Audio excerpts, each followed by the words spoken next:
Part 1, Chapter 1 of The Cask by Freeman Wills Crofts. A Strange Consignment. Mr. Avery, managing director of the Insular and Continental Steam Navigation Company, had just arrived at his office. He glanced at his inward letters, ran his eye over his list of engagements for the day, and inspected the return of the movements of his company's steamers. Then, after spending a few moments in thought, he called in his chief clerk, Wilcox. "I see the Bullfinch is in this morning from Rouen," he said. "I take it she'll have that consignment of wines for Norton and Banks?" "She has," replied the chief clerk. "I've just rung up the dock office to inquire." "I think we ought to have it specially checked from here. You remember all the trouble they gave us about the last lot. Will you send some reliable man down, whom you can spare?" "Broughton could go. He has done it before." "Well, see to it, will you? And then send in Miss Johnson, and I shall go through the mail."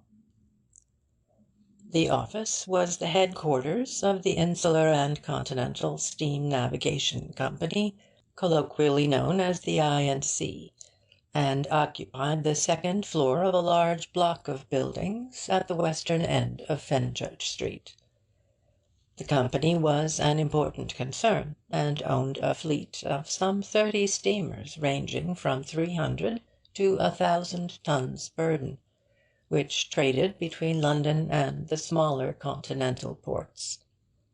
Low freights was their specialty, but they did not drive their boats, and no attempt was made to compete with the more expensive routes in the matter of speed.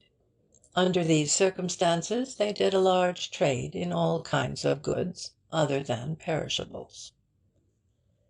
Mr. Wilcox picked up some papers and stepped over to the desk at which Tom Broughton was working. "Broughton," he said, "Mr. Avery wants you to go down at once to the docks and check a consignment of wines for Norton and Banks. It came in last night from Rouen in the Bullfinch. These people gave us a lot of trouble about their last lot, disputing our figures, so you will have to be very careful. Here are the invoices, and don't take the men's figures, but see each cask yourself." "Right, sir," replied Broughton, a young fellow of 23, with a frank, boyish face and an alert manner. Nothing loath to exchange the monotony of the office for the life and bustle of the quay, he put away his books, stowed the invoices carefully in his pocket, took his hat, and went quickly down the stairs and out into Fenchurch Street. It was a brilliant morning in early April. After a spell of cold, showery weather, there was at last a foretaste of summer in the air, and the contrast made it seem good to be alive. The sun shone with that clear freshness seen only after rain. Broughton's spirits rose as he hurried through the busy streets and watched the ceaseless flow of traffic pouring along the arteries leading to the shipping. His goal was St. Catherine's Docks, where the Bullfinch was berthed, and, passing across Tower Hill and rounding two sides of the grim old fortress, he pushed on till he reached the basin in which the steamer was lying. She was a long and rather low vessel of some 800 tons burden, with engines amidships, and a single black funnel, ornamented with the 2 green bands that marked the company's boats. Recently out from her annual overhaul, she looked trim and clean in her new coat of black paint. Unloading was in progress, and Broughton hurried on board, anxious to be present before any of the consignment of wine was set ashore. He was just in time, for the hatches of the lower forehold, in which the casks were stowed, had been cleared and were being lifted off as he arrived. As he stood on the bridge deck, Waiting for the work to be completed, he looked around. Several steamers were lying in the basin. Immediately behind, with her high bluff bows showing over the Bullfinch's counter, was the Thrush, his company's largest vessel, due to sail that afternoon for Corunna and Vigo. In the berth in front lay a Clyde Shipping Company's boat, bound for Belfast and Glasgow, and also due out that afternoon, the smoke from her black funnel circling lazily up into the clear sky. Opposite was the Arcturus, belonging to the I.N.C.'s rivals, Messrs. Babcock and Milman, and commanded by Black Mac, so called to distinguish him from the Captain MacTavish of differently coloured hair, Red Mac, who was master of the company's Sirius. To Broughton these boats represented links with the mysterious far-off world of romance, and he never saw one put to sea without longing to go with her to Copenhagen, Bordeaux, Lisbon, Spezia, or to whatever other delightful-sounding place she was bound. The fore-hatch being open, Broughton climbed down into the hold, armed with his notebook, and the unloading of the casks began. They were swung out in lots of 4, fastened together by rope slings. As each lot was dealt with, the clerk noted the contents in his book, from which he would afterward check the invoices. The work progressed rapidly, the men straining and pushing to get the heavy barrels in place for the slings. Gradually the space under and around the hatch was cleared, the casks then having to be rolled forward from the farther parts of the hold. A quartet of casks had just been hoisted, and Broughton was turning to examine the next lot when he heard a sudden shout of "Look out there! Look out!" and felt himself seized roughly and pulled backwards. He swung round, and was in time to see the 4 casks turning over out of the sling and falling heavily to the floor of the hold. Fortunately, they had only been lifted some 4 or 5 feet, but they were heavy things, and came down solidly. The 2 under were damaged slightly, and the wine began to ooze out between the staves. The others had had their fall broken, and neither seemed the worse. The men had all jumped clear, and no one was hurt. "Upend those casks, boys," called the foreman, when the damage had been briefly examined, "and let's save the wine." The leaking casks were turned, damaged end up, and lifted aside for temporary repairs. The 3rd barrel was found to be uninjured, but when they came to the 4th, it was seen that it had not entirely escaped. This 4th cask was different in appearance from the rest, and Broughton had noted it as not belonging to Messrs. Norton and Banks' consignment. It was more strongly made and better finished, and was stained a light oak colour and varnished. Evidently also it did not contain wine, for what had called their attention to its injury was a little heap of sawdust which had escaped from a crack at the end of one of the staves. "Strange-looking cask, this. Did you ever see one like it before?" said Broughton to the I.N.C. foreman who had pulled him back, a man named Harkness. He was a tall, strongly built man with prominent cheekbones, a square chin, and a sandy moustache. Broughton had known him for some time, and had a high opinion of his intelligence and ability. "Never saw nothing like it," returned Harkness. "I tell you, sir, that there cask has been made to stand some knocking about." "Looks like it. Let's get it rolled back out of the way and turned up, so as to see the damage." Harkness seized the cask, and with some difficulty rolled it close to the ship's side, out of the way of the unloading, but when he tried to upend it, he found it too heavy to lift. "There's something more than sawdust in there," he said. "It's the heaviest cask I ever struck. I guess it was its weight shifted the other casks in the sling and spilled the lot." He called over another man, and they turned the cask damaged end up. Broughton stepped over to the charge hand and asked him to check the tally for a few seconds while he examined the injury. As he was returning across the half-dozen yards to join the foreman, his eyes fell on the little heap of sawdust that had fallen out of the crack, and the glitter of some bright object showing through it caught his attention. He stooped and picked it up. His amazement as he looked at it may be imagined, for it was a sovereign. He glanced round quickly. Only Harkness of the men present had seen it. "Turn the heap over, sir," said the foreman, evidently as surprised as the younger man. "See if there are any more."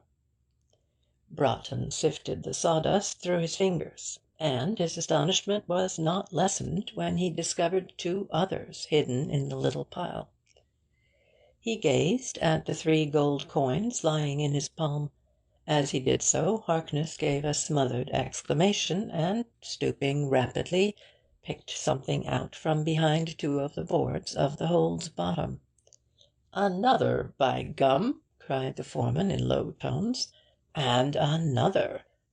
He bent down again and lifted a second object from behind where the cask was standing. "Blest if it ain't a bloomin' gold mine we've struck." Broughton put the 5 sovereigns in his pocket, as he and Harkness unostentatiously scrutinized the deck. They searched carefully, but found no other coins. "Did you drop 'em when I dragged you back?" asked Harkness. "I? No, I wish I had. But I had no gold about me." "Some of the other chaps must have, then. Maybe Peters or Wilson both jumped just at this place." "Well, don't say anything for a moment. I believe they came out of the cask." "Out of the cask? Why, sir, who would send sovereigns in a cask?" "No one, I should have said. But how would they get among the sawdust if they didn't come out through the crack with it?" "That's so," said Harkness thoughtfully, continuing, "I tell you, Mr. Broughton, you say the word, and I'll open that crack a bit more, and we'll have a look into the cask." The clerk recognized that this would be irregular, but his curiosity was keenly aroused, and he hesitated. "I'll do it without leaving any mark that won't be put down to the fall," continued the tempter, and Broughton fell. "I think we should know," he replied. "This gold may have been stolen, and inquiries should be made." The foreman smiled and disappeared, returning with a hammer and cold chisel. The broken piece at the end of the stave was entirely separated from the remainder by the crack, but was held in position by one of the iron rings. This piece Harkness with some difficulty drove upwards, thus widening the crack. As he did so, a little shower of sawdust fell out, and the astonishment of the 2 men was not lessened when with it came a number of sovereigns, which went rolling here and there over the planks.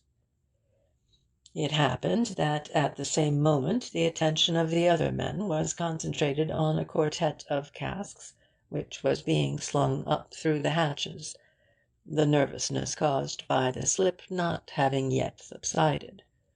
None of them therefore saw what had taken place, and Broughton and Harkness had picked up the coins before any of them turned round. 6 sovereigns had come out, and the clerk added them to the 5 he already had, while he and his companion unostentatiously searched for others. Not finding any, they turned back to the cask, deeply mystified. "Open that crack a bit more," said Broughton. "What do you think about it?" "Blest if I know what to think," replied the foreman. "We're on to something mighty queer, anyway." Hold my cap under the crack till I prize out that there bit of wood altogether." With some difficulty the loose piece of the stave was hammered up, leaving a hole in the side of the barrel some 6 inches deep by nearly 4 wide. Half a capful of sawdust fell out, and the clerk added to it by clearing the broken edge of the wood. Then he placed the cap on the top of the cask, and they eagerly felt through the sawdust. "By Jehoshaphat!" whispered Harkness excitedly. "It's just full of gold." It seemed to be so indeed, for in it were no fewer than 7 sovereigns. "That's 18 in all," said Broughton, in an awed tone, as he slipped them into his pocket. "If the whole cask's full of them, it must be worth thousands and thousands of pounds." They stood gazing at the prosaic-looking barrel, outwardly remarkable only in its strong design and good finish, marvelling if beneath that commonplace exterior there was indeed hidden what seemed to them a fortune. Then Harkness crouched down and looked into the cask through the hole he had made. Hardly had he done so when he sprang back with a sudden oath. "Look in there, Mr. Broughton!" he cried, in a suppressed tone. "Look in there!" Broughton stooped in turn and peered in. Then he also recoiled, for there, sticking up out of the sawdust, were the fingers of a hand. "This is terrible," he whispered, convinced at last they were in the presence of tragedy. And then he could have kicked himself for being such a fool. "Why, it's only a statue!" he cried. "Statue?" replied Harkness sharply. "Statue? That ain't no statue. That's part of a dead body, that is, and don't you make no mistake." "It's too dark to see properly. Get a light, will you, till we make sure?" When the foreman had procured a hand-lamp, Broughton looked in again, and speedily saw that his first impression was correct. The fingers were undoubtedly those of a woman's hand, small, pointed, delicate, and bearing rings which glinted in the light. "Clear away some more of the sawdust, Harkness," said the young man as he stood up again. "We must find out all we can now." He held the cap as before, and the foreman carefully picked out, with the cold chisel, the sawdust surrounding the fingers. As its level lowered, the remainder of the hand and wrist gradually became revealed. The sight of the whole only accentuated the first impression of dainty beauty and elegance. Broughton emptied the cap on to the top of the cask. 3 more sovereigns were found hidden in it, and these he pocketed with the others. Then he turned to re-examine the cask. It was rather larger than the wine barrels, being some 3 feet 6 high by nearly 2 feet 6 in diameter. As already mentioned, it was of unusually strong construction, the sides, as shown by the broken stave, being quite 2 inches thick. Owing possibly to the difficulty of bending such heavy stuff, it was more cylindrical than barrel-shaped, the result being that the ends were unusually large, and this no doubt partly accounted for Harkness's difficulty in upending it. In place of the usual thin metal bands, heavy iron rings clamped it together. On one side was a card label, tracked round the edges and addressed in a foreign handwriting: Monsieur Léon Felix, 141 West Jubb Street, Tottenham Court Road, London, W., via Rouen and Long C, with the words "Statuary only" printed with a rubber stamp. The label bore also the sender's name: Dupierre et Cie, fabricant de la sculpture monumentale, Rue Provence, Rue la Convention, Grenelle, Paris. Stencilled in black letters on the woodwork was "Return to" in French, English, and German, and the name of the same firm.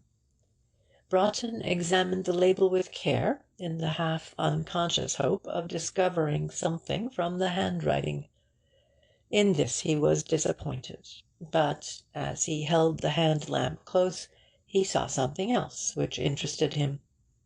The label was divided into two parts, an ornamental border containing the sender's advertisement and a central portion for the address. These two were separated by a thick black line. What had caught Broughton's eye was an unevenness along this line, and closer examination showed that the central portion had been cut out, and a piece of paper pasted on the back of the card to cover the hole. Felix's address was therefore written on this paper, and not on the original label. The alteration had been neatly done, and was almost unnoticeable. Broughton was puzzled at first. Then it occurred to him that the firm must have run out of labels, and made an old one do duty a second time. A cask containing money and a human hand, probably a body, he mused. It's a queer business, and something has got to be done about it. He stood looking at the cask while he thought out his course of action. That a serious crime had been committed he felt sure, and that it was his duty to report his discovery immediately he was no less certain. But there was the question of the consignment of wines. He had been sent specially to the docks to check it, and he wondered if he would be right to leave the work undone. He thought so. The matter was serious enough to justify him, and it was not as if the wine would not be checked. The ordinary tallyman was there, and Broughton knew him to be careful and accurate. Besides, he could probably get a clerk from the dock office to help. His mind was made up. He would go straight to Fenchurch Street and report to Mr. Avery, the managing director.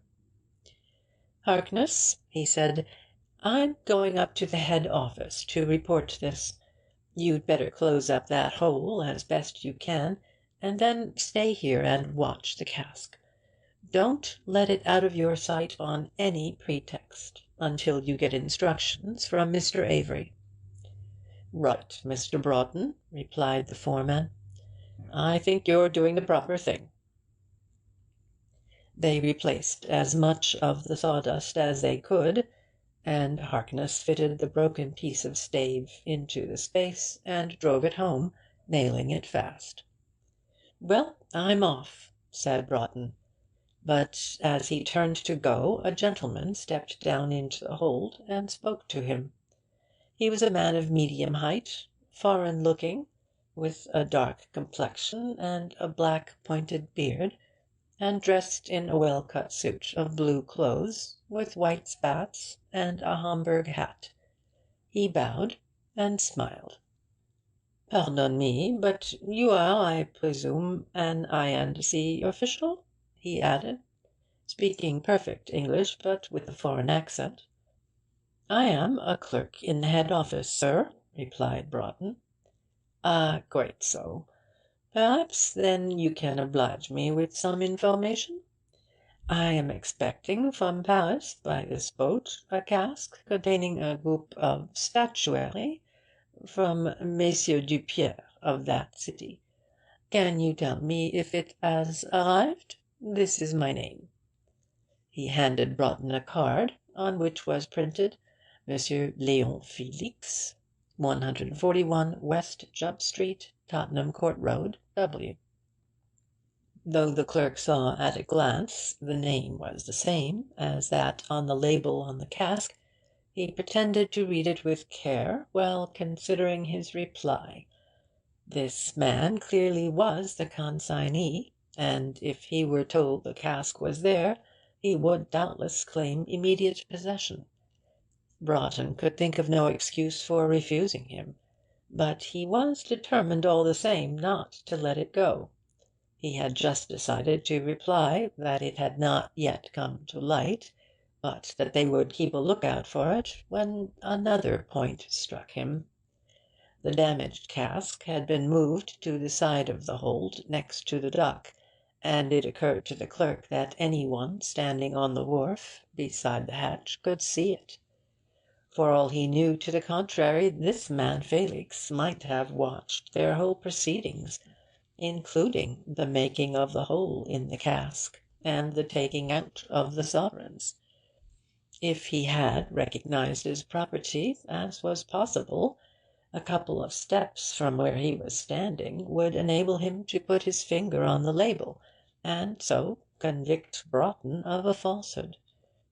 The clerk decided that in this case honesty would be the best policy. "Yes, sir," he answered, "your cask has arrived. By a curious coincidence it is this one beside us.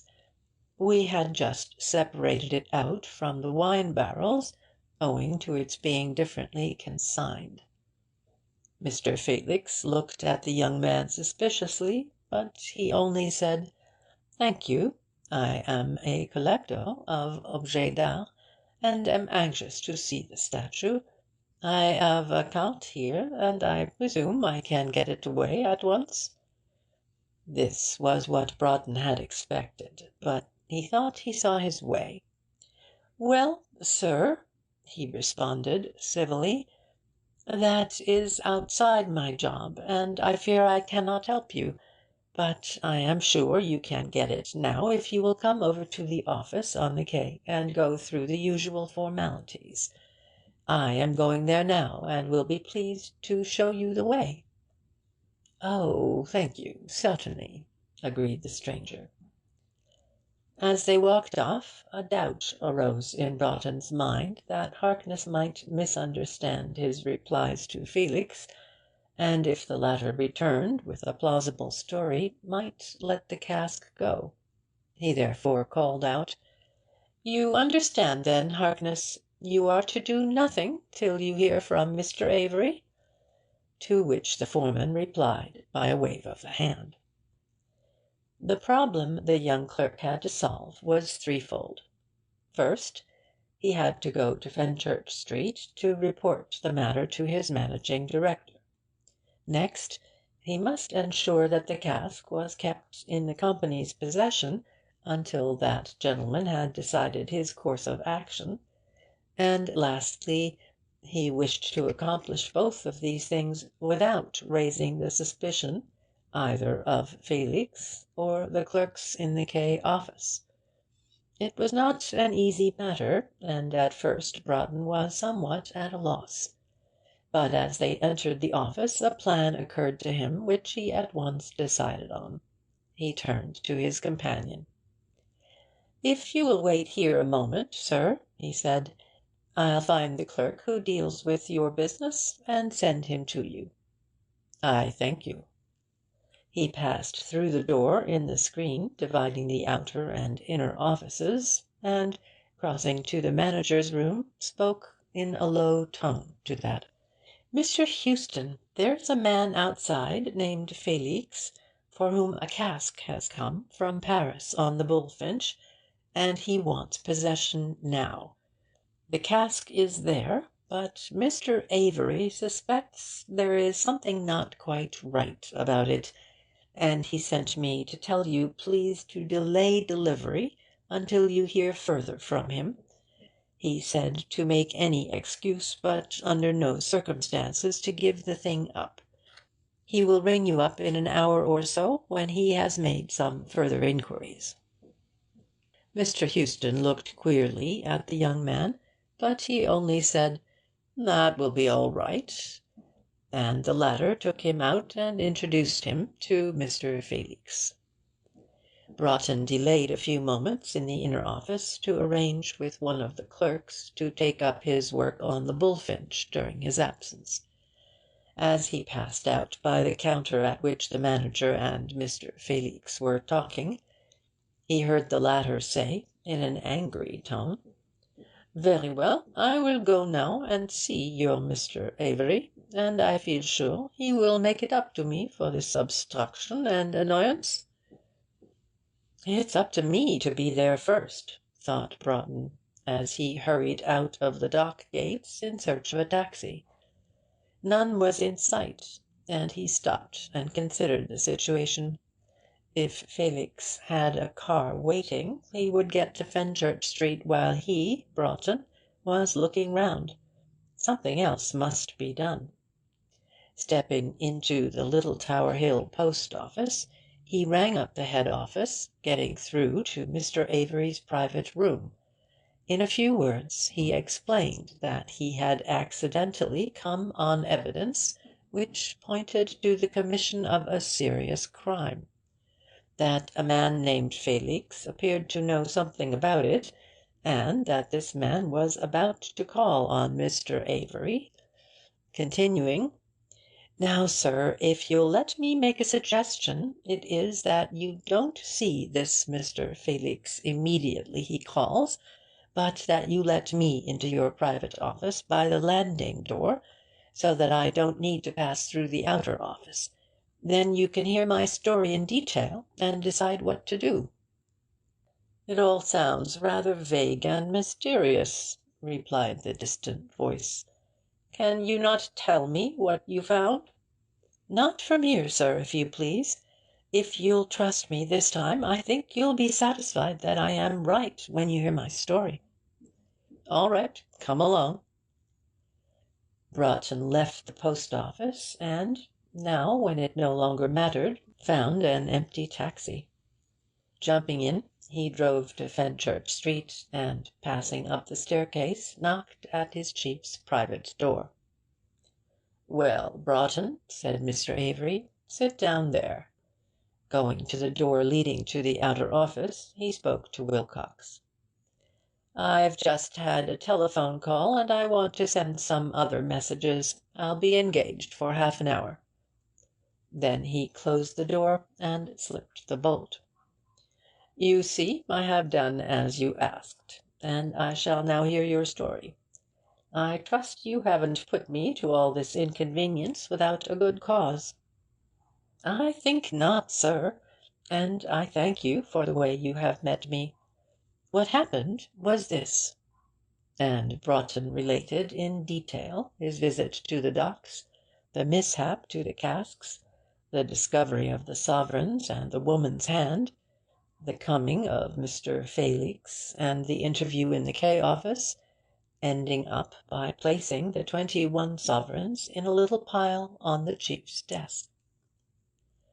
When he ceased speaking, there was silence for several minutes, while Mr. Avery thought over what he had heard. The tale was a strange one, but, both from his knowledge of Broughton's character, as well as from the young man's manner, he implicitly believed every word he had heard. He considered the firm's position in the matter. In one way, it did not concern them if a sealed casket, delivered to them for conveyance, contained marble, gold, or road metal, so long as the freight was paid. Their contract was to carry what was handed over to them from one point to another, and give it up in the condition they received it. If anyone chose to send sovereigns under the guise of statuary, any objection that might be raised concerned the Customs Department, not them. On the other hand, if evidence pointing to a serious crime came to the firm's notice, it would be the duty of the firm to acquaint the police. The woman's hand in the cask might or might not indicate a murder, but the suspicion was too strong to justify them in hiding the matter. He came to a decision. "Broughton," he said, "I think you have acted very wisely all through. We will now go to Scotland Yard, and you may repeat your tale to the authorities. After that, I think we will be clear of it. Will you go out the way you came in, get a taxi, and wait for me in Fenchurch Street, at the end of Mark Lane?" Mr. Avery locked the private door after the young man, put on his coat and hat, and went into the outer office. "I'm going out for a couple of hours, Wilcox," he said. The head clerk approached with a letter in his hand. "Very good, sir. A gentleman named Mr. Felix called about 11:30 to see you. When I said you were engaged, he would not wait, but asked for a sheet of paper and an envelope to write you a note. This is it." The managing director took the note and turned back into his private office to read it. He was puzzled. He had said at 11:15 he would be engaged for half an hour. Therefore Mr. Felix would only have had 15 minutes to wait. As he opened the envelope, he wondered why that gentleman could not have spared this moderate time, after coming all the way from the docks to see him. And then he was puzzled again, for the envelope was empty. He stood in thought. Had something occurred to startle Mr. Felix when writing his note, so that in his agitation he omitted to enclose it? Or had he simply made a mistake? Or was there some deep-laid plot? Well, he would see what Scotland Yard thought. He put the envelope away in his pocket-book, and, going down to the street, joined Broughton in the taxi. They rattled along the crowded thoroughfares while Mr. Avery told the clerk about the envelope. "I say, sir," said the latter, "but that's a strange business. When I saw him, Mr. Felix was not at all agitated. He seemed to me a very cool, clear-headed man." It happened that about a year previously the shipping company had been the victim of a series of cleverly planned robberies, and in following up the matter Mr. Avery had become rather well acquainted with 2 or 3 of the yard inspectors. One of these in particular he had found a shrewd and capable officer, as well as a kindly and pleasant man to work with. On arrival at the yard he therefore asked for this man, and was pleased to find he was not engaged. "Good morning, Mr. Avery," said the inspector, as they entered his office. "What good wind blows you our way to-day?" "Good morning, Inspector. This is Mr. Broughton, one of my clerks, and he has got a rather singular story that I think will interest you to hear." Inspector Burnley shook hands, closed the door, and drew up a couple of chairs. "Sit down, gentlemen," he said. "I'm always interested in a good story. Now, Broughton, repeat your adventures over again to Inspector Burnley." Broughton started off, and for the second time told of his visit to the docks, the damage to the heavily built cask, the finding of the sovereigns and the woman's hand, and the interview with Mr. Felix. The inspector listened gravely, and took a note or two, but did not speak till the clerk had finished, when he said, "Let me congratulate you, Mr. Broughton, on your very clear statement." "To which I might add a word," said Mr. Avery, and he told of the visit of Mr. Felix to the office, and handed over the envelope he had left. "That envelope was written at 11:30, said the inspector, "and it is now nearly 12:30. I'm afraid this is a serious matter, Mr. Avery. Can you come to the docks at once?" "Certainly." "Well, don't let us lose any time." He threw a London directory down before Broughton. "Just look up this Felix, will you, while I make some arrangements?" Broughton looked for West Jubb Street, but there was no such near Tottenham Court Road. "I thought as much," said Inspector Burnley, who had been telephoning. "Let us proceed." As they reached the courtyard, a taxi drew up containing 2 plain-clothes men, as well as the driver. Burnley threw open the door, they all got in, and the vehicle slid quickly out into the street. Burnley turned to Broughton. "Describe the man Felix as minutely as you can." "He was a man about middle height, rather slightly and elegantly built. He was foreign-looking, French, I should say, or even Spanish, with dark eyes and complexion and black hair. He wore a short, pointed beard. He was dressed in blue clothes of good quality, with a dark green or brown Homburg hat, and black shoes with light spats. I did not observe his collar and tie specially, but he gave me the impression of being well dressed in such matters of detail. He wore a ring with some kind of stone on the little finger of his left hand." The two plain-clothes-men had listened attentively to the description, and they and the inspector conversed in low tones for a few moments, when silence fell on the party. They stopped opposite the Bullfinch's berth, and Broughton led the way down. "There she is," he pointed. "If we go to that gangway, we can get down direct to the forehold." The two plain-clothes-men had also alighted, and the five walked in the direction indicated. They crossed the gangway, and, approaching the hatchway, looked down into the hold. "That's where it is," began Broughton, pointing down, and then suddenly stopped. The others stepped forward and looked down. The hold was empty. Harkness and the cask were gone. End of chapter 1.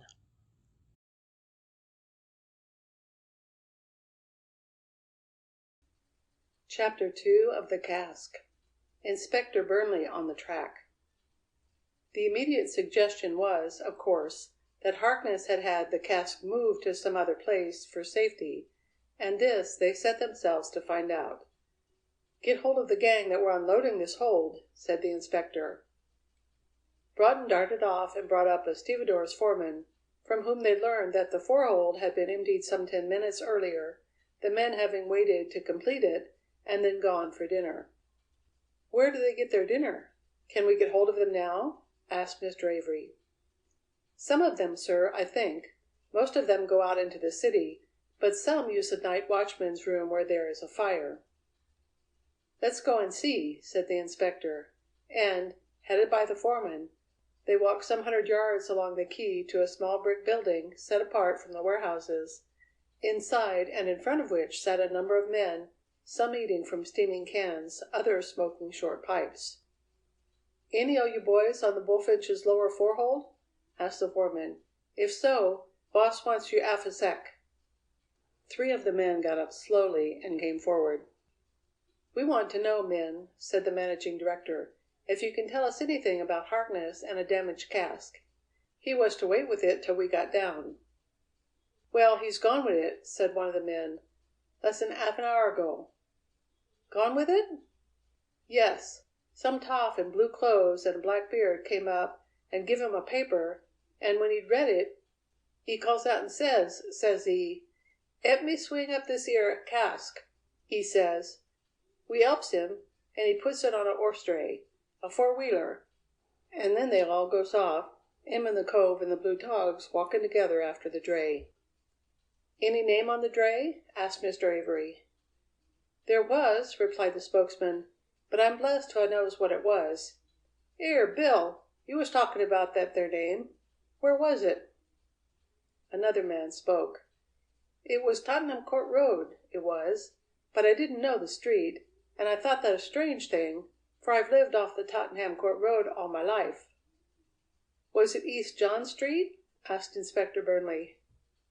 "Aye, it was something like that. East or west. West, I think. And it was something like John. Not John, but something like it." "What color was the dray?" "Blue, very fresh and clean." "Anyone notice the color of the horse?" But this was beyond them.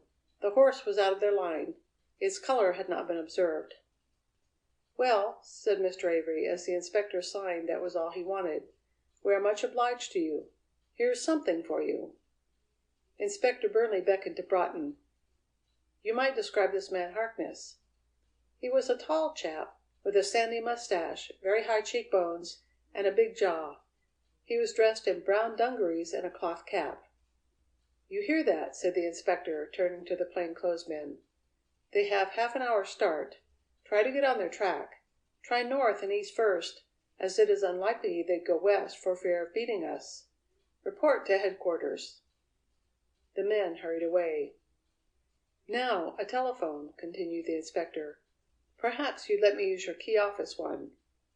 They walked to the office, and Mr. Avery arranged for him to get the private instrument in the manager's room. He rejoined the others in a few minutes. "Well," he said, "that's all we can do in the meantime. A description of the men and cart will be wired round to all the stations immediately, and every constable in London will be on the lookout for them before very much longer." "Very good, that," said the managing director. The inspector looked surprised. "Oh, no," he said, "that's the merest routine. But now I'm here, I would like to make some other inquiries. Perhaps you would tell your people that I'm acting with your approval, as it might make them give their information more willingly." Mr. Avery called over Huston, the manager. "Huston, this is Inspector Burnley of Scotland Yard. He is making some inquiries about that cask you already heard of. I'll be glad if you see that he is given every facility." He turned to the inspector. "I suppose there's nothing further I can do to help you? I should be glad to get back to the city again, if possible." "Thank you, Mr. Avery, there's nothing more. I'll cruise round here a bit. I'll let you know how things develop." "Right. Good bye, then, in the meantime." The inspector, left to his own devices, called Broughton, and going on board the Bullfinch, had the clerk's story repeated in great detail, the actual place where each incident happened being pointed out. He made a search for any object that might have been dropped, but without success, visited the wharf and other points from which the work at the cask might have been overlooked, and generally made himself thoroughly familiar with the circumstances. By the time this was done, the other men, who had been unloading the forehold, had returned from dinner, and he interviewed them, questioning each individually. No additional information was received. The inspector then returned to the key office. "I want you," he asked Mr. Huston, "to be so good as to show me all the papers you have referring to that cask, waybills, forward notes, everything." Mr. Huston disappeared, returning in a few seconds with some papers which he handed to Burnley. The latter examined them, and then said: "These seem to show that the cask was handed over to the French State Railway at their Rue Cardinal goods station, near the Gare Saint-Lazare in Paris, by Messrs. Dupierre et C., carriage being paid forward. They ran it by rail to Rouen, where it was loaded onto your Bullfinch." "That is so." "I suppose you cannot say whether the Paris collection was made by railway vehicle?" "No, but I should think not, as otherwise the cartage charges would probably show." "I think I am right in saying that these papers are complete and correct in every detail?" "Oh, yes, they are perfectly in order." "How do you account for the cask being passed through by the customs officials without examination?" "There was nothing suspicious about it. It bore the label of a well-known and reputable firm, and was invoiced as well as stenciled, statuary only. It was a receptacle obviously suitable for transporting such goods, and its weight was also in accordance. Unless, in the event of some suspicious circumstance, cases of this kind are seldom opened." "Thank you, Mr. Huston, that is all I want at present. Now, can I see the captain of the Bullfinch?" "Certainly. Come over and I'll introduce you." Captain McNab was a big, raw-boned Ulsterman with a hooked nose and sandy hair. He was engaged in writing up some notes in his cabin. "Come in, sir, come in," he said, as Huston made the inspector known. "What can I do for you?" Burnley explained his business. He had only a couple of questions to ask. "How is the transshipment done from the railway to your boat at Rouen?" "The wagons come down on the wharf right alongside. The Rouen stevedores load them, either with the harbor traveling crane or our own winches. Would it be at all possible for a barrel to be tampered with after it was once aboard?" "How do you mean tampered with? A barrel of wine might be tapped, but that's all could be done." "Could a barrel be changed or completely emptied and filled with something else?" "It could not. The thing's altogether impossible." "I'm much obliged to you, Captain. Good day." Inspector Burnley was nothing if not thorough. He questioned, in turn, the winch drivers, the engineers, even the cook, and before 6 o'clock had interviewed every man that had sailed on the Bullfinch from Rouen. The results were unfortunately entirely negative. No information about the cask was forthcoming. No question had been raised about it. Nothing had happened to call attention to it, or that was in any way out of the common. Puzzled, but not disheartened, Inspector Burnley drove back to Scotland Yard, his mind full of the mysterious happenings, and his pocketbook stored with all kinds of facts about the Bullfinch, her cargo, and crew. 2 messages were waiting for him. The first was from Ralston, the plainclothesman that he had sent from the docks in a northerly direction. It read: "Traced parties as far north as Leman Street. Trail lost there." The second was from a police station in Upper Head Street. "Parties seen turning from Great Eastern Street into Curtin Road about 1:20 p.m." Going northwest, are they?" mused the inspector, taking down a large-scale map of the district. "Let's see. Here's Leman Street. That is, say, due north from St. Catherine's Docks and half a mile or more away. Now, what's the other one?" He referred to the wire. "Curtin Road should be somewhere here. Yes, here it is.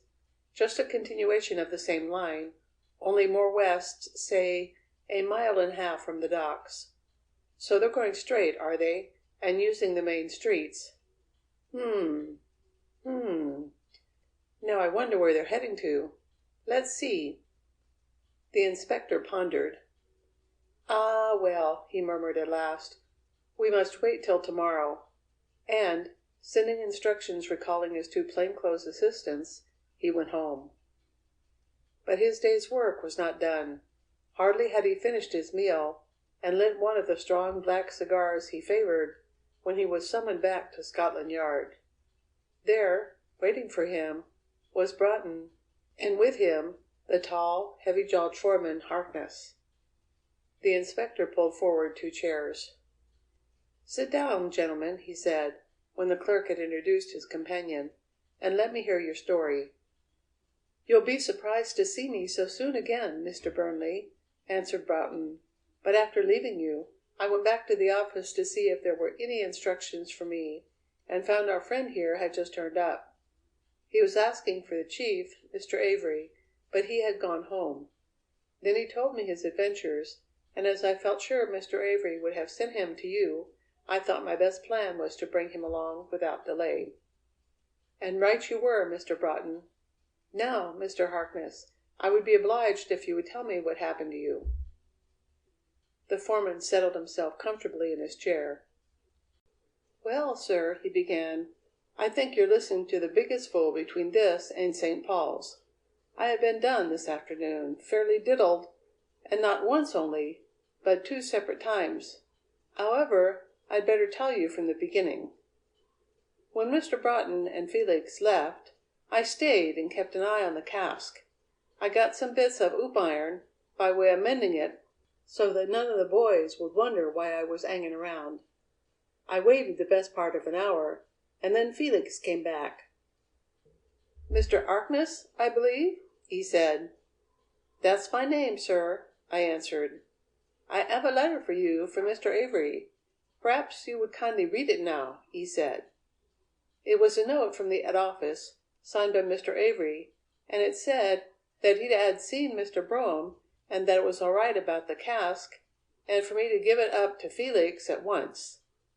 It said, too, that we had to deliver the cask at the address that was on it, and for me to go there along with it and Felix, and report if it was safely delivered.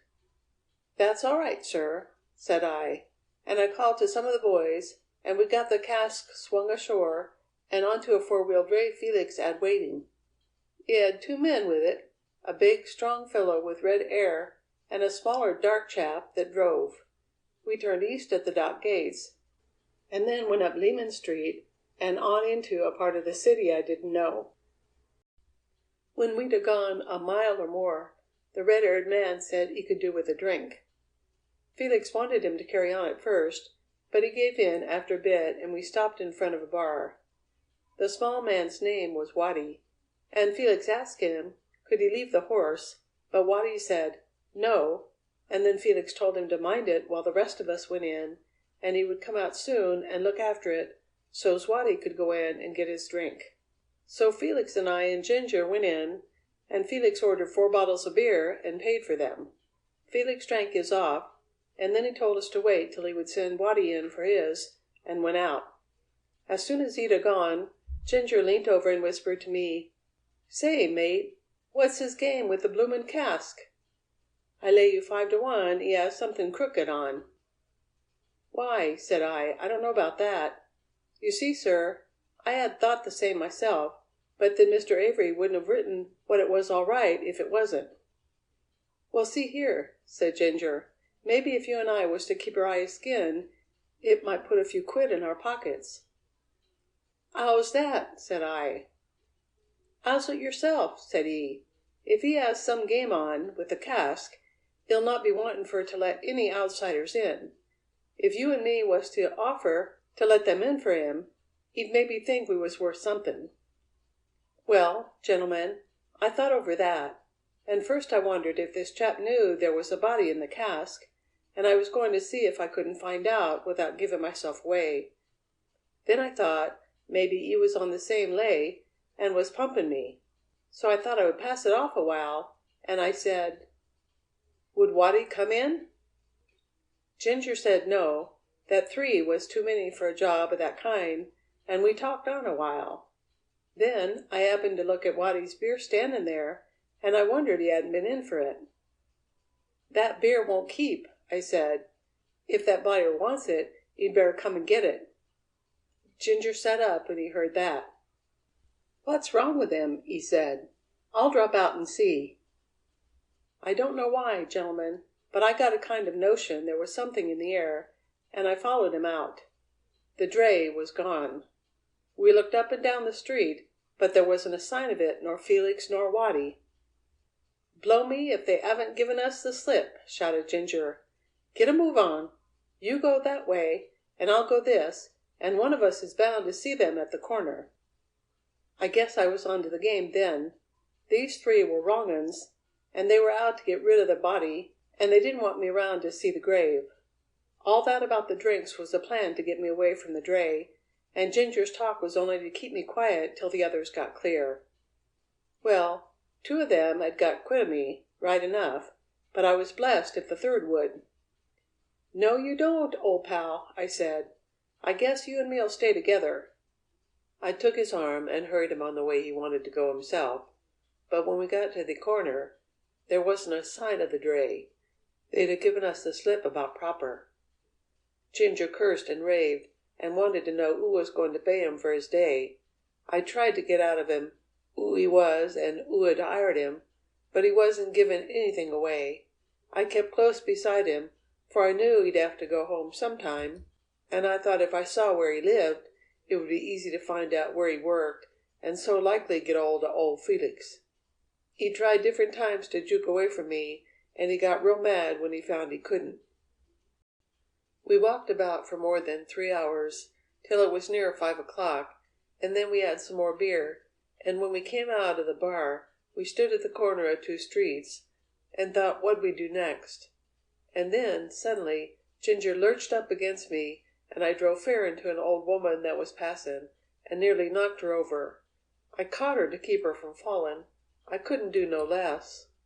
But, when I looked around, I'm blessed if Ginger wasn't gone. I ran down one street first, and then down the other, and then I went back into the bar, but never a sight of him did I get. I cursed myself for every kind of fool, and then I thought I'd better go back and tell Mr. Avery anyway. So I went to Fenchurch Street, and Mr. Broughton brought me along here." There was silence when the foreman ceased speaking, while Inspector Burnley, in his painstaking way, considered the statement he had heard, as well as that made by Broughton earlier in the day. He reviewed the chain of events in detail, endeavoring to separate out the undoubted facts from what might be only the narrator's opinions. If the two men were to be believed, and Burnley had no reason for doubting either, the facts about the discovery and removal of the cask were clear, with one exception. There seemed to be no adequate proof that the cask really did contain a corpse. "Mr. Broughton tells me he thought there was a body in the cask. Do you agree with that, Mr. Harkness?" "Yes, sir, there's no doubt of it. We both saw a woman's hand." "But might it not have been a statue? The cask was labeled statuary, I understand." "No, sir, it wasn't no statue.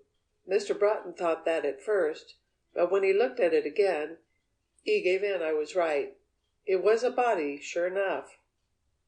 Further questions showed that both men were convinced the hand was real, though neither could advance any grounds for their belief, other than that he "knew from the look of it." The inspector was not satisfied that their opinion was correct, though he thought it probable. He also noted the possibility of the cask containing a hand only, or perhaps an arm, and it passed through his mind that such a thing might be backed by a medical student, as a somewhat gruesome practical joke. Then he turned to Harkness again.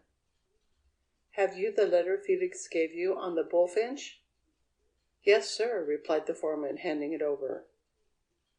It was written in what looked like a junior clerk's handwriting on a small-sized sheet of business letter paper. It bore the I and C's ordinary printed heading, and read: "5th April, 1912. Mr. Harkness, on SS Bullfinch, St. Catherine's Docks. Re Mr. Broughton's conversation with you about cask for Mr. Felix. I have seen Mr. Broughton and Mr. Felix on this matter, and am satisfied the cask is for Mr. Felix and should be delivered immediately. On receipt of this letter, please hand it over to Mr. Felix without further delay. As the company is liable for its delivery at the address it bears, please accompany it as the representative of the company and report to me of its safe arrival in due course.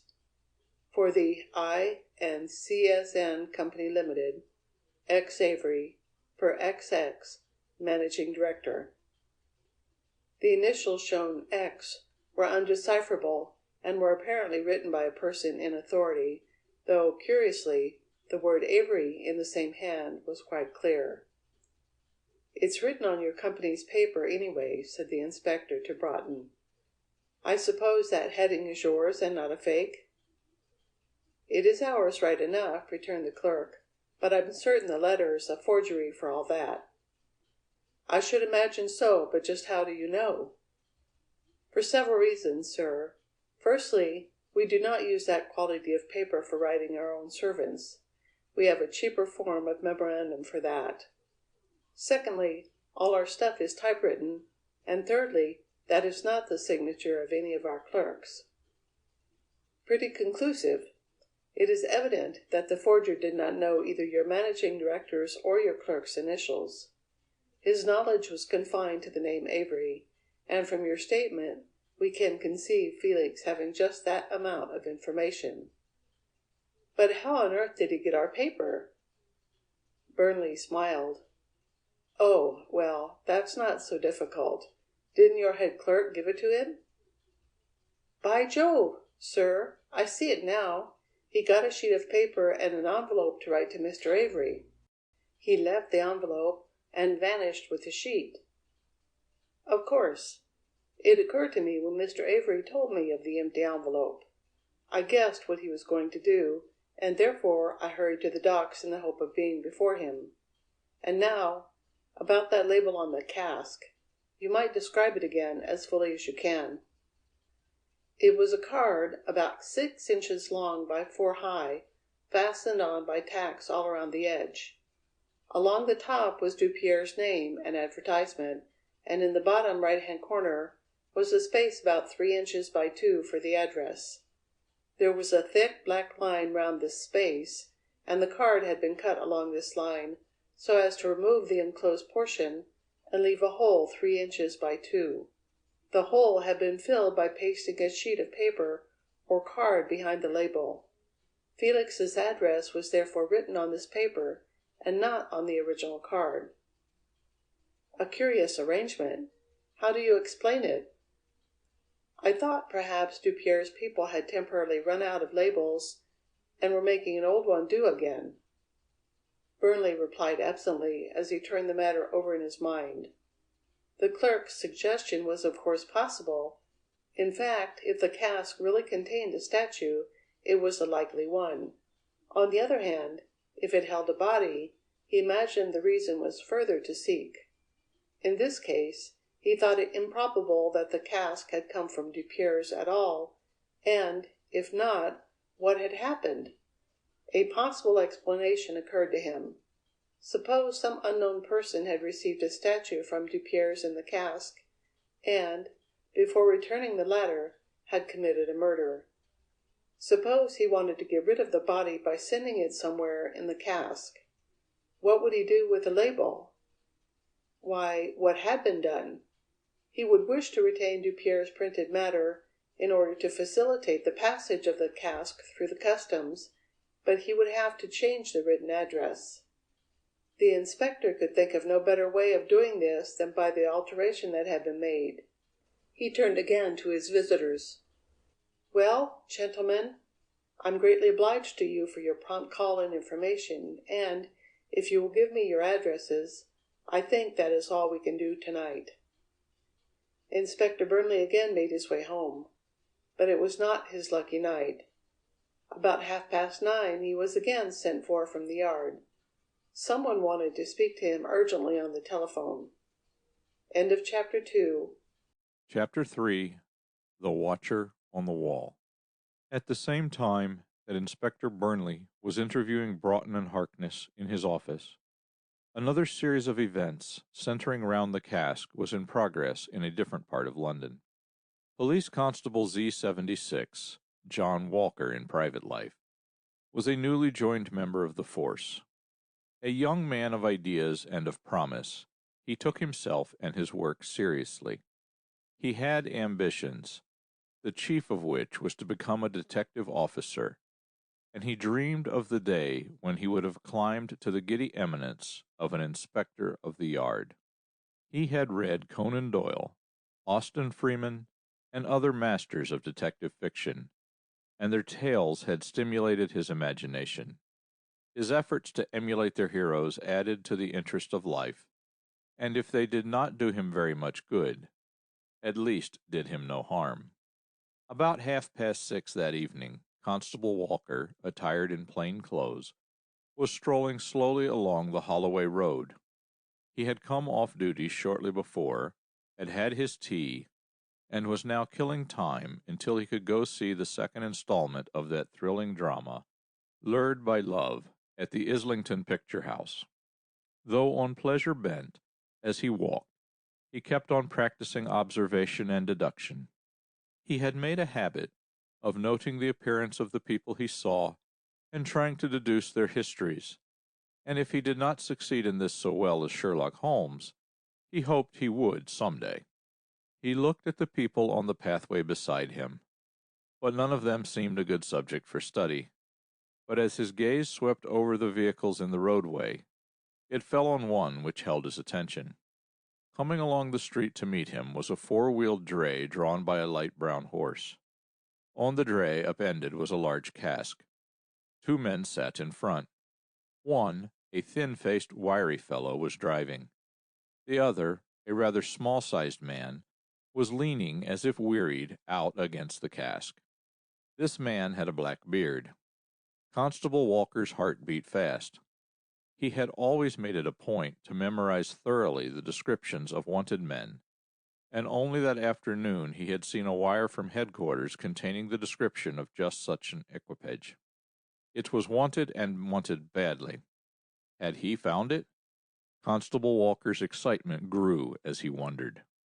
Unostentatiously, he turned and strolled in the direction in which the dray was going. while he labored to recall in its every detail the description he had read. A four-wheeled dray, that was right. A single horse, right also. A heavily made iron-clamped cask, with one stave broken at the end, and roughly repaired by nailing. He glanced at the vehicle, which had now drawn level with him.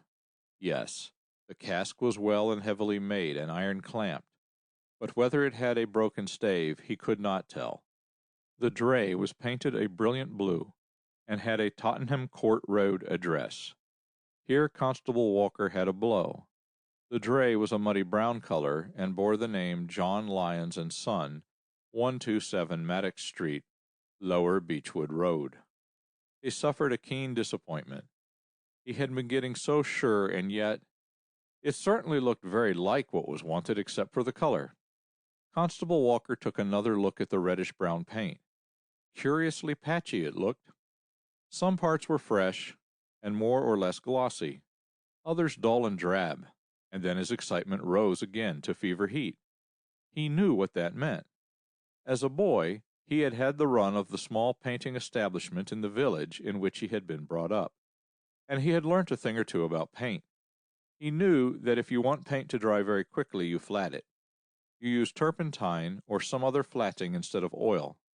Paint so made will dry in an hour, but it will have a dull flat surface instead of a glossy one. But if you paint over with flat color a surface recently painted in oil, it will not dry so quickly, and when it does, it dries in patches, and the dry parts being dull, the wetter ones glossy. It was clear to Constable Walker that the dray had been recently painted with flat brown, and that it was only partly dry. A thought struck him, and he looked keenly at the mottled side. Yes, he was not mistaken. He could see dimly under the flat coat faint traces of white lettering, showing out lighter than the old blue ground. And then his heart leaped, for he was sure. There was no possible chance of error. He let the vehicle draw ahead, keeping his eye carefully on it while he thought of his great luck. And then he recollected that there should have been 4 men with it.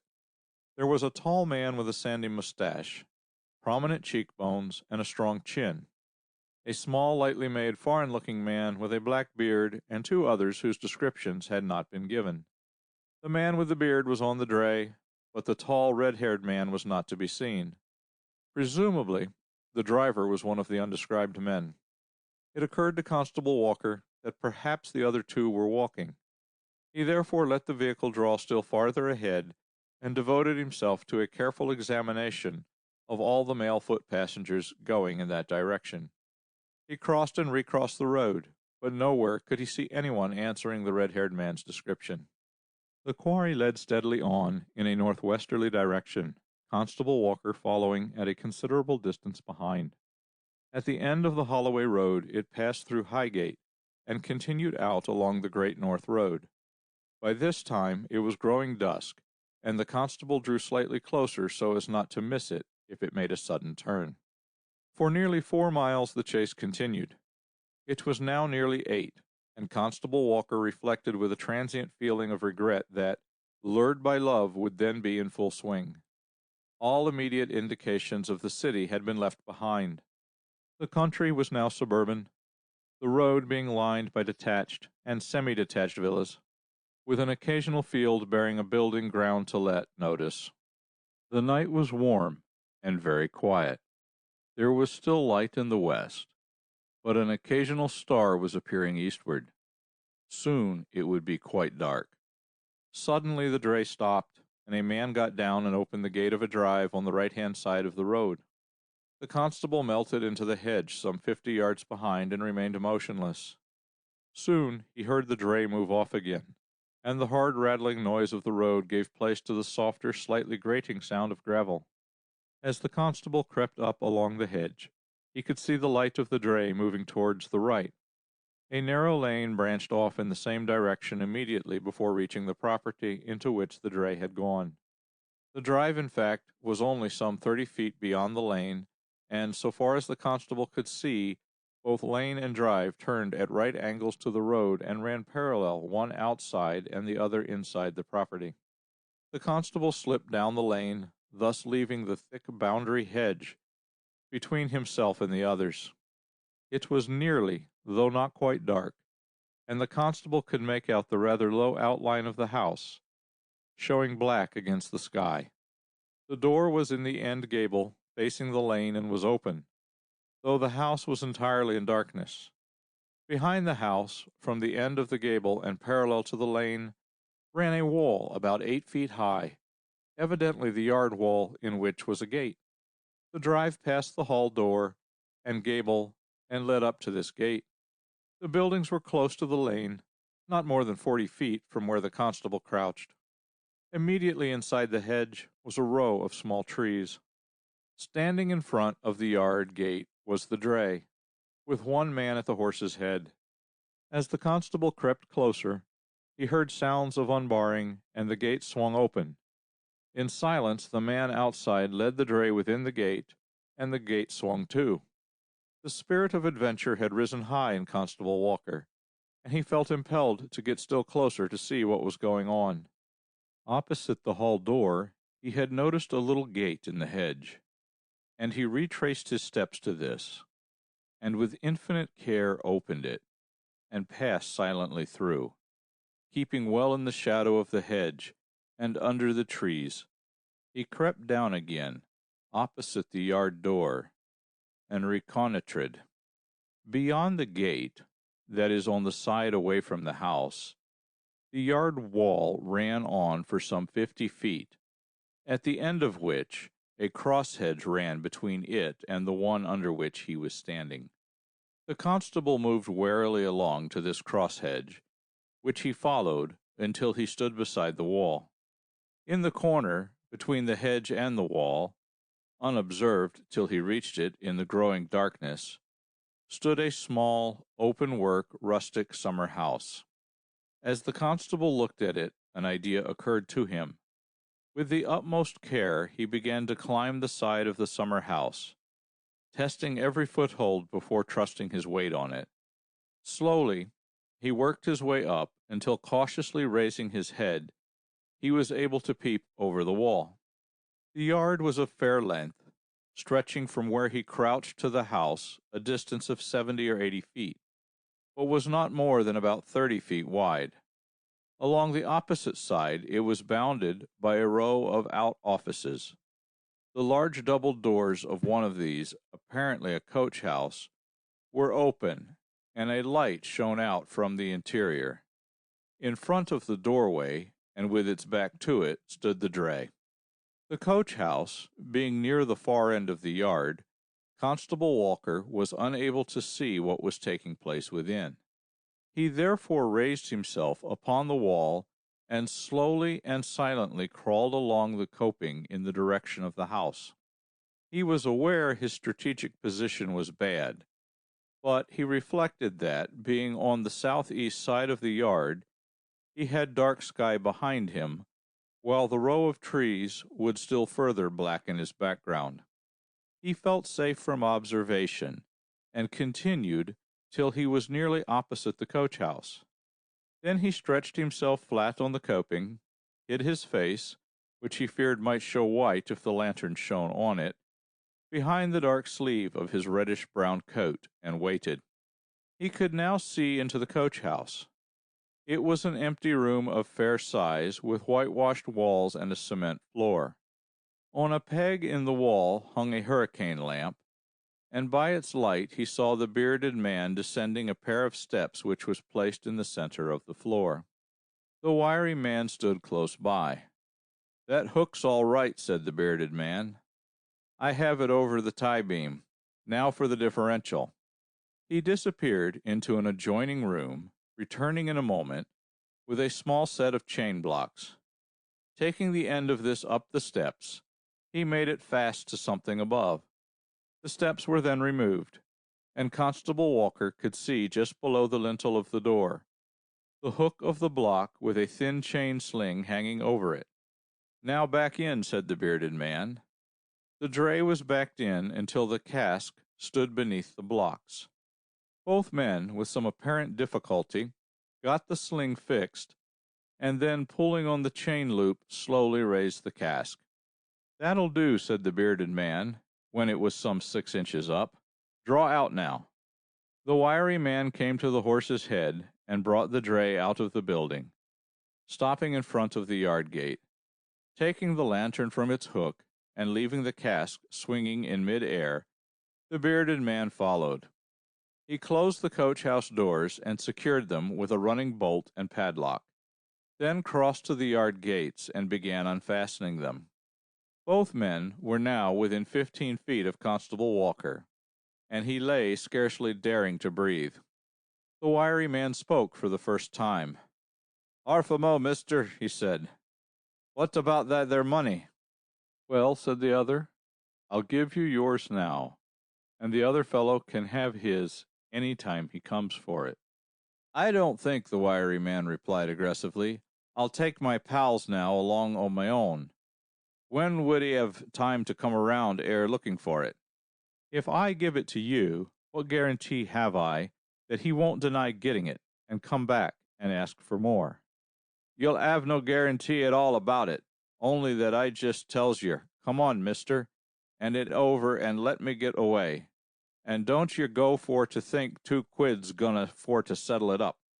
This ain't the job what we expected when we was 'ired, this ain't. If you want us for to carry your little game through to the strict QT, why, you'll 'ave to pay for it, that's what." "Confound your impertinence, what the devil do you mean?" the other leered. "There ain't no cause for you to swear at a poor working man. Come now, mister, you and me understands each other well enough. You don't want no questions asked. 10 quid apiece, and me and my pal, we don't know nothing about it." "My good man, you've gone out of your senses. I've nothing to keep quiet. This business is quite correct." The wiry man winked deliberately. "That's all right, mister. It's quite correct, and 10 quid apiece'll keep it that way." There was silence for a moment, and the bearded man spoke. "You suspect there's something wrong about the cask. Well, you're wrong, for there isn't. But I admit that if you talk before Thursday next, I'll lose my bet. See here, I'll give you £5 apiece, and you may have your mates." He counted out some coins, chinking them in his hand. "You may take it or leave it. You won't get any more, for then it would be cheaper for me to lose the bet." The wiry man paused, eyeing the gold greedily. He opened his mouth to reply, then a sudden thought seemed to strike him. Irresolutely he stood, glancing questioningly at the other. Constable Walker could see his face clearly in the light of the lantern, with an evil, sardonic smile curling his lips. Then, like a man who, after weighing a problem, comes to a decision, he took the money and turned to the horse's head. "Well, mister," he said, as he put his vehicle in motion, "that's straight enough. I'll stand by it." The bearded man closed and bolted the yard gates and disappeared with his lantern into the house. In a few seconds, the sounds of the receding wheels on the gravel ceased, and everything was still. After waiting a few minutes motionless, Constable Walker slipped off the coping of the wall and dropped noiselessly to the ground. Tiptoeing across to the hedge, he passed silently out of the little gate and regained the lane. End of Chapter 3.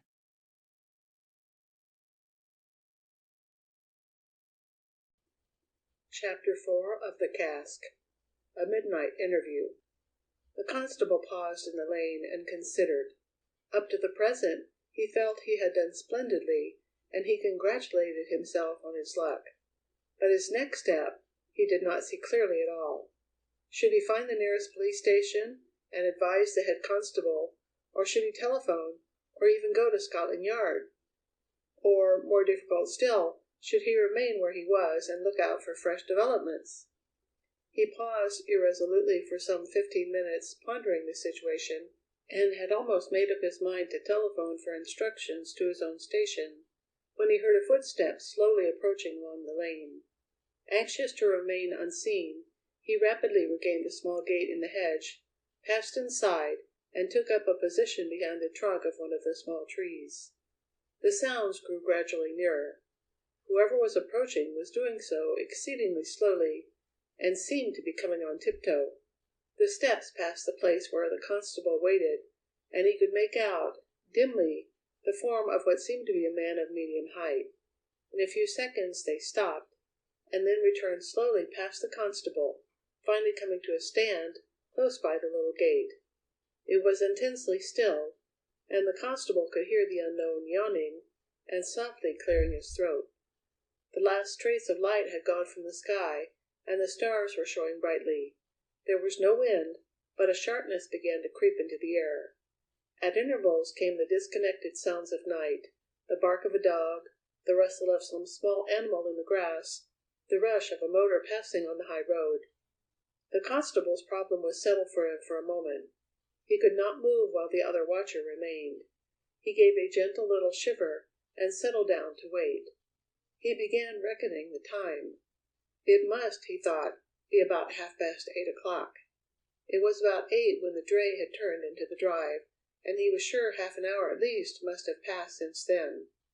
He had leave until 10, and he did not want to be late without authority, though surely, under the circumstances, an excuse would be made for him.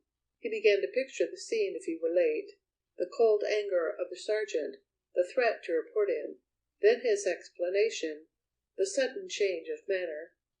A faint click of what seemed to be the entrance gate of the drive recalled him, with a start, to his present position. Footsteps sounded on the gravel, firm, heavy footsteps, walking quickly. A man was approaching the house. Constable Walker edged round the tree trunk so as to get it between himself and any light that might come from the hall door. The man reached the door and rang. In a few seconds a light appeared through the fanlight, and the door was opened by the bearded man. A big, broad-shouldered man in a dark overcoat and soft hat stood on the steps. "Hello, Felix!" cried the newcomer heartily. "Glad to see you're at home. When did you get back?" "That you, Martin? Come in. I got back on Sunday night." "I'll not go in, thanks, but I want you to come round and make up a 4 at bridge. Tom Brice is with us, and he has brought along a friend of his, a young solicitor from Liverpool. You'll come, won't you?" The man, addressed as Felix, hesitated a moment before replying. "Thanks, yes, I'll go, certainly, but I'm all alone and I haven't changed. Come in a minute till I do so. And, if it's a fair question, where did you get your dinner if you're all alone?" "In town. I'm only just home." They went in and the door was closed. Some few minutes later they emerged again and, pulling the door behind them, disappeared down the drive, the distant click of the gate signifying their arrival at the road. As soon as this sounded, the watcher in the lane moved rapidly, though silently, after them, and Constable Walker was left in undisputed possession. On the coast becoming clear, he slipped out onto the lane, walked down it to the road, and turned back in the direction of London. As he did so, a clock struck 9. Entering the first inn he came to, he called for a glass of ale, and, getting into conversation with the landlord, learnt that he was near the hamlet of Brent, on the Great North Road, and that Mr. Felix's house was named St. Malo. He also inquired his way to the nearest public telephone, which, fortunately, was close by. A few minutes later he was speaking to Scotland Yard. He had to wait for a little time while Inspector Burnley, who had gone home, was being fetched, but in 15 minutes he had made his report and was awaiting instructions. The inspector questioned him closely about the position of the house, finally instructing him to return to his post behind the tree and await developments. "I will go out with some men now and will look for you by the little gate in the hedge." Constable Walker walked rapidly back, and, as he did so, the same clock struck 10. He had been gone exactly an hour. In the meantime, Inspector Burnley got a taxi, and after a careful examination of his route and the district on a large-scale map, started for St. Malo with 3 other men. He called on his way at Walpole Terrace, Queen Mary Road, where Tom Broughton lived, and delighted that young man by inviting him to join the party. On the way he explained in detail the lie of the house and grounds, where he wanted each man to stand, and what was to be done in various eventualities. The streets were full of people, and motoring was slow, but it was still considerably before 11 when they entered the Great North Road. They ran on till the inspector judged they were not far from the house, when the car was run up a side road and the engine stopped. The 5 men then walked on in silence. "Wait here," whispered Burnley, when they had gone some distance, and slipped away into the dark. He found the lane, walked softly down it until he came to the little gate, slipped inside, and came up to Constable Walker standing behind his tree. "I'm Inspector Burnley," he whispered. "Has anyone come in or out yet?" "No, sir." "Well, wait here until I post my men." He returned to the others, and, speaking in a whisper, gave his directions. "You men take up the positions I explained to you. Listen out for a whistle to close in. Mr. Broughton, you come with me and keep silent." The inspector and his young acquaintance walked down the lane, stopping outside the little gate. The other 3 men posted themselves at various points in the grounds. And then they waited. It seemed to Broughton that several hours must have passed when a clock in the distance struck 12. He and the inspector were standing beside each other, concealed under the hedge. Once or twice he had attempted whispered remarks, but Burnley was not responsive. It was rather cold, and the stars were bright. A light breeze had risen, and it rustled gently through the hedge, and stirred the branches of the trees. An insistent dog was barking somewhere away to the right. A cart passed on the road, the wheels knocking on their axles annoyingly. It took ages to get out of earshot, the sounds coming in rotation through nearly a quarter of the compass. Then a car followed with a swift rush, the glare of the headlights glancing along through the trees. And still nothing happened. After further ages, the clock struck again. 1. A second dog began barking. The breeze freshened, and Broughton wished he had brought a heavier coat. He longed to stamp up and down and ease his cramped limbs. And then the latch of the road gate clicked, and footsteps sounded on the gravel. They waited motionless as the steps came nearer. Soon a black shadow came into view and moved to the hall door.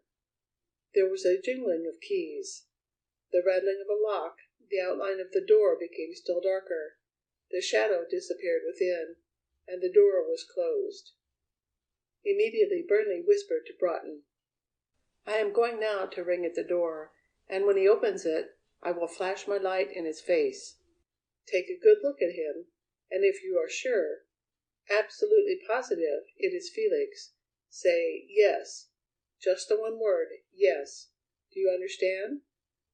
They went in through the small gate, no longer taking any precautions against noise, walked to the door, and Burnley knocked loudly. "Now, remember, don't speak unless you are sure," he whispered. A light flickered through the fanlight, and the door was opened. A beam from the inspector's dark lantern flashed on the face of the man within, revealing the same dark complexion and black beard that had attracted Constable Walker's attention.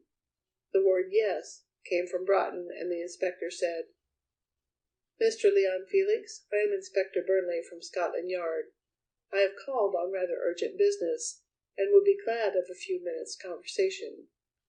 The black-bearded man started. "Oh, certainly," he said, after a momentary pause, "though I don't know that it is quite the hour I would have suggested for a chat. Will you come in?" "Thanks. I'm sorry it's late, but I have been waiting for you for a considerable time.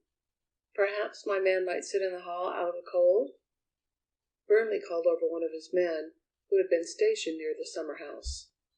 "Wait here till I speak to Mr. Felix Hastings," he said, giving him a sign to be ready if called on. Then, leaving Broughton outside with Constable Walker and the other men, he followed Felix into a room on the left side of the hall. It was fitted up comfortably, though not luxuriously, as a study. In the middle of the room stood a flat-topped desk of modern design. 2 deep, leather-covered armchairs were drawn up on each side of the fireplace, in which the embers still glowed. A tantalus stood on a small side table with a box of cigars. The walls were lined with bookshelves, with here and there a good print. Felix lighted a reading lamp which stood on the desk. He turned to Burnley. "Is it a sitting-down matter?" he said, indicating one of the armchairs. The inspector took it while Felix dropped into the other.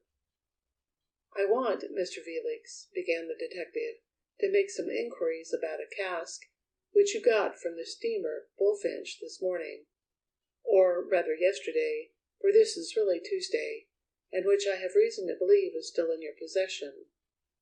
"Yes?" "The steamboat people think that a mistake has been made, and that the cask that you received was not the one consigned to you and which you expected. The cask I received is my own property. It was invoiced to me, and the freight was paid. What more do the shipping company want?" "But the cask you received was not addressed to you.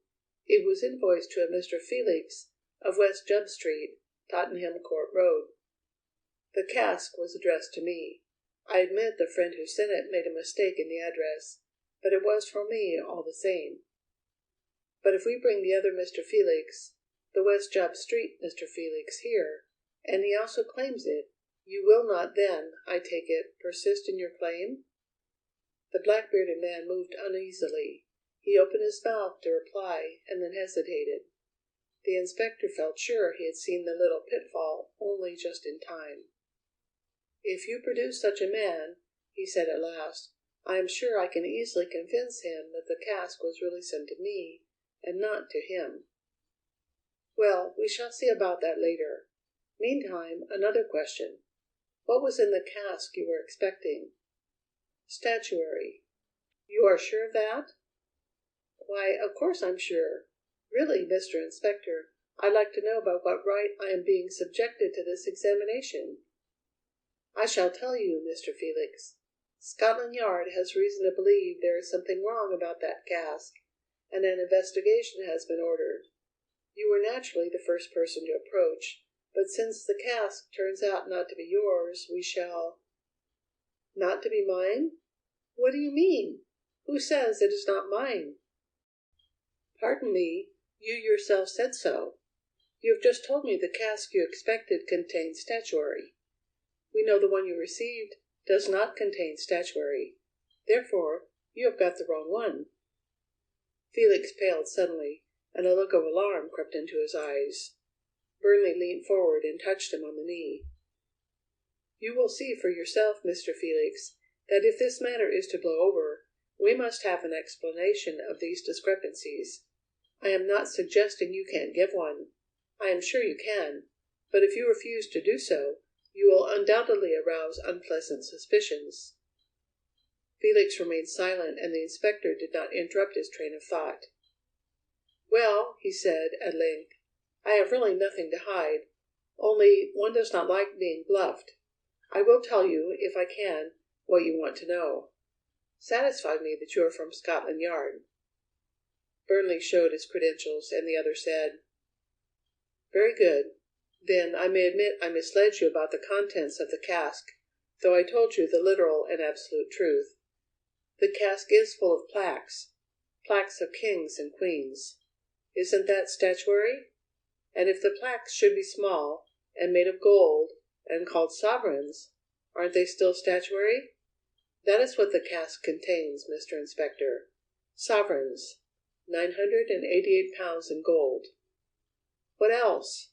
"Nothing else." "Oh, come now, Mr. Felix. We knew there was money in the cask. We also know there is something else. Think again." "Oh, well, there will be packing, of course. I haven't opened it, and I don't know. But 988 pounds in gold would go a small way towards filling it.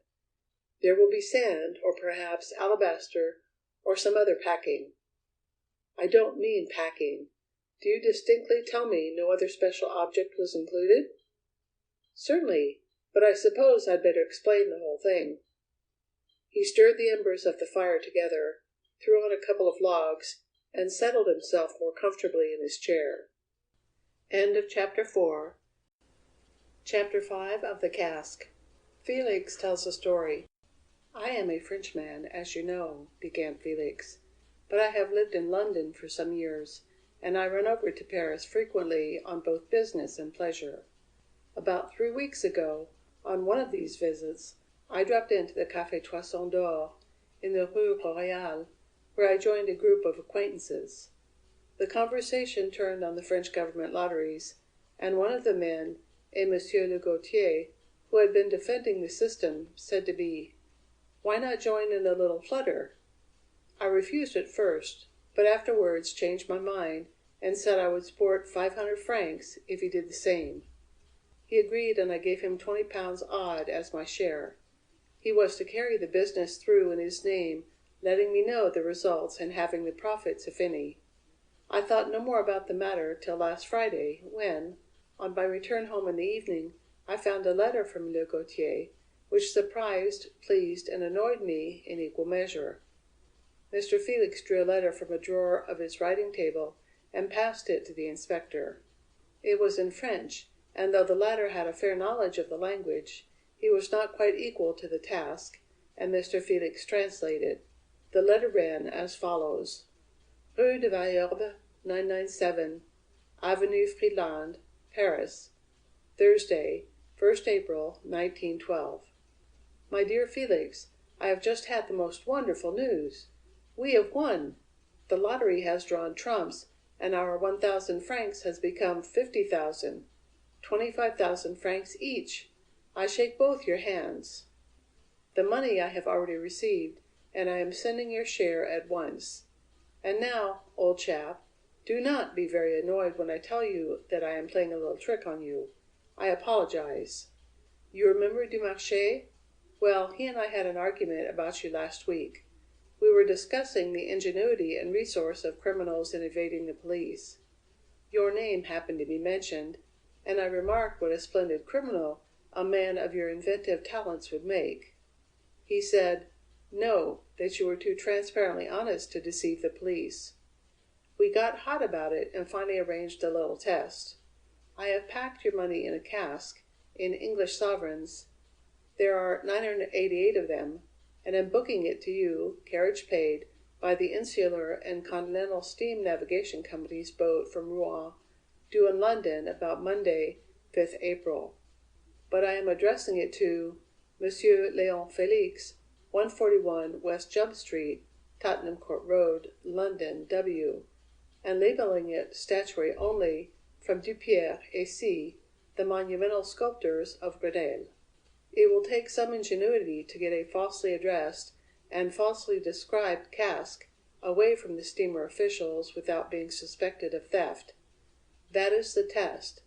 I have bet Dumarche and even 5,000 francs that you will do it. He says you will certainly be caught.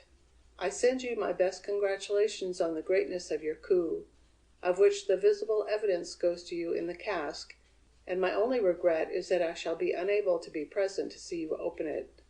With profound apologies, yours very truly, Alphonse Le Gautier. P.S. Please excuse the typewriter, but I have hurt my hand. I don't know whether pleasure at the unexpected windfall of nearly 1,000 pounds, or annoyance at Le Gautier's test with the cask, was my strongest emotion. The more I thought of this part of it, the more angry I became. It was one thing that my friends should amuse themselves by backing their silly theories. It was quite another that I should be the victim and scapegoat of their nonsense. Two things obviously might lead to complications.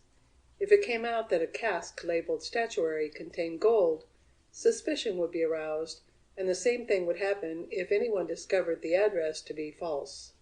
The contents of the cask might be questioned, owing to the weight. That I did not know. The false address might come to light if an advice note of the cask's arrival was sent out, while there was always the fear of unforeseen accidents. I was highly incensed, and I determined to wire early next morning to Le Gautier, asking him not to send the cask, and saying I would go over and get the money. But to my further annoyance, I had a card by the first post, which said that the cask had already been dispatched. It was clear to me then that I must make arrangements to get it away as soon as possible, after the boat came in, and before inquiries began to be made. I accordingly made my plans, and, as I did so, my annoyance passed away and I got interested in the sporting side of the affair. First, I had a few cards of the false address printed.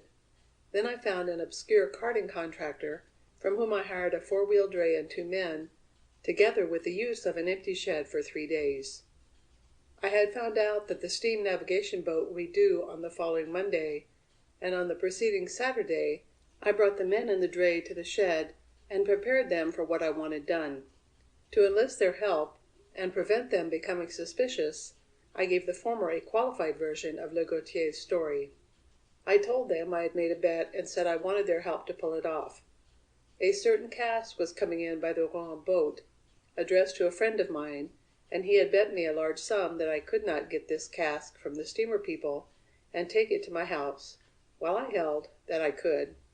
The point was to test the effectiveness of the ordinary business precautions. In order, I told the men, that no real trouble should arise and that I should not, in the event of failure, be charged with theft. My friend had given me a written authorization to take the cask. This I had written out previously, and I showed it to them. Finally, I promised them £2 each if we succeeded. I had got a couple of pots of quick-drying blue and white paint, and I altered the lettering on the dray to that of the address my Paris friends had put on the cask. I am skillful at this kind of work, and I did it myself. On Monday morning we drove to the docks, and I found the Bullfinch had just come in with the Paris goods aboard. She was discharging casks from the forehold, and I strolled along the wharf and had a look at the work. The casks coming ashore were wine casks, but I noticed one at the side of the hold, over which one of the dockers and a young man who looked like a clerk were bending. They seemed very engrossed, and of course I wondered, is this my cask? And have they discovered the gold? I spoke to the young man, found that the cask was mine, and asked him if I could get it away at once. He was quite polite, but would not help me, referring me to the key office, and offering to take me there and find a clerk to attend to me. As we were leaving, he called out to the man at the cask, "You understand, Harkness, to do nothing till you hear from Mr. Avery." At the wharf office, the young man left me in the outer office, while he went, as he said, to get the proper clerk for my work. But he returned with a man that was evidently the manager, and I knew, at once, that something was wrong. This opinion was confirmed when the manager began raising objection after objection to letting the cask go. Some judicious questions elicited the fact that Mr. Avery was the managing director in the head office in Fenchurch Street. I left the wharf office, sat down on some boxes, and thought out the situation. It was clear that something had aroused the suspicions of the clerk and the docker, Harkness, and the former's remark to the latter to do nothing without instructions from Mr. Avery seemed to mean that the matter was to be laid before that gentleman. To do nothing evidently meant to hold on to the cask. If I were to get my property, it was clear I must see to the supplying of those instructions myself. I went to Fenchurch Street and asked for Mr. Avery. Fortunately for me, he was engaged. I said I could not wait and asked for a sheet of paper and envelope on which to write him a note. By the simple expedient of sealing and addressing the empty envelope, I thus provided myself with a sheet of paper bearing the firm's heading. I dropped into a bar and, ordering some ale, borrowed a pen and ink. Then I composed a letter from Mr. Avery to Harkness, instructing him to hand over the cask at once to me. While I was writing this, it occurred to me that if this man's suspicions were really seriously aroused, he would probably follow the cask, and thus trace me to my house. I lost another quarter of an hour pondering this problem. Then an idea occurred to me, and I added a paragraph saying that, as the navigation company had contracted to deliver the cask at an address in the city, he, Harkness, was to accompany it and see that it reached its destination safely.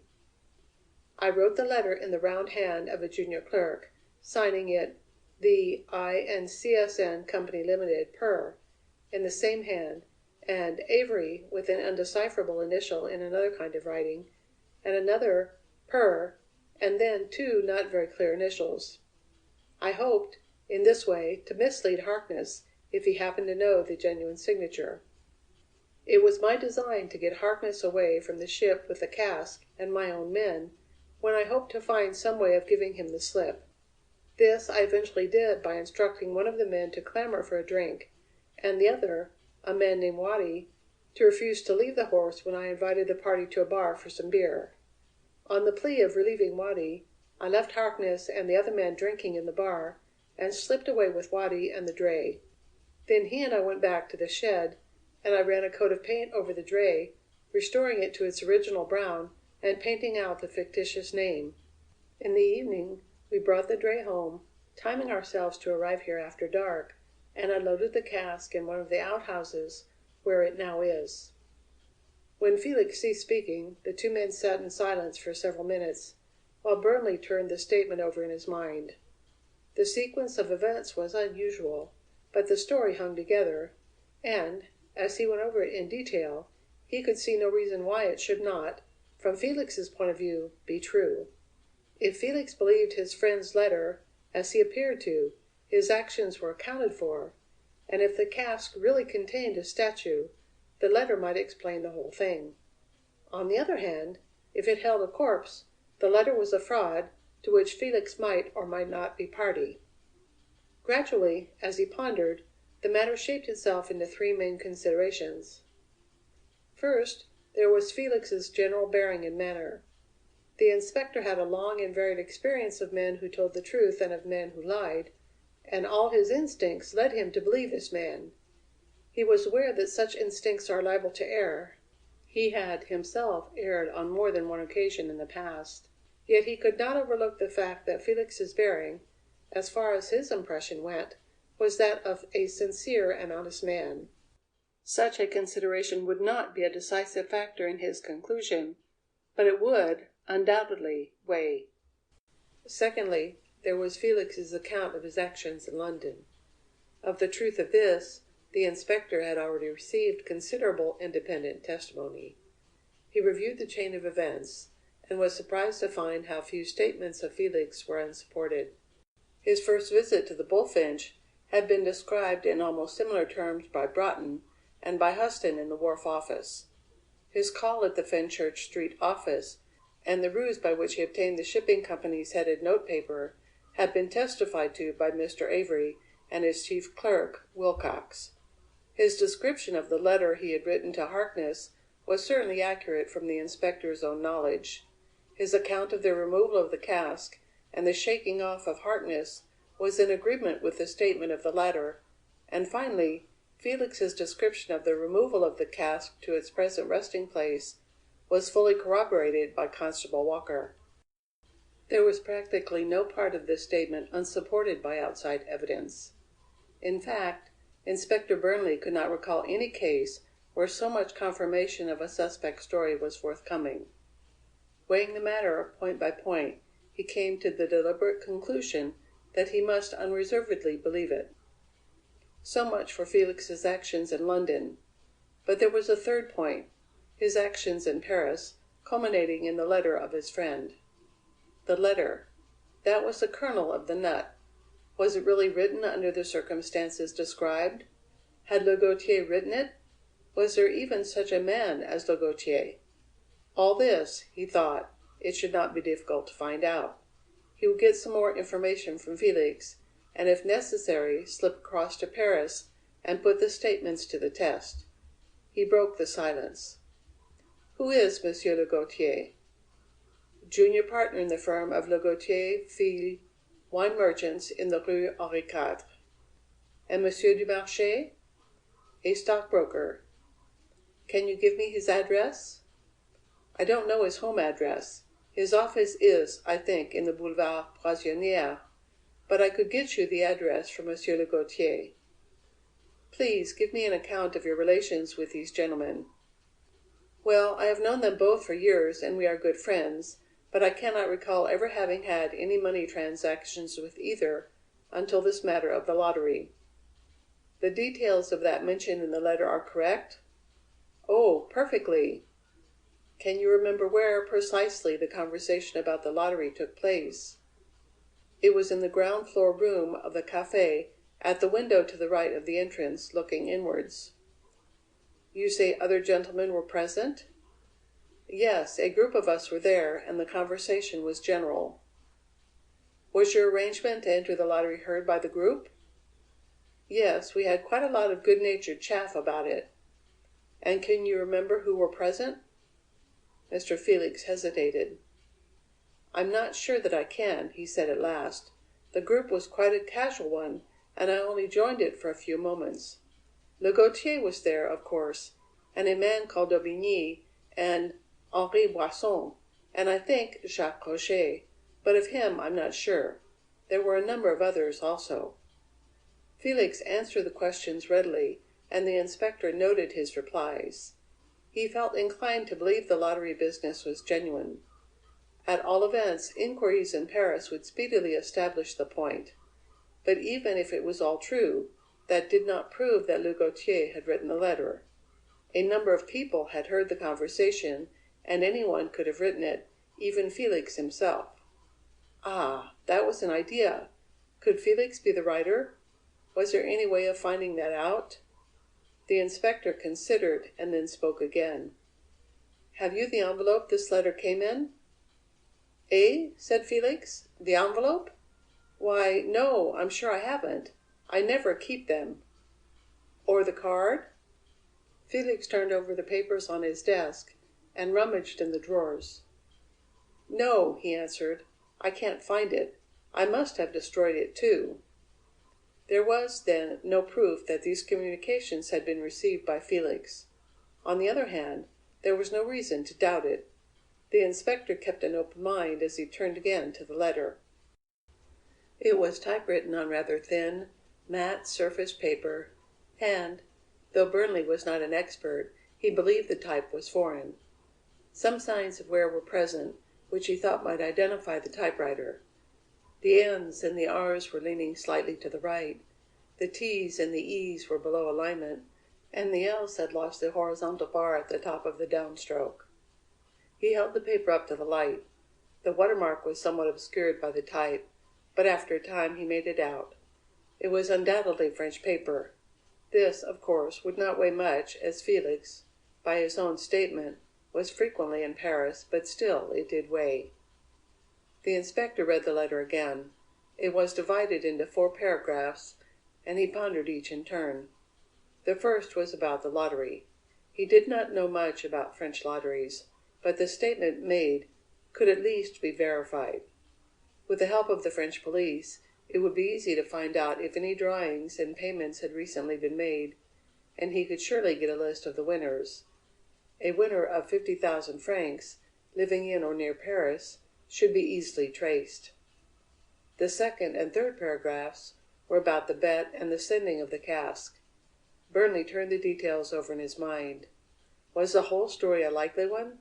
It certainly did not strike him as such. Even if such an unusual bet had been made, the test was an extremely poor one. He could hardly believe that a man who could invent the plan of the cask would not have done better, and yet it was undoubtedly possible. Another idea entered the inspector's mind. He had, perhaps, been thinking too much of the £988 and too little of the woman's hand. Suppose there really was a corpse in the cask. What then? Such an assumption made all the circumstances more serious, and explained partly the sending of the cask, but it did not, so far as the inspector could see, throw light on the method of doing so. But when he came to the 4th paragraph, he saw that it might easily bear 2 meanings. He read it again. "I send you my best congratulations on the greatness of your coup, of which the visible evidence goes to you in the cask, and my only regret is that I shall be unable to be present to see you open it." This seemed, at first sight, obviously to mean congratulations on winning the lottery, the visible evidence of which, namely, £988 in gold, was in the cask. But did it really mean this? Did a more sinister interpretation not also offer itself? Suppose the body was the visible evidence? Suppose the death was the result, possibly indirect, of something that Felix had done? If money only was being sent, why should Le Gautier experience regret that he could not see the cask opened? But if a corpse was unexpectedly hidden there, would not that statement be clarified? It certainly looked so. One thing, at least, seemed clear. If a corpse had been sent to Felix, he must know something of the circumstances leading up to it. The inspector spoke again. I am obliged for your statement, Mr. Felix, which, I may be allowed to say, I fully accept so far as it goes. But I fear you have not told me everything." "I have told you everything material." "Then I am afraid we are not in agreement as to what is material. At all events, it all goes back to my original question, what is in the casket? Do you not accept my statement that it is money?" "I accept your statement that you believe it to be money. I do not necessarily accept your authority for that belief." "Well," said Felix, jumping up, "the cask's in the coach house, and I see there is nothing for it but to go and open it now. I did not want to do so tonight, as I did not want to have all that gold lying loose about the house. But it's clear nothing else will satisfy you." "Thank you, Mr. Felix. I wanted you to make the suggestion. It is, as you say, the only way to settle the matter. I'll call Sergeant Hastings here as a witness, and we'll go now." In silence, Felix got a lantern and led the way. They passed through a back door into the yard, and paused at the coach house door. "Hold the light, will you, while I get the keys?" Burnley threw a beam on the long running bolt that closed the two halves of the door. A padlock held the handle down on the staple. Felix inserted a key, but at his first touch the lock fell open. "Why, the thing's not fastened!" he cried, "and I locked it myself a few hours ago." He removed the padlock and withdrew the running bolt, swinging the large door open. Burnley flashed in the lantern. "Is the cask here?" he said. "Yes, swinging there from the ceiling," answered Felix, as he came over from fastening back the door. Then his jaw dropped, and he stared fixedly. "My heavens!" he gasped, in a strangled tone. "It's gone! The cask's gone!" End of Chapter 5. Chapter 6. The Art of Detection.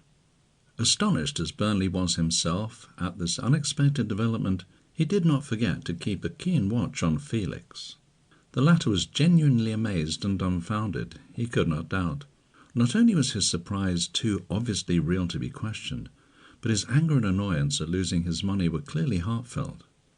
"I looked at myself, he kept on repeating. "It was there at 8 o'clock, and who could get at it since then? Why, no one but myself knew about it. How could anyone else have known?" "That's what we have to find out," returned the inspector. "Come back to the house, Mr. Felix, and let us talk it over. We cannot do anything outside until it gets light. You may not know," he continued, "that you were followed here with your cask by one of our men, who watched you unloading it in the coach-house. He waited till you left, with your friend Martin, a few minutes before 9. He then had to leave to advise me of the matter, but he was back at the house by 10. From 10 till after 11 he watched alone, but since then the house has been surrounded by my men, as I rather expected to find a gang instead of a single man. Whoever took the cask must therefore have done so between 9 and 10. Felix stared at his companion open-mouthed. "By Jove," he said, "you amaze me. How in thunder did you get on my track?" Burnley smiled. "It's our business to know these things," he answered. "I knew all about how you got the cask away from the docks also." "Well, thank heaven, I told you the truth." "It was the wise thing, Mr. Felix. I was able to check your statements as you went along, and I may say I felt really glad when I heard you were going to be straight. At the same time, sir, you will realise that my orders prevent me from being satisfied until I've seen the contents of the cask. You cannot be more anxious to recover it than I am, for I want my money." "Naturally," said Burnley. "But before we discuss the matter, excuse me a moment.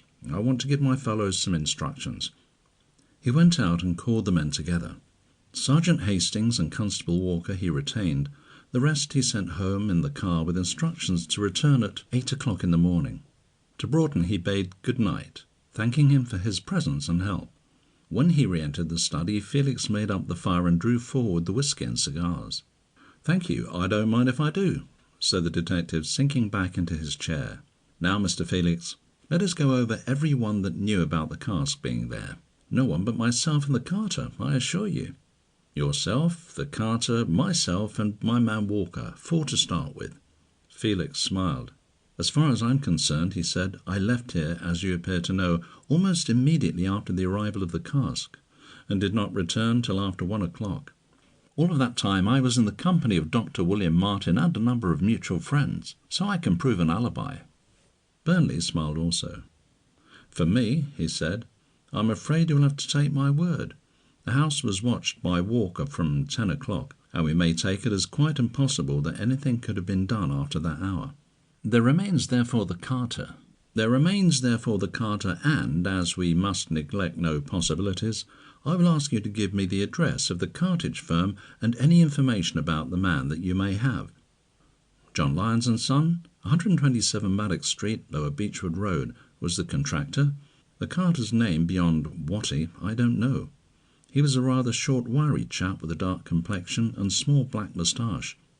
And now, Mr. Felix, can you not think of any others who may have known about the cask?" "There was no one," replied the other with decision. "I'm afraid we can't assume that. We certainly can't be sure." "Who could there be?" "Well, your French friend. How do you know he didn't write to others beside you?" Felix sat up as if he'd been shot. "By Jove!" he cried, "it never entered my head. But it's most unlikely, most unlikely." "The whole thing's most unlikely as far as that goes. Perhaps you're not aware that someone else was watching the house last evening?" "Good God, Inspector, what do you mean?" "Someone came to the lane shortly after your arrival with the cask. He waited and heard your conversation with your friend Martin. When you and your friend left, he followed you." Felix passed his hand over his forehead. His face was pale. "This business is too much for me," he said. "I wish to heaven I was out of it." "Then help me to get you out of it. Think. Is there anyone your friend knows that he might have written to?" Felix remained silent for some moments. "There is only one man," he said at length in a hesitating voice, "that I know he is friendly with. Mr. Percy Murgatroyd, a mining engineer who has an office in Westminster. But I don't for one moment believe he had anything to say to it." "Let me have his name and address anyway." 4 St. John's Mansions, Victoria Street, said Felix on referring to an address book. "You might write it down, if you please, and sign it." Felix looked up with a smile. "You generally write notes yourself, I should have thought." Burnley laughed. "You're very quick, Mr. Felix. Of course, it's your handwriting I want also, but I assure you it's only routine. Now, please, think. Is there anyone else?" "Not a living soul that I know of." "Very well, Mr. Felix, I want to ask just one other question. Where did you stay in Paris?" "At the Hotel Continental." "Thanks, that's everything. And now, if you will allow me, I will take a few winks here in the chair till it gets light, and if you take my advice, you will turn in." Felix looked at his watch. 3:15. Well, perhaps I shall. I'm only sorry I cannot offer you a bed, as the house is absolutely empty. But if you will take a shakedown in the spare room—" No, thanks very much. I shall be all right here." "As you wish. Good night." When Felix had left, the inspector sat on his chair smoking his strong black cigars and thinking. He did not sleep, though he remained almost motionless, only at long intervals rousing up to light another cigar, and it was not until 5 had struck that he got up and looked out of the window. "Light at last," he muttered, as he let himself quietly out of the back door into the yard. His first care was to make a thorough search in the yard and all the outhouses, to ensure that the cask was really gone and not merely hidden in some other room. He was speedily satisfied on this point. Since it was gone, it was obvious that it must have been removed on a vehicle. His next point was to see how that vehicle got in, and if it had left any traces. And first, as to the coach-house door. He picked up the padlock and examined it carefully. It was an ordinary old-fashioned 4-inch one.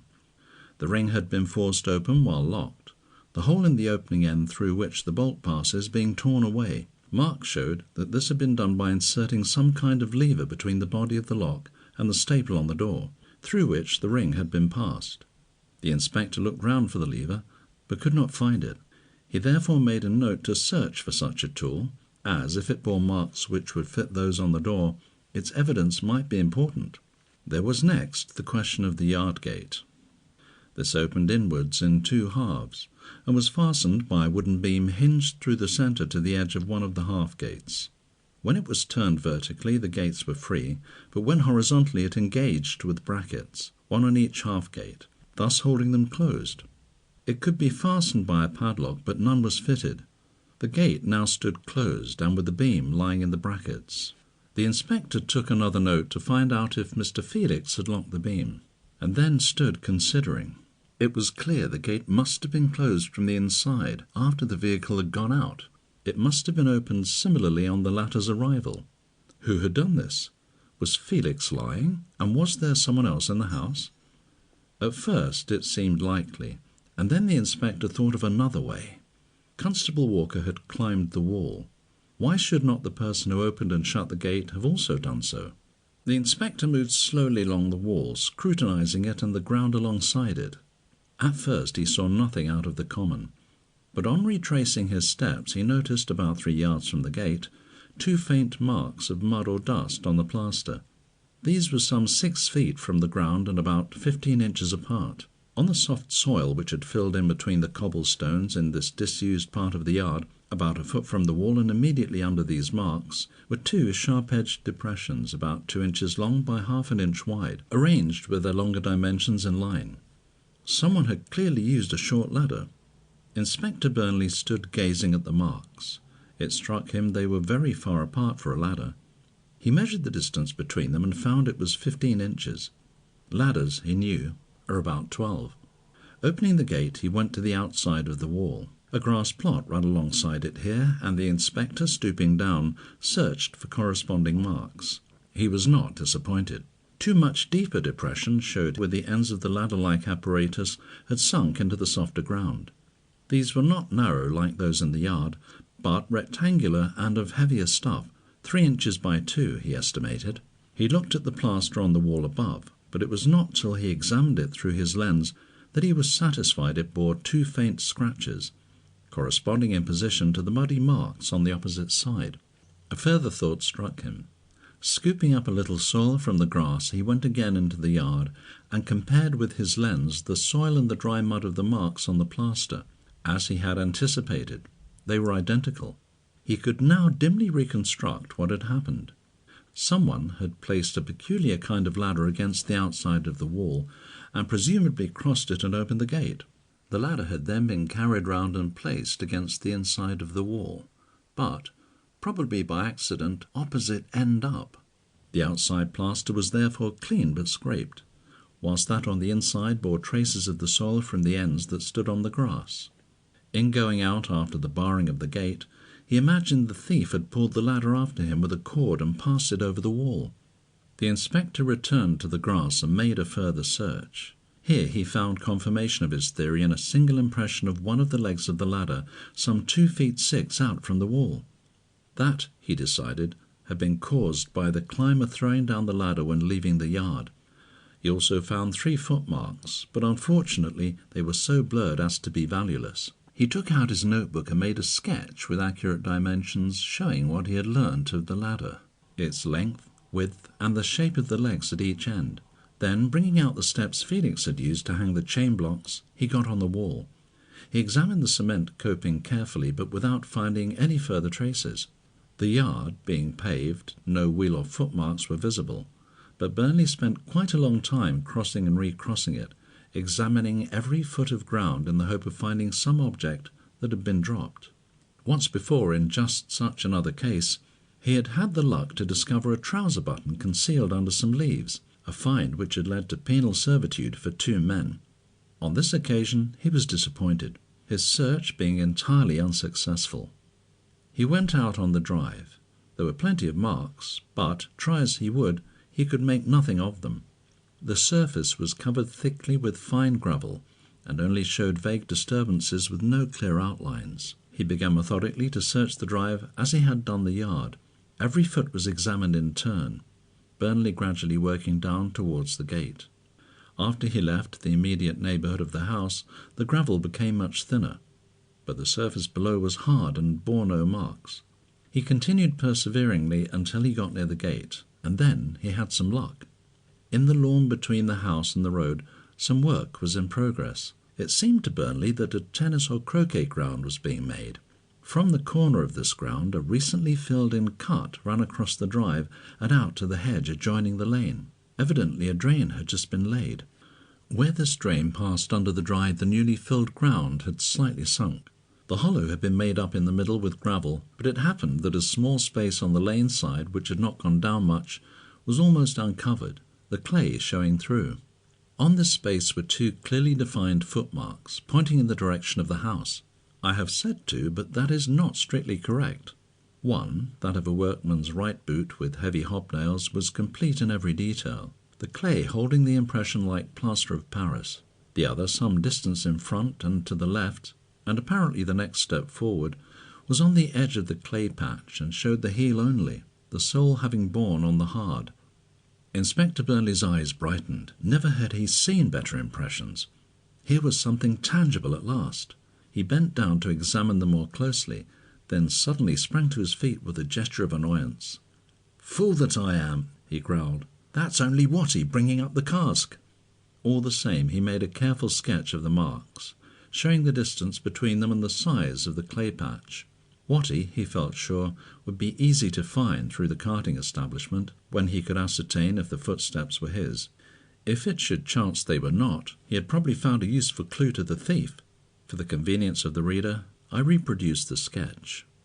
Burnley turned to go on, but his habit of thinking things out reasserted itself, and he stood gazing at the marks and slowly pondering. He was puzzled that the steps were so close together. He took out his rule and remeasured the distance between them. 19 inches from heel to heel. That was surely very close. A man of Watty's size would normally take a step of at least 30 inches, and carters were generally long-stepping men. If he had put in at 32 or 33 inches, he would probably be nearer the thing. Why then this short step? He looked and pondered. Then suddenly a new excitement came into his eyes, and he bent swiftly down again. "Jove," he murmured, "Jove, I nearly missed that.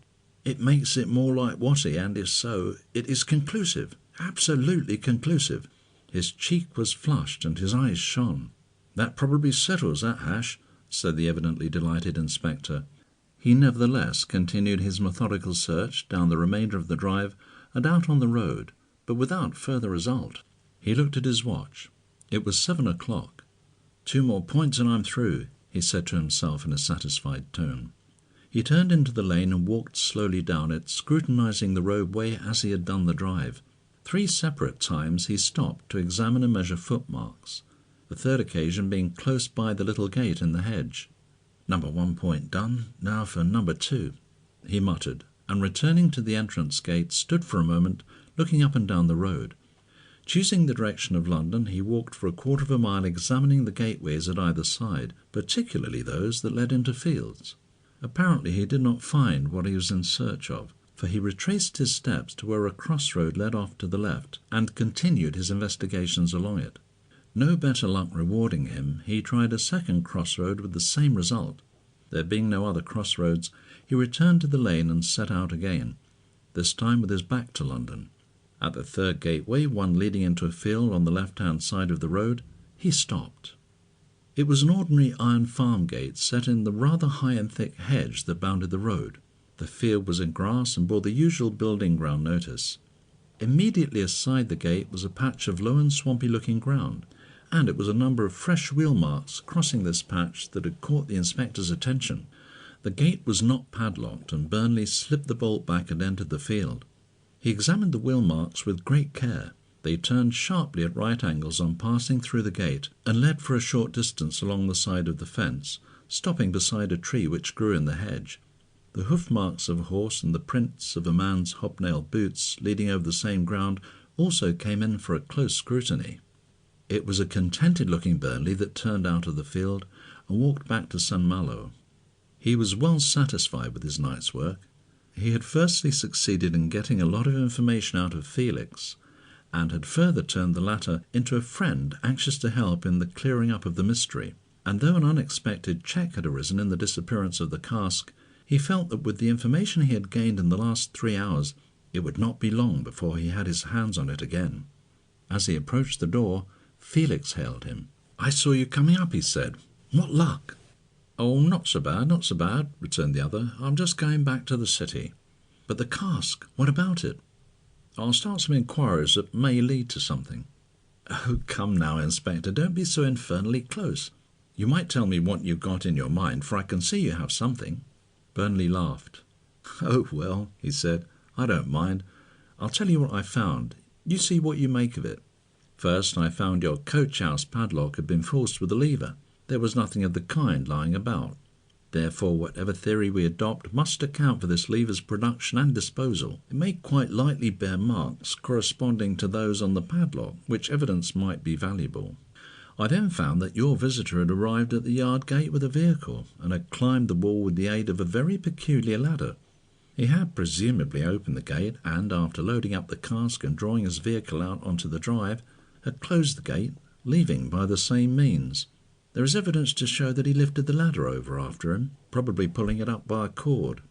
I have said the ladder was a peculiar one. Here is a sketch of its shape so far as I could learn it.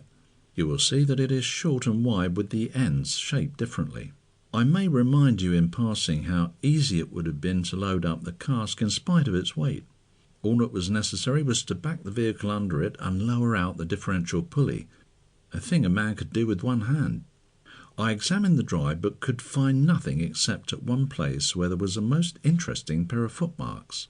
You must really see these for yourself, and if you will stroll down now I will point them out. There is reason to believe they were made by Watty when he was approaching the house with the dray, but I cannot be positive as yet. I then examined the lane and found in 3 places other footmarks by the same man. Finally, about 200 yards along the main road to the north, I found wheel marks leading into a grass field beside which he had walked.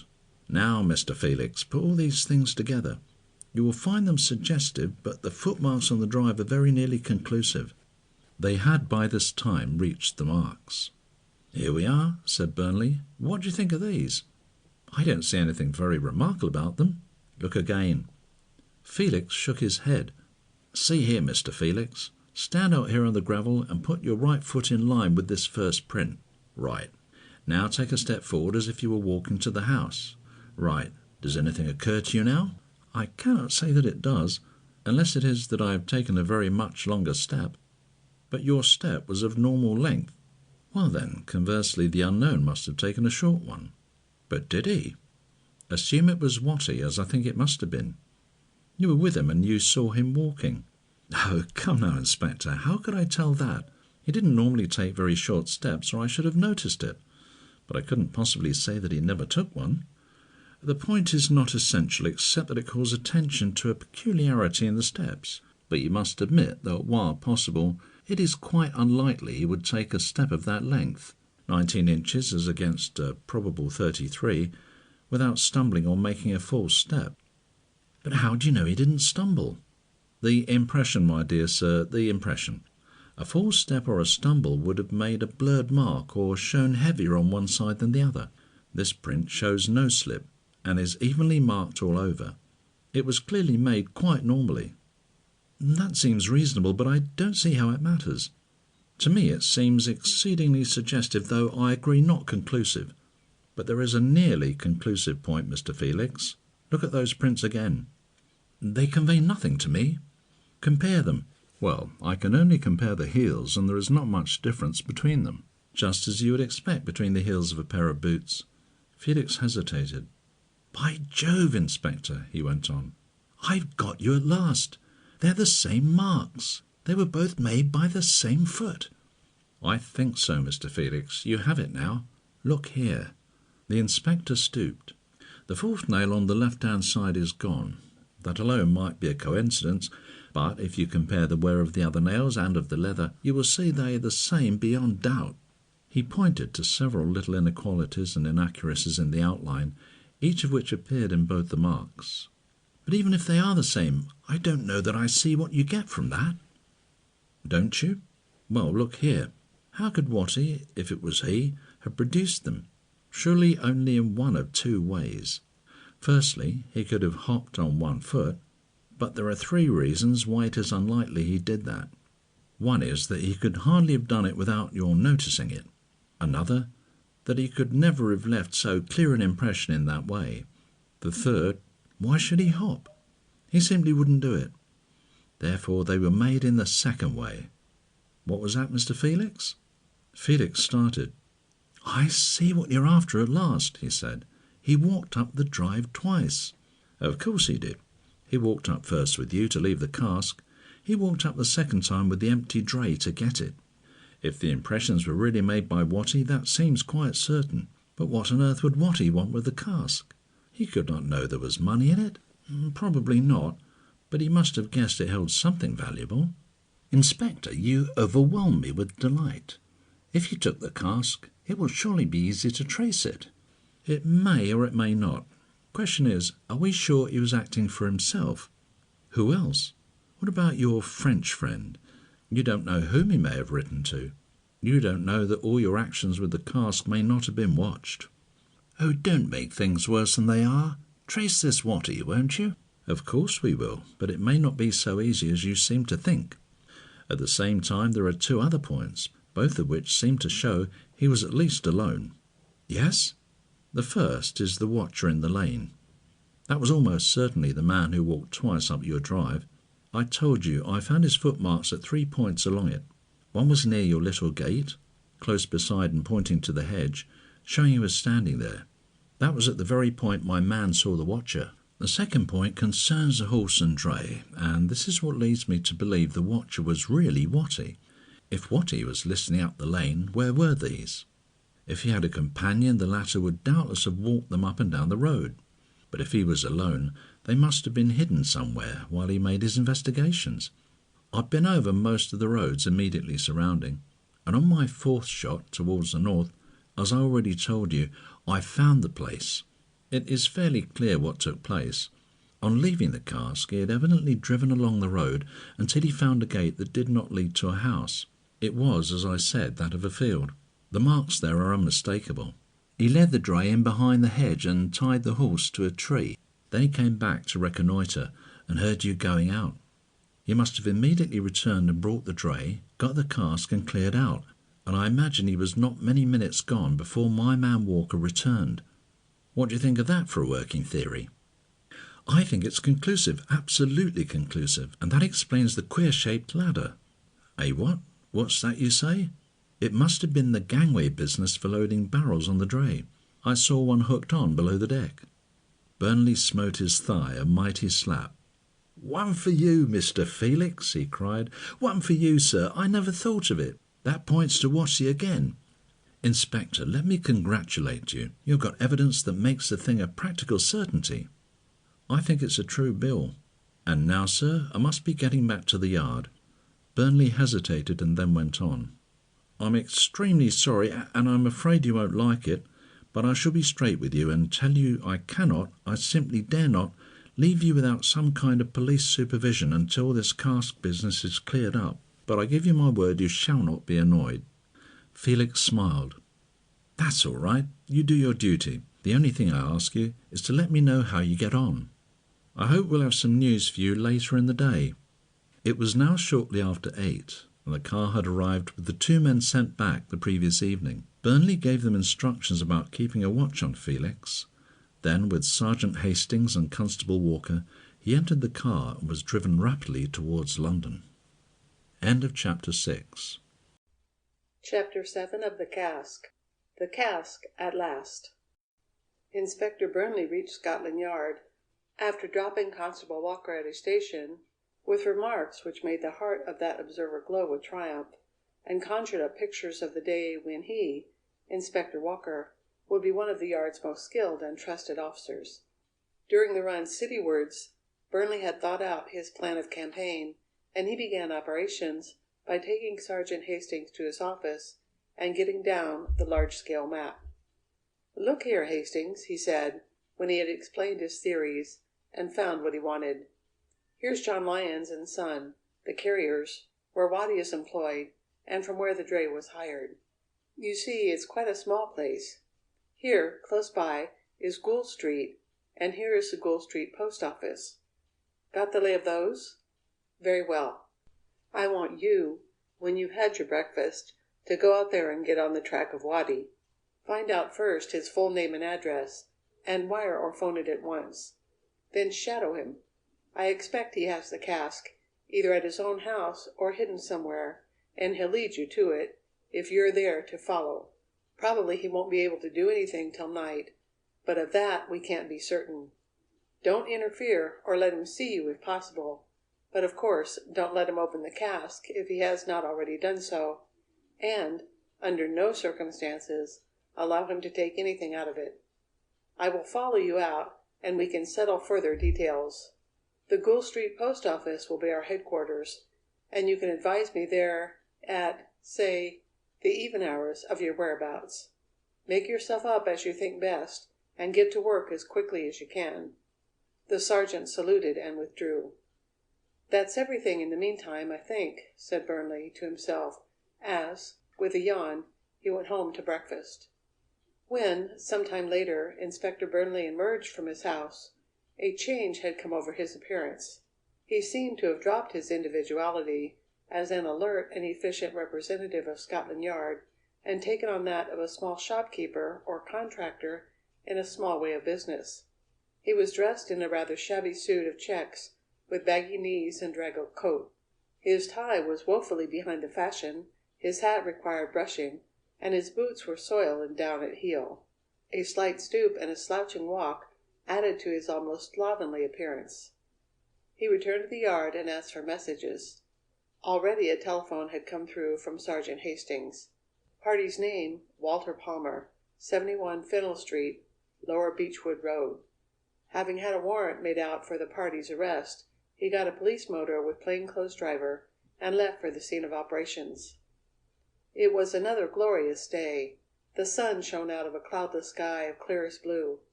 The air had the delightful freshness of early spring. Even the inspector, with his mind full of casks and corpses, could not remain insensible of its charm. With a half sigh, he thought of that garden in the country, which it was one of his dearest dreams some day to achieve. The daffodils would now be in fine show, and the primroses would be on, and such a lot of fascinating work would be waiting to be done among the later plants. The car drew up as he had arranged at the end of Gould Street, and the inspector proceeded on foot. After a short walk, he reached his objective, an archway at the end of a block of buildings, above which was a faded signboard bearing the legend, "John Lyons and Son, Carriers." Passing under the arch, and following a short lane, he emerged in a yard with an open-fronted shed along one side, and a stable big enough for 8 or 9 horses on the other. 4 or 5 carts of different kinds were ranged under the shed roof. In the middle of the open space, with a horse yoked in, was a dray with brown sides, and Burnley, walking close to it, saw that under the paint the faint outline of white letters could be traced. A youngish man stood by the stable door, and watched Burnley curiously, but without speaking. "Boss about?" shouted Burnley. The youngish man pointed to the entrance. "In the office," he replied. The inspector turned and entered a small wooden building immediately inside the gate. A stout, elderly man with a grey beard, who was posting entries in a ledger, got up and came forward as he did so. "Morning," said Burnley. "Have you a dray for hire?" "Why, yes," answered the stout man. "When do you want it, and for how long?" "It's this way," returned Burnley. "I'm a painter, and I have always stuff to get to and from jobs. My own dray has broken down, and I want one while it's being repaired. I've asked a friend for the loan of his, but he may not be able to supply. It will take about 4 days to put it right." "Then you wouldn't want a horse and man?" "No, I should use my own." "In that case, sir, I couldn't agree, I fear. I never let my vehicles out without a man in charge." "You're right in that, of course, but I don't want the man. I'll tell you. If you let me have it, I'll make you a deposit of its full value. That will guarantee its safe return." The stout man rubbed his cheek. "I might do that," he said. "I've never done anything like it before, but I don't see why I shouldn't." "Let's have a look at it, anyway," said Burnley. They went into the yard and approached the dray, Burnley going through the form of examining it thoroughly. "I have a lot of small kegs to handle," he said, "as well as drums of paint. I should like to have that barrel loader fixed till I see if it's narrow enough to carry them." The stout man unhooked the loader and fixed it in position. "Too wide, I'm afraid," said the inspector, producing his rule. "I'll just measure it." It was 15 inches wide and 6 feet 6 long. The sides were of 6 by 2 material, with iron-shod ends. One pair of ends, that resting on the ground, was chisel-pointed, the other carried the irons for hooking it on to the cart. The ends of these irons made rectangles about 3 inches by 2. Burnley looked at the rectangles. Both were marked with soil. He was satisfied. The loader was what Watty had used to cross the wall. "That'll do all right," he said. "Let's see, do you carry a box for hay or tools?" He opened it and rapidly scanned its contents. There was a halter, a nose bag, a small coil of rope, a crank spanner, and some other small objects. He picked up the spanner. "This, I suppose, is for the axle caps?" he said, bending down and trying it. "I see it fits the nuts." As he replaced it in the box, he took a quick look at the handle. It bore 2 sets of scratches on opposite sides, and the inspector felt positive these would fit the marks on the padlock and staple of the coach-house door, had he been able to try them. The stout man was regarding him with some displeasure. "You weren't thinking of buying it?" he said. "No, thanks, but if you want a deposit before you let me take it, I want to be sure it won't sit down with me." They returned to the office, discussing rates. Finally, these were arranged, and it was settled that when Burnley had seen his friend, he was to telephone the result. The inspector left the yard well pleased. He had now complete proof that his theories were correct, and that Watty, with that dray, had really stolen the cask. Returning to Google Street, he called at the post office. It was 10 minutes to 12, and there being no message for him, he stood waiting at the door.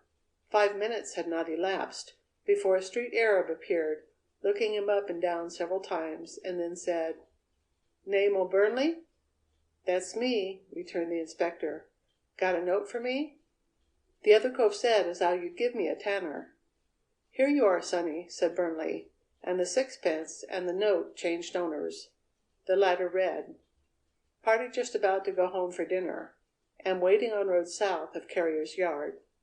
Burnley walked to where he had left the motor, and getting in, was driven to the place mentioned. At a sign from him, the driver drew the car to the side of the road, stopping his engine at the same time. Jumping down, he opened the bonnet and bent over the engine. Anyone looking on would have seen that a small breakdown had taken place. A tall, untidy-looking man, in threadbare clothes and smoking a short clay, lounged up to the car with his hands in his pockets. Burnley spoke softly without looking round. "I want to arrest him, Hastings. Point him out when you see him. He'll pass this way going for his dinner in less than 5 minutes." "Right." The loafer moved forward and idly watched the repairs to the engine. Suddenly he stepped back. "That's him," he whispered. Burnley looked out through the back window of the car, and saw a rather short, wiry man coming down the street, dressed in blue dungarees and wearing a grey woolen muffler. As he reached the car, the inspector stepped quickly out and touched him on the shoulder, while the loafer and the driver closed round. "Walter Palmer, I am an inspector from Scotland Yard. I arrest you on a charge of stealing a cask. I warn you, anything you say may be used against you. Better come quietly, you see there are 3 of us." Before the dumbfounded man could realize what was happening, a pair of handcuffs had snapped on his wrists, and he was being pushed in the direction of the car. "All right, boss, I'll come," he said as he got in, followed by Burnley and Hastings. The driver started his engine, and the car slipped quietly down the road. The whole affair had not occupied 20 seconds, and hardly one of the passers-by had realized what was taking place. "I'm afraid, Palmer, this is a serious matter," began Burnley. "Stealing the cask is one thing, but breaking into a man's yard at night is another. That's burglary, and it will mean 7 years at least." "I don't know what you're talking about, boss," answered the prisoner hoarsely, licking his dry lips. "I don't know of no cask." "Now, man, don't make things worse by lying. We know the whole thing. Your only chance is to make a clean breast of it." Palmer's face grew paler, but he did not reply. We know how you brought out the cask to Mr. Felix's about 8 o'clock last night, and how, when you had left it there, you thought you'd go back and see what chances there were of getting hold of it again. We know how you hid the dray in a field close by, and then went back down the lane and waited to see if anything would turn up. We know how you learned the house was empty, and that after Mr. Felix left, you brought the dray back. We know all about your getting over the wall with the barrel loader and forcing the coach house door with the wheel cap wrench. You see, we know the whole thing, so there's not the slightest use in your pretending ignorance." During this recital, the prisoner's face had grown paler and paler until it was now ghastly. His jaw had dropped, and great drops of sweat rolled down his forehead. Still, he said nothing. Burnley saw he had produced his impression, and leant forward and tapped him on the shoulder. "Look here, Palmer," he said, "if you go into court, nothing on earth can save you. It'll be penal servitude for at least 5, and probably 7 years. But I'm going to offer you a sporting chance, if you'd like to take it." The man's eyes fixed themselves with painful intentness on the speaker's face. "The police can only act if Mr. Felix prosecutes. But what Mr. Felix wants is the cask. If you return the cask at once, unopened, Mr. Felix might, I don't say he will, but he might be induced to let you off. What do you say?" At last the prisoner's self-control went. He threw up his manacled hands with a gesture of despair. "My God!" he cried hoarsely. "I can't!" The inspector jumped. "Can't?" he cried sharply. "What's that? Can't? What do you mean?" "I don't know where it is. I don't, I swear. See here, boss." The words now poured out of his mouth in a rapid stream. "I'll tell you the truth. I will, s'help me God.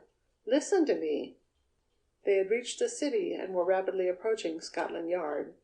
The inspector gave instructions for the car to be turned and run slowly through the quieter streets.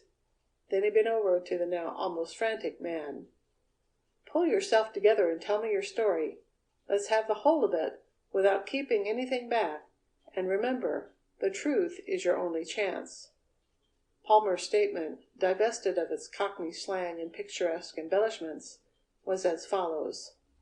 "I suppose you know all about the way Mr. Felix hired the dray," began Palmer, "and painted it in the shed, and about my mate, Jim Brown, and me?" The inspector nodded, and he continued. "Then I don't need to tell you all that part of it. Only that Jim and I, from the first, were suspicious that there was something crooked about the whole business. Mr. Felix told us he had a bet on that he could get the cask away without being caught, but we didn't believe that. We thought he was out to steal it. Then, when he told us that stevedore fellow was to be fixed so he couldn't follow us, we were both quite sure it was a do. Then you know how Felix and I left Jim and him in the bar and went back to the shed and repainted the dray? You know all that?" "I know," said Burnley. "We waited in the shed till it was getting on towards dusk, and then we got the cask out to Felix's and left it swinging in a set of chain blocks in an outhouse. Well, sir, I asked more than twice the pay he'd promised, and when he gave it without a word, I was certain he was afraid of me. I thought, there's some secret about that cask, and he'll be willing to pay to have it kept quiet. And then it occurred to me that if I could get hold of it, I could charge him my own price for its return. I didn't mean to steal it. I didn't, sir, honest. I only meant to keep it for a day or two, till he'd be willing to pay a reward." The man paused. "Well, you know, Palmer, blackmail is not much better than theft," said Burnley. "I'm only telling you the truth, sir. That's the way it was. I thought I'd try and find out what part of the house Felix slept in, and if there were others about, so as to see what chances there'd be of getting the dray up again without being heard. So I hid it in a field, as you know, and went up the lane. I don't think I would have done anything, only for Felix going away and saying the house was empty. Then it came over me so strongly how easy everything would be with the coast clear and the cask swinging in the chain blocks. The temptation was too strong for me, and I went back and got in, as you said. I suppose you must have been there all the time watching me?" The inspector did not reply, and Palmer went on. It happened that for some time I had been going to change my house. There was an empty one close by I thought would suit. I got the key on Saturday and looked over it on Sunday. The key was still in my pocket, for I hadn't had time to return it. I intended to drive the dray down the lane behind the house and get the cask off it, then run round and get in from the front, open the yard door, roll the cask in, lock up again, and return the dray to the yard. I would make an excuse with the landlord to keep the key for a day or two, till I could get the money out of Felix. Well, sir, I drove down the lane to the back of the house, and then a thing happened that I'd never foreseen. I couldn't get the cask down. It was too heavy. I put my shoulder to it, and tried my utmost to get it over on its side, but I couldn't budge it. I worked till the sweat was running down me, using anything I could find for a lever, but it was no good. It wouldn't move. I went over all my friends in my mind to see if there was anyone I could get to help, but there was no one close by that I thought would come in, and I was afraid to put myself in anyone's power that I wasn't sure of. I believed Jim would be all right, but he lived 2 miles away, and I did not want to go for him, for I was late enough as it was. In the end, I could think of no other way, and I locked the house and drove the dray to Jim's. Here I met with another disappointment. Jim had gone out about an hour before, and his wife didn't know where he was or when he'd be in. I cursed my luck. I was 10 times more anxious now to get rid of the cask than I had been before to get hold of it. And then I thought I saw a way out. I would drive back to the yard, leave the cask there on the dray all night, get hold of Jim early in the morning, and, with his help, take the cask back to the empty house. If any questions were asked, I would say Felix had given me instructions to leave it overnight in the yard and deliver it next morning to a certain address.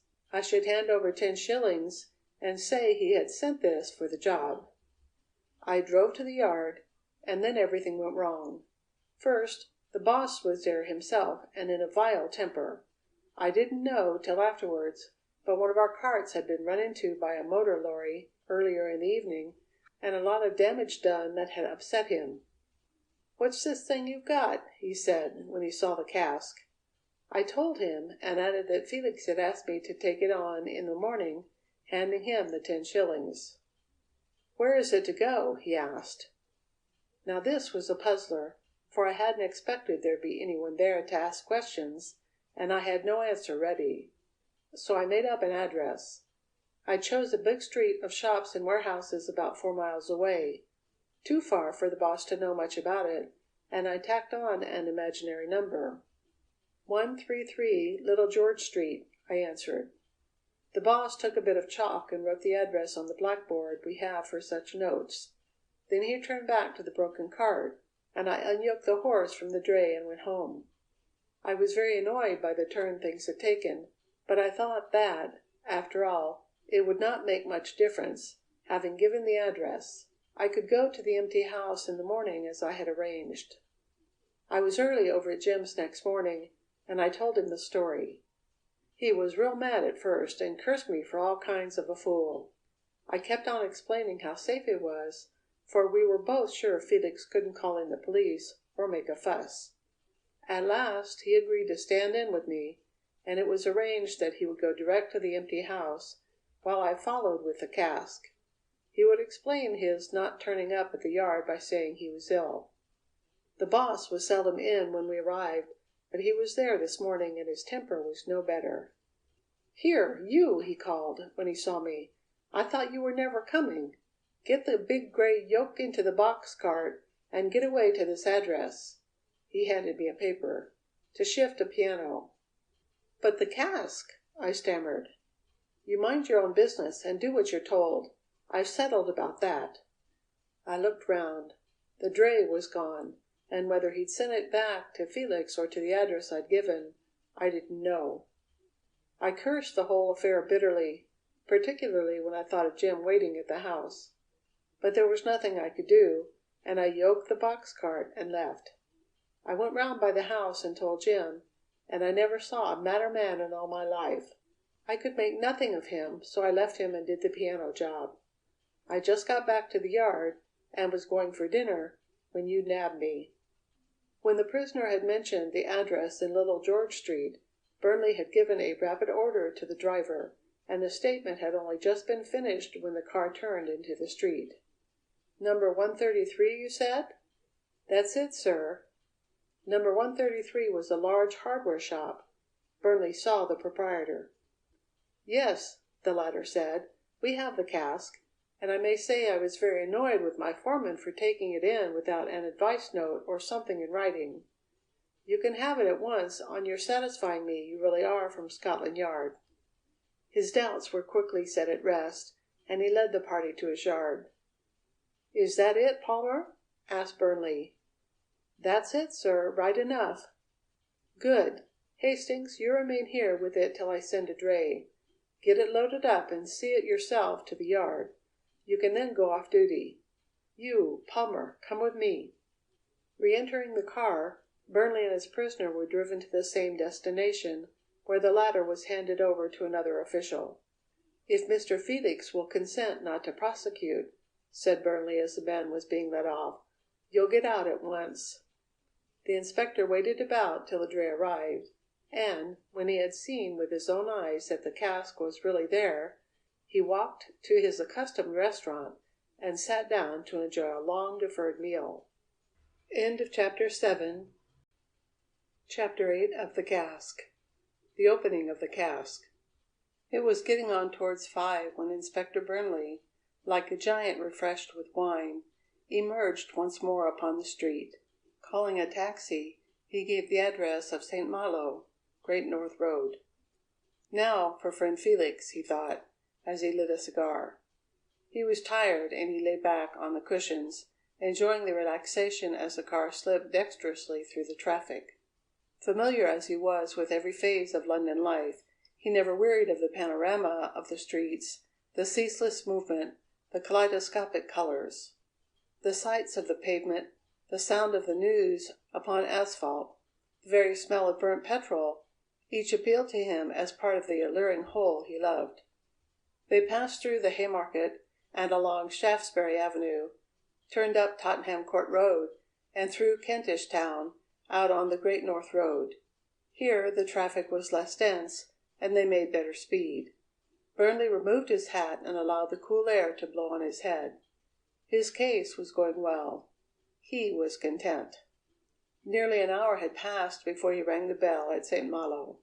Felix opened the door, the visage of Sergeant Kelvin, his watchdog, appearing in the gloom at the back of the hall.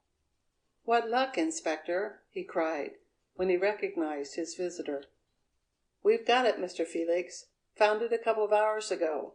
I've got a taxi here, and, if convenient for you, we'll go right in and open the thing at once." "Right. I'm sure I am ready." "You come along too, Kelvin," said the inspector to a subordinate, and when Felix had got his hat and coat, the three men walked up to the taxi. "Scotland Yard," called Burnley, and the car swung round and started citywards. As they sped swiftly along, the inspector gave an account of his day to his companion. The latter was restless and excited, and admitted he would be glad to get the business over. He was anxious about the money, as it happened that a sum of £1,000 would just enable him to meet a mortgage, which otherwise would press rather heavily upon him. Burnley looked up sharply when he heard this. "Did your French friend know that?" he asked. "Le Gautier? No, I'm sure he did not." "If you take my advice, Mr. Felix, you won't count too much on the cask. Indeed, you should prepare yourself for something unpleasant." "What do you mean?" exclaimed Felix. "You hinted that you thought the cask contained something besides the money. What was it?" "I'm sorry I can't answer you. The thing was only a suspicion, and we shall learn the truth in so short a time it's not worth discussion." Burnley having to make a call on some other business, they returned by a different route, coming down to the river near London Bridge. Already the day was drawing in, and yellow spots of light began to gleam in the windows of the Palace hotels, and from the murky buildings on the south side. On the comparatively deserted Embankment they made good speed, and Big Ben was chiming the 7:15 as they swung into the yard. "I'll see if the chief's in," said Burnley, as they reached his office. He wanted to see the cask opened. The great man was getting ready to go home, but decided to wait on seeing the inspector. He greeted Felix politely. "Singular set of circumstances, Mr. Felix," he said, as they shook hands. "I trust they will remain only that." "You're all very mysterious about it," returned Felix. "I have been trying to get a hint of the inspector's suspicions, but he won't commit himself." "We shall see now in a moment." Headed by Burnley, they passed along a corridor, down some steps and through other passages, until they emerged in a small open yard, entirely surrounded by a high, window-pierced building. Apparently in the daytime it acted as a light well, but now in the growing dusk it was itself illuminated by a powerful arc lamp, which threw an intense beam over every part of the granolithic floor. In the centre stood the cask, on end, with the damage stave up. The little group numbered 5. There were the chief, Felix, Burnley, Sergeant Kelvin, and another nondescript-looking man. Burnley stepped forward. "This cask is so exceedingly strongly made," he said. "I've got a carpenter to open it. I suppose he may begin?" The chief nodded, and the nondescript man advancing set to work, and soon lifted out the pieces of wood from the top. He held one up. "You see, gentlemen, it's nearly 2 inches thick, more than twice as heavy as an ordinary wine cask." "That'll do, carpenter. I'll call you if I want you again," said Burnley, and the man, touching his cap, promptly disappeared. The foreman drew closer. The cask was filled up to the top with sawdust. Burnley began removing it, sifting it carefully through his fingers. "Here's the first," he said as he laid a sovereign on the floor to one side. "And another, and another." The sovereigns began to grow into a tiny pile. "There is some very uneven shaped thing here," he said again. "About the center the sawdust is not half an inch thick, but it goes down deep round the sides. Lend a hand, Kelvin, but be careful and don't use force." The unpacking continued. Handful after handful of dust was taken out, and, after being sifted, was placed in a heap beside the sovereigns.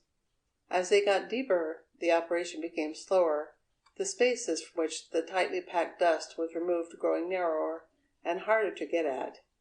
Fewer sovereigns were found, suggesting that these had been placed at the top of the cask after the remainder of the contents had been packed.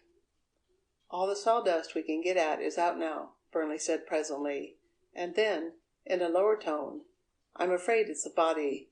I've come on a hand." "A hand? A body?" cried Felix, his face paling and an expression of fear growing in his eyes. The chief moved closer to him as the others bent over the cask. The 2 men worked silently for some moments, and then Burnley spoke again. "Lift now. Carefully does it." They stooped again over the cask, and with a sudden effort lifted out a paper-covered object and laid it reverently on the ground. A sharp "My God!" burst from Felix, and even the case-hardened chief drew in his breath quickly.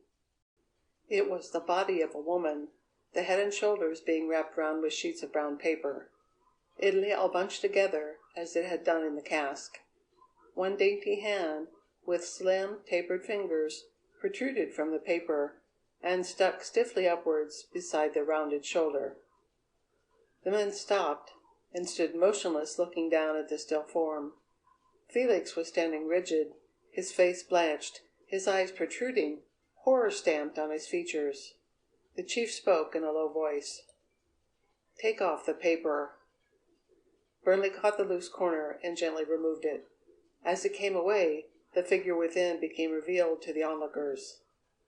The body was that of a youngish woman, elegantly clad in an evening gown of pale pink, cut low round the throat and shoulders, and trimmed with old lace. Masses of dark hair were coiled round the small head. On the fingers, the glint of precious stones caught the light. The feet were cased in silk stockings, but no shoes. Pinned to the dress was an envelope. But it was on the face and neck the gaze of the men was riveted. Once she had clearly been beautiful, but now the face was terribly black and swollen. The dark eyes were open and protruding, and held an expression of deadly horror and fear.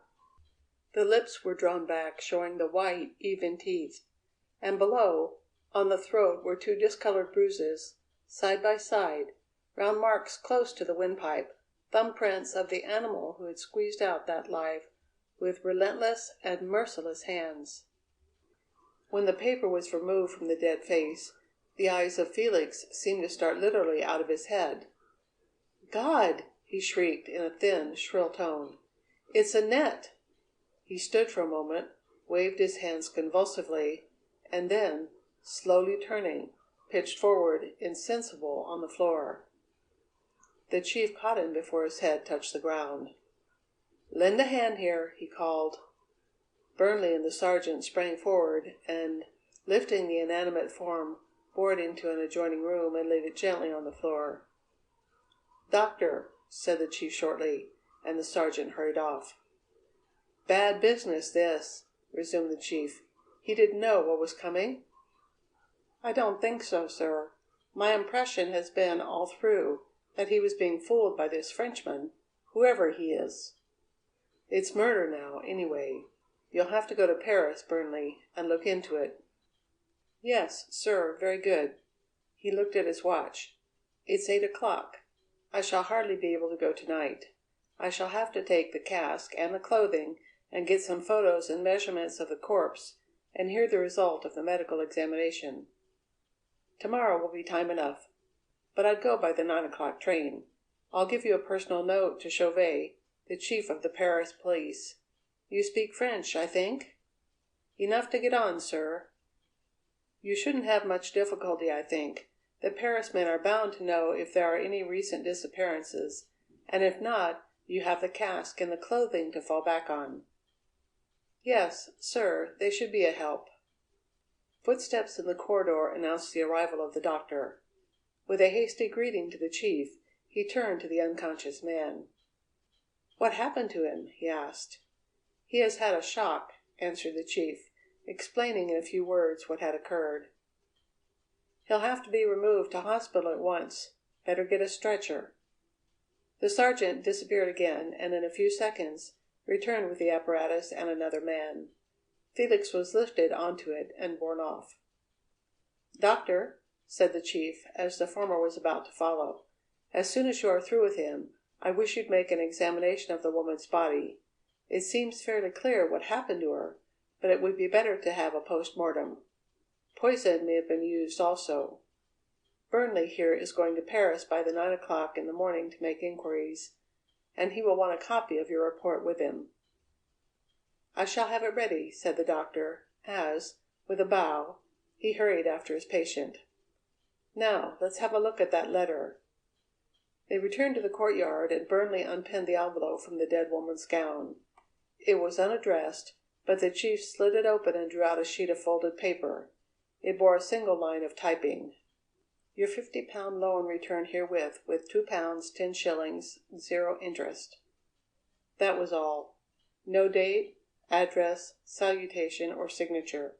Nothing to indicate who had sent it, or whose was the body that had accompanied it. "Allow me, sir," said Burnley. He took the paper and scrutinized it carefully. Then he held it up to the light.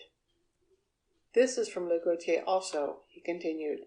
"See the watermark. It is the same paper as Felix's letter. Look also at the typing. Here are the crooked N's and R's, the defective L's, and the T's and E's below alignment. It was typed on the same machine." "Looks like it, certainly." Then, after a pause, "Come to my room for that letter to Monsieur Chauvet." They traversed the corridors, and the inspector got his introduction to the Paris police. Then, returning to the little yard, he began the preparations for his journey. First he picked up and counted the money. There was £31 10s in English gold, and, having made a note of the amount, he slipped it into his pocket as a precaution against chance passers-by. With a £21 handed by Broughton to Mr. Avery, this made the £52 10s referred to in the typewritten slip. Then he had the body moved to the dissecting room and photographed from several points of view, after which it was stripped by a female assistant. The clothes he went through with great care, examining every inch of the material for makers' names, initials, or other marks. Only on the delicate cambric handkerchief was the search rewarded, a small AB being embroidered amid the tracery of one corner. Having attached a label to each garment separately, as well as to the rings from the fingers and a diamond comb from the luxuriant hair, he packed them carefully in a small portmanteau, ready for transport to France. Sending for the carpenter, he had the end boards of the cask replaced, and the whole thing wrapped in sacking and corded. Labelling it to himself at the Gare du Nord, he had it dispatched to Charing Cross with instructions to get it away without delay. It was past 10 when his preparations were complete, and he was not sorry when he was free to go home to supper in bed. End of Chapter 8. Chapter 9 of the Cask. Monsieur le Chef de la Sûreté. At 9 a.m. next morning, the Continental Express moved slowly out of the Charing Cross station, bearing in the corner of a first-class smoking compartment Inspector Burnley. The glorious weather of the past few days had not held, and the sky was clouded over, giving a promise of rain. The river showed dark and gloomy as they drew over it, and the houses on the south side had resumed their normal dull and grimy appearance. A gentle breeze blew from the southwest, and Burnley, who was a bad sailor, hoped it would not be very much worse at Dover. He lit one of his strong-smelling cigars and puffed at it thoughtfully as the train ran with ever-increasing speed through the extraordinary tangle of lines south of London Bridge. He was glad to be taking this journey. He liked Paris, and he had not been there for 4 years, not indeed since the great Marcel murder case, which attracted so much attention in both countries. Monsieur Lefarge, the genial French detective with whom he had then collaborated, had become a real friend, and he hoped to run across him again. They had reached the outer suburbs, and occasional fields began to replace the lines of little villas which lie closer to the city. He watched the flying objects idly for a few minutes, and then, with a little sigh, turned his attention to his case, as a barrister makes up his brief before going into court. He considered first his object in making the journey. He had to find out who the murdered woman was, if she was murdered, though there appeared little doubt about that. He had to discover and get convicting evidence against the murderer, and lastly, he had to learn the explanation of the extraordinary business of the cask. He then reviewed the data he already had, turning first to the medical report, which, up till then, he had not had an opportunity of reading. There was first a note about Felix. That unhappy man was entirely prostrated from the shock, and his life was in serious danger. The inspector had already known this, for he had gone to the ward before 7 that morning, in the hope of getting a statement from the sick man, only to find him semi-conscious and delirious. The identity of the dead woman could not, therefore, be ascertained from him. He, Burnley, must rely on his own efforts. The report then dealt with the woman. She was aged about 25, 5 feet 7 in height, and apparently gracefully built, and weighing a little over 8 stone. She had dark hair of great length and luxuriance, and eyes with long lashes and delicately penciled brows. Her mouth was small and regular, her nose slightly retroussé, and her face a true oval. She had a broad, low forehead, and her complexion appeared to have been very clear, though dark. There was no distinguishing mark on the body. Surely, thought Burnley, with such a description it should be easy to identify her. The report continued. There are 10 marks about her neck, apparently finger marks. Of these, 8 are together at the back of the neck, and not strongly marked.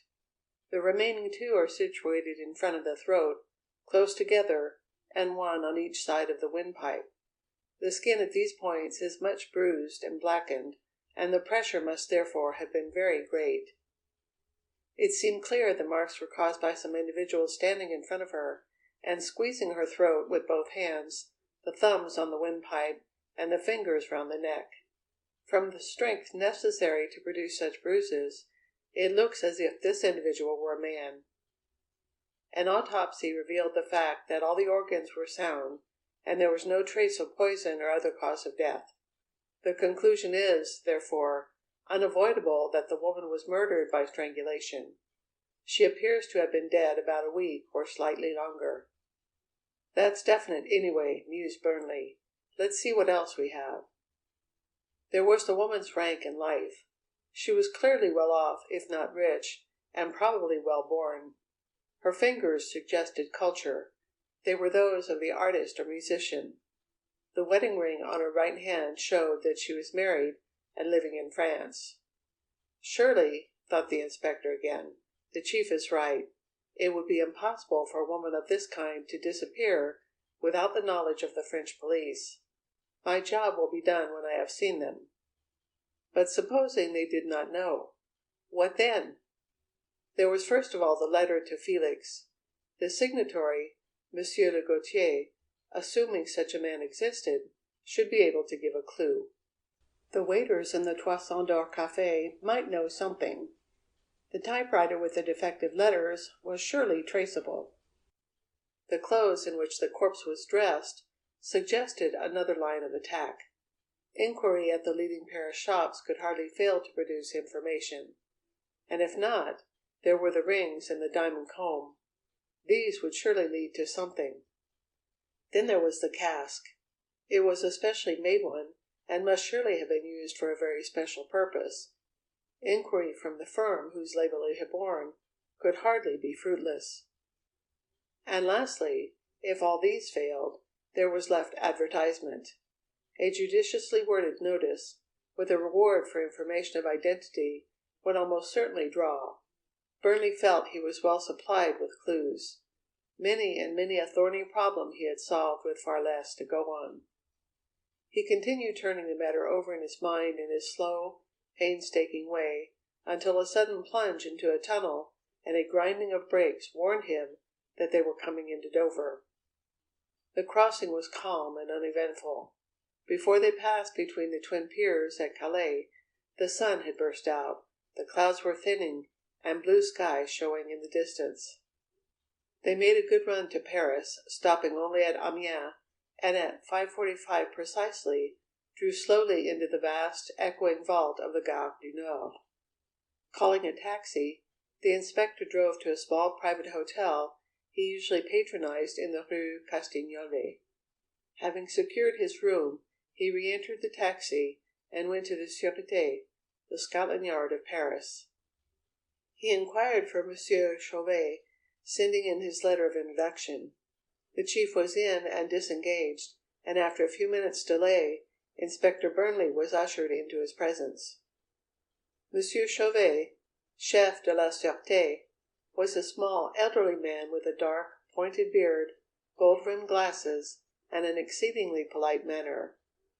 "Sit down, Mr. Burnley," he said in excellent English, as they shook hands. "I think we have had the pleasure of cooperating with you before?" Burnley reminded him of the Marcel murder case. "Ah, of course, I remember. And now you are bringing us another of the same kind? Is it not so?" "Yes, sir, and a rather puzzling one also. But I am in hopes we have enough information to clear it up quickly." "Good. I hope you have. Please let me have, in a word or two, the briefest outline, then I shall ask you to go over it again in detail." Burnley complied, explaining in half a dozen sentences the gist of the case. "The circumstances are certainly singular," said the chief. "Let me think whom I shall put in charge of it with you. Dupont is perhaps the best man, but he is engaged on the burglary at Chartres." He looked up a card index. "Of those disengaged, the best perhaps are Cambon, Lefarge, and Bontemps. All good men." He stretched out his hand to the desk telephone. "Pardon me, sir," said Burnley.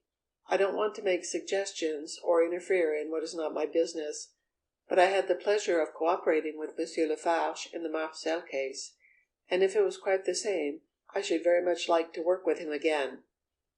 "But excellent, monsieur. I hear you say that with much pleasure." He lifted his desk telephone, pressing one of the many buttons on its stand. "Ask Monsieur Lefarge to come here at once." In a few seconds a tall, clean-shaven, rather English-looking man entered. Ah, Lefarge, said the chief. Here is a friend of yours. The two detectives shook hands warmly. He has brought us another murder mystery, and very interesting it sounds. Now, Mr. Burnley, perhaps you would let us hear your story in detail.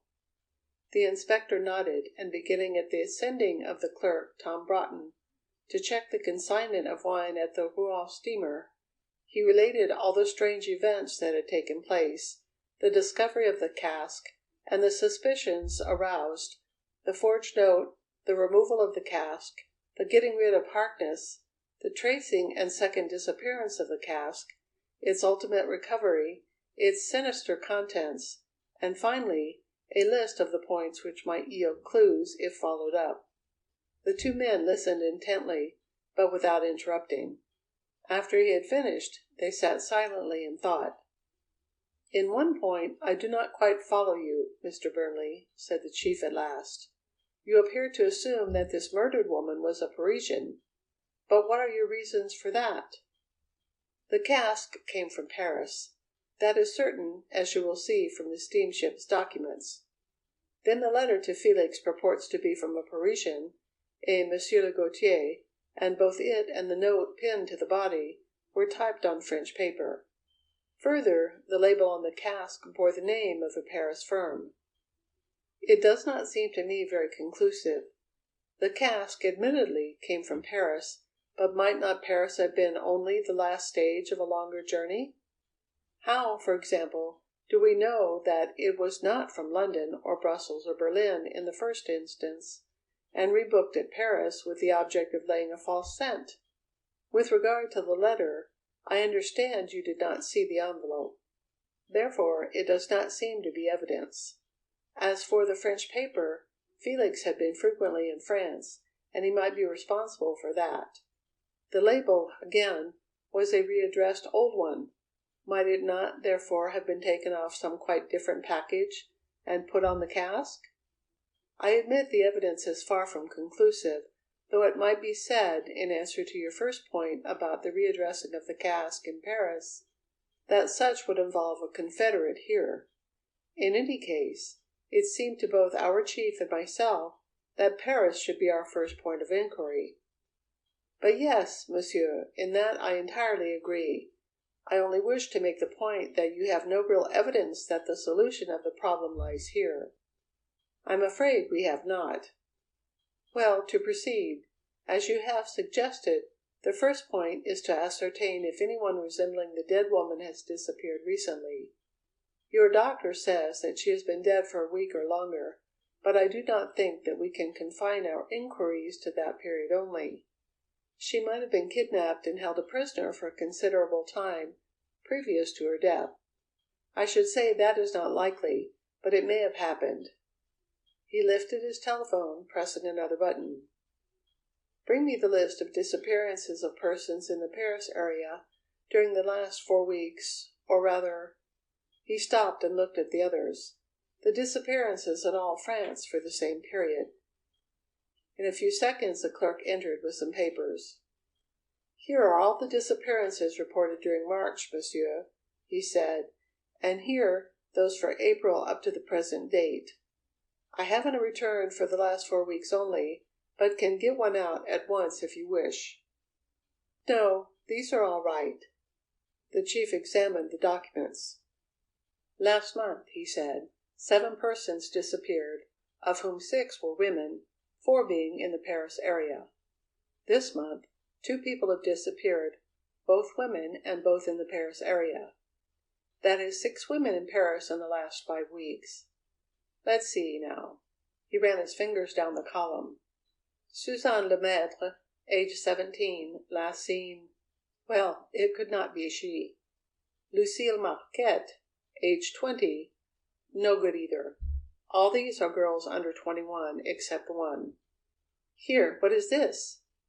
Marie Lachaise, age 34, height 172 centimeters. That is about 5 feet 8 in English measure. Dark hair and eyes and clear complexion, wife of Monsieur Henri Lachaise, the avocat, of 41 Rue Tank, Boulevard Argot. Left home on the 29th ultimo, that is about 10 days ago, at 3 o'clock, ostensibly for shopping.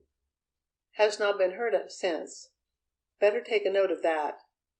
Monsieur Lefarge did so, and spoke for the first time. "We shall try it, of course, monsieur, but I don't expect much result. If that woman went out to shop, she would hardly be wearing evening dress, as was the corpse." "Also," said Burnley, "I think we may take it the dead woman's name was Annette B." "Probably you are both right. Still, you had better make sure." The chief tossed away the papers and looked at Burnley. "No other disappearances have been reported, nor have we any further information here that would seem to help. I am afraid we must fall back on our other clues. Let us consider, therefore, where we should start." He paused for a few moments and then resumed. "We may begin, I think, by checking the part of Felix's statement which you, Mr. Burnley, have not yet been able to inquire into, and to do so we must interview Monsieur le Gaultier and try to ascertain if he wrote the letter. If he admits it, we will be a step farther on. If not, we must find out how far the story of the lottery and the bet is true, and whether the conversation described by Felix actually took place. In this case, we must ascertain precisely who were present and overheard that conversation, and would therefore have the knowledge necessary to write that letter. If this does not give us what we want, it may be necessary to follow up each of these persons and try for our man by elimination. A part of that inquiry would be a search for the typewriter used, which, as Mr. Burnley points out, is identifiable. Simultaneously, I think we should endeavour to trace the wearing apparel and the cask. What do you think of that, gentlemen, for a rough programme?" "I don't think we could do better, sir," returned Burnley, as the chief looked at him, while Lefarge nodded his approval. "Very well. I would suggest that you and Lefarge go into the matter of the letter tomorrow. Arrange your programme as you think best for yourselves, and keep me advised of how you get on. And now as to the clothes. Let me see exactly what you have." Burnley spread out the dead woman's clothes and jewellery on a table. The chief examined them for some minutes in silence. "Better separate them into 3 lots," he said at length, "the dress, the underclothes, and the trinkets. It will take 3 to work it properly." He consulted his card index and picked up the telephone. "Send Madame Fernier and Mademoiselle Lecoq and Blaise here." In a few seconds 3 stylishly dressed women entered. The chief introduced Burnley and briefly explained the case. "I want you 3 ladies," he said, "to take one each of these 3 lots of clothes and trinkets, and find the purchaser. Their quality will give you an idea of the shops to try. Get at it first thing tomorrow, and keep yourselves in constant touch with headquarters." When the women had withdrawn with the articles, he turned to Burnley. "In an inquiry of this sort, I like a report in the evenings of progress during the day. Perhaps you and Lefarge wouldn't mind calling about 9 tomorrow evening, when we shall have a further discussion. And now it is nearly 8 o'clock, so you cannot do anything tonight. You, Mr. Burnley, are doubtless tired from your journey, and will be glad to get to your hotel. So, good night, gentlemen." The detectives bowed themselves out. After an exchange of further greetings and compliments, Lefarge said: "Are you really very tired? Are you game for a short inquiry tonight?" "Why, certainly. What do you propose?" "This. Let us cross and get some dinner at Jules in the Boul' Mich'. It's on the way to that address the chief gave us. Then we could go on and see whether the body you found in the cask can be identified as that of Madame Marie Lachaise." They strolled leisurely over the Pont Saint Michel and crossed the quay into the boulevard. When Burnley was in London, he swore there was no place like that city, but in Paris he never felt so sure. Jove! He was glad to be back. And what luck to have met this good fellow Lefarge again! He felt that in the intervals of business he was going to enjoy himself. They dined inexpensively but well, sitting over their cigars and liqueur coffee until the clock struck 9. Then Lefarge made a move. "I don't like to go to this place too late," he said. "Do you mind coming now?" They took a taxi and, leaving the Luxembourg behind on the left, quickly ran the mile or so to the Boulevard Argot. Monsieur Lachaise received them at once, and they stated their melancholy business, showing the photograph of the body. The avocat took it to the light and examined it earnestly. Then he returned it with a gesture of relief. "Thank God," he said at length, "it's not she." The body was clothed in a light pink evening dress, with several diamond rings on the fingers and a diamond comb in the hair. "It is not she at all. My wife had no pink dress, nor did she wear a diamond comb. Besides, she left here in an out-of-door walking dress, and all her evening things were in her wardrobe." "It is conclusive," said Monsieur Lefarge, and with thanks and compliments they took their leave. "I thought that would be no good," said Lefarge, "but we must do what the chief says." "Of course. Besides, you never know. Look here, old man," he added, "I am tired after all. I think, if you don't mind, I'll get away to the hotel." "But of course. Whatever you feel like. Let's stroll to the end of the boulevard. We can get the metro across the street at the Avenue d'Orléans." They changed at Châtelet, and, having arranged to meet next morning, the inspector took the Maillot train for Concorde, while Lefarge went in the opposite direction to his home near the Place de la Bastille. Chapter 10 of the Cask. Who wrote the letter? At 10 o'clock next morning, Lefarge called for Burnley at the latter's hotel in the Rue Castillon. "Now for Monsieur Alphonse Le Gautier, the wine merchant," said the former as he hailed a taxi. A short drive brought them to the Rue de Vaillaume, off the Avenue Friedland, and there they discovered that the gentleman they were in search of was no myth, but a creature of real flesh and blood. He occupied a flat on the first floor of a big corner house, and the spacious approach and elegant furnishing indicated that he was a man of culture and comparative wealth. He had gone, they were told, to his office in the Rue Henri IV, and thither the two friends followed him. He was a man of about 35, with jet black hair and a pale, hawk-like face, and his manner was nervous and alert. "We have called, monsieur," said Lefarge when the detectives had introduced themselves, "at the instance of Monsieur le Chef de la Sûreté, to ask your assistance in a small inquiry we are making. We want to trace the movements of a gentleman who is perhaps not unknown to you, a Monsieur Léon Felix of London." "Léon Felix? Why, of course I know him. And what has he been up to?" "Nothing contrary to the law, monsieur," returned Lefarge, with a smile, "or, at least, we believe not. But unfortunately, in the course of another inquiry, a point has arisen which makes it necessary for us to check some statements he has made about his recent actions. It is in this we want your help. I don't think I can tell you much about him, but any questions you ask I'll try to answer." "Thank you, Monsieur le Gautier. Not to waste your time, then, I'll begin without further preface.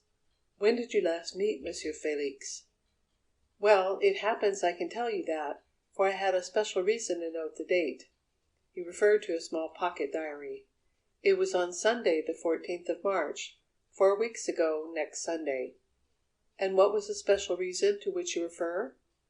"This. On that day, Monsieur Felix and I made an arrangement to purchase coupons in the government lotteries. He handed me 500 francs as his share, and I was to add another 500 francs and put the business through. Naturally, I noted the transaction in my engagement book." "Can you tell me under what circumstances this arrangement came to be made?"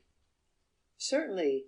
It was a result of an otherwise idle conversation on the lottery system, which took place that afternoon between a number of men, of whom I was one, at the Café Toison d'Or, in the Rue Royale. At the close of the discussion, I said I would try my luck. I asked Felix to join me, and he did so." "And did you purchase the bonds?" "I did. I wrote enclosing a check that same evening." "And I hope your speculation turned out successfully?" Monsieur Le Gautier smiled. "Well, I can hardly tell you that, you know. The drawing will not be made till next Thursday." "Next Thursday? Then I can only hope you will have luck. Did you write Monsieur Felix that you had actually moved in the matter? No, I took it that went without saying. So that you have not communicated with Monsieur Felix in any way since last Sunday 3 weeks? That is so. I see. Now, another point, Monsieur le Gaultier. Are you acquainted with a Monsieur de Marchais, a stockbroker, whose office is in the Boulevard Poissonnière? I am. As a matter of fact, he also was present at the discussion about the lotteries. And since that discussion you made a certain bet with him? A bet? Monsieur le Gaultier looked up sharply. I don't understand you. I made no bet. Do you remember having a discussion with Monsieur Dumarchais about criminals pitting their wits against the police? No, I recollect nothing of the kind. Are you prepared, monsieur, to say that no such conversation took place? Certainly, I do say it, and I should very much like to know the purport of all these questions. I am sorry, monsieur, for troubling you with them, and I can assure you they are not idle. The matter is a serious one, though I am not at liberty to explain it fully at present. But, if you will bear with me, I would like to ask one or two other things. Can you let me have the names of those present at the Toison d'Or when the conversation about the lotteries took place? Monsieur le Gaultier remained silent for some moments. I hardly think I can, he said at last. You see, there was quite a fair-sized group. Besides Felix Dumarchais and myself, I can recollect Monsieur Henri Briand and Monsieur Henri Boisson. I think there were others, but I cannot recall who they were. Was a Monsieur d'Aubigny one of them? You are right. I had forgotten him. He was there. And Monsieur Jacques Roger? I'm not sure. Monsieur le Gaultier hesitated again. I think so, but I'm not really sure. Can you let me have the addresses of these gentlemen? Some of them. Monsieur Dumarchais lives 5 doors from me, in the Rue de Voyard. Monsieur Briand lives near the end of the Rue Washington, where it turns into the Champs-Élysées. The other addresses I cannot tell you offhand, but I can help you to find them in a directory. Many thanks. Now, please excuse me for going back a moment. You gave me to understand you did not write to Monsieur Felix on the subject of the lottery? Yes, I said so, I think, quite clearly. But Monsieur Felix states the very opposite. He says he received a letter from you dated Thursday, 1st April, that is this day week. Monsieur le Gaultier stared. What's that you say?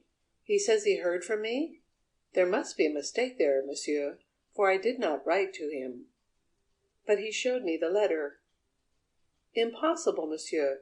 He could not have shown you what did not exist. Whatever letter he may have shown you was not from me. I should like to see it. Have you got it there? For answer, Lefarge held out the sheet which Felix had given to Burnley during their midnight conversation at the Villa of St. Malo. As Monsieur le Gaultier read it, the look of wonder on his expressive face deepened. Extraordinary, he cried. But here is a mystery. I never wrote or sent or had any knowledge of such a letter. It's not only a forgery, but it's a pure invention. There's not a word of truth in that story of the bet and the cask from beginning to end. Tell me something more about it. Where did you get it? From Monsieur Felix himself. He gave it to Mr. Burnley here, saying it was from you. But good heavens! The young man sprang to his feet and began pacing up and down the room. I can't understand that. Felix is a decent fellow, and he wouldn't say it was from me if he didn't believe it. But how could he believe it? The thing is absurd. He paused, and then continued. You say, monsieur, that Felix said this note was from me. But what made him think so? There's not a scrap of writing about it. It isn't even signed. He must have known anyone could write a letter and type my name below it. And then, how could he suppose I should write such a tissue of falsehoods? But that is just the difficulty, returned Lefarge. It's not so false as you seem to imagine. The description of the conversation about the lottery and your arrangement with Felix to purchase bonds is, by your own admission, true.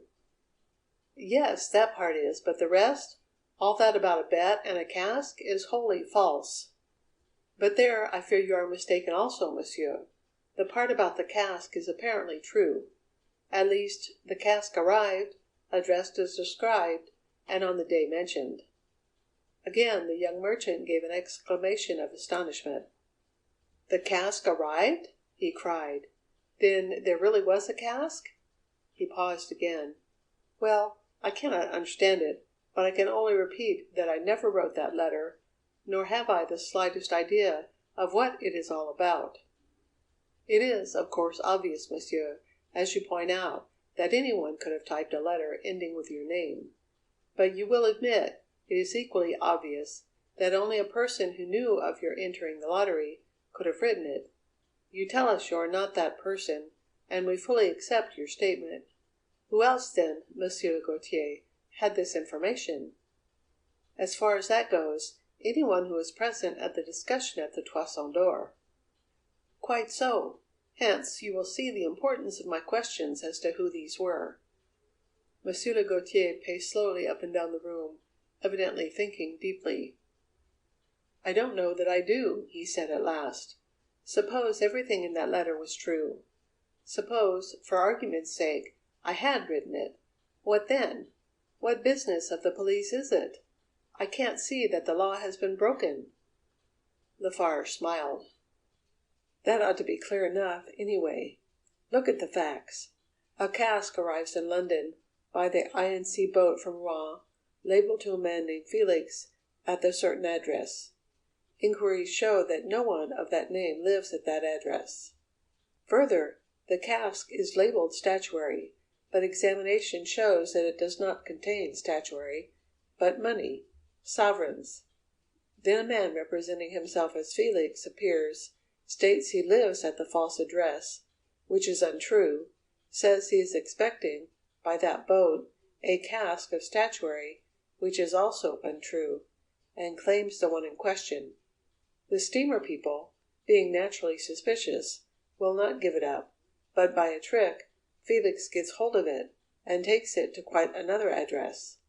When questioned by the police, he produces this letter to account for his actions. I do not think it surprising that we are anxious to learn who wrote the letter, and if its contents are true." "No, no, of course it is reasonable. I did not understand the sequence of events. All the same, it is the most extraordinary business I ever heard of." "It is strange, certainly. Tell me, Monsieur le Gautier, have you ever had any disagreement with Mr. Felix? Can you imagine him having, or thinking he had, any cause of offence against you?" "Nothing of the kind." "You never gave him cause, however innocently, to feel jealousy?" "Never. But why do you ask?" "I was wondering whether he might not have played a trick on you, and have written the letter himself." "No, no, I'm sure it's not that. Felix is a very straight, decent fellow. He would not do a thing like that." "Well, can you think of anyone who might be glad to give you annoyance? What about the men who were present when you discussed the lottery? Or anyone else at all?" "I cannot think of a single person." "Did you tell anyone about this matter of the lottery?" "No, I never mentioned it." "One other question, monsieur, and I have done. Did you, at any time, borrow £50, or the equivalent of French money, from Monsieur Felix?" "I never borrowed from him at all." "Or do you know anyone who borrowed such a sum from him?" "No one, monsieur."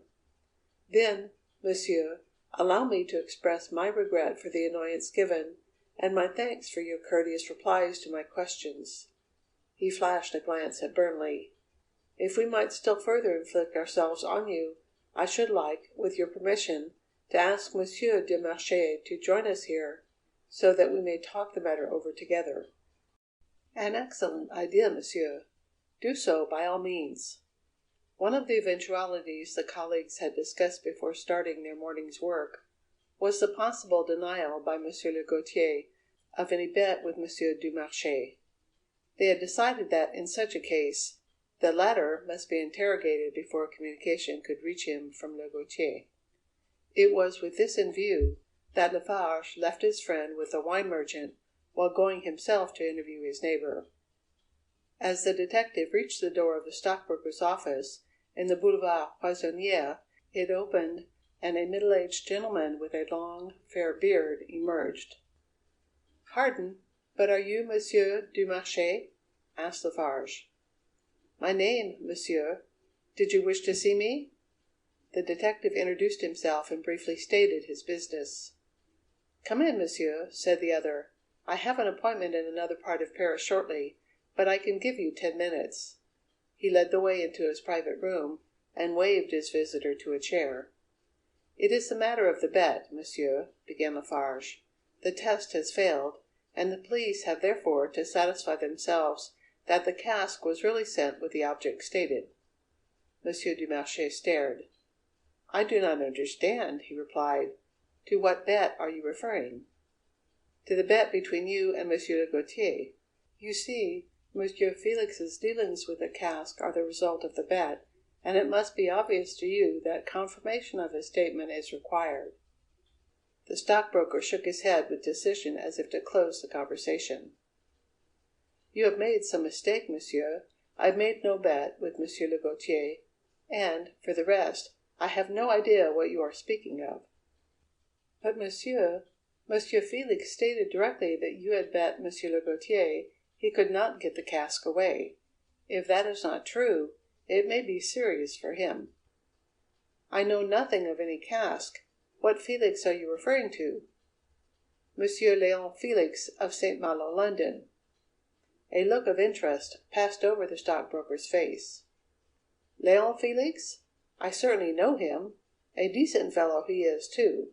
And you mean to say he told you I was mixed up with some matter connected with a cask?" "Certainly. At least he told my colleague, Mr. Burnley, of the London police." "My dear monsieur, your colleague must be dreaming. Felix must have been speaking of someone else." "I assure you not, monsieur. There is no mistake. Monsieur Felix states the bet arose out of a conversation on the State lotteries which took place in the Café Toison d'Or 3 weeks ago last Sunday, at which you were present. He is right about the conversation, anyway. I recollect that quite well, but I know nothing whatever of any bet. Certainly I made none." "In that case, monsieur, I have to offer my apologies for having troubled you. I can see a mistake has been made. But before I leave, perhaps you would have the kindness to tell me who else were present on that occasion. Probably I should have gone to one of them." After some consideration, Monsieur Dumarche mentioned 3 names, all of which Lefarge already had in his notebook. Then, excusing himself on the ground of his appointment, the stockbroker hurried away, while Lefarge returned to report to Burnley and Monsieur le Gaultier. During the afternoon, the colleagues called on each of the men whose names they had been given as having been present at the Café Toison d'Or when the lottery discussion took place. Monsieur Briand had gone to Italy, but they saw the others, and in each case the result was the same. All remembered the conversation, but none knew anything of the bet or the cask. Inquiries from the waiters at the Toison d'Or likewise were without result. "We don't seem to get much forwarder," remarked Burnley, as the 2 friends sat over their coffee after dinner that evening. "I am inclined to believe that these men we have seen really don't know anything about the cask." "I agree with you," returned Lefarge. "At any rate, it shouldn't be difficult to test at least part of their statements. We can find out from the lottery people whether Le Gaultier did purchase 1,000 francs worth of bonds on Sunday 3 weeks. If he did, I think we must take it that the story of the conversation in the Toison d'Or is true, and that he and Felix did agree to go in for it jointly. There can be no reasonable doubt of that. Further, we can find out if the drawing takes place next Thursday. If it does, it follows that all that part of the letter about the winning of the money and the test with the cask is false. If, on the other hand, it has already been made, the letter may conceivably be true, and Le Gaultier is lying, but I don't think that likely." "Nor I. But I don't quite agree with you about the letter. We already know the letter is false. It said £988 would be sent in the cask, whereas there was a body and £52 10 shillings. but the question of the test is not so clear to me. The cask did come as described in the letter, bearing the false address and description, and if it was not so sent for the reason mentioned, what other reason can you suggest? None, I admit. Let us see, then, just what we do know about the writer of the letter. Firstly, he must have known of the conversation about the lottery and of the arrangement made by Felix and Legautier to enter for it. That is to say, he must either have been present in the Toison d'Or when it took place, or someone who was there must have repeated it to him. Secondly, he must have known all the circumstances of the sending out of the cask, at least as far as the false address and description were concerned. Thirdly, he must have had access to a rather worn typewriter, which we believe could be identified, and fourthly, he must have possessed, or been able to procure, French notepaper. So much is certain. We may also assume, though it has neither been proved nor is it very important, that he could use a typewriter himself, as it is unlikely that such a letter would be done by a typist from dictation. That's true, and so far as I can see, the only man that fills the bill so far is Felix himself. I don't think it was Felix. I believe he was telling the truth all right, but we haven't enough information yet to judge. Perhaps, when we follow up the cask, we shall be able to connect some of these men we saw today with it. Possibly enough, answered Lefarge, rising. If we are to get to the Sûreté by 9, we had better go. Is it your chief's habit to hold meetings at 9 o'clock? It seems a curious time to me. And he's a curious man, too. First rate at his job, you know, and decent and all that, but peculiar. He goes away in the afternoons and comes back after dinner, and works half the night. He says he gets more peace then. I dare say he does, but it's a rum notion for all that. Monsieur Chauvet listened with close attention to the report of the day's proceedings, and, after Lefarge ceased speaking, sat motionless for several seconds, buried in thought. Then, like a man who arrives at a decision, he spoke. The matter, so far as we have gone, seems to resolve itself into these points. First, did a conversation about the lotteries take place in the Café Toison d'Or about 4 weeks ago? I think we may assume that it did. Second, did Felix and Legautier agree to enter, and if so, did Legautier send a check that day? Here we can get confirmation by making inquiries at the lottery offices, and I will send a man there tomorrow. Third, has the drawing taken place? This can be ascertained in the same way. Beyond that, I do not think we can go at present, and I am of opinion our next move should be to try and trace the cask.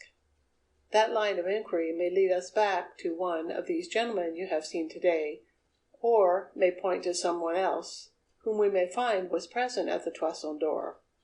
What do you think, gentlemen? We had both arrived at the same conclusion, monsieur, answered Lefarge. Well, then, you will make inquiries about the cask tomorrow, will you? Good. I will look out for you in the evening. Having arranged 8 o'clock at the Gare du Nord for the rendezvous next day, the detectives bid each other good night and went their ways. End of Chapter 10. Chapter 11 of the Cask. Mademoiselle Dupierre, XIII. The hands of the large clock at the Gare du Nord were pointing to 3 minutes before 8 next morning, as Inspector Burnley walked up the steps of the entrance. Lefarge was there before him, and the two men greeted each other warmly. "Avec please box card, dear," said Lefarge. "Give me your papers, and we'll have the cask out in a brace of shakes." Burnley handed them over, and they went to the luggage bureau. Lefarge's card had a magical effect, and in a very few minutes the sacking-covered barrel had been found and loaded onto the cart. Lefarge instructed the driver. "I want that taken to a street off the Rue de la Convention at Grenelle. You might start now and stop at the Grenelle end of the Point Mirabeau. Wait there until I come for you. I suppose it will take you an hour or more?" "It'll take more than an hour and a half, monsieur," replied the man. "It is a long way, and this cart is very heavy." "Very well, just do the best you can." The man touched his cap and moved off with his load.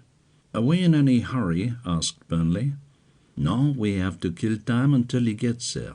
Why do you ask? Oh, nothing, except that if we have time enough, let's go down directly to the river and take a boat. I always enjoy the Seine boats." "As a matter of fact, so do I," replied Lefarge. "You get the air, and the motion is pleasanter and more silent than a bus. They are not so slow either, when you consider the stops." They took a bus which brought them southwards through the Louvre, and alighting at the Pont des Arts, caught a steamer going to Suresnes. The morning was fresh and exquisitely clear. The sun, immediately behind them at first, crept slowly round to the left as they followed the curve of the river. Burnley sat admiring, perhaps for the 50th time, the graceful architecture of the bridges, justly celebrated as the finest of any city in the world. He gazed with fresh interest and pleasure also on the buildings they were carried past, from the huge pile of the Louvre on the right bank to the great terrace of the Quai d'Orsay on the left, and from the Trocadero and the palaces of the Champs-Élysées back to the thin tapering shaft of the Eiffel Tower. How well he remembered a visit that he and Lefarge had paid to the restaurant on the lower stage of this latter, when they lunched at the next table to Madame Marcel, the young and attractive-looking woman who had murdered her English husband by repeated doses of a slow and irritant poison.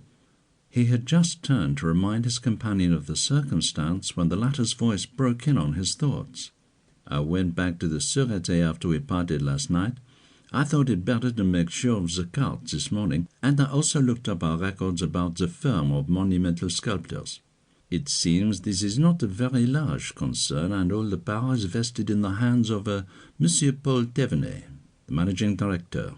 It is an old establishment and apparently eminently respectable, and has a perfectly clean record so far as we are concerned."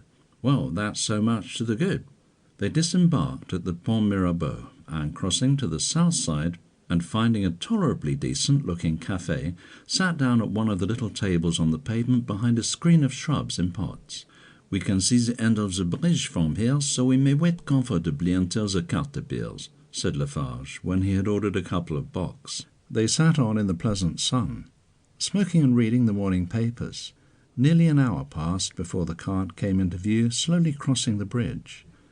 Then they left their places at the café, and, signing to the driver to follow, walked down the Rue de la Convention, and turned into the Rue Provence. Nearly opposite, a little way down the street, was the place of which they were in search.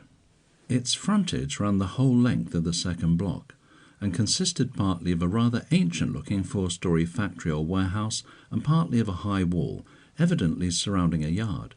At the end of the building, this wall was pierced by a gateway leading into the yard, and just inside was a door in the end wall of the building, labelled Bureau. Having instructed the driver to wait outside the gate, they pushed open the small door and asked to see Monsieur Thévenet on private business. After a delay of a few minutes, a clerk ushered them into his room. The managing director was an elderly man, small and rather wizened, with a white moustache and a dry but courteous manner. He rose as the detectives entered, wished them good morning, and asked what he could do for them. "I must apologize for not sending in my card, Monsieur Thévenet," began Lefarge, presenting it. "But as the matter in question is somewhat delicate, I prefer that your staff should not know my profession." Monsieur Thévenet bowed. "This, sir," went on Lefarge, "is my colleague, Mr. Burnley of the London police. He is anxious for some information, if you be so kind as to let him have it." "I will be pleased to answer any questions I can. I speak English if Mr. Burnley would prefer it." "I thank you," said Burnley. "The matter is a rather serious one. It is briefly this. On Monday last, 4 days ago, a cask arrived in London from Paris. Some circumstances with which I need not trouble you aroused the suspicions of the police, with the result that the cask was seized and opened. In it were found, packed in sawdust, 2 things. Firstly, £52 10 in English gold, and secondly, the body of a youngish woman, evidently of good position, and evidently murdered by being throttled by a pair of human hands." "Horrible!" ejaculated the little man. The cask was of a very peculiar construction, the woodwork being at least twice as heavy as that of an ordinary wine cask, and secured by strong iron bands. "And, sir, the point that has brought us to you is that your firm's name was stencilled on it after the words 'Return to,' and it was addressed on one of your firm's labels." The little man sprang to his feet. "Our cask? Our label? he cried in evident astonishment. "Do I understand you to say, sir, that the cask containing this body was sent out by us?" "No, sir," returned Burnley, "I did not say that. I simply say that it arrived bearing your name and label. I am in total ignorance of how or when the body was put in. That is what I am over from London to investigate." "But the thing is utterly incredible," said Monsieur Thévenet, pacing up and down the room. "No, no," he added, with a wave of his hand as Burnley would have spoken. "I don't mean that I doubt your word, but I cannot but feel that there must be a terrible mistake." "It's only right to add, sir," continued Burnley, "that I did not myself see the label, but it was seen by the men of the carrying company, and especially by one of their clerks who examined it carefully after suspicion had been aroused. The label was afterwards destroyed by Felix, to whom the cask was addressed." "Felix, the name seems familiar. What was the full name and address?" "Monsieur Léon Felix, 141 West Judd Street, Tottenham Court Road, London, W.C." "Ah, of course," rejoined Monsieur Thévenet. "There is, then, really such a man? I rather doubted it at the time, you know, for our advice card of the dispatch of the cask was returned marked, 'Not known,' and I then looked him up in the London directory and could not find him. Of course, as far as we were concerned, we had the money, and it did not matter to us." Burnley and his colleague sat up sharply. "I beg your pardon, Monsieur Thévenet," said Burnley. "What's that you say? At the time? At what time, if you please?" "Why, when we sent out the cask. When else?" returned the director, looking keenly at his questioner. "But I don't understand. You did send out a cask, then, addressed to Felix, at Tottenham Court Road?" "Of course we did. We had the money, and why should we not do so?"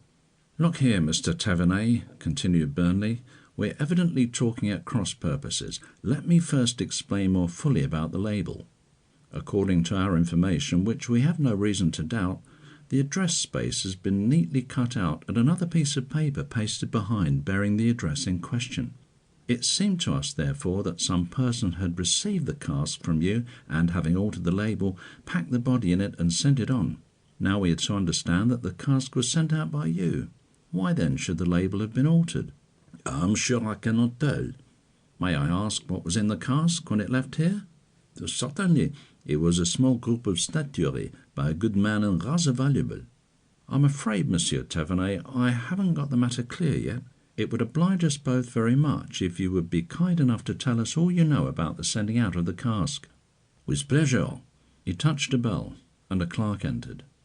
"Bring me," he said, "all the papers about the sale of that group of Le Maréchal's to Monsieur Felix of London." He turned again to his visitors. "Perhaps I had better begin by explaining our business to you. It is in reality 3 businesses carried on simultaneously by one firm. First, we make plaster casts of well-known pieces. They are not valuable and sell for very little. Secondly, we make monuments, tombstones, decorative stone panels, and the like for buildings. Rough work, but fairly good. Lastly, we trade in really fine sculpture, acting as agents between the artists and the public. We have usually a considerable number of such good pieces in our showroom. It was one of these latter, a 1,400-franc group, that was ordered by Monsieur Felix." "Felix ordered it?" burst in Burnley. "But there, pardon me, I must not interrupt." The clerk returned at this moment and laid some papers on the principal's desk. The latter turned them over, selected one, and handed it to Burnley. "Here is this letter you see received by us on the morning of the 30th of March, and enclosing notes for 1,500 francs. The envelope bore the London postmark." The letter was written by hand on one side of a single sheet of paper, and was as follows: 141 West Judd Street, Tottenham Court Road, London, W.C., 29th March, 1912. Messieurs Dupierre et CIE, Rue Provence, Rue de la Convention, Grenelle, Paris. Gentlemen, I am anxious to purchase the group of statuary in the left-hand corner back of your Boulevard des Capucines showroom, looking from the street. The group is of 3 female figures, 2 seated and 1 standing. There can be no doubt about the one I mean, as it is the only such in the left of the window. Please forward immediately to the above address. I do not know the exact price, but understand it is about 1,500 francs. I therefore enclose notes for that sum, and if a balance remains on either side, it can be adjusted by letter. I may say that an unexpected call to England prevented me ordering this in person. Yours, etc., Leon Felix. Inspector Burnley examined the letter. You will allow us to keep this in the meantime, I presume? He asked. Certainly. You said the money was in notes. You mean, I take it, ordinary state paper money, whose source could not be traced, not any kind of cheque or draft payable through a bank? Precisely. Well, sir, pardon my interruption. There is a little more to add. The group was packed and dispatched on the day we received the letter. Its price was, as a matter of fact, only 1,400 francs, and the balance of 100 francs was therefore enclosed with it. This was considered as safe as any other way of sending it, as the cask was insured for its full value. The cask? You packed it then in a cask? Yes, we made a special kind of cask in 2 sizes, very heavy and strong, for sending out such pieces. It is our own idea, and we are rather proud of it. We find it simpler and safer than a crate. We have the cask in a cart outside. Perhaps, if we brought it in, you would be good enough to see if it could be identified, firstly, if it is yours, and secondly, if so, if it is the particular one you sent to Felix. Well, you see, unfortunately, it was sent from our showrooms in the Boulevard des Capucines. If you have time to take it there, I will instruct the manager to assist you in every way in his power. Indeed, I will go with you myself. I shall not be able to rest until the matter is cleared up. The detectives thanked him, and while Lefarge was instructing the carter, Monsieur Thévenet procured a taxi, and they drove to the Boulevard des Capucines. End of chapter 11.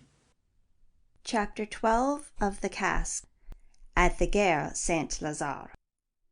The showrooms consisted of a small but luxuriously fitted-up shop, containing many objects of excellence and value. Monsieur Thévenet introduced the manager, Monsieur Thomas, a young and capable-looking man, who invited them into his office. He did not speak English, and Lefarge carried on the conversation. "These gentlemen," said Monsieur Thévenet, "are making some inquiries about the sale of Le Marescal's group to Mr. Felix of London last week. I want you to tell them all you can, Thomas." The young man bowed. "With pleasure, monsieur." In a few words, Lefarge put him in possession of the main facts. "Perhaps," he continued, "if you would be kind enough to tell me all that you know, I could then ask questions on any point I did not understand." "But certainly, monsieur, there is not much to tell." He looked up some memoranda. "On Tuesday week, the 30th of March, we had a phone from the head office saying that Monsieur le Marescal's last group, which we had on exhibition in our window, was sold. We were to send it at once to Monsieur Léon Felix at the London address you know. Also, we were to enclose 100 francs, refund of an overpayment of the cost. This was done. The group and the money were duly packed and dispatched. Everything was perfectly in order and in accordance with our usual custom. The only remarkable feature in the whole transaction was the absence of a receipt from Felix. I do not think I can recall another instance in which we were not advised of our goods' safe arrival, and in this case it was doubly to be expected, owing to the enclosure of money. I might perhaps mention also that on that same Tuesday we had a telephone call from Monsieur Felix, through from London, asking when and by what route we were sending the cask, to which I replied in person. The young man paused, and Lefarge asked how the group was packed. "In a number A cask, our usual practice." "We have a cask coming along. It will be here presently. Could you identify it?" "Possibly I, or the foreman might." "Well, Monsieur Thévenet, I do not think we can get any further till it arrives. There would just be time for déjeuner. We hope you and Monsieur Thomas will give us the pleasure of your company." This was agreed to, and they lunched at one of the comfortable restaurants on the boulevard. When they returned to the shop, the cart was waiting. "We had better have him round to the yard," said Monsieur Thomas, If you will go through, I will show him the way." The yard was a small open area surrounded by sheds. Into one of these the cart was backed and the cask unpacked. Monsieur Thomas examined it. "That's certainly one of our casks," he said. "They are our own design and, so far as I am aware, are used by no one else." "But, Monsieur Thomas," said Lefarge, "can you identify it in any special manner? We do not, of course, doubt what you have said, but if it could be established that this particular cask had passed through your yard, it would be important. Otherwise, if you judge only by likeness to type, we cannot be sure that someone has not copied your design to try and start a false scent." "I see what you mean, but I fear I cannot certify what you want. But I'll call the foremen and packers. Possibly some of them can help you." He went into another of the sheds, returning immediately with 4 men. "Look at that cask, men," he said. "Have any of you ever seen it before?" The men advanced and inspected the cask minutely, looking at it from all sides. 2 of them retreated, shaking their heads, but the third, an elderly man with white hair, spoke up. "Yes," he said, "I packed this cask not a fortnight ago." "How are you so certain of that?" asked Lefarge. "By this, monsieur," said the man, pointing to the broken stave. "That stave was split. I remember quite well the shape of the crack. I noticed it, and wondered if I should report it to the foreman, and then I thought it was safe enough and didn't. But I told my maid about it. See here, Jean," he called to the 4th man. "Is that the crack I showed you some days ago, or is it only like it?" The 4th man advanced and inspected it in his turn. "It's the same one," he said confidently. "I know because I thought that split was the shape of my hand, and so it is."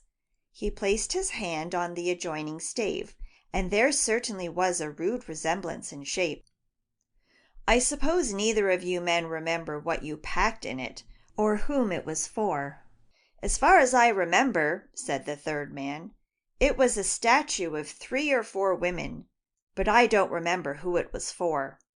"It wasn't for a man called Felix, of London?" "I remember the name, but I can't say if it was for him." "Thank you. Would you tell me how it was packed? What steadied the group?" "Sawdust, monsieur. Simply sawdust, carefully rammed." "Can you tell me if the railway cart took it from here, or how did it go?" "No, monsieur. It was taken by one of our own motor lorries from the Grenelle works." "Did you know the driver?" "Yes, monsieur. It was Jules Fouchard." "I suppose, monsieur," Lefarge turned to the managing director, "we could interview this man Fouchard?" "Why, certainly. Monsieur Thomas will find out where he is." "Pardon, messieurs," interposed the elderly packer, "but he's here now, or at least I saw him not 10 minutes ago." "Good. Then try and find him, and tell him not to go away till we have seen him." In a few moments the driver was found, and, having asked him to wait outside, Lefarge continued his questions to the packer. "At what o'clock did the cask leave here?" "About 4. I had it packed and ready by 2, but the lorry did not come for a couple of hours after that." "Did you see it loaded up?" "I helped to load it up." "Now tell me," continued Lefarge, "where was the cask between the time you put the group in and the arrival of the motor?" "Here, monsieur, in this shed where I packed it." "And did you leave it during that time?" "No, monsieur, I was here all the time." "So that, please be very careful about this, no one could have tampered with it in any way up till the time it left the yard?" "Absolutely impossible, monsieur. It is quite out of the question." "Thank you. We are exceedingly obliged to you," said Lefarge, slipping a couple of francs into the man's hand as he withdrew. Now, could I see the lorry driver?"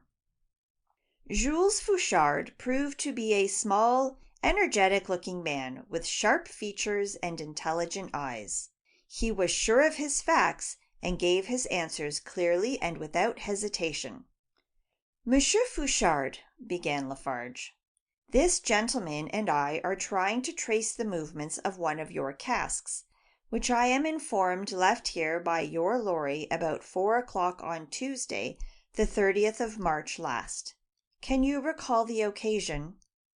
"Permit me to get my delivery book, monsieur." He disappeared for a moment, returning with a small cloth-covered book. Rapidly turning over the pages, he found what he was looking for. "For Monsieur Léon Felix, 141 West Jubb Street, Tottenham Court Road, London?" "Yes, monsieur. It was the only cask which left here that day. I took it to the Gare Saint-Lazare and handed it to the railway officials. Here is their signature for it." He passed the book over and Lefarge read the name. "Thank you. Who is this Jean Duval? I shall probably want to see him and would like to know where to find him." "He is a clerk in the departure passenger cloakroom." "You left here with the cask, I understand, about 4 o'clock?" "About that, monsieur."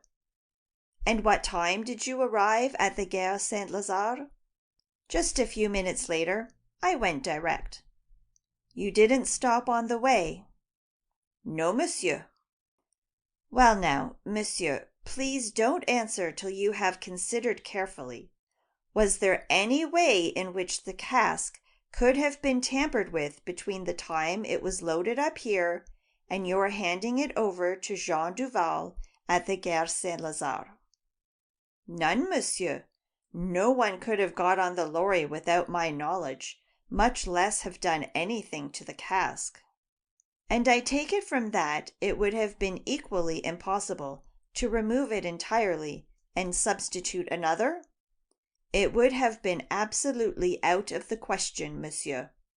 After thanking and dismissing the driver, they returned to the manager's room. "The position, then, seems to be this," said Lefarge, as they sat down. "The cask left your yard containing a group of statuary, and it arrived in London containing the dead body of a woman. The change must therefore have been effected along the route, and the evidence of the steamer people seems to narrow it down to between here and Rouen." "Why Rouen?" asked both gentlemen in a breath. "Well, I should have said, perhaps, between here and the time of loading on to the steamer at Rouen wharf." "But I am afraid you are making a mistake there," said Monsieur Thomas. "The cask went by Havre. All our stuff does." "Pardon me, Monsieur Thomas, for seeming to contradict you," said Burnley in his somewhat halting French, "but I am as certain of it as of my presence here now. However the cask may have been sent, it certainly arrived in the London docks by the Insular and Continental Steam Navigation Company's boat from Rouen." "But that is most mysterious," rejoined Monsieur Thomas. He struck a bell, and a clerk appeared. "Bring me the railway papers about the sending of that cask to Felix, London, on the 30th ultimo." "Here you are," he said to Burnley when the clerk returned. "Look at that. That is the receipt from the Saint-Lazare people for the freight on the cask between this and the address in London, per passenger train via Havre and Southampton." "Well," said Burnley, "this gets me altogether. Tell me," he added after a pause, "when Felix telephoned you from London asking when and by what route you were sending the cask, what did you reply?" "I told him it was crossing on Tuesday night, the 30th of March, by Havre and Southampton." "We'd better go to Saint-Lazare," said Lefarge. "Perhaps Monsieur Thomas will kindly lend us that receipt?" "Certainly, but you must please sign for it, as I shall want it for my audit." They parted with expressions of thanks on the part of the detectives, who promised to keep the others advised of the progress of the inquiry. A taxi brought them to St. Lazare, where, at the office of the superintendent of the line, Lefarge's card had the usual magical effect. "Please be seated, gentlemen," said the superintendent, "and let me know what I can do for you." Lefarge showed him the receipt. "The matter is somewhat puzzling," he said. "That cask, as you see, was invoiced out via Havre and Southampton on the 30th ultimo, and yet it turned up in London on Monday the 5th instant by the Insular and Continental Steam Navigation Company's boat Bullfinch from Rouen. The contents of the cask when it left Messrs. Dupierre's showroom was a group of statuary, but when it arrived at St. Catherine's docks, well, I may tell you, monsieur, in confidence, it contained the body of a woman, murdered." The superintendent gave an exclamation of surprise. "You see, therefore, monsieur, the necessity of our tracing the cask as privately as possible." "I certainly do. If you will wait a few minutes, gentlemen, I can get you part at least of the information you want." The few minutes had expanded into nearly an hour before the superintendent returned. "Sorry to have kept you so long," he apologized. "I find that your cask was delivered at our outward passenger cloakroom at about 4:15 p.m. on the 30th ultimo. It remained there until about 7 o'clock p.m., and during all this time it was under the personal supervision of one of the clerks named Duval, a most conscientious and reliable man. He states it stood in full view of his desk, and it would have been quite impossible for anyone to have tampered with it. He particularly remembers it from its peculiar shape and its weight, as well as because it was an unusual object to send by passenger train. At about 7 o'clock p.m., it was taken charge of by 2 porters and placed in the van of the 7:47 p.m. English boat train.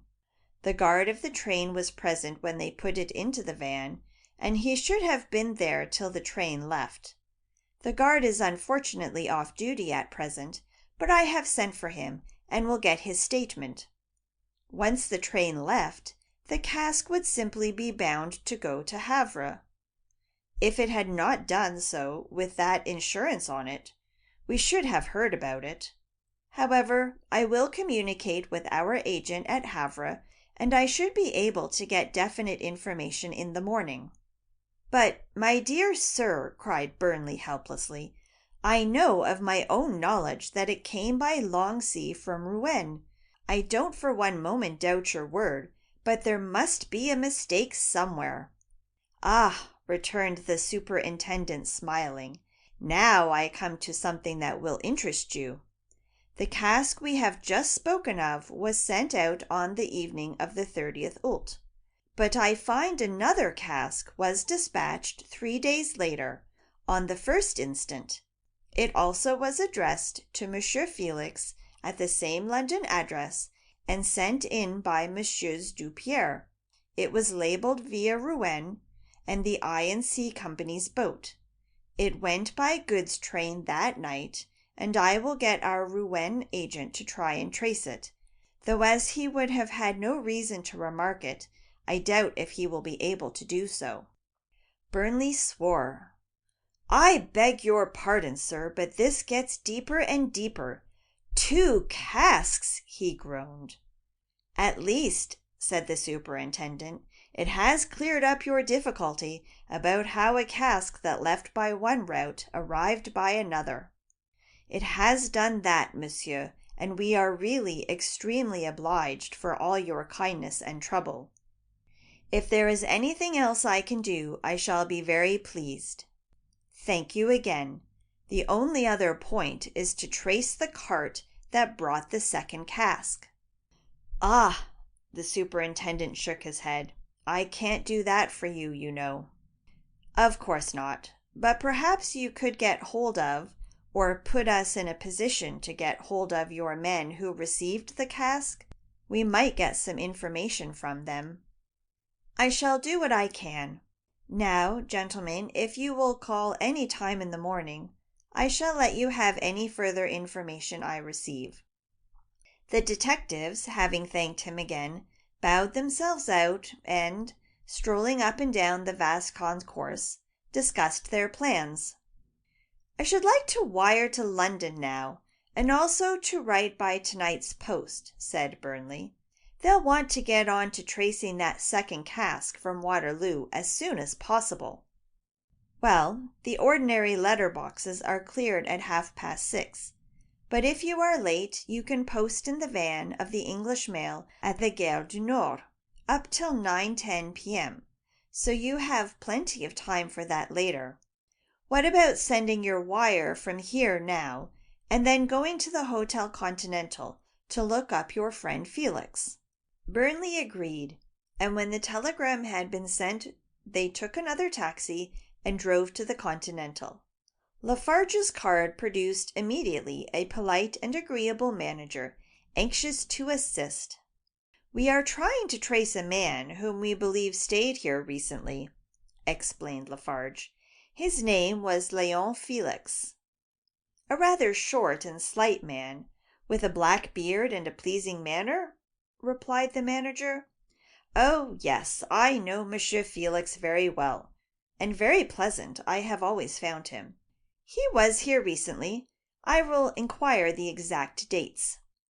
He disappeared for a few seconds. "He was here from Saturday the 13th of March till Monday the 15th. Then he returned on Friday the 26th, and left again on the morning of Sunday the 28th, to catch the 8:20 train for England at the Gare du Nord."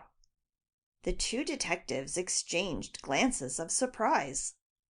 "Could you let me compare his signature in your register with one I have here?" asked Burnley.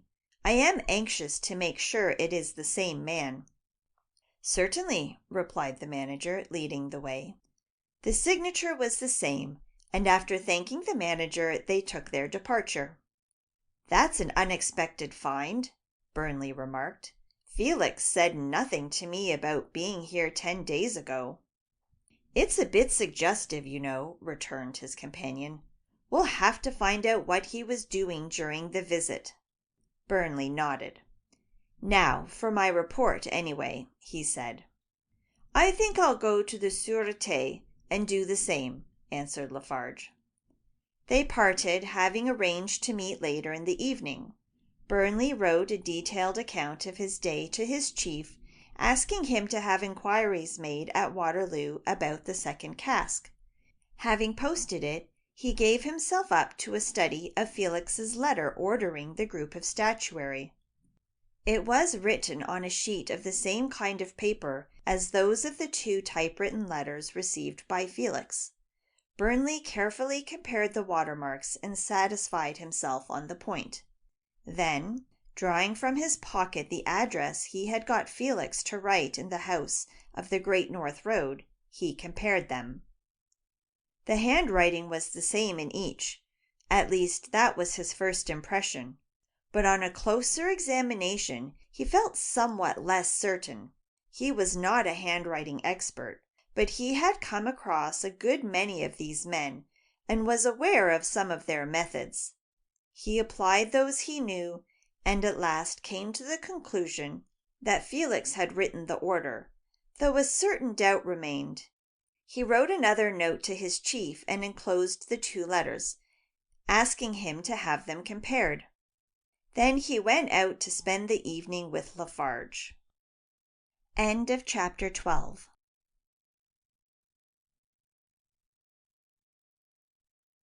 Chapter 13. The Owner of the Dress. When some time later the 2 friends met, Lefarge said, "I saw the chief, and he is not very satisfied with the way things are going. None of those women have done anything with the clothes. He has got a notion that we ought to advertise, and he wants us to go there at 9 tonight and talk it over." Accordingly, at the hour named, they presented themselves in the office of the Sûreté. "Sit down, gentlemen," began the chief. "I wanted to consult with you about this case. In our efforts to identify the dead woman, which we agreed was our first essential, we have unfortunately had no success. Our three women have done exceedingly well as far as covering ground goes, but they have had no luck. You gentlemen have found out some important facts, but they have not led in this particular direction. Now I am inclined to think we ought to advertise, and I'd like to hear your views." "What particular advertisement do you suggest, sir?" asked Burnley. "For everything. Advertise in each case with 100 francs reward. For information about the dress, the underclothes if singular in any way, the rings, the comb, and the body itself." There was silence for a few moments, and then Burnley replied hesitatingly, "We have a bit of prejudice at Scotland Yard about advertising except in special cases. I think the idea is that it puts people on their guard who might otherwise give themselves away. But in this case it will probably be the quickest way to a result." "To me it would seem," said Lefarge, "that even if there was a band of persons anxious to hush this murder up, there would also be enough outside that band to answer every one of the advertisements." "That is rather my view," agreed the chief. "Take the servants, for example. A woman wearing such clothes is certain to have lived in a house with several servants. Some one of them is bound to read the advertisement and recognize the description. If he or she intends to try for the reward, we get the information. If not, he will certainly show the paper to the others, one of whom is almost certain to come. The same thing applies to the shop assistants, none of whom could conceivably wish to keep the thing a secret. Yes, I think we'll try it. Will you draft out some forms? Something like this, I should imagine. 100 francs reward will be paid for information leading to the identification of the body of a lady believed to have died about the 30th March.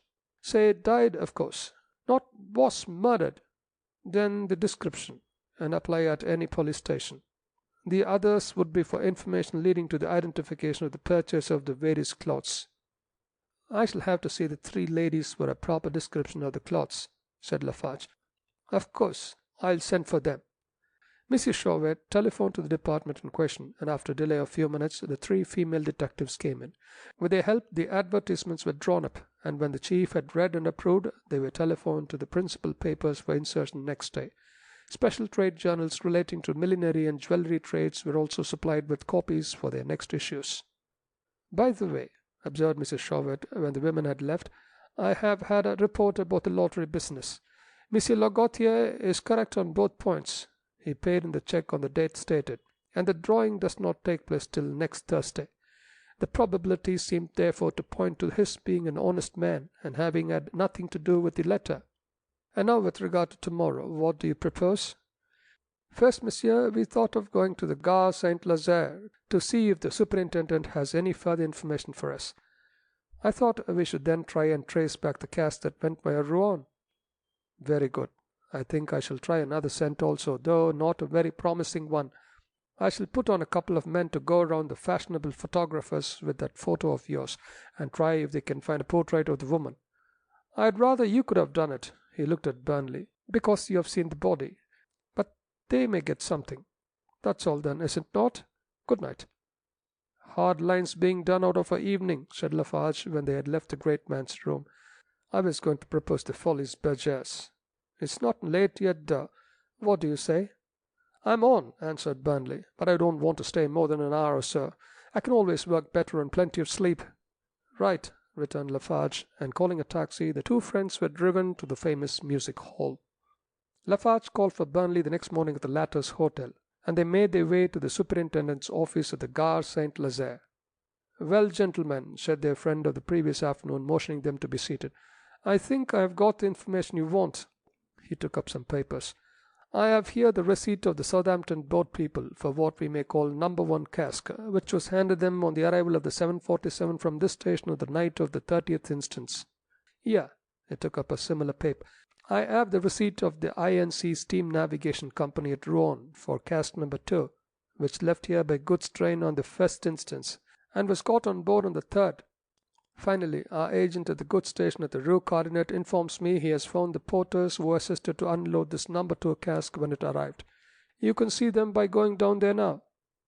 "I can hardly find words to thank you, sir," said Lefarge. "Your help has been of the utmost value." "Delighted, I'm sure." They parted with mutual compliments, and the detectives took a censure train to Banting Knowles and walked down the Rue Cardinet to the vast goods station. They introduced themselves to the agent who was expecting them and brought them through long passages and across wide yards alive with traffic to a dock on the side of one of the huge goods sheds for outward-bound traffic. Calling up 2 blue-bloused porters and instructing them to answer the detective's questions, he excused himself and took his leave. "Now, men," said Lefarge, "we will be much obliged for some information, and there'll be a few francs going if you can give it." The men expressed anxiety to supply whatever was needed. "Do you remember on Thursday week, the 1st instant, unloading a cask labelled for Felix, London, via Rouen and Longsea?" "But yes, monsieur, we remember it," said the men in chorus. "You must unload hundreds of casks. How do you come to notice this one so specially?" "Ah, monsieur," replied one of the men, "had monsieur to lift it himself, he also would have noticed it. The weight was remarkable, extraordinary. The shape also was peculiar. In the middle there was no bulge. At what time did it arrive here?" "Just after 6 in the evening, monsieur, between 5 and 10 minutes past." "It is a good while since then. How do you come to remember the time so exactly?" "Because, monsieur," the man smiled, "we were going off duty at 6:30, and we were watching the time." "Can you tell me who brought it to the yard?" The men shrugged their shoulders. "Alas, monsieur, we do not know," the spokesman answered. "The carter we would recognize if we saw him again, but neither of us know where he lives nor the name of his employers." "Can you describe him?" "But certainly, monsieur.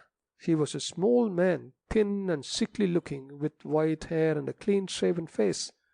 "Well, keep a good lookout, and if you see him again, find out who he is, and let me know. Here's my address. If you do that, there'll be 50 francs for you." Lefarge handed over a couple of 5-franc pieces, and the detectives left, followed by the promises and thanks of the men. "I suppose an advertisement for the cart was the next scheme?" said Burnley as he walked back in the Clichy direction. "We had better report to headquarters, I think," replied Lefarge, "and see what the chief advises. If he approves, we might get our advertisement into tonight's papers." Burnley agreed, and when they had had some lunch, they rang up the Sûreté from the nearest call office. "Is that Lefarge?" was the answer. "The chief wants you to return immediately. He got some news." They took the metro from Clichy to Châtelet and reached the Sûreté as the clocks were striking 2. Mr. Chauvet was in. "Ah," he said as he entered, "we had a reply to the dress advertisement. Madame Clotilde's people near the Palais Royal rang up about 11, saying they believed they had supplied the dress. We got hold of Mademoiselle Lecoq, who was working it, and sent her over, and she returned here about an hour ago. The dress was sold in February to Madame Annette Boirac at the corner of Avenue de l'Allemagne and Rue Saint-Jean, not far from the American church. You'd better go round there now and make some inquiries." "Yes, monsieur," said Lefarge. "But before we go there is this question of the cask." He told what they had learned and suggested the advertisement about the carter. Monsieur Chauvet had just begun his reply when a knock came to the door and a boy entered with a card. "The gentleman's waiting to see you on urgent business, monsieur," he said. "Hallo," said the chief with a gesture of surprise. "Listen to this." He read out the words: "Monsieur Raoul Boirac, Rue Saint-Jean, 1, Avenue de l'Allemagne. This'll be Mademoiselle Annette B's husband, I presume. These advertisements are doing well. You'd better stop, both of you." And then to the boy, "Wait a moment."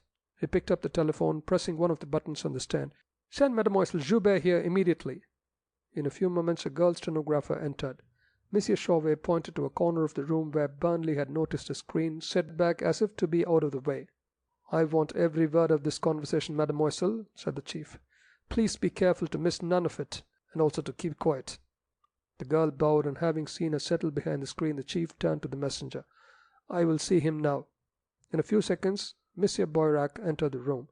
He was a strongly built man of rather under middle age, with thick black hair and a large moustache. On his face was an expression of strain, as if he was passing through a period of acute bodily or mental pain. He was dressed entirely in black, and his manner was quiet and repressed. He looked around the room, and then, as Monsieur Chauvet rose to greet him, he bowed ceremoniously. "Monsieur le chef de la Sûreté?" he asked him, and as Monsieur Chauvet bowed him to a chair, continued, "I have called to see you, monsieur, on a very painful matter. I had hoped to have been able to do so alone." He paused slightly. "But these gentlemen, I presume, are completely in your confidence?" He spoke slowly, with a deliberate pronunciation of each word, as if he had thought out whether that was the best possible he could use, and had come to the conclusion that it was. "If, monsieur," returned Monsieur Chauvet, "your business is in connection with the recent unfortunate disappearance of your wife, these gentlemen are the officers who are in charge of the case, and their presence would be, I think, to the advantage of all of us." Monsieur Boirac sprang from his chair, deep emotion showing under his iron control. "Then it is she?" he asked in a suppressed voice. "You know? It seemed possible from the advertisement, but I wasn't sure. I hoped that perhaps there is no doubt, I suppose? I shall tell you all we know, Monsieur Boirac, and you can form your own conclusions. First, here is a photograph of the body found." Monsieur Boirac took the slip of card and looked at it earnestly. "It is she," he murmured hoarsely. "It is she without a doubt." He paused, overcome, and the others respecting his feelings. There was silence for some moments. Then, with a strenuous effort, he continued, speaking hardly above a whisper. "Tell me," his voice shook as he pronounced the words with difficulty, "what makes her look so terrible? And those awful marks at her throat, what are they?" "It is with the utmost regret I have to tell you, Monsieur Boirac, that your wife was undoubtedly murdered by strangulation. Further, you must know that she had been dead several days when that photograph was taken." Monsieur Boirac dropped into his chair and sunk his head in his hands. "My God!" he panted. "My poor Annette!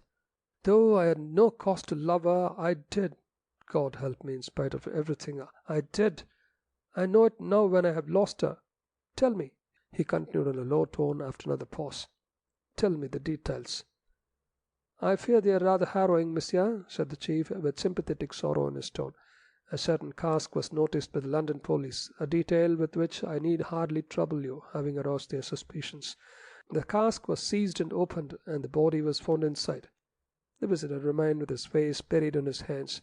After a few seconds he raised himself and looked at Monsieur Chauvet. "Any clue?" he asked in a choking tone. "Have you any clue to the villain who has done this?" "We have a number of clues," returned the chief, "but have not yet had time to work them. I have no doubt that we will have our hands on the murderer shortly. In the meantime, Monsieur Boirac, to make assurance doubly sure, I would be glad if you would see if you can identify these cloths." "Her clothes? Oh, spare me that! But there, I understand it is necessary." Monsieur Chauvet picked up his telephone and gave directions for the clothes to be sent in. The jewellery was not available, as Mademoiselle Blaise has taken it in a round of the shops. "Alas, yes," cried Monsieur Boirac sadly when he saw the dress. "It is hers. She wore it the evening she left. There can be no further doubt. My poor mistaken Annette!" "I am afraid, Monsieur Boirac, at the risk of giving you pain, I must ask you to be good enough to tell us all you can about the circumstances of your wife's disappearance.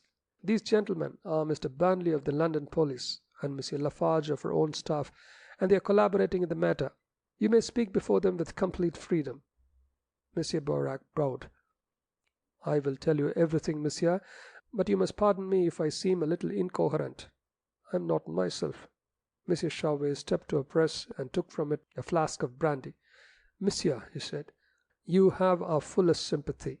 Allow me to offer you a little of this." He poured out a stiff glass. "I thank you, monsieur," returned the visitor as he drank the cordial.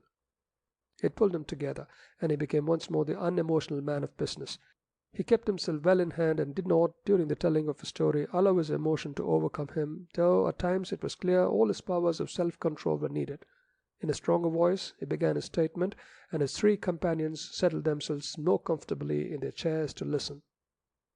The end of chapter 13.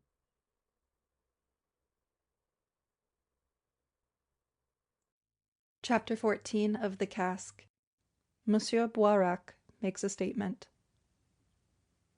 "My name and address you know," began Monsieur Boirac. "In business I am the managing director of the Avoit Pump Construction Company, whose works are situated off the Rue Championnet, not far from the Omnibus Company's depot. I am fairly well off, and we lived comfortably, my wife going a good deal into society. On Saturday, the 27th ultimo, this day fortnight, we had a dinner party at the Avenue de l'Alma. Our principal guest was the Spanish ambassador, at whose house my wife had visited when in Madrid the previous year.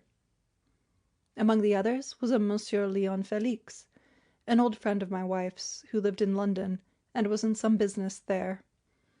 The guests arrived, and we sat down to dinner, but unfortunately, before the meal was concluded, a telephone message came for me from the works to say that a serious accident had happened and requiring my immediate presence.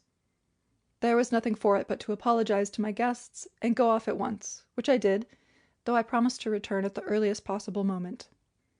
When I reached the works, I found that the main bed casting of a new 200-horsepower engine, which was being put in during the weekend, had slipped and slewed sideways while being got into place, killing one man and seriously injuring 2 others. One of the cylinders was fractured, and the whole casting had jammed between the wall and the flywheel pit and could not be got out. As soon as I saw how serious things were, I telephoned home to say I would be very late, and that there would be no chance of my returning in time to see my guests. However, we got on much better than I expected, and it was barely 11 when I turned out of the works. Not seeing a taxi, I walked to the Simplon station of the metro.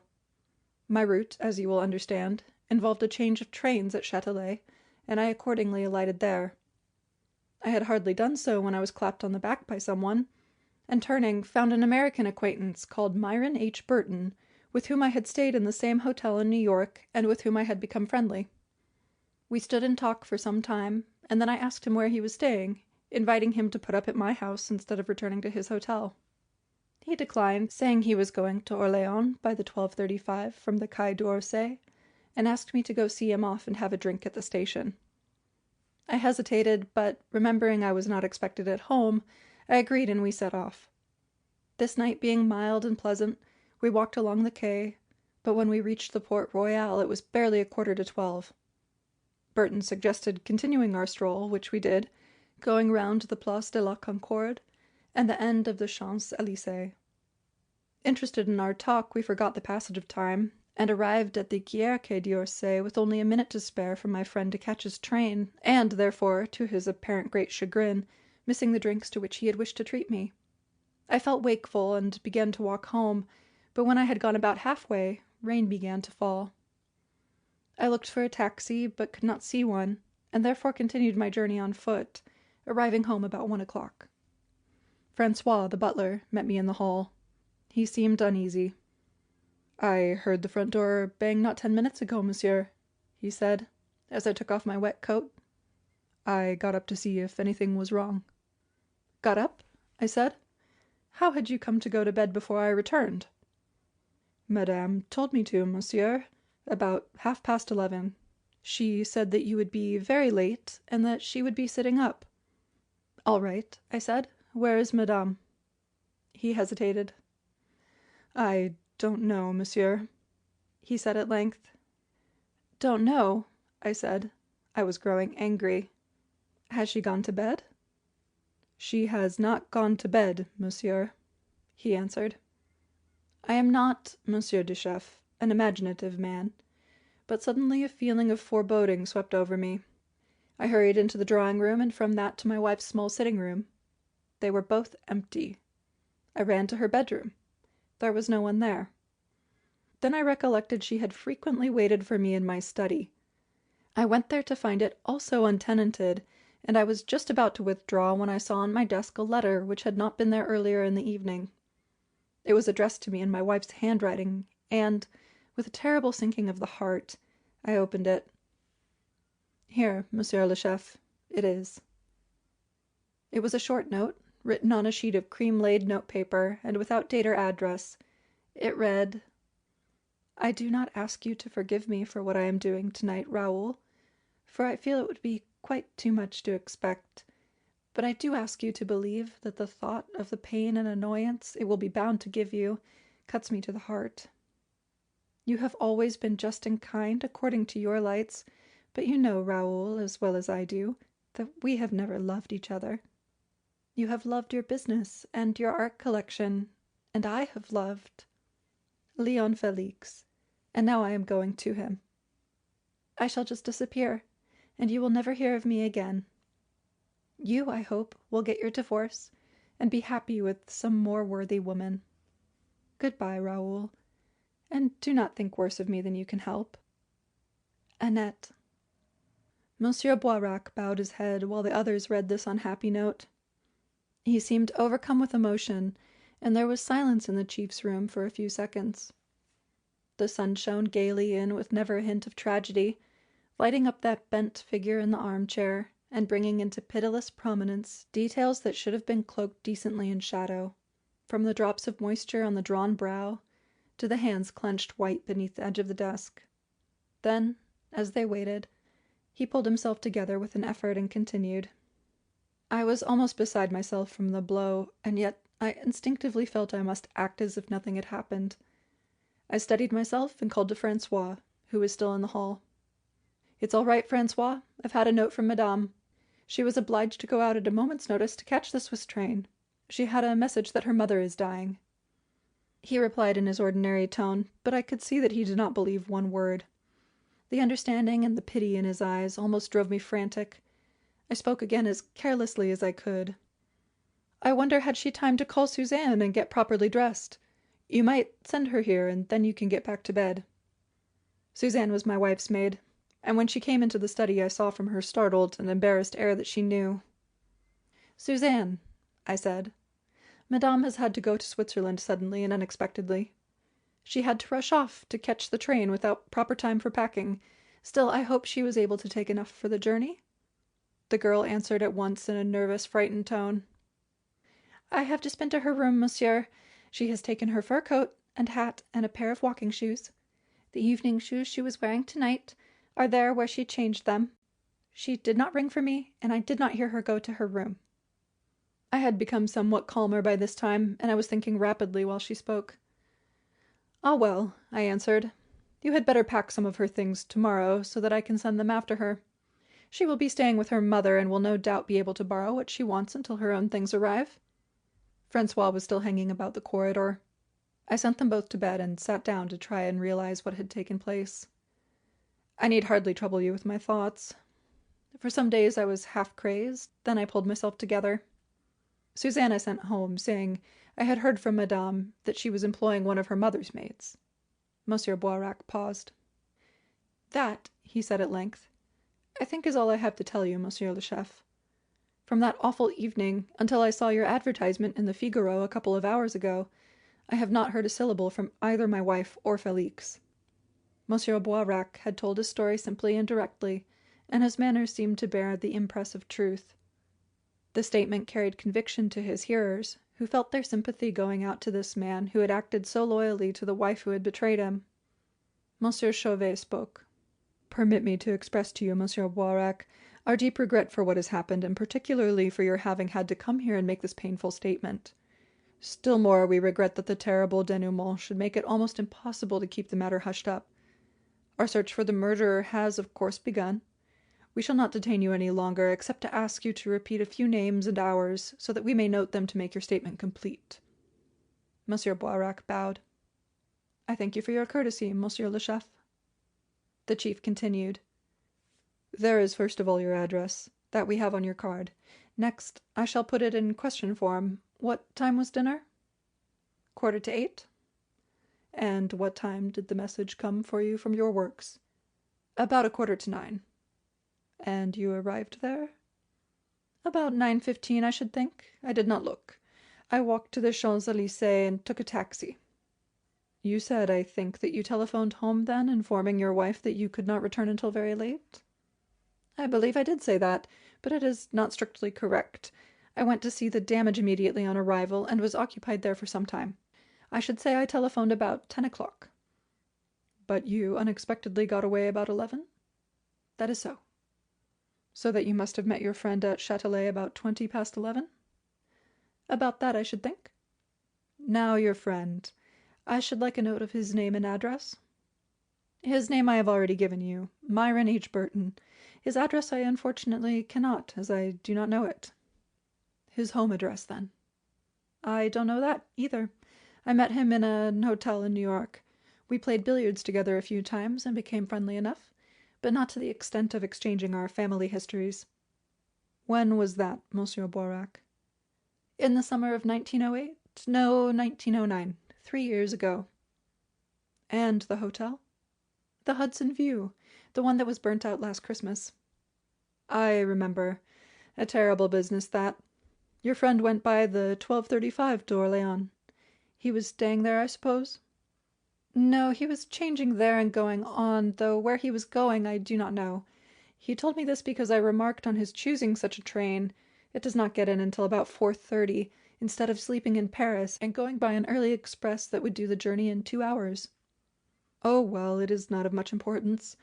The only other thing, I think, is the name and address of your wife's maid. Monsieur Boirac shook his head.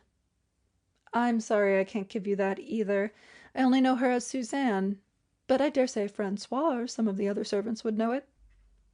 I shall have, with your permission, to send a man to look over the house, and he can make inquiries. I am sure, Monsieur Boirac, we are extremely obliged to you for your information.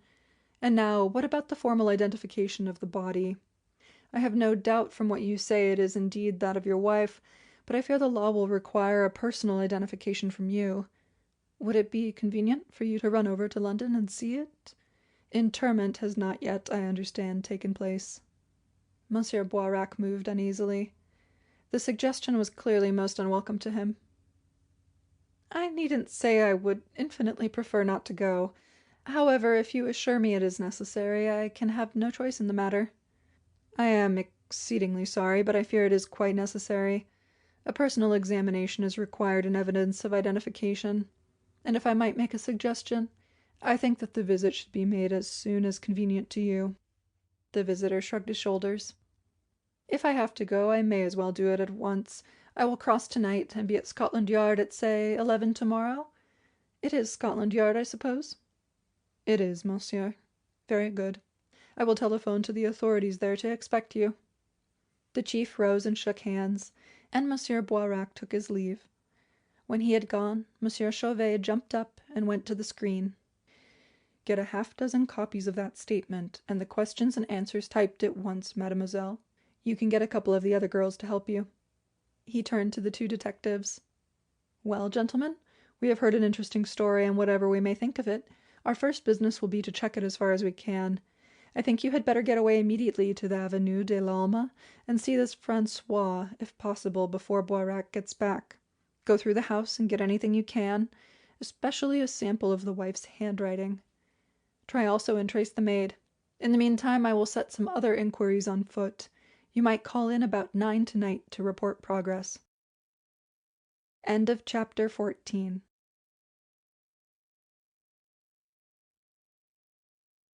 Chapter 15. The House in the Avenue de l'Alma. Burnley and Lefarge took the tram along the quay and, dismounting at the Pont Alma, proceeded up the avenue on foot.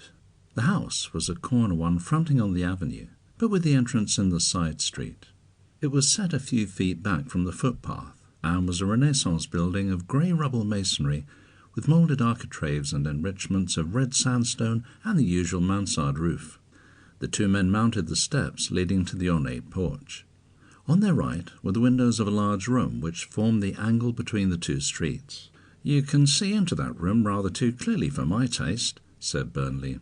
"Why, if that's the drawing-room, as it looks to be by the furniture, every caller can see just who's visiting there as they come up to the door." "And conversely, I expect," returned Lefarge, "the hostess can see her visitors coming and be prepared for them."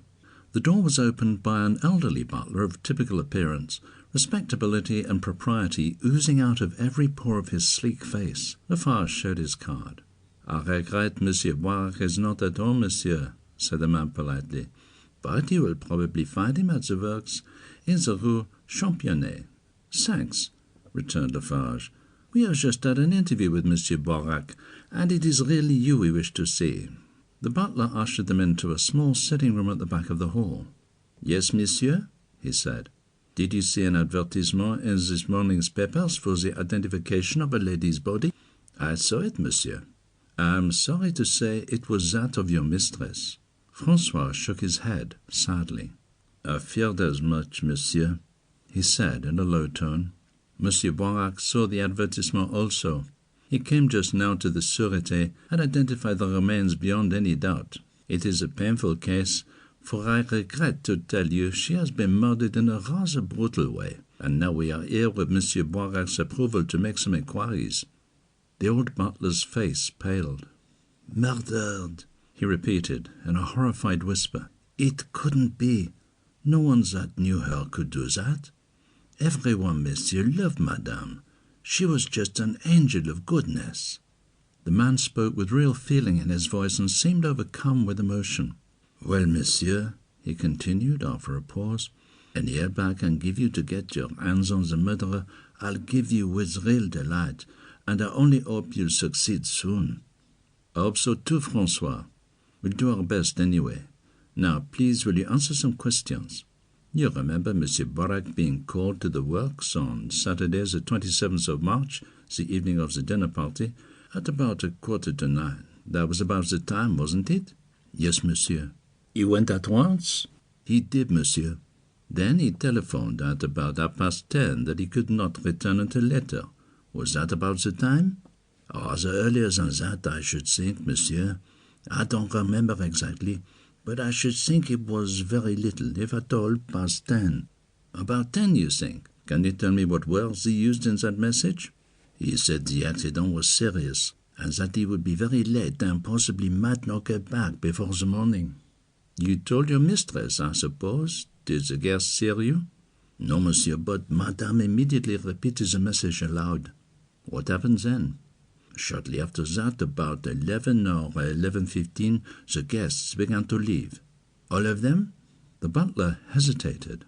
"There was one, Monsieur Felix, who waited after the others. He was differently situated to them, being a friend of the family. The others were merely acquaintances." "And how long did he wait after the others?" Francois looked confused and did not immediately reply. "Well, I don't know, monsieur," he said slowly. "You see, it was this way. I happened to have a rather bad headache that evening, and madame asked me if I was not well. It was just like her to notice such a thing, and she told me to go to bed and not to sit up for monsieur. She said Monsieur Felix was waiting to get some books and would let himself out." "So you went to bed?" "Yes, monsieur. I thanked her and went after a little time." "About how long?" "Perhaps half an hour." "And had Monsieur Felix gone then?" "No, monsieur, not at that time." "And what happened then?" "I fell asleep and woke up suddenly again after about an hour. I felt better, and I thought I would see if monsieur was in, and if everything was properly locked up. I got up and went towards the hall, but just as I came to the staircase I heard the front door close. I thought, that's monsieur coming in. But there was no sound of anyone moving in the hall, and I went down to see. Yes, there was no one there, so I looked into the different rooms. They were all empty, though lighted up. I thought to myself, this is strange, and I went to find Suzanne, Madame's maid, who was sitting up for her. I asked her, had Madame gone to bed, but she said not. Well, I said, she's not downstairs. Better go up and see if she's in her room. She went and came down in a moment, looking frightened, and said the room was empty, but that Madame's hat and fur coat and a pair of walking shoes were gone. Her evening shoes that she had been wearing were lying on the floor, where she had changed them. I went up myself, and we searched around, and then I heard the latch of the front door again and went down. Monsieur was just coming in, and as I took his coat and hat, I told him about hearing the door close. He asked where Madame was, and I answered I did not know. He looked himself, and in the study he found a note which I suppose was from her, for after he had read it he asked no more questions, but told me she had had to go to Switzerland to her mother, who was ill. But I knew when he got rid of Suzanne 2 days later that she wasn't coming back. What time did Monsieur Boirac come in? About 1 o'clock or a few minutes after. Were his hat and coat wet?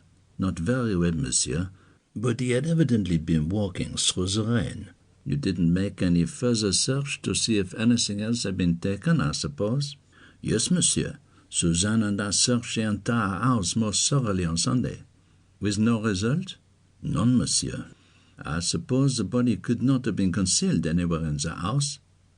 The butler started as this new idea struck him. Why no, monsieur, he said. It would have been absolutely impossible. I myself looked in every spot and opened everything large enough to contain it. Thank you. I think that's about all I want to know. Can you put me in touch with Suzanne? I believe I can get you her address, monsieur, from one of the parlour maids with whom she was friends. Please do, and in the meantime we shall have a look through the house. You will not require me, monsieur? No, thanks. The plan of the downstairs rooms was simple. The hall, which was long and rather narrow, stretched back from the entrance door in the Rue Saint-Jean to the staircase in a direction parallel to the Avenue d'Almar. On the right was the drawing-room, a large apartment in the angle between the two streets, with windows looking out on both. Across the hall, with its door facing that of the drawing-room, was the study, another fine room facing on to the Rue Saint-Jean. A small sitting-room, used chiefly by the late Madame Boirac, and the dining-room was situated behind the study and the drawing-room respectively. To the rear of the doors of these latter rooms were the staircase and servants' quarters. The detectives examined these respective rooms in detail. The furnishing was luxurious and artistic. The drawing-room furniture was Louis XIV, with an Aubusson carpet and some cabinets and tables of Boule. There was just enough of good Sèvres and ormolu, the whole selection of arrangements reflecting the taste of the connoisseur. The dining-room and boudoir gave the same impression of wealth and culture, and the detectives, as they passed from room to room, were impressed by the excellent taste everywhere exhibited. Though their search was exhaustive, it was unfortunately without result. The study was a typical man's room, except in one respect. There was the usual thick carpet on the floor, the customary book-lined walls, the elaborate desk in the window, and the huge leather armchairs.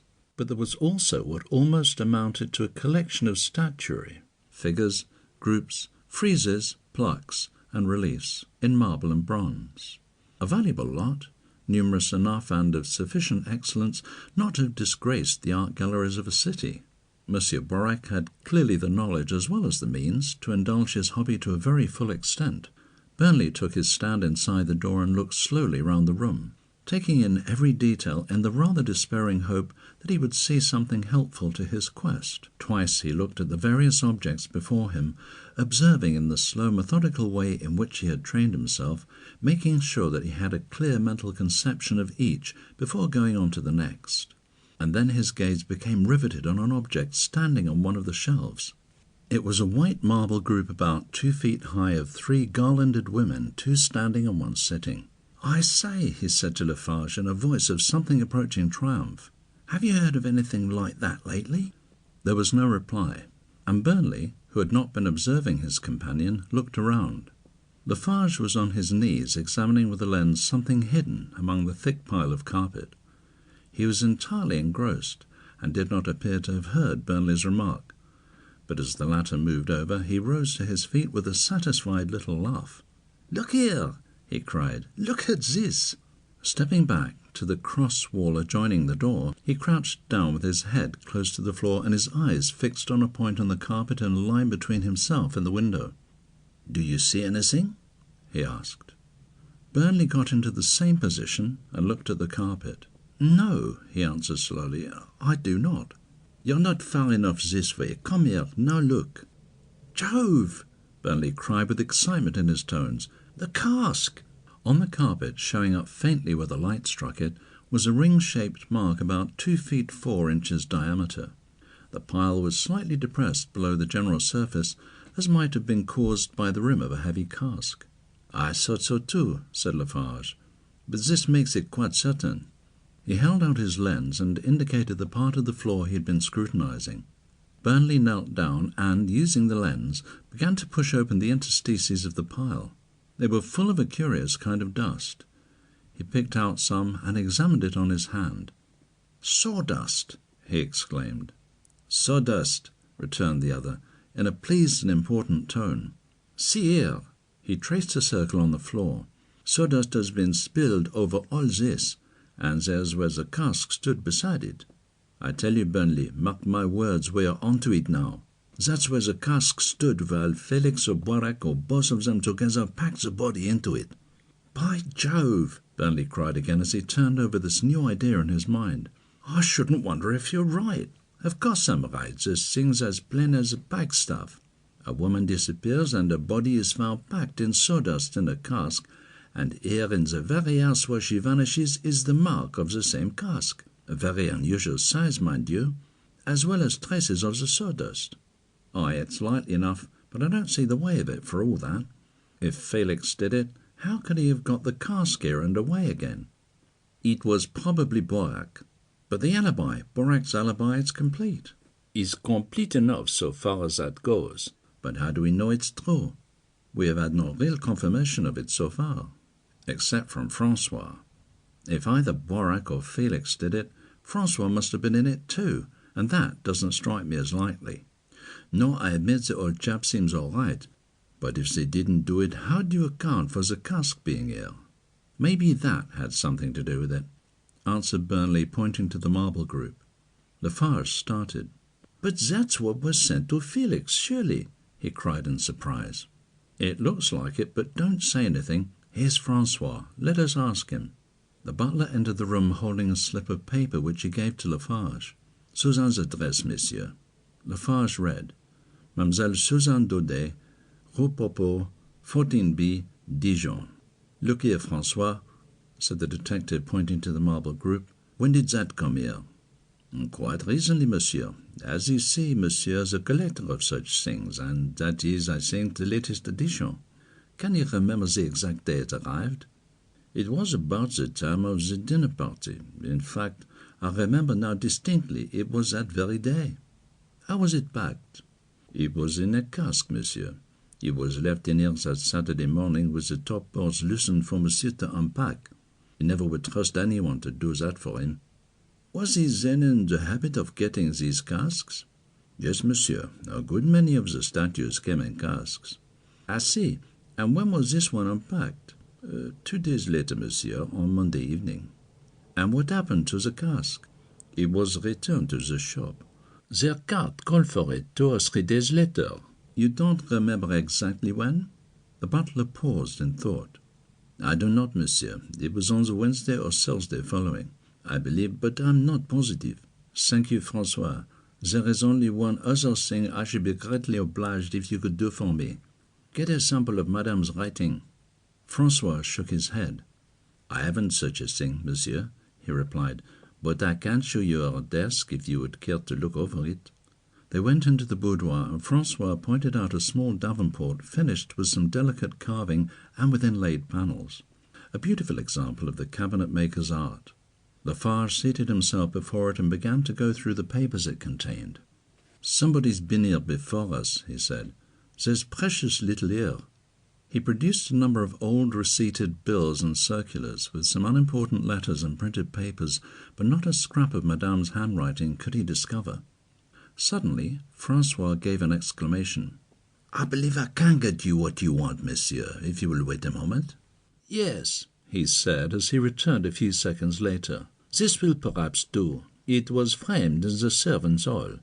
It was a short document giving the work of the different servants, their hours of duty, and other similar information, and was written in the hand, so far as the detectives could recollect, of the letter of farewell to Monsieur Boirac. Lefarge put it away carefully in his notebook. Now let's see Madame's room. They examined the bedroom, looking particularly for old letters, but without success. Next they interviewed the other servants, also fruitlessly. All we want now, said Lefarge to the old butler, is a list of the guests at the dinner, or at least some of them. I can tell you, I think, all of them, monsieur, returned Francois, and Lefarge noted the names in his book. What time is Monsieur Boirac likely to return? Asked Burnley when they had finished. He should have been here before this, monsieur. He generally gets back by 6:30. It was now nearly 7, and as they waited, they heard his latchkey in the door. Ah, monsieur, he greeted them. So you are here already. Any luck? No luck so far. There is a point on which we should be obliged for some information, monsieur. It is about this marble group. Yes? Could you tell us the circumstances under which you got it and of its arrival here? Certainly. I am a collector of such articles, as you must have noticed. Some time ago, in passing Dupierre's in Boulevard de Capucine, I saw that group and admired it greatly. After some hesitation, I ordered it, and it arrived. I believe it was the very day of the dinner party. Either that or the day before, I'm not positive. I had the cask containing it brought into the study to unpack myself. I always enjoy unpacking a new purchase. But I was so upset by what had happened. I hadn't much art in doing so. However, on the following Monday evening, to try and distract my thoughts, I did unpack it, And there you see the result. Can you tell me, monsieur, asked Burnley, was Monsieur Felix also interested in such things? He was. He is an artist, and painting is therefore his specialty. But he had a good knowledge of sculpture also. He wasn't interested in that particular group, I suppose? Well, I can hardly tell you that. I told him about it and described it to him, but of course, so far as I am aware, he had not seen it. Did you happen to mention the price?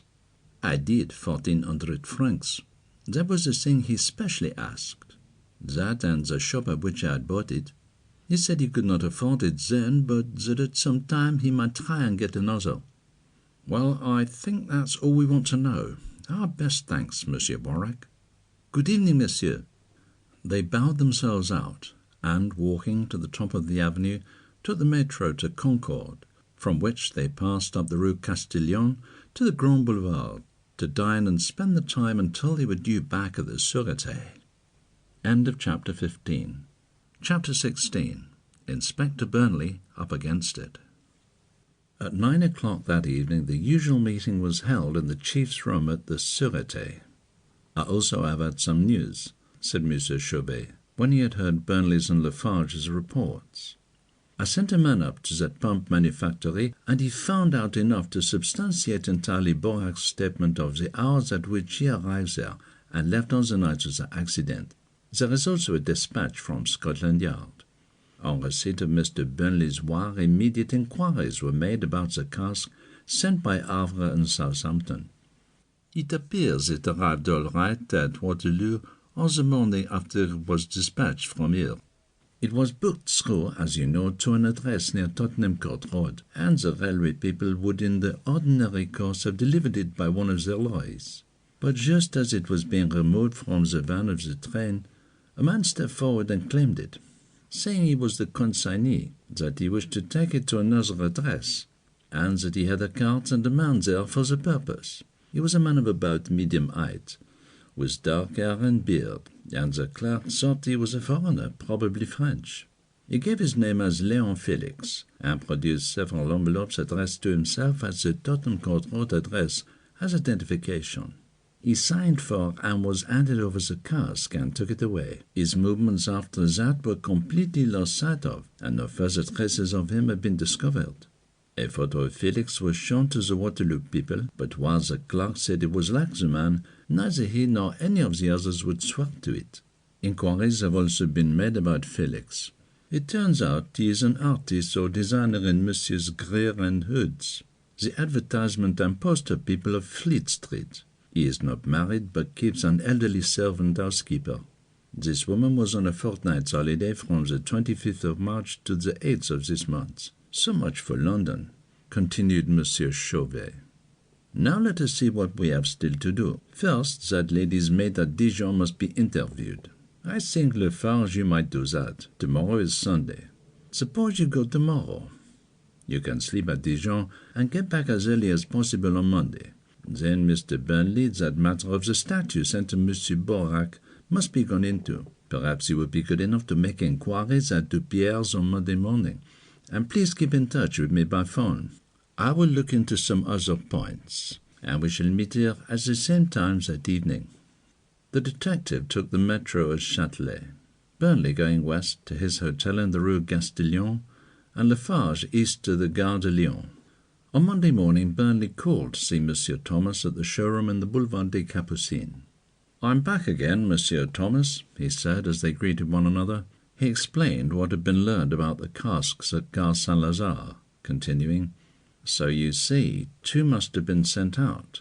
Now, can you give me any information about the sending out of the second cask?"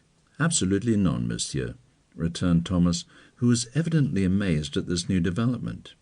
"I'm quite positive we only sent one.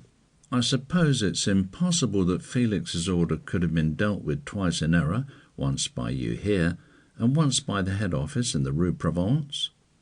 "I should say quite, because they do not stock the good works there. It is all stored and dealt with here. But if you like, I'll phone the head office now, and make quite sure."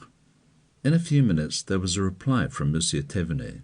No cask of any kind had been sent out from the Rue Provence establishment on or about the date mentioned, and none at any time to Felix.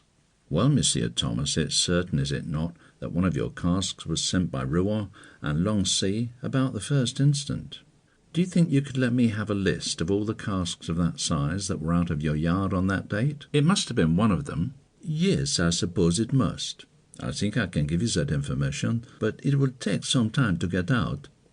"I'm sorry for giving you the trouble, but I see no other way. We shall have to follow up each of these casks until we find the right one." Monsieur Thomas promised to put the work in hands without delay, and Burnley continued, "There is another point. Could you tell me something about your dealings with Monsieur Raoul Boirac of the Avenue de l'Almar, and particularly of any recent sales you made him?" "Monsieur Boirac? Certainly. He is a very good customer of ours, and a really well-informed amateur. For the last 6 years, since I was appointed manager here, we must have sold him 30 or 40,000 francs worth of stuff. Every month or two he would drop in, take a look round, and select some really good piece. We always advised him of anything new we came across, and as often as not he became a purchaser. Of recent sales," Monsieur Thomas consulted some papers, "the last thing we sold him was, curiously enough, the companion piece of that ordered by Felix. It was a marble group of 3 female figures, 2 standing and 1 seated. It was ordered on the 25th of March and sent out on the 27th. Was it sent in a cask?" "It was. We always use the same packing." "And has the cask been returned?" Monsieur Thomas rang for a clerk and asked for some other papers. "Yes," he said when he had looked over them. "The cask sent to Monsieur Boirac on the 27th of last month was returned here on the 1st instant. One other point, Monsieur Thomas. How can one distinguish between the 2 groups, that sent to Monsieur Felix and that to Monsieur Boirac?" "Very easily. Both consist of 3 female figures, but in Monsieur Felix's 2 were seated and 1 standing, while in Monsieur Boirac's 2 were standing and 1 seated. Thank you very much. That's all I want." "Not at all. Where shall I send that list of casks?" "To the Sûreté, if you please." And, with a further exchange of compliments, the 2 men parted. Burnley was both mystified and somewhat disappointed by the information Monsieur Thomas had given him. He had been really impressed by Lefarge's discovery that a cask containing sawdust had recently been opened in Monsieur Boirac's study, though he had not admitted it at the time. His friend's strongly expressed opinion that either Felix or Boirac, or both, had at that time packed the body in the cask had seemed more and more likely, the longer he had thought it over. There were, however, difficulties in the theory. First, as he had pointed out to Lefarge, there was the personality of Francois. He felt he would stake his reputation on Francois's innocence, and without the butler's cooperation, he did not see how the murder could have been carried through. Then, what possible motive could either of the men named have had for desiring the death of the lady? These and other difficulties he had foreseen, but he had not considered them insuperable. Possibly in spite of them, they were on the right track. But now all hopes of that were dashed. The explanation of Monsieur Boirac of the presence of the cask was complete, and it had been confirmed by Francois. This perhaps was not conclusive, but Monsieur Thomas had confirmed it also, and Burnley felt the evidence of its truth was overwhelming. The body could not therefore have been packed in the cask, because it had been returned direct from Monsieur Boirac's to the showrooms. Reluctantly he felt Lefarge's theory must be abandoned, and, what was worse, he had no other substitute. Another point struck him.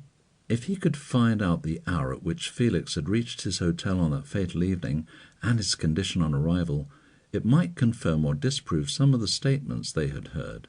Therefore, having phoned to the Sûreté, and finding he was not required there, he turned his steps again to the Hotel Continental and asked for the manager.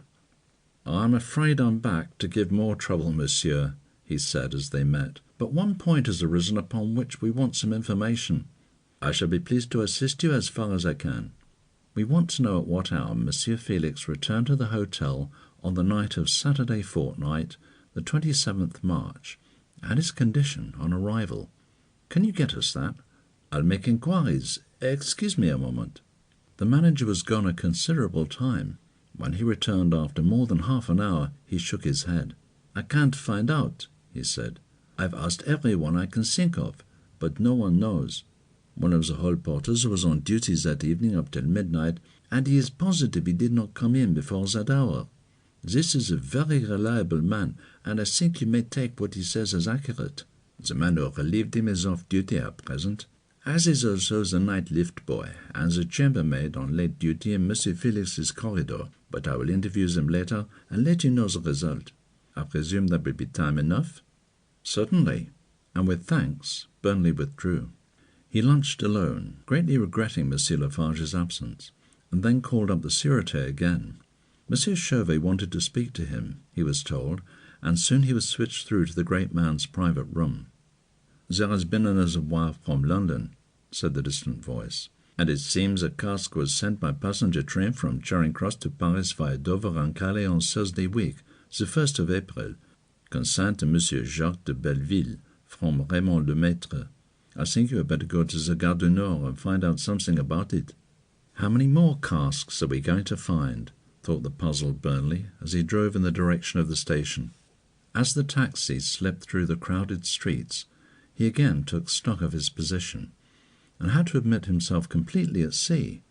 The information they gained, and there was certainly plenty coming in, did not work into a connected whole, but each fresh piece of evidence seemed, if not actually to conflict with some other, at least to add to the tangle to be straightened out. When in England he had thought Felix innocent. Now he was beginning to doubt this conclusion. He had not Lefarge's card to show to the clerk in the parcels office, but fortunately the latter remembered him as having been with the French detective on the previous call.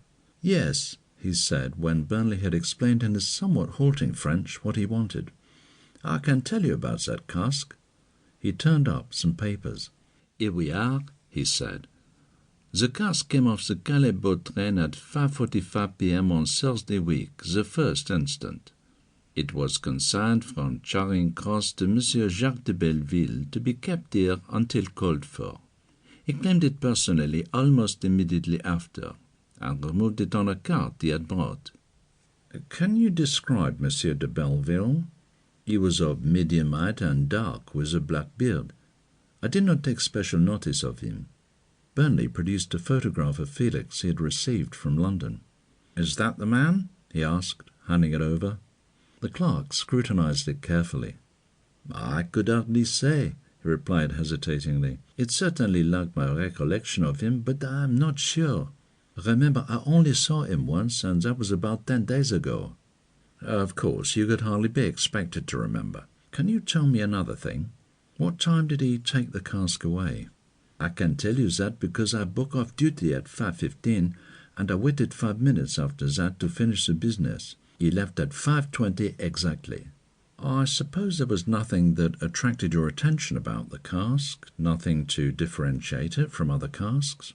"As a matter of fact," returned the clerk, "there were 2 things. First, it was exceedingly well and strongly made, and bound with thicker iron hoops than any I had previously seen, and secondly, it was very heavy. It took 2 men to get it from here to the cart that Monsieur Belleville had brought." "You didn't notice any lettering on it, other than the labels?" "I did," he answered. "There was 'Return to' in French, English, and German, and the name of a Paris firm. Do you recollect the name?" The young man paused in thought.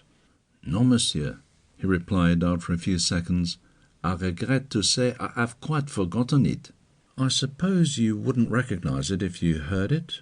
It was not, for example, Messieurs Dupierre, the monumental sculptors of Grenelle." The clerk hesitated again. "Possibly it was, monsieur, but I fear I could not say definitely." "Well, I am greatly obliged for what you have told me, anyway. Just one other question. What was in the cask?" "It was invoiced statuary, but of course I did not see it opened, and don't know if the description was correct." Burnley thanked the young man and turned out of the great station. Certainly it sounded as if this was a similar cask to that he had taken to Scotland Yard, if it was not the same one. Of course, he had to remember that even if it were one of Monsieur Dupierre's, which was not proven, there were a large number of these casks in circulation, and it did not follow that this one was connected with his quest. But the whole circumstances gave him to think, and he felt that his bewilderment was not lessened by the new development. As he walked slowly down the Rue de Lafayette towards his hotel, he racked his brains in the endeavour to piece together into a connected whole the various facts he had learned. He strolled on into the Tuileries, and choosing a quiet spot under a tree, sat down to think the matter out. And first, as to these mysterious journeyings of casks, he went over the three in his mind. First, there was the cask sent out by Messieurs Dupierre on Tuesday evening after the dinner party, which travelled via Havre and Southampton, and which was received at Waterloo on the following morning by a black-bearded man, believed to have been Felix. That cask was addressed to Felix, and it contained a statue. Then there was the second cask, sent out from Paris 2 days later on the Thursday evening, which went via Rouen and Lancy, and which was undoubtedly received at St. Catherine's Docks by Felix. This number 2 cask contained the body of Madame Annette Boirac, and finally there was what he might call number 3 cask, which was sent from London to Paris on the same Thursday, and which was claimed on arrival at the Gare du Nord by Monsieur Jacques de Belleville. This cask, like both the others, was labelled statuary, but whether that was really its contents was not known. The inspector lit one of his strong cigars and puffed thoughtfully as he turned these journeys over in his mind. He could not but think there was some connection between them, though at first he could not trace it. Then it occurred to him that if they were considered not in the order of their discovery, but chronologically, some light might be gained. He went over them anew. The first journey was still that from Paris to London via Havre and Southampton, leaving Paris on Tuesday night and arriving at Waterloo on Wednesday morning. The second was now that leaving London on Thursday morning and reaching Paris that afternoon via Dover and Calais, and the third that from Paris to London via Rouen, leaving on the same Thursday evening and arriving at St. Catherine's Docks on the following Monday. That is, from Paris to London, back from London to Paris, and back again from Paris to London. This seemed to show an element of design. And then a possible connection flashed across his mind. Instead of 3 casks, might there not have been only one? Did the same cask not travel in each case? The more Burnley thought over this, the more likely it seemed. This would explain Monsieur Thomas's statement that only 1 cask had been sent out. It would make clear how the cask containing the body had been obtained. It would account for the astonishing coincidence that 3 casks of this unusual kind had made 3 such journeys almost at the same time. Yes, it seemed probable. But if so, at some point in that triple journey the cask must have been opened, the statue removed, and the bodies substituted. The evidence was overwhelming that the cask had contained a statue when it left the Boulevard des Capucines yard, and that it had not been tampered with till it reached the van of the 7:47 p.m. from the Gare Saint-Lazare to Havre. Further, it had contained the body on arrival at St. Catherine's Docks, and here again there was evidence that it could not have been opened in the hold of the Bullfinch. Therefore, at some point along the route, Gare Saint-Lazare, Havre, Southampton, Waterloo, Charing Cross, Dover, Calais, Gare du Nord, Rue Cardenay Goods Station, Rouen, the change must have been made. Burnley made a mental note that every part of that journey must be the subject of the closest inquiry. He went a step further. At the end of each of the 3 journeys it was met by a middle-sized, black-bearded, French-looking man. In the case of the 3rd journey, that man was Felix. In the 2 earlier, his identity was not definitely known, but he was like Felix. Suppose it was Felix in each case. Would not this also tend to prove there was only 1 cask, and that Felix was sending it backwards and forwards with some design of his own? The inspector felt sure that he was right so far. But if Felix had acted in this way, it followed that either he was the murderer and wished to get the body to his house to dispose of it there, or else he was an innocent man upon whom the real criminal wished to plant the corpse. This latter idea had been growing in the inspector's mind for some time. It seemed to hinge very much on the question, did Felix know what was in the cask when he met it at St. Catherine's Docks? Burnley recalled the scene at Scotland Yard when it was opened. Either Felix was an incomparable actor, or else he did not know. Burnley doubted even whether any acting could have been so realistic. He remembered also that Felix's illness from the shock was genuine.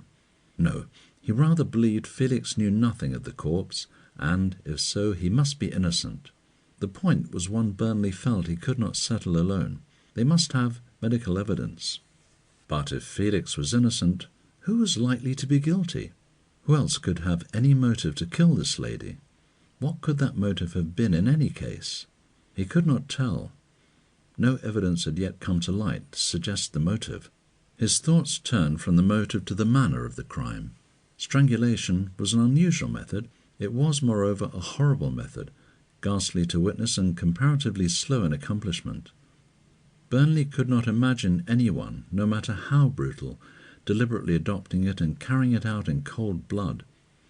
No, this was a crime of passion. Some of the elemental forces of love and hate were involved, jealousy most probably. He considered it in his careful, methodical way. Yes, jealousy certainly seemed the most likely motive. And then another point struck him. Surely strangulation would only be adopted, even in the heat of passion, if no other method was available. If a man about to commit a murder had a weapon in his hand, he would use it. Therefore, thought Burnley, in this case, the murderer could have had no weapon. And if he had no weapon, what followed from that? Why, that the crime was unpremeditated. If the affair had been planned, a weapon would have been provided. It seemed, therefore, probably that the crime was not deliberate and cold-blooded. Someone, when alone with Madame, had been suddenly and unexpectedly roused to a pitch of furious, overmastering passion. And here again, what more likely to cause this passion than acute jealousy? The inspector lit another cigar, as he continued his train of thought. If the motive was what he suspected, who would be a likely person to feel jealousy in reference to Madame? A former lover, he thought. So far they knew of none, and Burnley took a mental note that inquiries must be made to ascertain if such existed. Failing a former lover, the husband immediately came into his mind, and here he seemed on firmer ground. If Madame had had an understanding with Felix, and Boirac had come to know of it, there was the motive at once. Jealousy was what one would naturally expect Boirac to feel under such circumstances. There was no doubt that, so far as the facts had as yet come to light, Boirac's guilt was a possibility they must not overlook. The inspector then turned his thoughts to a general review of the whole case. He was a great believer in getting things on paper. Taking out his notebook, he proceeded to make a list of the facts so far as they were known, in the order of their occurrence, irrespective of when they were discovered. First of all was the dinner party at Monsieur Boirac's, which took place on Saturday evening the 27th of March. At this Felix was present, and when Boirac was called away to his works, he remained behind, alone with Madame Boirac, after the other guests had left. He was alone with her from 11 p.m. till at least 11:30 on the evidence of François. About 1 in the morning, François heard the front door close, and, coming down, found that both Felix and Madame had disappeared. Madame had changed her shoes and taken a coat and hat. On Boirac's return a few minutes later, he found a note from his wife stating that she had eloped with Felix. Felix was believed to have gone to London next day, this having been stated by the manager of the Hotel Continental, as well as by Felix to his friend Martin outside the house when Constable Walker was listening in the lane. On that Sunday or the Monday following, a letter, apparently written by Felix, was posted in London. It contained an order on Messieurs Dupierre to send a certain group of statuary to that city. This letter was received by the firm on Tuesday. On the same day, Tuesday, the statue was packed in a cask and dispatched to London via Havre and Southampton. It reached Waterloo on the following morning, and was removed from there by a man who claimed to be Felix and probably was. The next morning, Thursday, a similar cask was dispatched from Charing Cross to the Gare du Nord in Paris, being met by a man giving his name as Jacques de Belleville, but who was probably Felix. The same evening, some 50 minutes later, a similar cask was delivered at the goods station of the State Railway in the Rue Cardinet, for dispatch to London via Rouen and Longueuil. Next day, Friday, Felix stated he received a typewritten letter purporting to be from Le Gautier, telling about the lottery and the bet, stating the cask was being sent by long sea and asking him to get it to his house. On the following morning, Saturday, he had a card from the same source saying the cask had left, and on Monday, the 5th of April, he got the cask from the Bullfinch at St. Catherine's Docks and took it home. Burnley's list then read as follows. Saturday, March 27. Dinner at Monsieur Boirac's. Madame disappears. Sunday, March 28. Felix believed to cross to London. Monday, March 29. Felix writes to Dupierre, ordering statue. Tuesday, March 30. Order received by Dupierre. Statue dispatched via Havre and Southampton. Wednesday, March 31. Cask claimed at Waterloo, apparently by Felix. Thursday, April 1. Cask sent from Charing Cross. Cask met at Gare du Nord. Cask delivered at Rue Cardenay goods station for dispatch to London. Friday, April 2. Felix receives Legotier's letter. Saturday, April 3. Felix receives Legotier's card. Monday, April 5. Felix meets Cask at docks. Some other points he added below, which did not fall into the chronological scheme. 1. The typed script letter produced by Felix, purporting to be from Legotier about the lottery, the bet, and the test with the cask, and the typed script slip in the cask about the return of a £50 loan, were done by the same machine on the same paper. 2. The letter from Felix to Dupierre, ordering the statue, was written on the same paper as the above, pointing to a common origin for the three. Pleased with the progress he had made, Burnley left his seat under the tree and strolled back to his hotel in the Rue Castiglione to write his daily report to Scotland Yard. End of Chapter 16. Chapter 17 of the Cask. A Council of War.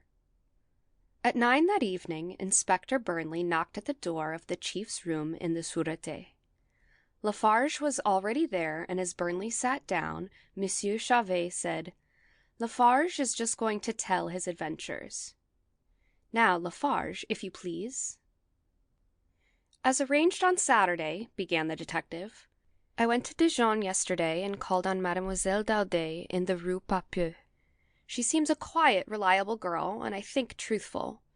She corroborated Monsieur Boirac's and the butler's statements on every point, but added 3 details they omitted. The first was that Madame Boirac took a wide-brimmed hat, but no hat-pins. This seemed to strike the girl as very strange, and I asked why. She said because the hat was useless without the pins, as it would not stay on. I suggested the lady must have been so hurried she forgot them, but the girl did not think that possible. She said it would have taken no appreciable time to get the pins, as they were stuck in the cushion at Madame's hand, and that a lady would put in hat pins quite automatically and as a matter of habit. In fact, had they been forgotten, the loose feel of the hat, even in the slight air caused by descending the stairs, would have at once called attention to the omission. She could offer no explanation of the circumstance. The second detail was that Madame took no luggage, not even a handbag with immediate necessaries for the night. The third seems more important still. On the morning of the dinner party, Madame sent Suzanne to the Hotel Continental with a note for Felix. Felix came out and instructed her to tell Madame he had her note and would come. "A curious point, that about the pins," said the chief, and after a few moments' silence, he turned to Burnley and asked for his report. When this had been delivered and discussed, he went on. "I also have some news. There has been a telephone call from the manager of the Hotel Continental. He says it can be established beyond doubt that Felix returned to the hotel at 1:30 on Sunday morning. He was seen by the hall porter, the lift boy, and the chambermaid, all of whom are agreed on the time. All 3 also agree that he was in a quite normal condition, except that he was in especially good humor and seemed pleased about something. The manager points out, however, that he was habitually good-humored, so that there may be nothing remarkable about this." Monsieur Chauvet took some cigars from a drawer and, having selected one, passed the box to the others. "Help yourselves, gentlemen. It seems to me that at this stage we should stop and see just where we stand, what we have learnt, if we have any tenable theory, and what still remains to be done. I am sure each of us has already done this, but 3 minds are better together than separate. What do you say, Mr. Burnley?" "An excellent idea, monsieur," returned the inspector, congratulating himself on his cogitations earlier in the day. "Perhaps you would tell us how you approached the problem, and we shall add our ideas as you go on?" "I started, monsieur, with the assumption that the murder was the central factor of the whole affair, and the other incidents merely parts of a design to get rid of the body and divert suspicion." "I fancy we are all agreed there, eh, Lefarge?" The Frenchman bowed, and Burnley continued. "I thought then of the method of the murder. Strangulation is such a brutal way of killing that it seemed the work of either a maniac or a man virtually mad from passion. Even then, it would hardly have been used if other means had been available. From that I argued the crime must have been unpremeditated. If it had been planned, a weapon would have been provided." "A good point, Mr. Burnley. I also had come to the same conclusion. Please continue." "If this was so, it followed that some person, when alone with Madame Boirac, had suddenly been overcome with absolute blind passion. What, I asked myself, could have aroused this? A love affair causing hate or jealousy naturally suggested itself, but I could not fit it in. Who could have felt these passions? Considering Felix first, I did not see how he could experience either hate or jealousy against a woman who had eloped with him. It is true, a lover's quarrel might have taken place, resulting in something approaching temporary hatred, but it was inconceivable this would be bitter enough to lead to such a climax. Jealousy, I did not believe, could be aroused at all. It seemed to me that Felix would be the last man in the world to commit the crime. Then it occurred to me that hate and jealousy would be just what one might expect to find in Boirac's case. If he were guilty, the motive would be obvious, and then, when Monsieur Lefarge discovered yesterday that a cask similar to that in which the body was found had been unpacked in Boirac's study, I felt sure this was the solution. However, since hearing the explanation of the presence of that cask, I admit I am again in doubt. I agree with all you say, Mr. Burnley, except that we should remember that the passions of hate and jealousy could only arise in Boirac's mind in a certain circumstance, namely, that he was aware his wife had eloped, or was about to elope, with Felix. If he were in ignorance of that, it is obvious he could have had no such feelings." "That is so, sir. Yes, it would only be if he knew. And then again, it would only be if he really loved his wife. If not, he might be vastly annoyed and upset, but not enough to throttle her in the blind passion we have spoken of.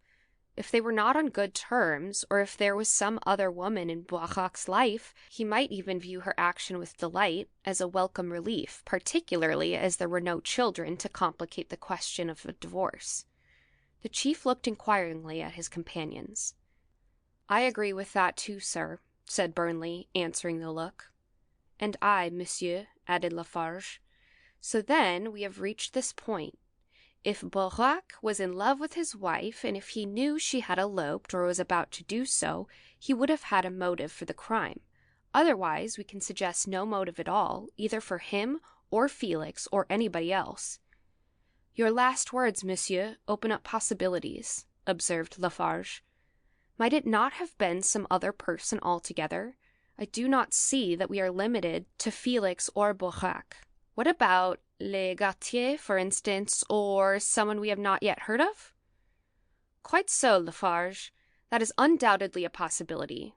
There are others, Francois, the butler, for example, into whose actions we must inquire.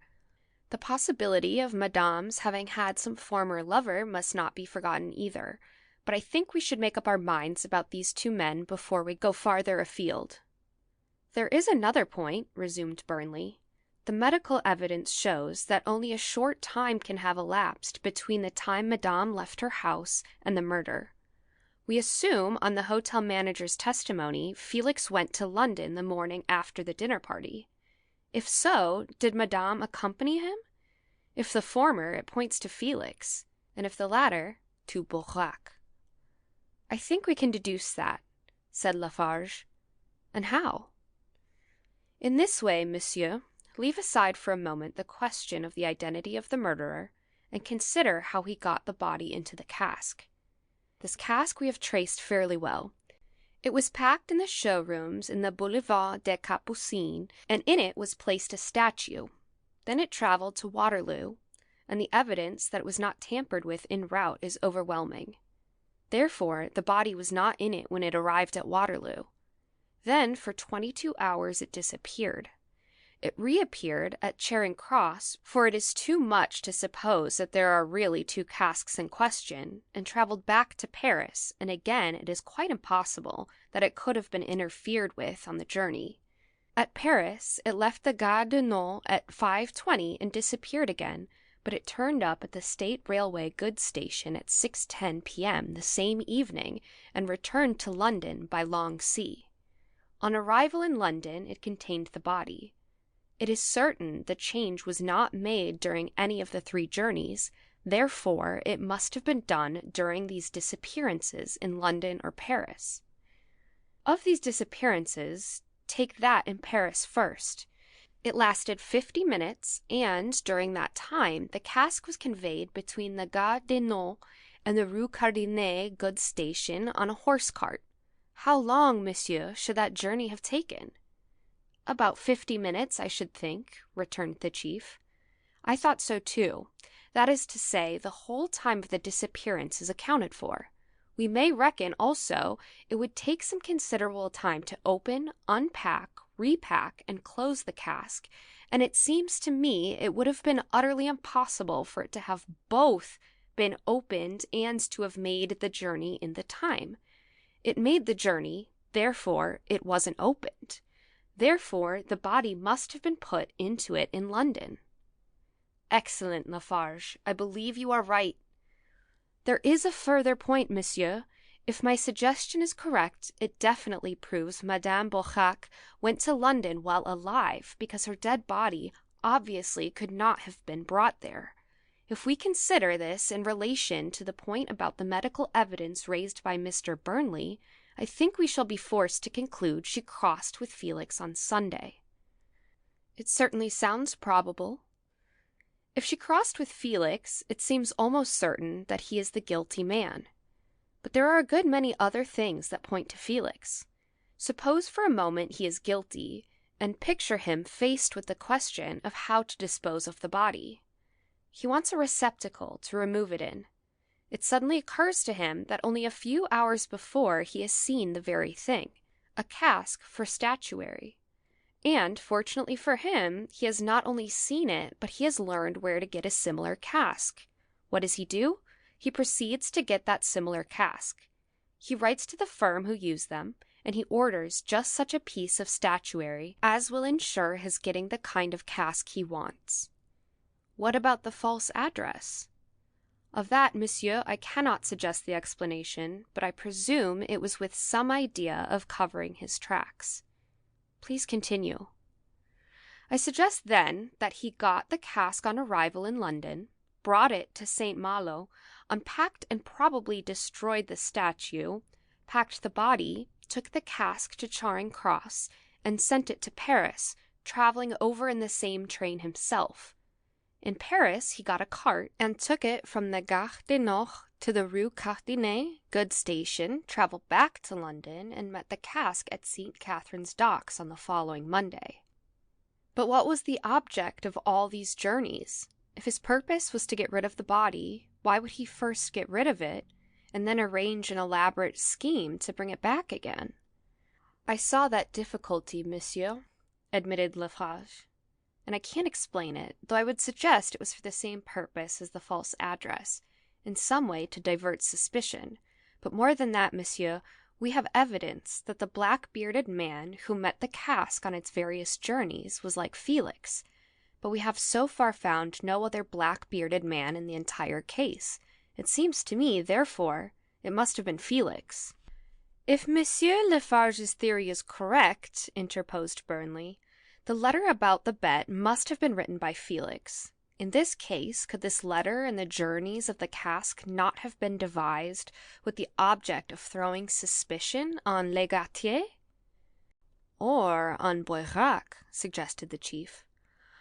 Boirac, cried Lefarge with a rapid gesture of satisfaction. That was it, of course. I see it now. The whole of the business of the letter and the cask was a plant designed by Felix to throw suspicion on Boirac. What do you think, monsieur? It certainly presents a working theory. But why, queried the Englishman, should Legatier's name be brought in? Why did he not use Boirac's? It would have been too obvious, returned Lefarge, delighted with the rapid strides his theory was making. It would have been crude. Felix would argue that if Boirac had written that letter, he would never have signed it himself. It was a subtle idea introducing Legatier's name. If Felix did it, Burnley continued, it would certainly clear up the difficulty of the authorship of the letter. He is the only man we have discovered so far that would have had the necessary knowledge to write it. He was present at the Café Toisson dehors and had been joined with Legatier in the lottery, and therefore knew that part of it. The discussion about criminals evading the police and the bet between Legatier and Dumarche, neither of which we believe took place, he could have invented to account for the receipt of the cask, and finally he would naturally know the details about the last journey of the cask, since he himself arranged them. Quite so, cried Lefarge eagerly. It all works in. I believe we are beginning to see light, and we must not forget Suzanne's evidence about the note. It is clear Madame and Felix had an understanding for that night. At least, we know of messages passing between them, and the reply of Felix points to an assignation. An important point, certainly, and yet, the chief objected, there are difficulties. That singular point about the hat-pins, for example. What do you make of that, Lefarge? Agitation, monsieur. I would suggest that this lady was so excited at the action she was about to take that she hardly knew what she was doing. The chief shook his head. I don't know that that is very satisfactory, he said. Might it not, as also the fact that she took no luggage, mean that she never left the house at all? That she was murdered that same evening of the dinner party, and the hat and coat removed to make a false scent? I suppose you've considered that? Burnley answered at once. I thought of that first of all, monsieur, but I dismissed it as impossible for the following reasons. First, if she was murdered on Saturday night, what was done with the body? It could not have been put into the cask in the study, as I had thought at first, for that was full. The statue was not unpacked till 2 nights later, on Monday. We know, indeed, it was not put into the cask, for that was returned direct to Monsieur Dupierre and found to be empty. Secondly, it could not have been hidden anywhere else in the house, for Francois and Suzanne made a thorough search on the Sunday, and the corpse would have been too big a thing for them to have overlooked. Further, if she was murdered in the house, either Felix, Boirac, or some third person or persons must have done it. Felix could hardly be the man, as I do not see how he could have removed the body without a confederate, and we have not found such. Boirac would perhaps have had more chances of disposing of the body, though I do not see how, but he had a complete alibi. Lastly, I felt strongly that Francois, the butler, was to be believed. I could not imagine him party to the murder, and I did not see how it could have been done at the time you suggest without his knowledge. That certainly seems probable. In fact, when you add it to Monsieur Lefarge's point that the body must have been put into the cask in London, it seems to me almost conclusive. I also feel sure it could not have been done then, observed Lefarge, though I don't agree with Mr. Burnley that Boirac's alibi is good. Well now, I was rather inclined to accept the alibi, said Monsieur Chauvet. What part of it do you consider doubtful, Lefarge? All of it from the time Boirac left the works. We don't know whether that American exists at all.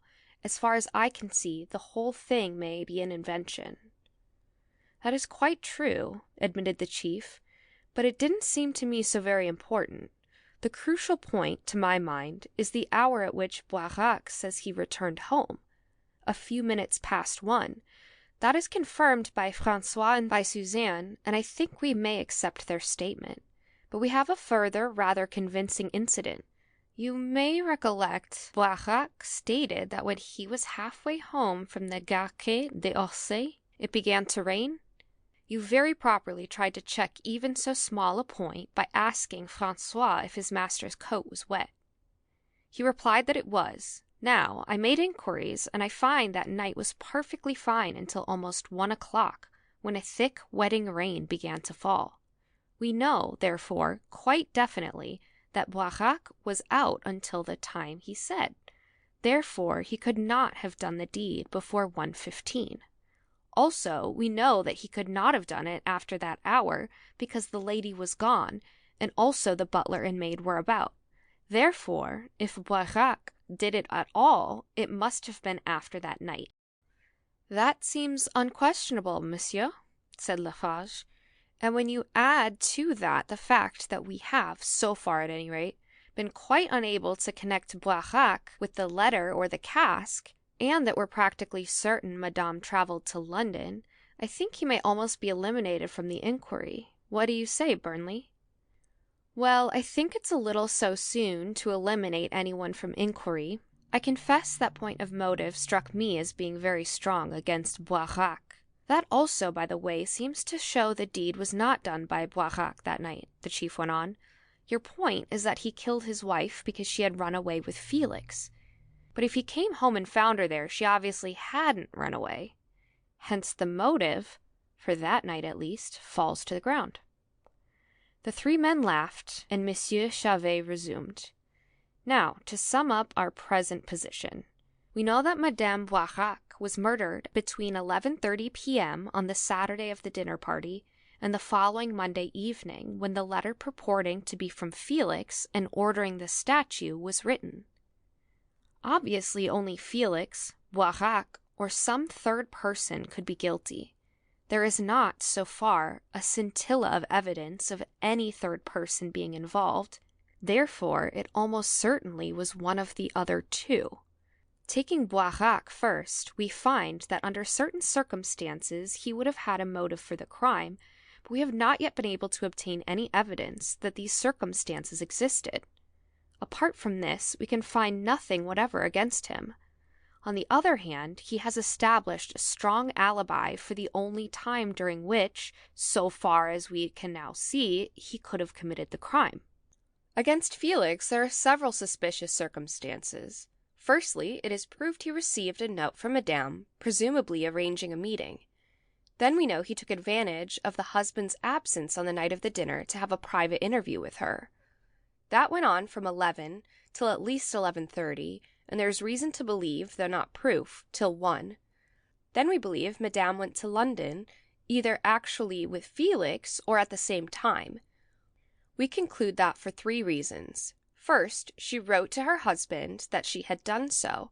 The value of this evidence will, of course, depend on the opinion of our handwriting experts, whose report on the genuineness of this letter we have not yet received. Second, she could not have remained in the house, either alive or dead, as it was thoroughly searched by the servants, who found no trace of her. Neither could her body have been put in the cask in the study, for that contained the statue and was not unpacked till the following Monday evening. Third, it is certain from the journeyings of the cask that the body was put into it in London, for the simple reason that it could not have been done anywhere else. Therefore, she must have travelled to that city. Further, the letter presumed to be written to Felix by Legatier could be reasonably accounted for if Felix himself wrote it, as a blind to cover his actions with the cask, should such be discovered. It is clear that it was written with some such purpose, as half of it, all about the bet and the test, is entirely untrue and evidently invented to account for the arrival of the cask. Now, we may take it, Legatier did not write that letter. On the other hand, Felix is the only man we have yet found who had sufficient information to do so. Again, we know that a black-bearded man like Felix arranged the journeys of the cask. So far, Felix himself is the only black-bearded man we have found. On the other hand, we have two strong points in Felix's favor. First, we have not been able to prove motive, and second, his surprise when the body was found in the cask appears to have been genuine. We have undoubtedly a good deal of evidence against Felix, but we must note that not only is this evidence circumstantial, but there is also evidence in his favor. The truth is, in my opinion, that we have not yet sufficient information to come to a conclusion, and I fear it will take a lot of work to get it. Firstly, we must definitely prove the authorship of that letter about the lottery and the bet. And here, it seems to me, the tracing of that typewriter is essential. This should not be so difficult, as I think we may take it that the author used the typewriter himself. Therefore, only machines to which the possible writers could have had access need to be examined. I will send a man tomorrow to get samples from all the machines Boirac could have used, and if that produces nothing, he can do the same in connection with Legautier, Dumarche, and the other gentlemen whose names we have. I presume, Mr. Burnley, your people will take similar action with regard to Felix? I expect they have done so already, but I will write tonight and make sure. I consider that a vital point, and the next is almost equally important, we must trace Felix's movements from Saturday night till the Thursday evening when the cask containing the body was dispatched from Paris. Further, we must ascertain by direct evidence if Madame travelled with him to London. We must similarly trace the movements of Boirac for the same period. If none of these inquiries help us, other points would be the confronting of Felix and Boirac with the various luggage clerks that did business with the black-bearded man with the cask, in the hope that some of them might possibly identify him. The tracing of the carters who brought the cask to and from the various stations might or might not lead us to the men from whom they got their instructions. An exhaustive inquiry into the past life of Madame Boirac and all the suspected men is also likely to be necessary. There are several other directions in which we can prosecute inquiries, but I fancy the above should give us all we want. The discussion was carried on for some time longer, various points of detail being more fully gone into. Finally, it was arranged that on the following morning Burnley and Lefarge should begin the tracing of Felix's movements from the night of the dinner party until he left French soil, after which Burnley would continue the quest alone, while Lefarge turned his attention to ascertaining Boirac's movements during the crucial period. End of chapter 17.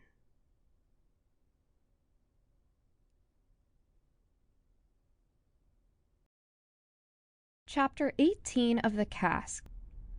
Lefarge hunts alone. At 9 o'clock next morning the two colleagues met at the hotel in the Rue Castiglione. They had discussed their plan of campaign before separating the previous evening, and did not waste time getting to work. Calling a taxi, they drove once more to the Hotel Continental and asked for their old friend the manager.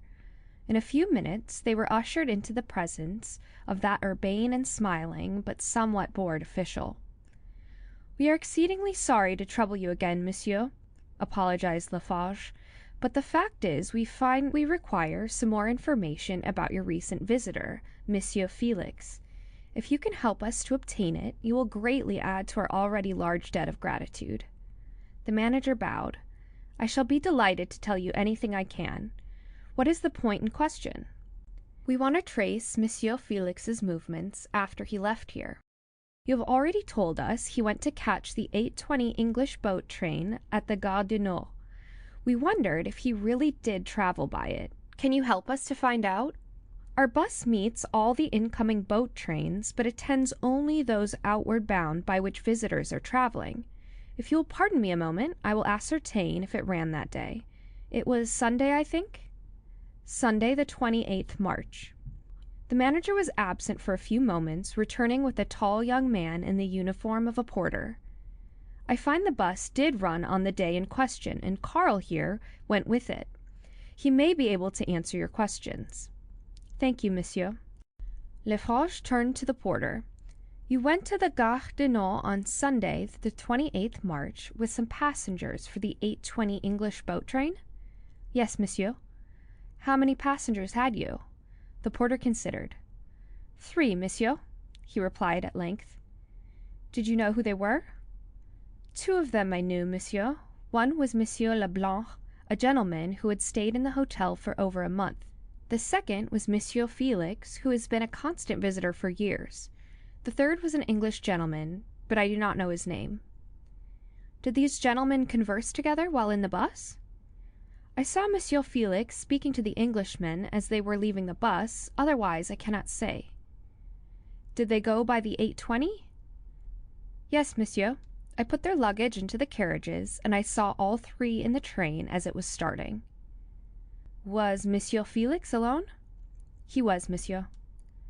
Did he meet or speak with the lady at the station? I do not think so, monsieur. Certainly I did not see a lady. Did he seem anxious or perturbed? Not at all, monsieur. He was just as usual. Thank you. I am exceedingly obliged. Some silver changed hands, and Karl withdrew.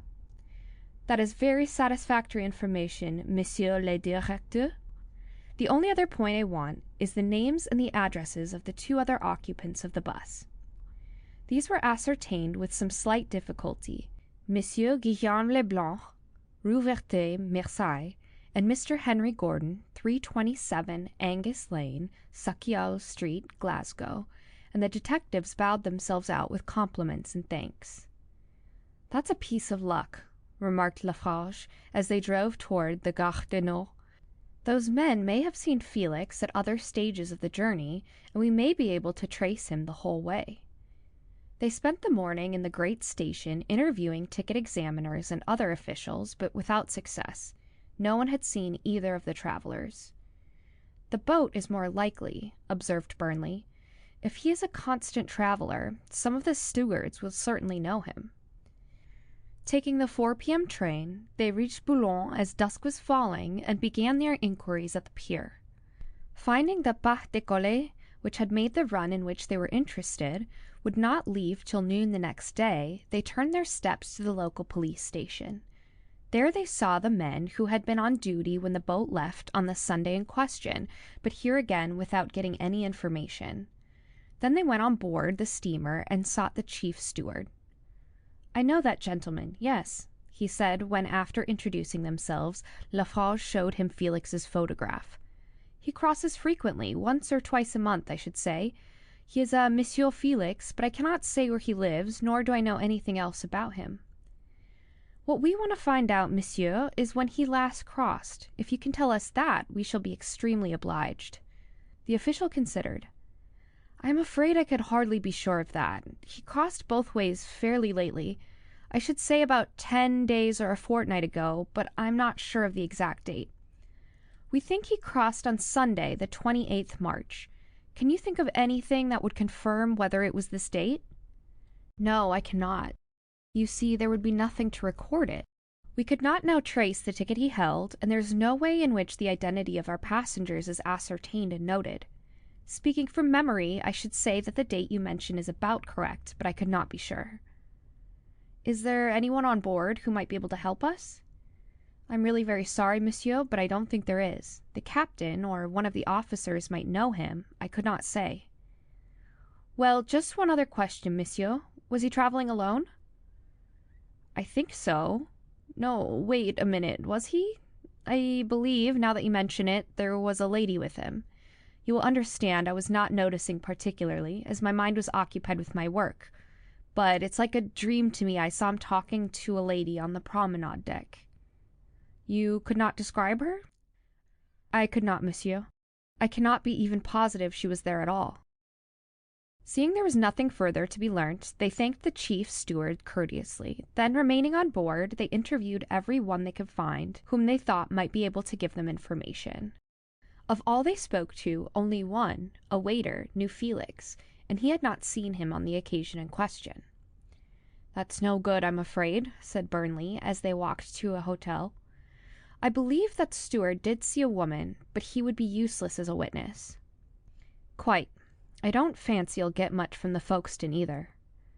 Most unlikely, I should say, but I can try. I think I'll probably run up to Glasgow and see that man that travelled in the bus with him. He might know something. If not, I'll see the other, the one who lives in Marseille. A few minutes before 12 next day saw the detective strolling along the wharf beside the English boat. "Well," said Lefarge, "our ways part here. There is no use in my going to Folkestone, and I'll take the 2:12 back to Paris. We have had a pleasant inquiry, and I'm only sorry we have not had a more definite result." "We're not done with it yet," returned the Englishman. "I expect we'll get it pretty square before we stop, but I'm really sorry to say good-bye, and I hope we may be working together again before long." They parted with mutual assurances of goodwill, Burnley expressing his appreciation of the kindly treatment he had received in Paris, and Lefarge inviting him back to spend his next holidays in the gay capital.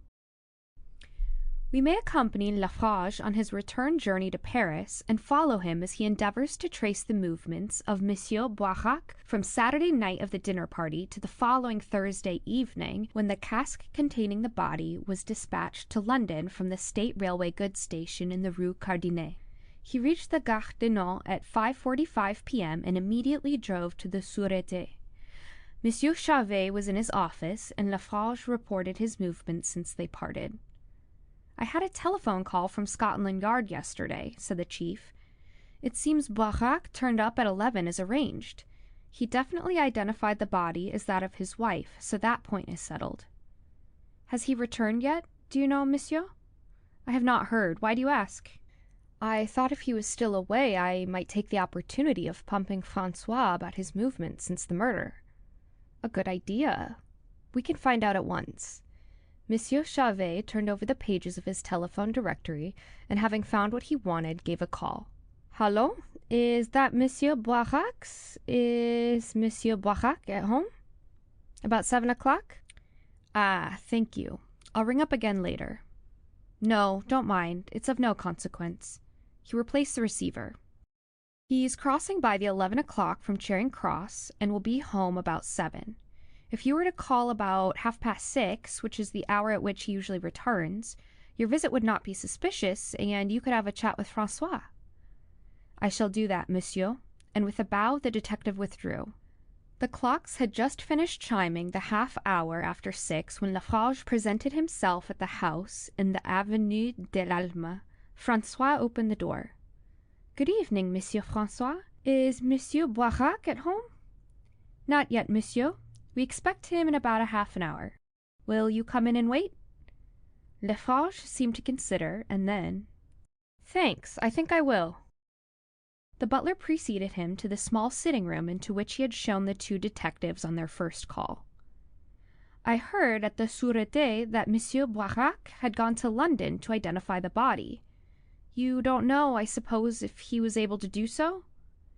"No, monsieur. I knew he had gone to London, but I did not know for what purpose." The detective settled himself in a comfortable chair and took out a cigarette case. "Try one of these. They're special Brazilian cigarettes. I suppose we may smoke here?" "Certainly, monsieur. I thank you." "It's a long way over from London. I don't envy monsieur his journey." "You've been, I suppose, monsieur?" "Twice, monsieur. Once is all right to see the place, but after that, no thank you. But I suppose Monsieur Boirac is used to it? They say you can get used to anything." "I should think he must be. He travels a lot. London, Brussels, Berlin, Vienna.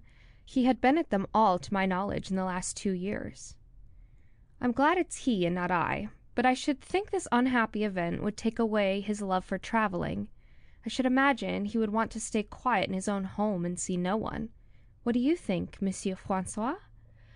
"Well, he hasn't anyway, or else he can't help himself. This is the second journey he's made since then." "You surprise me. Or rather, no, you don't. I suppose we shouldn't be talking about what doesn't concern us, but I would be willing to lay a Napoleon I could tell you where the first journey was to and what it was for. It was to see the Wilson test. Am I not right?" "The Wilson test, monsieur? What is that?" "Have you never heard of the Wilson test? Wilson is the head of a great firm of English pump manufacturers, and each year a reward of over 10,000 francs is offered by them for any pump that can throw more water than theirs. A test is held every year, and the last one took place on Wednesday. Monsieur Boirac would naturally be interested, being head of a pump manufactory himself. He would go to the test. I'm afraid you would have lost your money then, monsieur. He was away on Wednesday, right enough, but I happen to know he went to Belgium. Well, said Lefarge, with a laugh, I'm glad we didn't bet anyway, but, he added in a changed tone, maybe I'm right after all. Maybe he went from Belgium to London, or vice versa. Was he long away? He could not have done that, monsieur. He was only away 2 days, Wednesday and Thursday. It ought to be a lesson to me. I'm always too ready to bet on an unsupported opinion. And Lefarge led the conversation on to bets he had won and lost, till Francois excused himself to prepare for his master's arrival. Shortly after 7, Monsieur Boirac came in. He saw Lefarge at once. I don't wish to trouble you after your journey, monsieur, said the latter, but some further points have arisen in this unhappy business, and I would be obliged if you could kindly give me an appointment at whatever time would suit you. No time like the present. If you will excuse me for an hour till I change and get some dinner, I shall be at your service. You have dined, I suppose? Yes, thank you. If, then, I may wait here for you, I would be glad to do so. Then come into the study. You'll perhaps find something to read in these bookcases. I thank you, monsieur. The hands of the clock on the study chimney-piece were pointing to 8:30 when Monsieur Boirac re-entered. Sinking into an easy-chair, he said, Now, monsieur, I am at your service. The matter is a somewhat difficult one for me to approach, monsieur, began Lefarge, in case it might seem to you that we had suspicions which we do not really entertain. But, as a man of the world, you will recognize that the position of the husband in unhappy affairs such as this must inevitably be made clear. It is a matter of necessary routine. My chief, Monsieur Chauvet, has therefore placed on me the purely formal but extremely unpleasant duty of asking you some questions about your own movements since the unhappy event. That's rather roundabout. Do you mean that you suspect me of murdering my wife?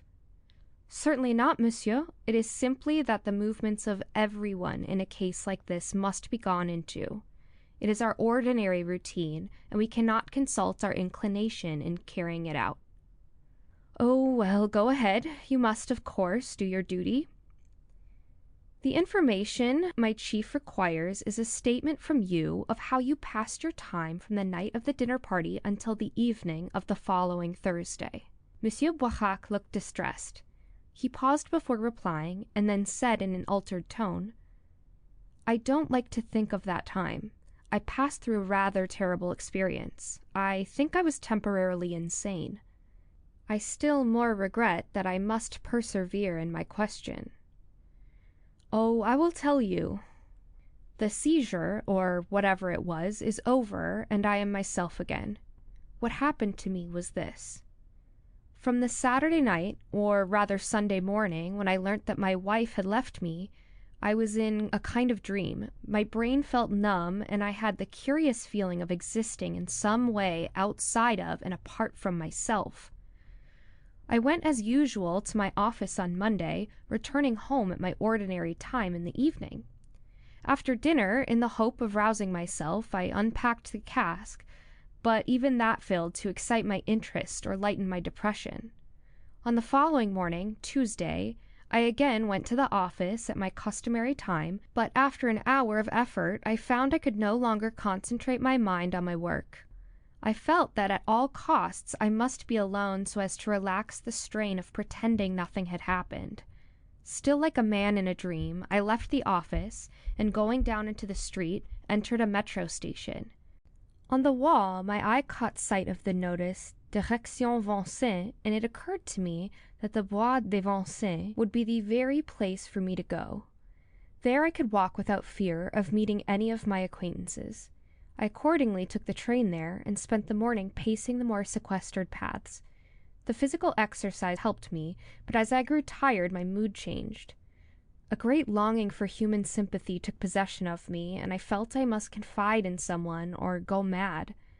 I thought of my brother Armand, and felt sure I would get the sympathy I wanted from him. He lived not far from Malines in Belgium, and I determined to go and see him at once. I lunched at a little café in Charenton, and from there telephoned to the office and to my house that I was going to Belgium for a couple of days.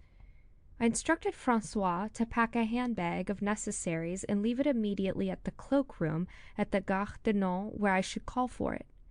While sitting at lunch, it occurred to me that if I went by the 4:05 p.m. train, the first I could get, I would not arrive at my destination till the middle of the night, so I decided I would wait till the evening train and see my brother the following day.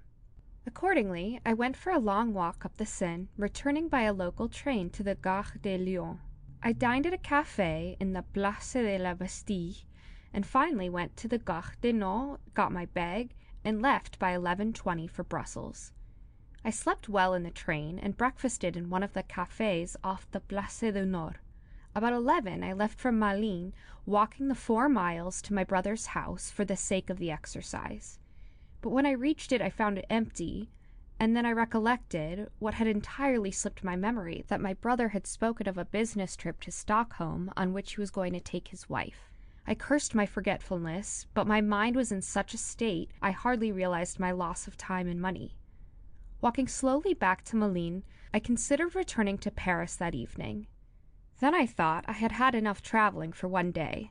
It was pleasant in the afternoon sun, and I let the time slip away, returning to Brussels about 6. I dined at a café in the Boulevard Anspach, and then, thinking I would try and distract my thoughts, decided I would turn in for a couple of hours to a theatre.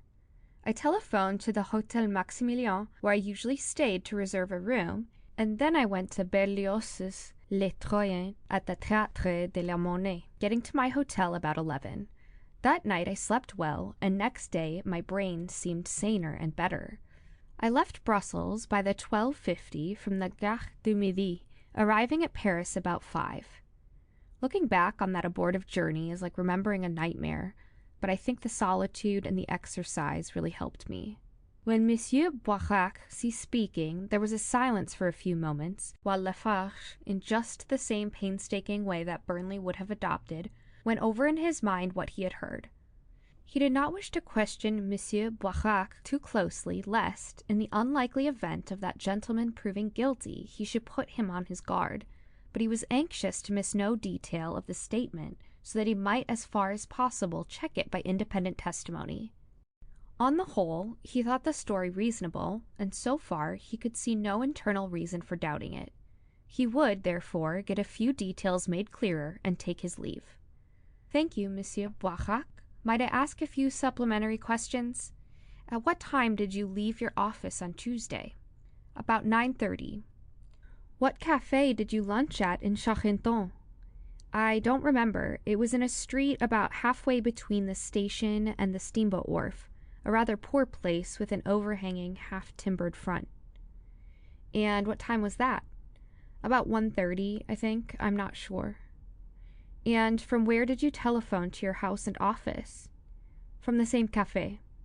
"About what time?" "About an hour later, say 2:30. Now, the café in the Place de la Bastille, which one was it?" "I am not very certain. I think it was at the corner of the Rue Saint-Antoine. At all events, it faced up the Rue de Lyon." "And you were there about what time?" 8:30, I should say." "Did you get your bag at the Gare du Nord?" "Yes, it was waiting for me at the left luggage office." "Did you have a sleeping berth on the train?" "No, I traveled in an ordinary first-class compartment." "Was there anyone else in it?" 3 other men. I did not know any of them." "Now, all that day, Tuesday, did you meet anyone who knew you, or who could confirm your statement?" "Not that I can remember, unless the waiters at the cafés could do so." "On the next day, Wednesday, from where did you telephone to the Hôtel Maximilien?" "From the café where I dined." "It was in the Boulevard Anspach, just before it opens into the Place Dupierre. I don't recall the name." "What time was the message sent?" "Just before dinner, about 7, I should say." The detective stood up and bowed. "Well, Monsieur Boirac, accept my thanks for your courtesy. That is all I want to know. Good night, monsieur." The night being fine, Lefarge walked slowly to his home near the Place de la Bastille. As he paced along, he thought over the statement he had just listened to. If it was true, it appeared at first sight entirely to clear Monsieur Boirac from suspicion. If he was in Paris on Monday, he could not have sent the letter to Dupierre ordering the statue. That was received on Tuesday morning, and must therefore have been posted in London the previous day. If he was at Brussels and Malines, he obviously could not have met the Cask in London. The first thing would therefore be to test the statement by independent inquiries. He reviewed it again in detail, taking a mental note of all the points on which confirmation should be attainable. First of all, it should be easy to find out whether he really was in Paris up till Tuesday evening. Francois and the other servants could tell him this with regard to Sunday, Sunday night, and Monday night, and the office staff at the pump manufactory could testify to Monday and Tuesday morning. The servants could also tell whether he unpacked the statue on Monday evening. There was then the question of the time he left his office on Tuesday. That could easily be ascertained. With regard to the restaurant at Charenton, Monsieur Boirac would be a well-dressed and striking luncher at a place in such a locality, and would therefore undoubtedly have been specially noticed. If he really did lunch there, confirmation should be easily obtainable, particularly as the episode of the telephone would further call attention to the visit. The receipt of these telephone messages should also be easy to substantiate, as well as the leaving of the luggage at the Gare du Nord. Confirmation from the Gare du Nord cloakroom attendant, as well as from the waiters in the restaurant in the Place de la Bastille, could hardly be expected, owing to the larger number of strangers these men served, but both places would be worth trying. Inquiries at Malines might prove Boirac's visit, and certainly would show whether he had a brother there, as well as whether the house was locked up on the day in question. The staff in the Hôtel Maximilien in Brussels would know whether or not he was there on the Wednesday night, and could tell about the receipt of the telephone message booking the room. Finally, it would be worth finding out if Berlioz's Les Troyens was really given on that evening at the Théâtre de la Monnaie. As Lefarge thought over the matter, he saw that the statement was one which admitted of a good many tests, and he felt that, if it stood those he had enumerated, it might be fully accepted. End of chapter 18.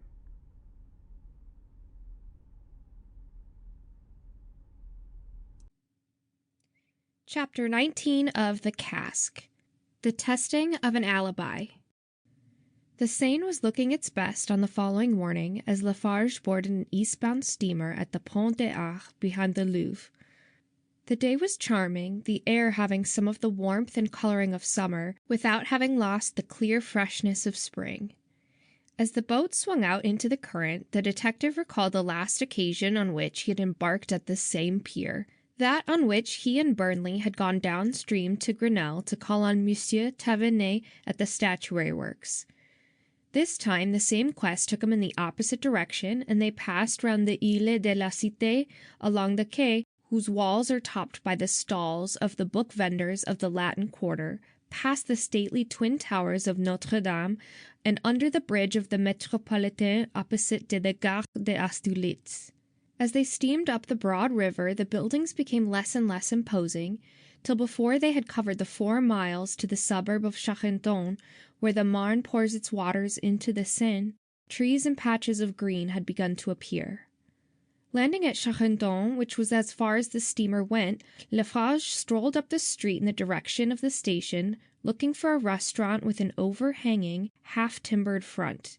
He had not to make a long search. The largest and most pretentious café in the street answered the description, and, when he saw telephone wires leading to it, he felt it was indeed the one he sought. Entering, he sat down at one of the small marble-topped tables and called for a bock. The room was fair-sized, with a bar at one corner and a small dancing stage facing the door. But for the detective it was untenanted. An elderly, white-moustached waiter passed back and forward from some room in the rear. "Pleasant day," said Lefarge, when this man came over with his bock. "I suppose you don't get busy till later on?"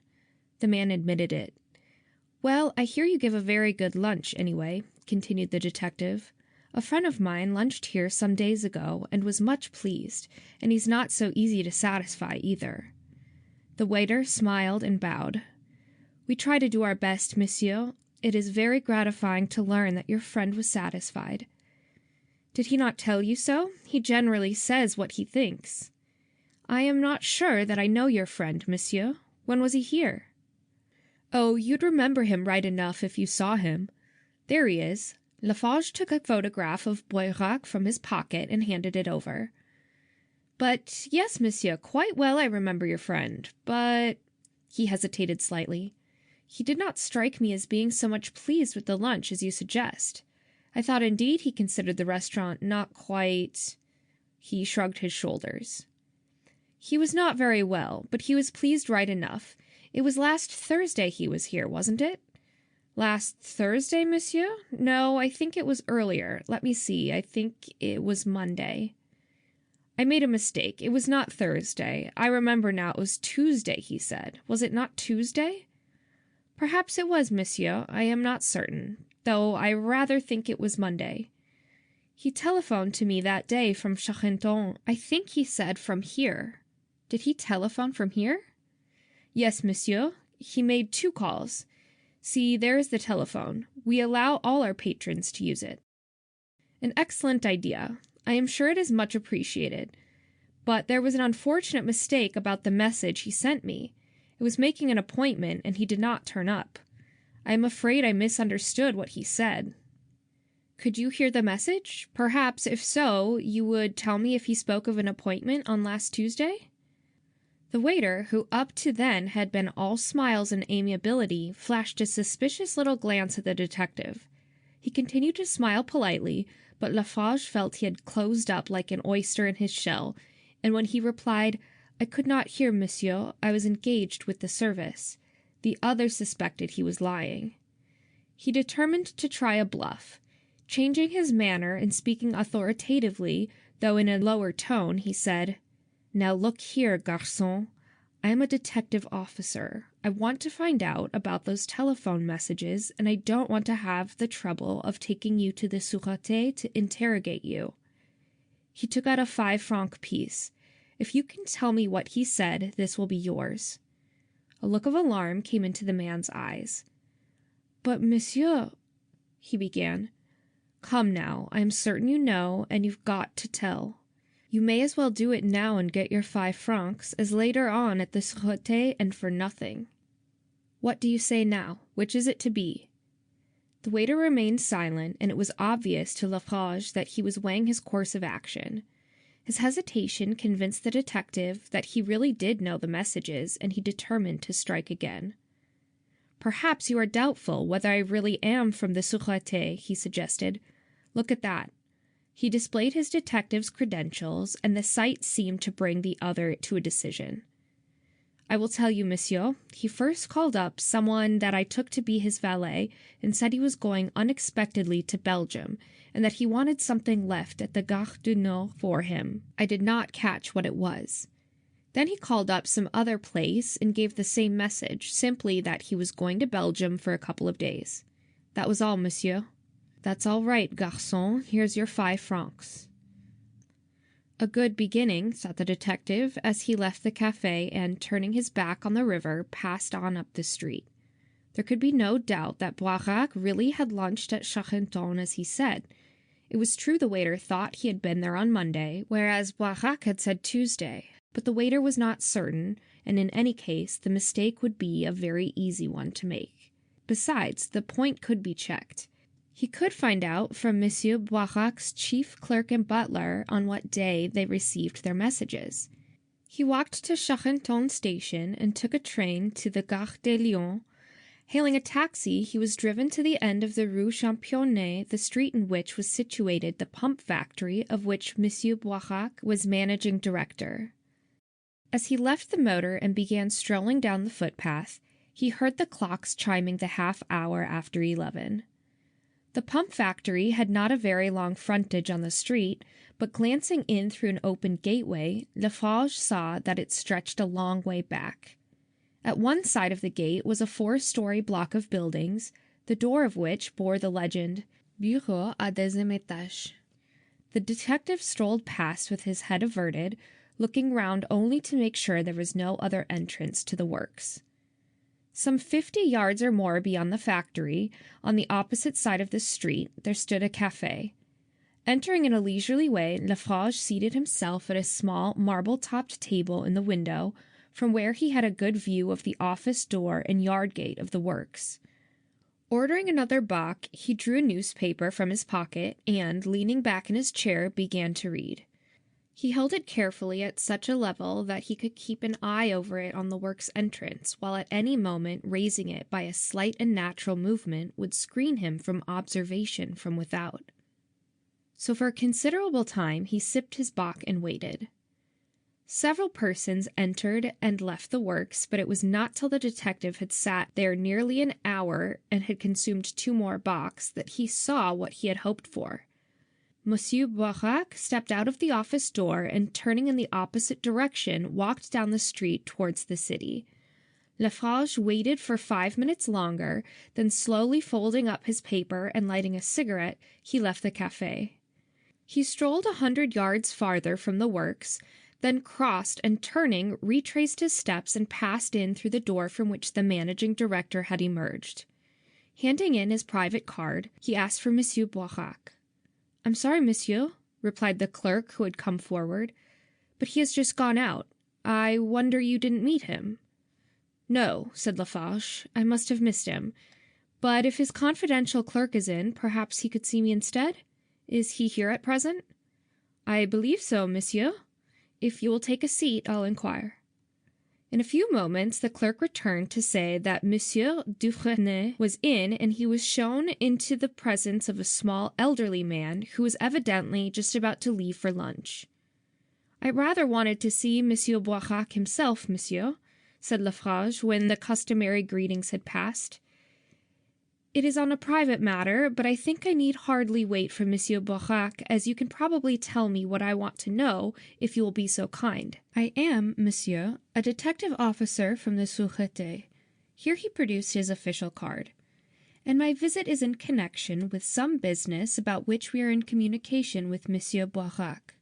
You will readily understand I am not at liberty to discuss its details, but in connection with it he called recently at the Sûreté and made a statement.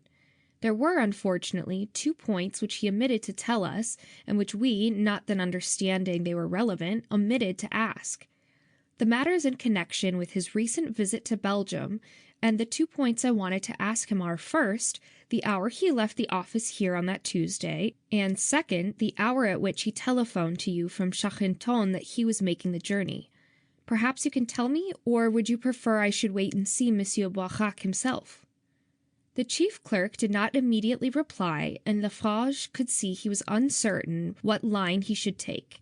The detective therefore continued, "Pray do not answer me if you feel the slightest hesitation. I can easily wait if you would rather." This had the desired effect, and the clerk answered, "Certainly not, monsieur. I can answer your questions, or at least one of them. The other I am not so sure of. I received the telephone message from Monsieur Boirac from Charenton at about 3:15. That I am sure of, as I particularly noted the time. As to when Monsieur Boirac left here that morning, I cannot be so definite. He asked me at 9 o'clock to draft a rather difficult reply to a letter, and to take it in to him when ready. It took me half an hour to compose, as several figures had to be got out to make the matter clear. I took it in at 9:30, and he had then gone." "That was on the Tuesday, wasn't it?" "Yes, on the Tuesday." "And it was on the Friday morning Monsieur Boirac returned?" "That is so, monsieur." Lefarge rose. "1,000 thanks, monsieur. I am very grateful to you for saving me a long wait." He left the office, and walking to the Simplon station of the Métropolitain, took the train for the centre of the town. He was pleased with his progress. As in the earlier stages of the inquiry, information was coming in rapidly. At first he was inclined to think he had already got enough to confirm the first portion of Boirac's statement, Then his training reasserted itself, and he decided to go back to the house in the Avenue de l'Alma, and if possible, get Francois's corroboration. He therefore alighted at Châtelet and took the Maillot train to Alma, walking down the avenue. "Ah, Monsieur Francois," he began, when the butler opened the door. "Here I am, back to trouble you again. Can you spare me a couple of minutes?" "Certainly, monsieur. Come in." They went to the same small sitting room, and Lefarge produced his Brazilian cigarettes. "How do you like them?" he asked, as the butler helped himself. "Some people think they're too strong, but they suit me down to the ground. Like strong whiffs, only without the cigar flavor. I won't keep you a moment. It's just about that bag of Monsieur Boirac's you took to the Gare de Nord last Tuesday. Tell me, were you followed to the station?" "Followed, monsieur? I? Why, no, certainly not, at least not that I know of." "Well, did you observe at the left luggage office a rather tall man dressed in grey and with a red beard?" "No," he answered. I saw no one answering to the description. "At what hour did you leave the bag in?" "About 3:30, monsieur." Lefarge affected to consider. "Perhaps it's my mistake," he said at last. "It was on Tuesday, wasn't it?" "On Tuesday, yes, monsieur." "And Monsieur Boirac sent his telephone call about 2, did he not? I think he said about 2.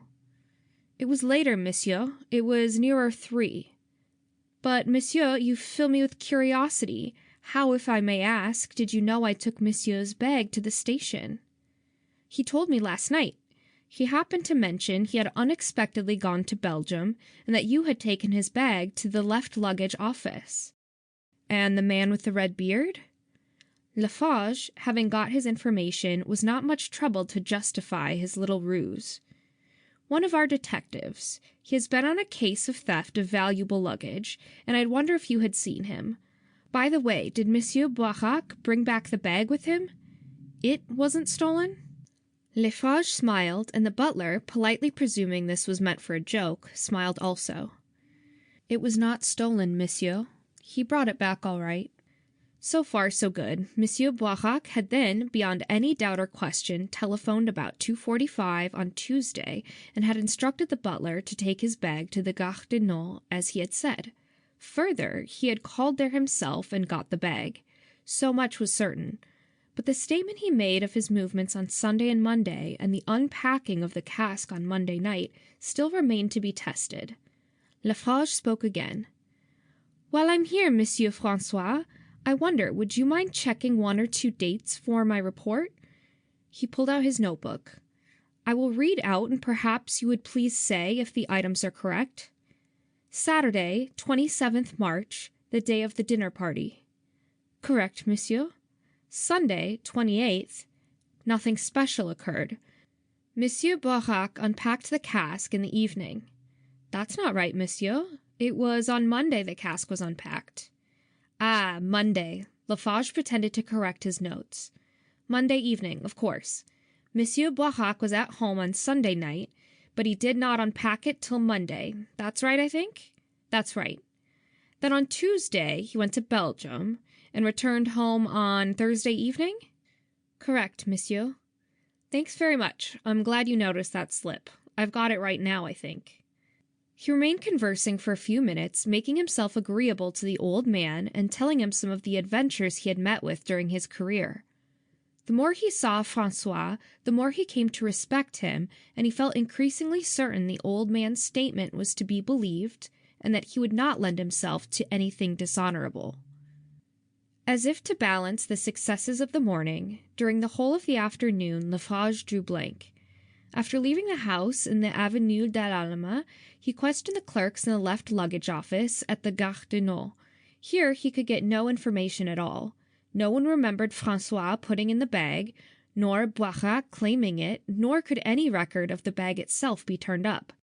Again, in the Place de la Bastille, where he spent some hours interviewing the waiters in the various restaurants, both in the Place itself and close by in the diverging streets, no better luck attended his efforts. He could find no trace of Boirac's having dined in any of them. All the same, he was well satisfied with his day's work. The information he had got was definite and valuable. In fact, he thought it conclusively established the truth of Boirac's statement, at least in as far as Tuesday was concerned. If he could do as well in connection with the Wednesday and Thursday, he thought the manufacturer's alibi would stand, and his innocence of the murder must be then admitted. To carry on the inquiry, he would have to visit Brussels, and he accordingly telephoned to the Gare de Nord, engaging a berth on the 11:20 p.m. sleeping car train that night. Then, after calling up the Sûreté, he turned his steps homewards to dine and have a rest till it was time to start. He made a comfortable journey, and having breakfasted in one of the cafés in the Place du Nord in Brussels, took an early train to Malines. He presented himself at the post office and asked if he could be directed to the residence of Monsieur Armand Boirac. The clerk knew the name, though he was not certain of the address, but after inquiries at 2 or 3 of the principal shops, the detective found one at which Monsieur Boirac dealt. "Yes, monsieur, it's a good 4 miles out, on the Louvain road. A large white house with a red roof, standing in trees on the right-hand side, immediately beyond a crossroads. But I think Monsieur Boirac is from home if you wanted to see him." "I did wish to see him," returned Lefarge, "but I dare say Madame Boirac would see me instead." "I fear she is also away, monsieur. At least, I can only tell you what I know. She came in here about a fortnight ago, indeed. I remember now, it was just this day fortnight, and said, 'Oh, La Roche,' she said, 'you need not send anything for 2 or 3 weeks, till you hear from me again. We are going away and are shutting up the house. So, monsieur, I don't think you'll see either of them if you go out.'" "I am greatly obliged to you, monsieur. I wonder if you could still further add to your kindness by informing me of Monsieur Boirac's place of business, where I might get his address. He is in business, I suppose?" "He is a banker, monsieur. He goes frequently to Brussels, but I don't know in which bank he is interested. But if you go across the street to Monsieur Leblanc, the avocat, I expect he could tell you." Lefarge thanked the polite shopman, and following his advice, called on the avocat. Here he learned that Monsieur Boirac was one of the directors of a large private bank, the Crédit Mercier, in the Boulevard de la Seine in Brussels. He was half tempted to return at once to the capital, but a long experience had convinced him of the folly of accepting any statement without investigation. To be on the safe side, he felt he should go out and see for himself if the house was indeed empty. He therefore hired a small car and drove out along the Louvain road. The day was bright and sunny, though with a little sharpness in the air, and Lefarge enjoyed the run through the pleasant Belgian country. He hoped to get his work finished by the afternoon, and in that case he would go back to Paris by the night train. About 15 minutes brought them to the house, which Lefarge immediately recognized from the shopman's description. A glance showed it was empty. The gates of the avenue were fastened with a padlock and chain, and through the surrounding trees the window shutters could be seen to be closed. The detective looked about him. Alongside the road, close to the gates, were 3 cottages, occupied apparently by peasants or farm labourers. Lefarge stepped up to the first of these and knocked. "Good morning," he said as a buxom middle-aged woman came to the door. "I have just come from Brussels to see Monsieur Boirac, and I find the house is locked up. Can you tell me if there's a caretaker or anyone who could tell me where Monsieur Boirac is to be found?" "I am the caretaker, monsieur, but I do not know Monsieur Boirac's address. All he told me before he left was that any letters sent to the Crédit Mercier in Brussels would be forwarded." "He has not then been gone long, I suppose?" "A fortnight today, monsieur. He said he would be away 3 weeks, so if you could call in about a week, you should see him." "By the way, a friend of mine was to call on him here last week.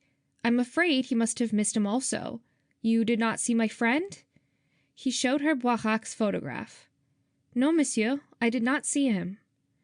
Lefarge thanked the woman, and having walked round to 2 or 3 of the other neighbouring houses and asked the same questions without result, he re-entered the car and was driven back to Malines. From there he took the first train to Brussels. It was close on 2 o'clock when he entered the ornate portal of the Crédit Mercier, of which Monsieur Boirac was a director.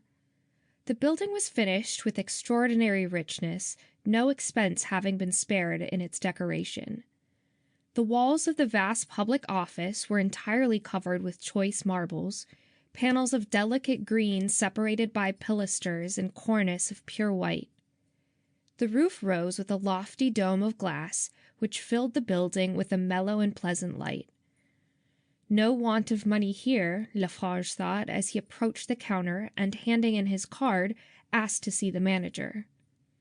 He had to wait for some minutes, then, following a clerk along a corridor decorated in the same style as the office, he was ushered into the presence of a tall, elderly gentleman with clean-shaven features and raven-black hair, who was seated at a large roll-top desk. Having exchanged greetings, Lefarge began, "I wonder, monsieur, if you would be so very kind as to tell me whether the Monsieur Armand Boirac, who is a member of your board, is the brother of Monsieur Raoul Boirac, the managing director of the VIII Pump Construction Company of Paris? I went to Malines this morning to see Monsieur Armand, but he was from home, and I do not wish to spend time in finding out his address and communicating with him unless he really is the man I seek." "Our director, monsieur," replied the manager, "is a brother of Monsieur Raoul. Though I don't know the latter personally, I have heard our Monsieur Boirac speak of him. I can also give you Monsieur Armand's present address if you require it." "I am exceedingly obliged, monsieur, and should be most grateful for the address." "It is Hotel Ryberg, Stockholm." Lefarge noted it in his book, and with further thanks left the bank. Now for the Théâtre de la Monnaie, he thought. It is just around the corner. He crossed the Place de Beaucaire and turned into the Place de la Monnaie. The box office of the theatre was open, and he interviewed the clerk, learning that Berlioz's Les Troyens was given on the Wednesday night in question, as stated by Monsieur Boirac. But a search for that gentleman's name through the list of that evening's bookings was unproductive, though, as the clerk pointed out, this did not mean that he was not present, but only that he had not reserved a seat. Lefarge's next visit was to be the Hôtel Maximilien. It was a large modern building occupying a complete block of the Boulevard Waterloo, not far from the Port Louise. A polite clerk came to the bureau window to attend to him. "I am expecting to meet a Monsieur Boirac here," Lefarge began. "Can you tell me if he is in the hotel?" "Monsieur Boirac?" repeated the clerk doubtfully. "I do not think we have anyone of that name here at present." He turned over a card index on the desk. "No, monsieur, he has not come yet." Lefarge took out a photograph. "That is he said, "a Monsieur Raoul Boirac, of Paris." "Oh, to be sure," returned the clerk. "I know that gentleman. He has frequently stayed with us, but he is not here at present." The detective began to turn over the leaves of his pocketbook as if looking for something. "I hope I haven't made a mistake in the date," he said.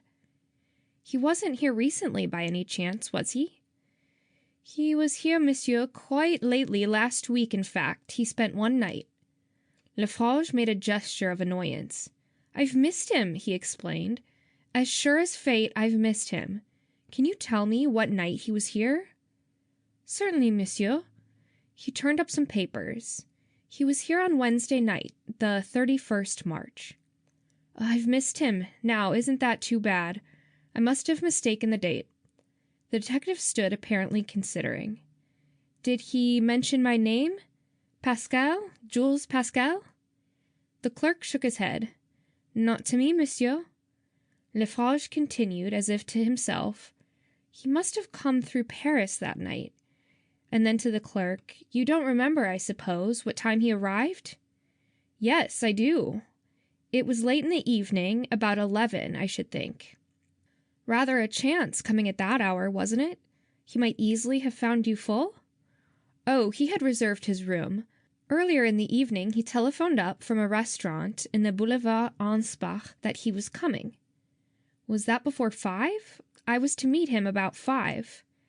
"Not so early, I think. More like 7:30 or even 8, as well as I can remember."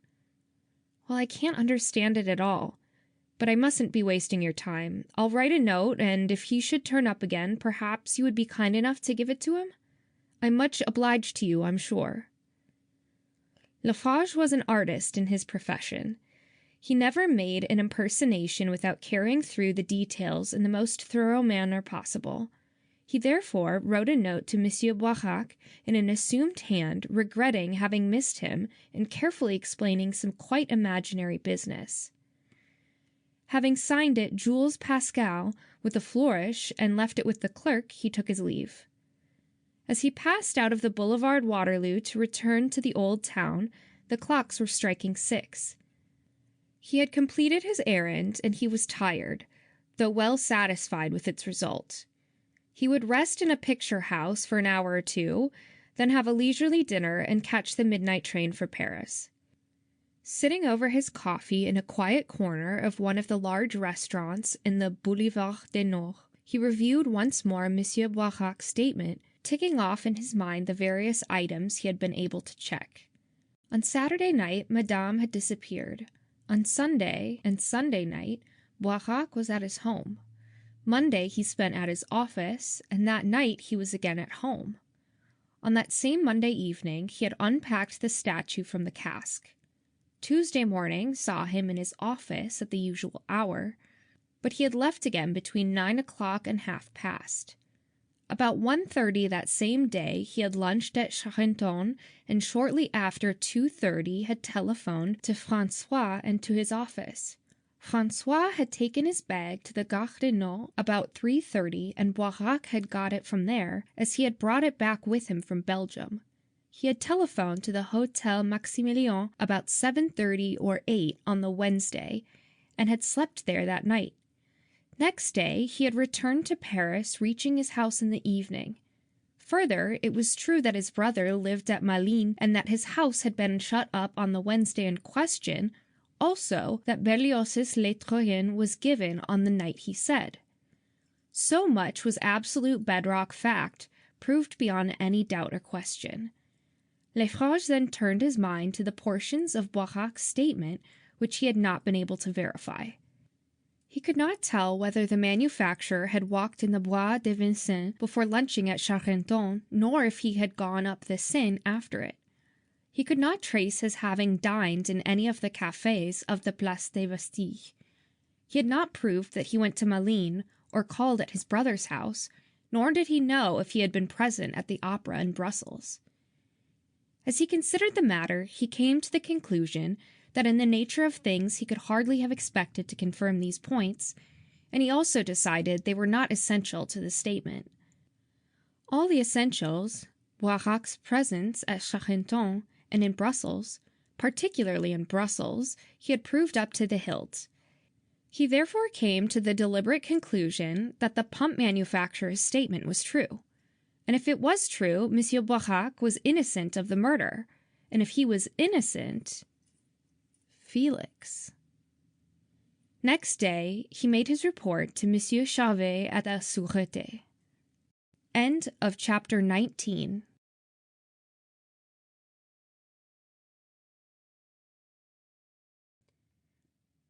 Chapter 20 of The Cask. Some damning evidence. When Burnley left Lefarge on the pier at Boulogne, he felt as if he was losing a well-tried friend. Not only had the Frenchman, by his kindliness and cheerful companionship, made Burnley's stay in the French capital a pleasant one, but his skill and judgment had been a real asset in the inquiry. And how rapidly the inquiry had progressed! Never before could Burnley recall having obtained so much information on any case in so short a time. And though his work was by no means complete, he was yet within reasonable distance of the end. After an uneventful crossing, he reached Folkestone and immediately went to the police station. There he saw the men who had been on duty when the Pas de Colle had been berthed on the Sunday in question, but his inquiries were without result. No one resembling either Felix or Madame Boirac had been observed. He next tried the customs officials, the porters who had taken the luggage from the boat, and the staff at the pier station. No information was forthcoming.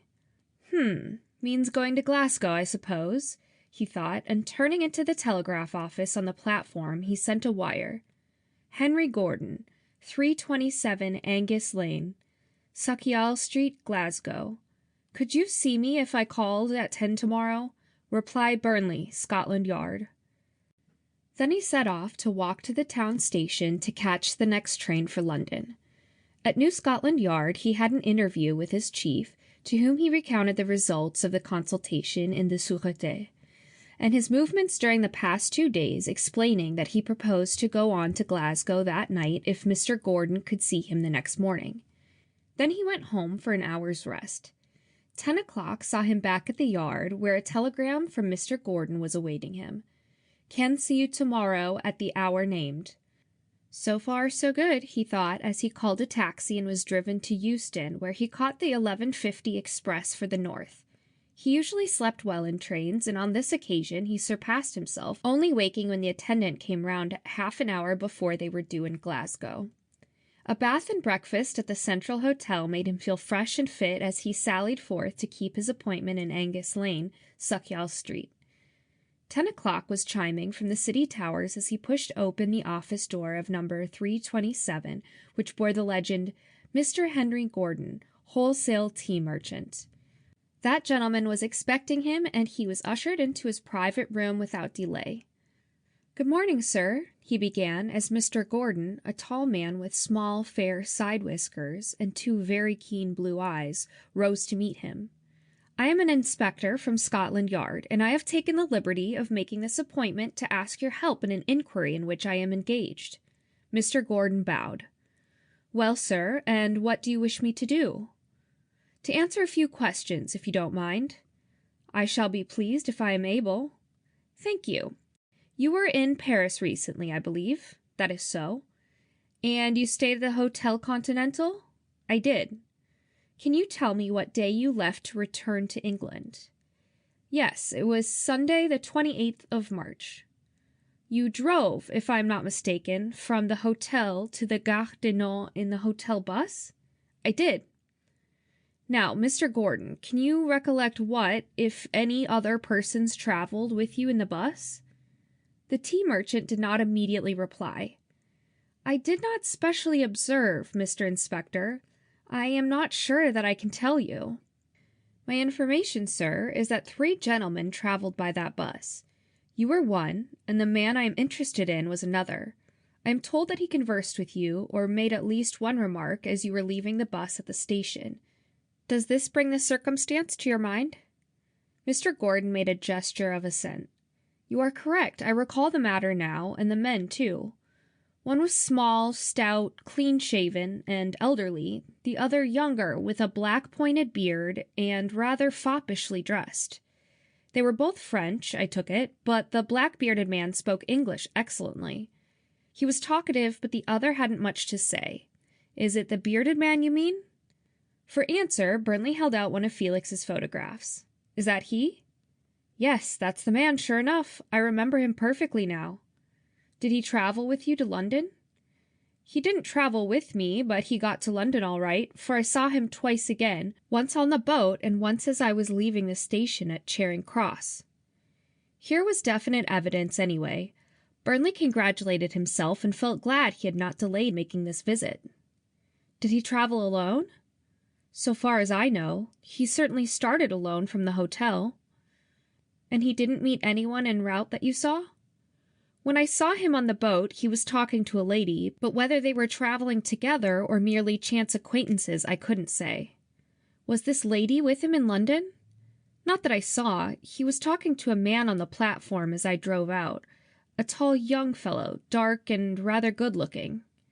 "Would you know this young man again if you saw him?" "Yes, I think so. I got a good look at his face." "I should be obliged if you would describe him more fully."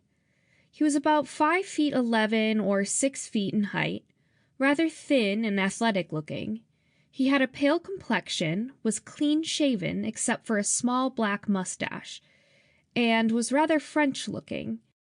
He was dressed in some dark clothes, a brown overcoat, I fancy, but of that I'm not sure. I imagined he was meeting your friend, but I had really no definite reason to think so."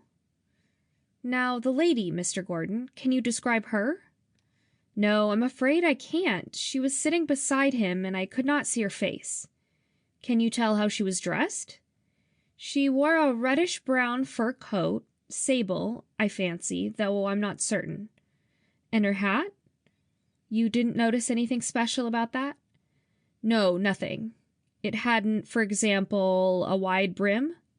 A wide brim? Not that I noticed, but it may have had. Was it windy where they were sitting?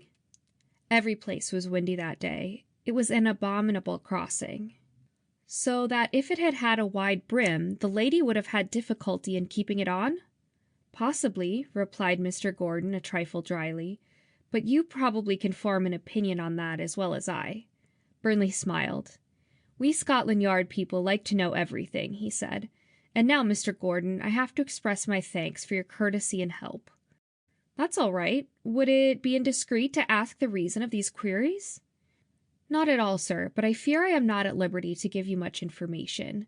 The man with the pointed beard is suspected of having decoyed a French lady over to England and murdered her. But you will understand it is so far only a matter of suspicion.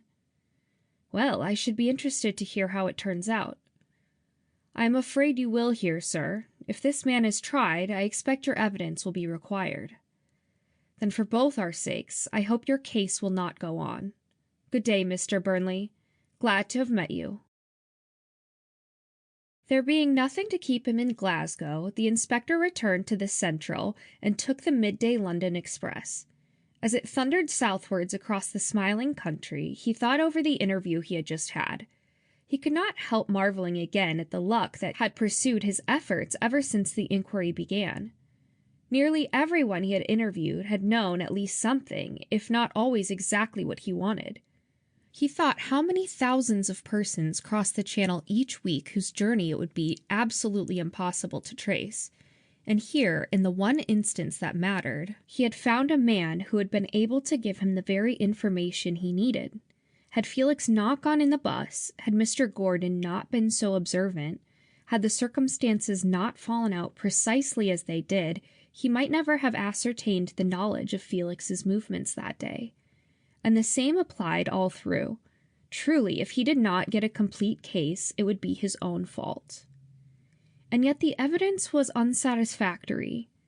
It was never conclusive. It had a kind of thus far and no farther quality which always pointed to a certain thing, but stopped short of certainty.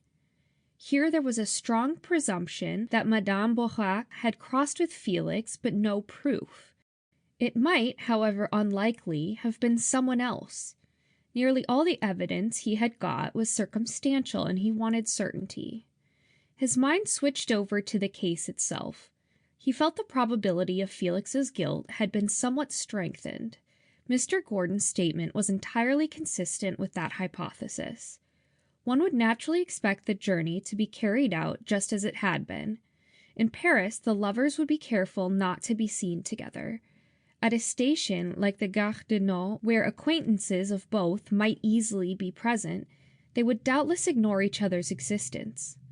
On the boat, they would probably risk a conversation, particularly as the deck was almost deserted owing to the weather. But in London, especially if Felix expected someone to meet him, they would follow their Paris plan and leave the station separately. Yes, it certainly worked in.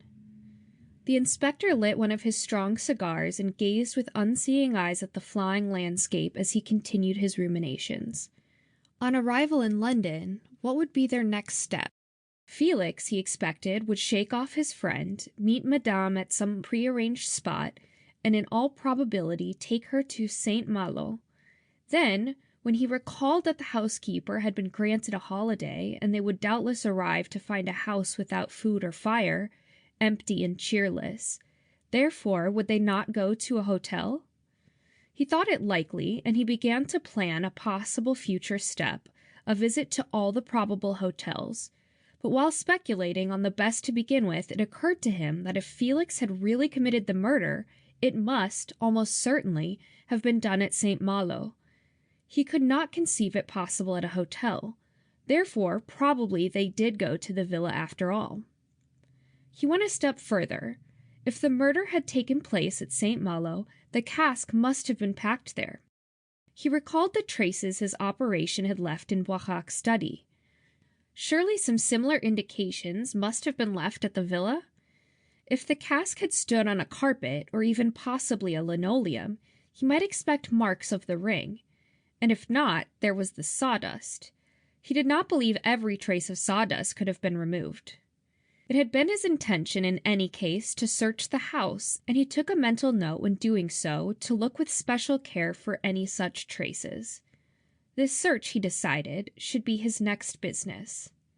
On the following morning, therefore, he set out for St. Malo with his assistant, Sergeant Kelvin.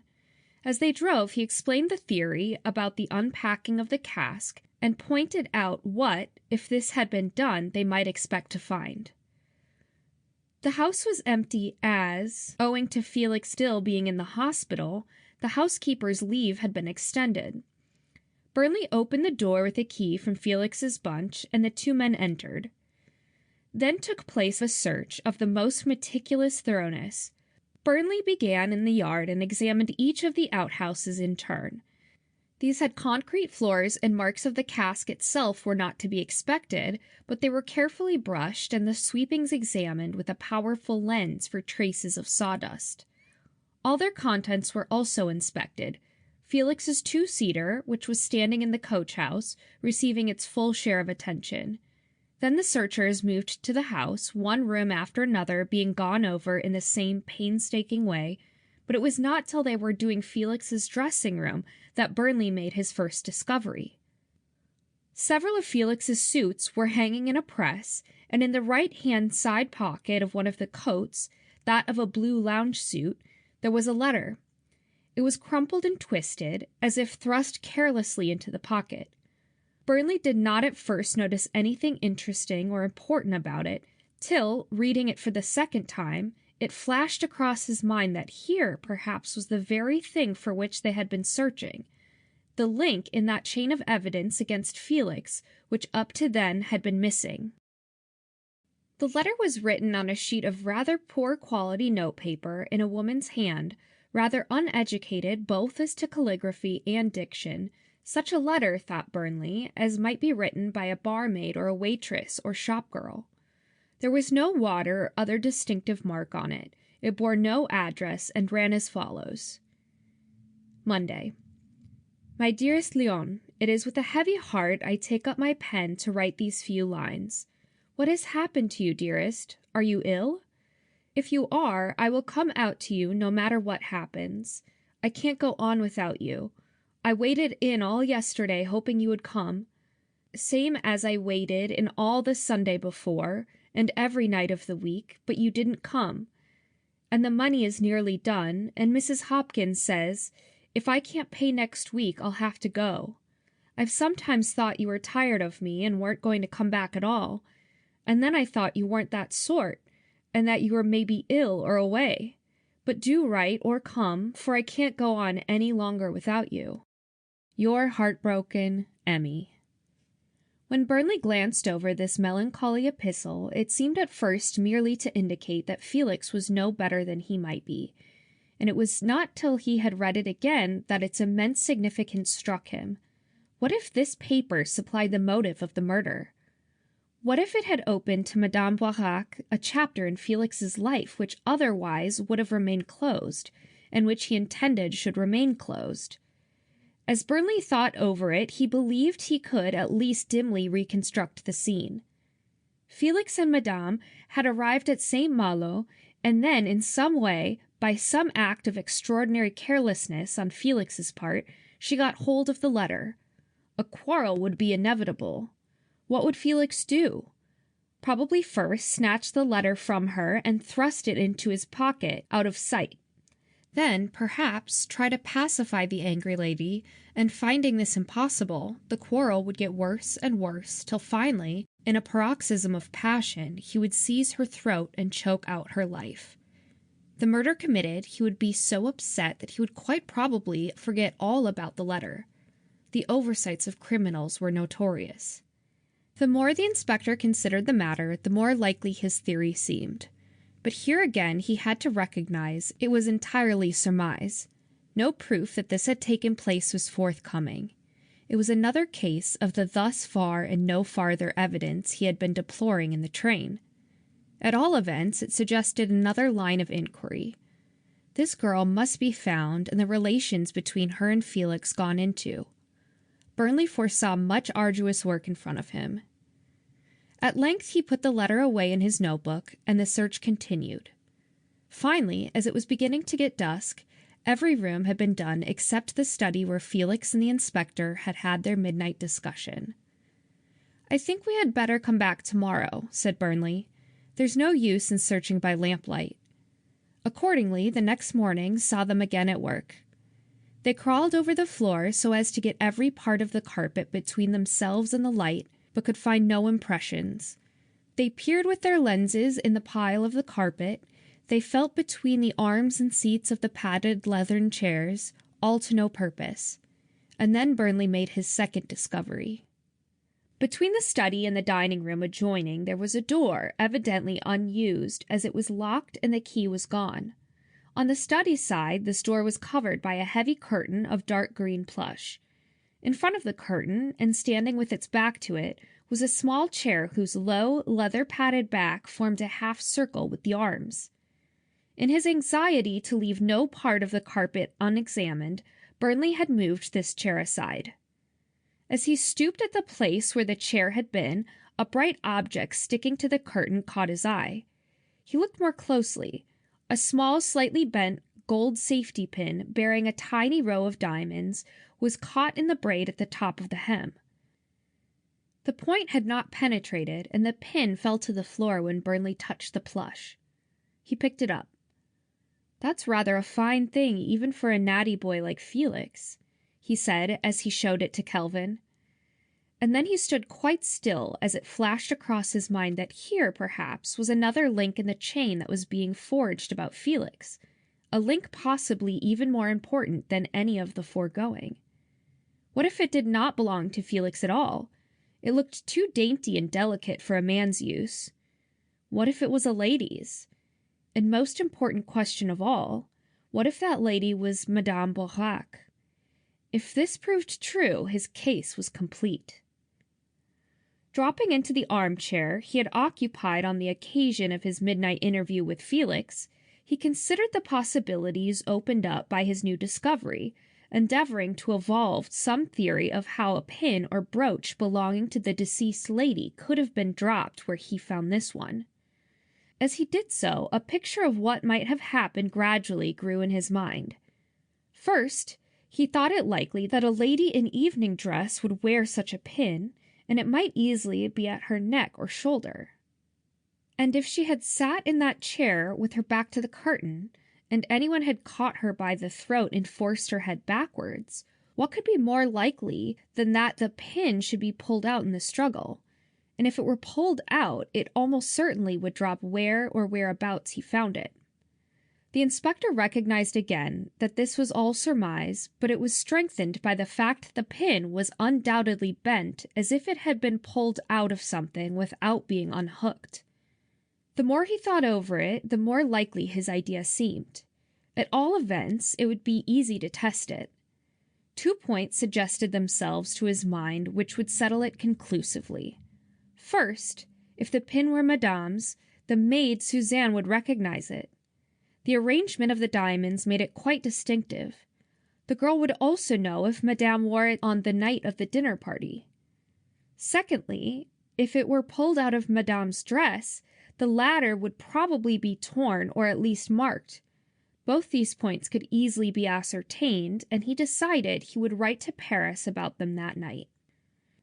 He put the brooch into a pocket case, and getting up, resumed his search of the study. For a time he pursued his labors without result, and then he made another discovery which struck him as being of even greater importance than that of the pin. He had completed his examination of the furniture, and now for over an hour had been seated at Felix's desk, going through drawer after drawer, reading old letters and examining the watermarks of papers and the alignment of typewritten documents. Felix evidently had some of the defects of the artistic temperament, for his papers were jumbled together without any attempt at filing or classification. Accounts, receipts, invitations, engagements, business letters, all were thrust higgledy-piggledy into the first drawer that came handy. But Burnley had methodically gone through every one without finding anything of interest. None of the papers had the watermark of that ordering the statue from Dupierre. None of the typewriting had the defective letters of that ostensibly from Legatier to Felix. The inspector had just reflected that he had only to go through the half-dozen shelves of books, and his work would be done, when he made his third find. On the desk lay a number of sheets of blotting paper, folded pamphlet-wise, it being evidently Felix's custom to blot his wet papers between two of the leaves. Following his usual routine, the inspector fetched a mirror from the bathroom, and with its aid examined the sheets from each edge in turn. At the fourth of these sheets he stopped suddenly with a little gesture of triumph, for there, clearly revealed in the mirror, were some words he had seen before.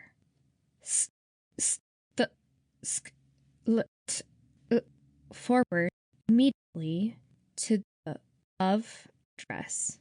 I don't know the exact price, but understand it is about 1,500 francs. I therefore enclose notes for that. It was the bottom of the first page of the letter ordering the statue from Dupierre. Here was certainty, here at last, proofs of the most complete kind. Felix had ordered the statue, and like a fool had blotted his letter and omitted to destroy the blot sheet. The inspector chuckled with content at his find. Felix had ordered the statue. That was now certain. And if he had done so, he was responsible for its first journey, and therefore undoubtedly for its second and third. In fact, it was now evident he had arranged all the movements of the cask, and, if so, he must unquestionably have put in the body, and if he put in the body, he must be the murderer. Then there was the further point about the paper. The paper on which this letter had been written was the same as that on which the letter about the lottery and the bet was typed. Felix had stated he had received this letter by post, but at the discussion in Monsieur Chauvet's office, the probability that he himself was the author had been recognized. This probability was now strengthened by finding he had had in his possession the peculiar French paper which had been used. Truly, these three discoveries, the letter signed "Your Heartbroken Emmy," the bent brooch on the curtain, and the tell-tale impression on the blotting paper, seemed to the inspector entirely to settle the question of Felix's guilt. On the other hand, he had failed to find any trace of the unpacking of the cask, and his search had been so thorough that he almost felt impelled to the conclusion that it had not been there at all. And then a possible explanation struck him. Suppose Felix had got a cart and brought the cask to St. Malo, intending to remove it again the following morning. Where would he put it for the night?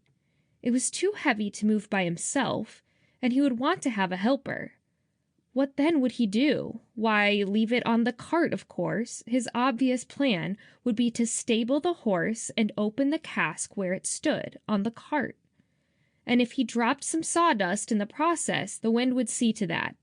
There would be none left now. He felt sure he was on the right track, and then he had a further idea. If a horse were stabled at the villa all night, some traces should surely be visible. He went to the yard again and began a new quest, but this time he had no luck. He was forced to conclude no horse had been kept. The possibility that the carter might have left his vehicle and taken the horse away with him for the night next occurred to him, but he thought that unlikely and left the question undecided in the meantime. On his return to Scotland Yard, the chief heard his story with close attention and was much impressed by his discoveries. He gave his views at some length, ending up, "We shall send the pin over to Paris and see if that girl identifies it. Indeed, whether or not, I think we have a sufficient case against Felix to go into court. By the way, I don't think I told you, I sent a man to his firm, the poster people, and found that he was absent on holidays during the week the Cask was traveling backwards and forwards to Paris. This, of course, is not evidence against him, but it works in with our theory. 2 days later, a wire came from Monsieur Chavet. Suzanne Daudet identifies Pin as Madame's property. That settles it, said the chief, and a warrant was made out for Felix's arrest, so soon as he should be well enough to leave the hospital. End of chapter 20.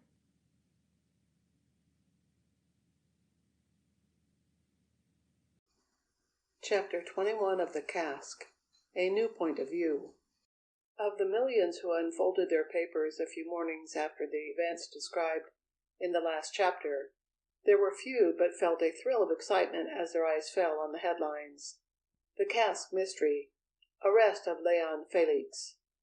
Though by no means all the facts discovered by the police had become public, enough had leaked out to arouse a keen and general interest.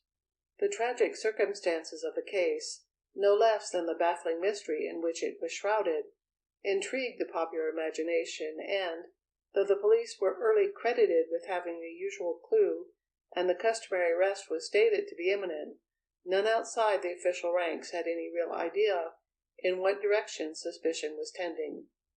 But to none of those millions did the news come with such a sense of personal shock and affront as to our old acquaintance, Dr. William Martin of the Elms, near Brent Village, on the Great North Road. Dr. Martin, it will be remembered, was the man who, on the night on which Constable Walker watched from behind his tree, called at St. Malo, and insisted on Felix accompanying him home to play bridge. The two men were close friends. Many an afternoon they had spent together on the banks of a neighboring trout stream. Many an evening had slipped rapidly away round the doctor's billiard table. And with Martin's family also Felix was a favorite. No member of it but was pleased to welcome the Frenchman to their house, or but had some special confidence to share with him. At first, Dr. Martin could hardly believe his eyes as they rested on the fatal headlines. That Felix, his friend, his trusted companion, should be arrested, and for murder. The thought was so incredible, so utterly horrible, he could not take it in. But, unlike the nightmare to which he compared it, the idea had permanence. Though his thoughts might wander, it was always there, grim and terribly definite, for them to return to. He began to think over his friend's circumstances. Felix had always been reticent about his life, but to the doctor he had seemed a lonely man. He lived alone, and Martin had never known him to have visitors staying in the house. Nor could the doctor recall the Frenchman's ever having spoken of relatives. Who, he wondered, will help him now? But with so kindly and warm-hearted a man as Dr. Martin, such a question could not long remain unanswered. I must go and see him, he thought. I must find out who is going to act for him. If he has no one, then I must do the best I can myself. But practical difficulty arose. How were orders to visit prisoners obtained? The doctor did not know. For a man of his age and standing, he was singularly ignorant of legal matters. But when such came his way, he invariably adopted the same simple expedient. He saw Clifford. This difficulty he would meet in the same way. He would see Clifford. Clifford, otherwise John Wakefield Clifford, senior partner of Messrs. Clifford and Lewisham, solicitors, Gray's Inn, was Martin's man of business, friend, and crony. The chance that they took the same weekly half-holiday had thrown them together on the links, and they had followed up the acquaintanceship by occasional visits at each other's houses. Mr. Clifford was an almost startling contrast to the breezy doctor. Small, elderly, and rather wizened, with white hair and mustache, and dressed always with meticulous care, he seemed the embodiment of conventional propriety. His manner was precise and dry, but the fortunate gift of a sense of humor saved him from becoming dull. He was a fine lawyer. His admirers, who were many, held that an opinion from him was as good as counsel's any day, and knew that, beneath the keenness which made him so formidable an opponent, there lay a deep vein of very real human kindness. A press of unavoidable business kept Martin at work till the afternoon, but 3 o'clock saw him ascending the stairs of Messrs. Clifford and Lewisham's office. "How are you, Martin?" the senior partner greeted him. "I am glad to see you. This is an unexpected pleasure." "Thanks, old chap," returned the doctor, accepting the cigarette the other offered, and sinking back into a deep, leather-lined armchair. "But I'm afraid there won't be much pleasure about my visit. It's business, and nasty business at that. Have you a few minutes to spare?" The little man bowed gravely. "Certainly," he said. "I am at your service." "It's about that neighbor of mine, Léon Felix," went on the doctor, plunging, without further preamble, into his subject. "You saw he was arrested last night on a charge of murdering the woman whose body was found in the cask? You know about it?" "I read the account in this morning's paper. And so Felix was a neighbor of yours?" "Yes, and a close friend. He was in and out of the house like one of the family." "Indeed? I am sorry to hear that." "Yes, I thought a good deal of him, and I'm naturally upset. We all are, as a matter of fact. I wanted your advice as to what could be done for him." "You mean with regard to his defense?" "Yes. Have you seen him since his arrest?" "No. That's one of the things I wanted to ask you about. I am not quite sure how you get an order." "That can be obtained where a sufficient reason for its application can be shown. I understand, then, that you are unaware of his own plans for his defense?" "Yes. My idea was to see him and talk the thing over, and, unless he has made some other arrangement, to ask you to undertake it." The lawyer nodded slowly. Martin's suggestion was eminently satisfactory to him. Apart from the mere money involved, this case, from its unusual and dramatic nature, promised to be at least one of the most famous of the year. He decided that if it came his way, he would attend to it personally and see that no stone was left unturned to secure an acquittal. "If you put the case in our hands," he replied at length, "quite apart from our personal friendship, you may depend on our doing our utmost for your friend. But I am afraid it will be an expensive business. We shall have to retain counsel, perhaps 2 or even 3 men, and their fees are not negligible.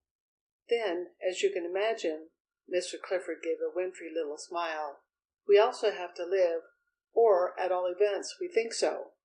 There will, unquestionably, be expense in hunting up witnesses.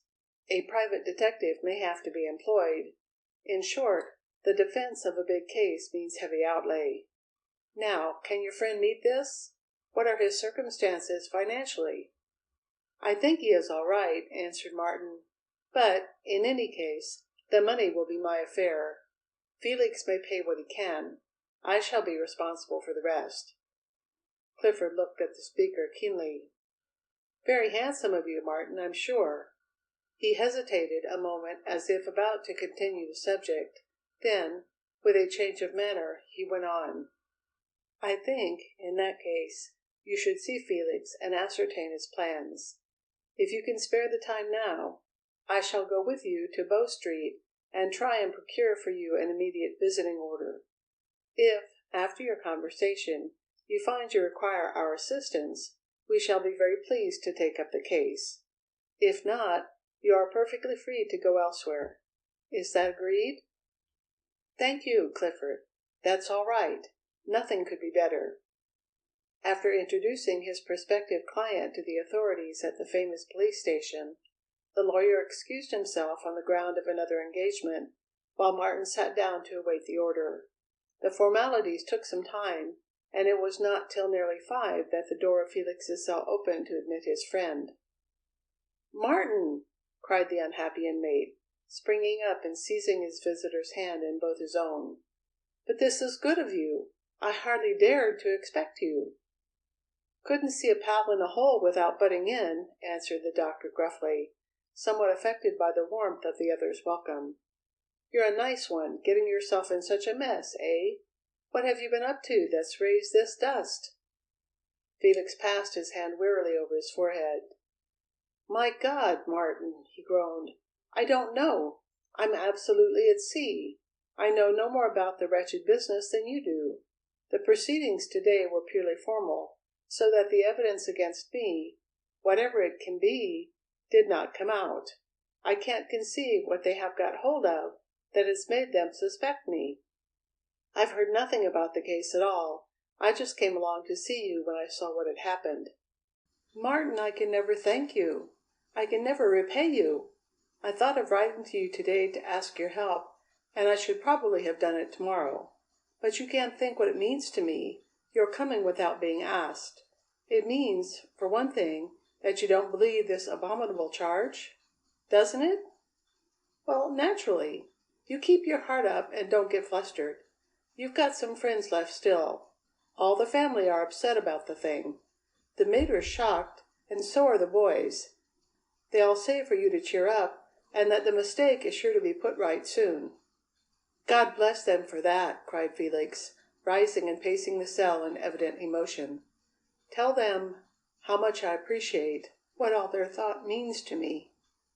"Rot," said the doctor shortly. "What would you expect? But now I have only a minute or two here, and what I want to ask you is this: what plans have you made for your defense?" "Defense? None, I fear. I just haven't been able to think about it.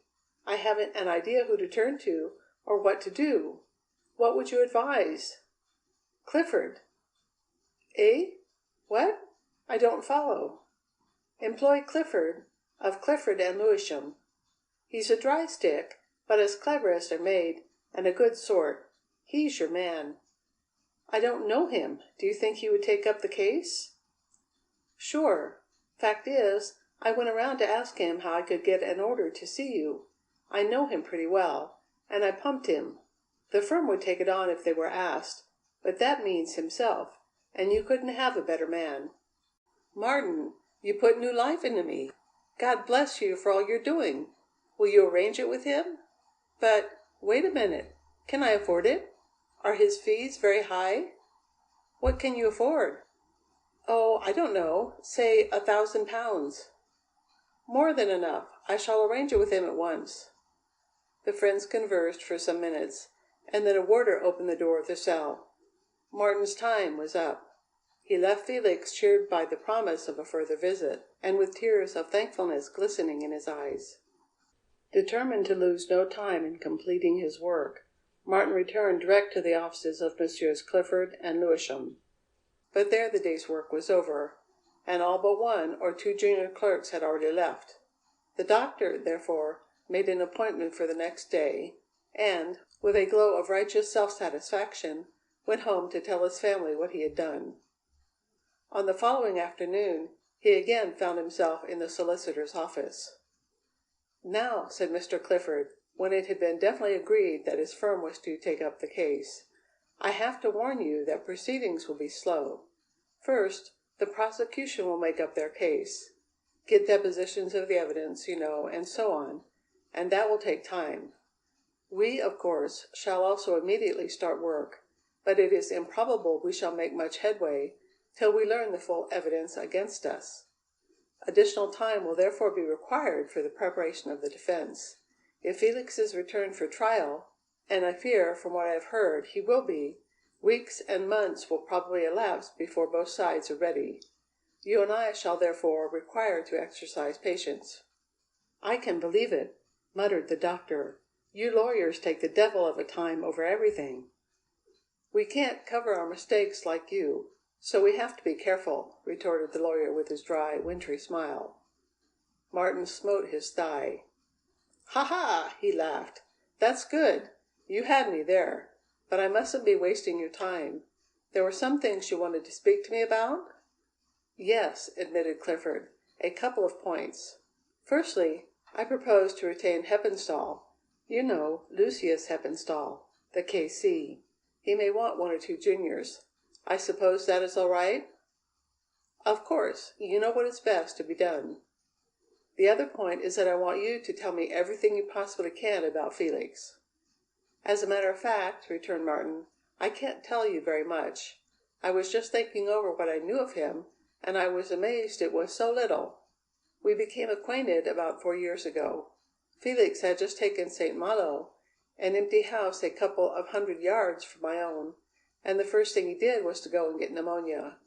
I was called in, but the attack was bad, and for a time it was touch and go with him. However, he pulled through, and during his convalescence we became very good friends. When he came out of the hospital, I invited him to my house for a week or two. He had only a not very satisfactory housekeeper at St. Malo, and the family took to him till he became quite like one of ourselves. Since then he has been in and out like a pet dog. He dines quite often, and, in return, insists on taking the boys to the theatre and the mater when she'll go. He lives quite alone, you say? Quite, except for the housekeeper. And you haven't met any of his people? None. I've never even heard of his people. I don't think he has any.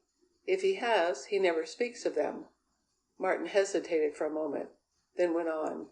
It may be my fancy, but it has struck me that he seems to avoid women, and the only cynical remarks I have heard him make have been at their expense. I have often wondered if he has had some love disappointment, but he has never hinted at such a thing. How does he live? He is an artist. He designs for some poster firm in the city, and he draws for the better class magazines. I do not know if he has private means, but he seems to do well enough. Do you know anything about this extraordinary business of the cask? No, except this.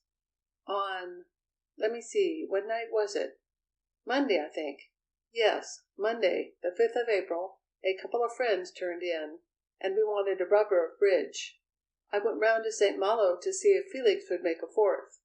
That was about 8:30 o'clock. At first he hesitated, but afterwards he agreed to come. I went in and waited while he changed. The study fire had just been freshly lighted, and the room, and indeed the whole house, was cold and cheerless. We played bridge till nearly 1. The next thing we heard was that he was in St. Thomas's Hospital, prostrated from a mental shock. Not professionally, but as a friend, I went to see him, and then he told me about the cask. And what did he tell you? He said he had had a letter saying a cask of money was being sent him. He will tell you the details himself, and that he had just got the cask from the steamer and brought it to St. Malo when I called on that Monday evening. The reason he hesitated about leaving home was that he was on tenterhooks to unpack the cask. Why did he not tell you about it? I asked him that, and he said he had had trouble with the steamer people about getting it away, and he did not want anyone to know where the cask was, lest it should get round to these steamer folks. But I would rather he would tell you about that himself.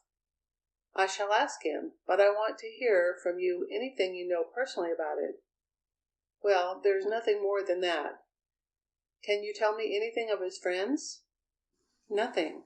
I think only twice in all the years I have known him have I met acquaintances of his, in each case artists who were looking at the paintings in his studio, and who I know did not stay the night. Whom he met during the day, I can't tell. The lawyer sat silent for some minutes. Well, he said at length, I think that is all we can do today. I'll let you know how things go on, but, as I warned you before, the business will be slow. With a hearty handshake and a word of thanks, the doctor took his leave, while Clifford sat down to write to Happenstall, K.C., to know if he would take up the case. End of Chapter 21. Chapter 22 of the Cask. Felix tells a second story. The next day Mr. Clifford was occupied with various technical formalities, and in obtaining from the authorities such information as was then available about the case, and it was not till the following morning he set out to make the acquaintance of his client. He found him seated in his cell, his head on his hands, and an expression of deep gloom upon his face. The two men talked generalities for some time, and then the lawyer came to business. Now, Mr. Felix, he said, I want you please to tell me everything you know of this unhappy affair. Everything, no matter how seemingly minute or unimportant. Remember, I cannot impress it on you too strongly. For a man in your position, it is suicidal to withhold information. Keep nothing back. Your confidence will be as safe as a confessional. If you have made mistakes, done foolish things, or criminal things, or even, forgive me, if you have committed the crime you are charged with, tell me the whole truth, else I shall be a blind man leading the blind, and we shall both have our fall." Felix rose to his feet. "I will do so, Mr. Clifford. I will keep nothing back. And first, before we go on to the details, one point must be settled." He raised his hand. "I swear to you, in the presence of Almighty God, in whom I believe, that I am innocent of this crime." He sat down and then continued: "I don't ask you if you believe me. I am willing to leave that till afterwards, but I want now, at the commencement of our intercourse, to put that fact as it were on record. I absolutely and categorically deny all knowledge of this hateful and ghastly crime. Now let us go on." "I am glad you have made this statement, and in this way, Mr. Felix," said the lawyer, who was impressed by his client's manner and earnestness. "Now, please begin at the beginning, and tell me with all the detail you can what you know of the matter." Felix had the gift of narration, and, apart from the appeal to Clifford's professional instincts, he held the lawyer enthralled as he related the strange story of his experiences. "I hardly know where to begin," he said. "The first thing, directly bearing on the affair, was a meeting between myself and some friends at the Café Toison d'Or in Paris, but before I come to that, I think I ought to explain just who I am, and how I, a Frenchman, come to be living in London. I think this is necessary, as the question of my previous knowledge of poor Annette Boirac is certain to come up. What do you say, Mr. Clifford?" "Necessary to tell this?" thought the lawyer, to whom the fact that Felix had had knowledge of the dead woman came as an ugly discovery.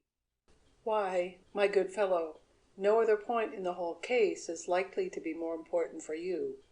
But aloud he only said: "Yes, I consider it most necessary." "Very good, then. As I said, I am a Frenchman, and I was born in Avignon in 1884. I was always keen on drawing, and as my teachers thought there was promise in my work, I early moved to Paris and entered the atelier of Monsieur Dauphin.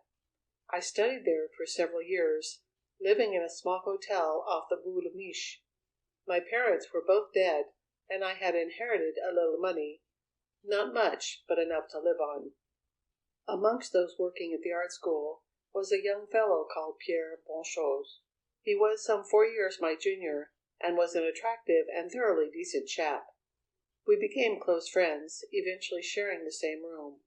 But he was not much good at his work. He lacked perseverance, and was too fond of supper parties and cards to settle down seriously to paint. I was not, therefore, surprised when one day he told me he was fed up with art and was going into business. It seemed he had applied to an old friend of his father's, the senior partner of Messrs. Rocher, the wine exporters of Narbonne, and had been offered a position in that firm which he had decided to accept. But a month or two before he left Paris, he had introduced to the atelier a new pupil, his cousin, Mademoiselle Annette Humbert.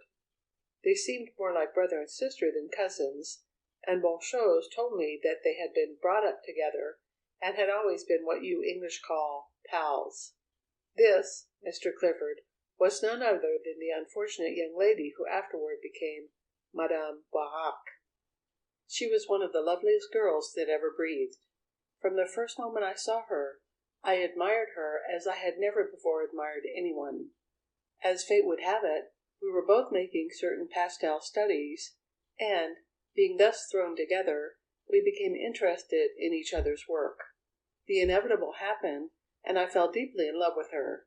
She did not discourage me, but, as she was kind and gracious to everyone, I hardly dared to hope she could care for me. At last, to make a long story short, I took my courage in both hands and proposed, and I could hardly believe my good fortune when she accepted me. It then became necessary for me to approach her father. Monsieur Humbert came of an old and distinguished family, endowed with much pride of birth.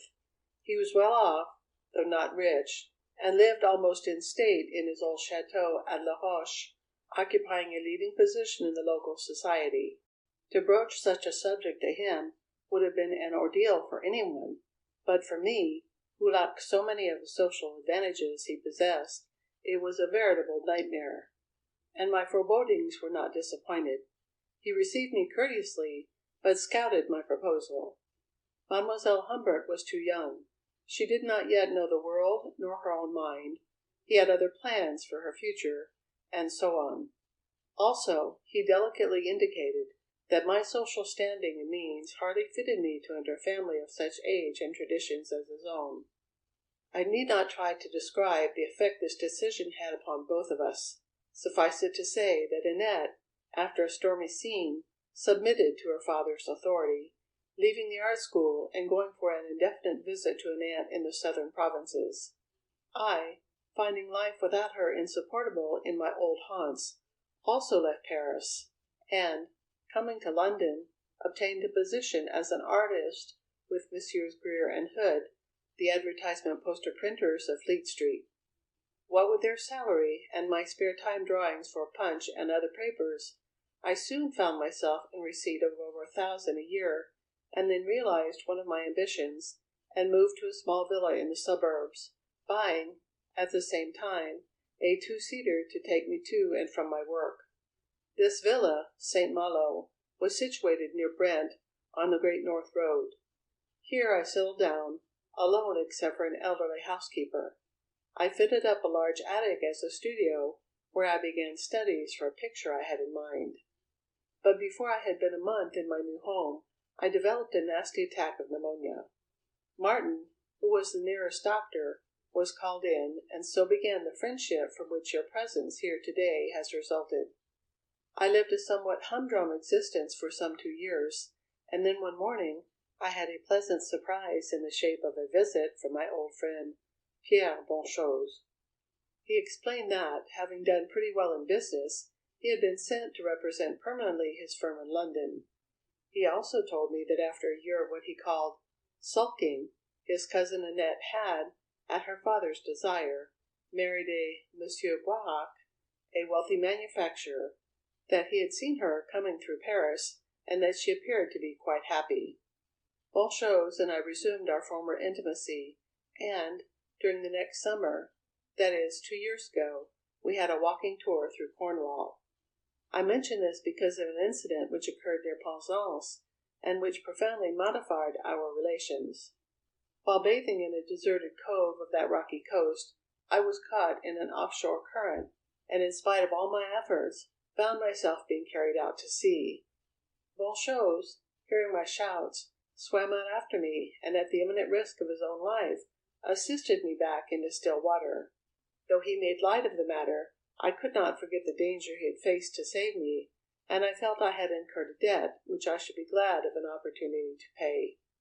But though, as I have said, I had settled down in London, I did not, by any means, entirely desert Paris. First at long intervals, but afterwards more frequently, I ran over to see my friends and to keep myself in touch with artistic circles in France. About 8 months ago, on one of these visits, it happened that I dropped into an exhibition of the work of a famous sculptor, and there I incidentally came across a man whose conversation interested me extremely. His hobby was statuary, and he was clearly an expert in his subject. He told me he had amassed one of the largest private collections in the world, and as we became more intimate, he invited me to dine that evening and see it. I went, and on arrival he introduced me to his wife. You can imagine my feelings, Mr. Clifford, when I found she was none other than Annette.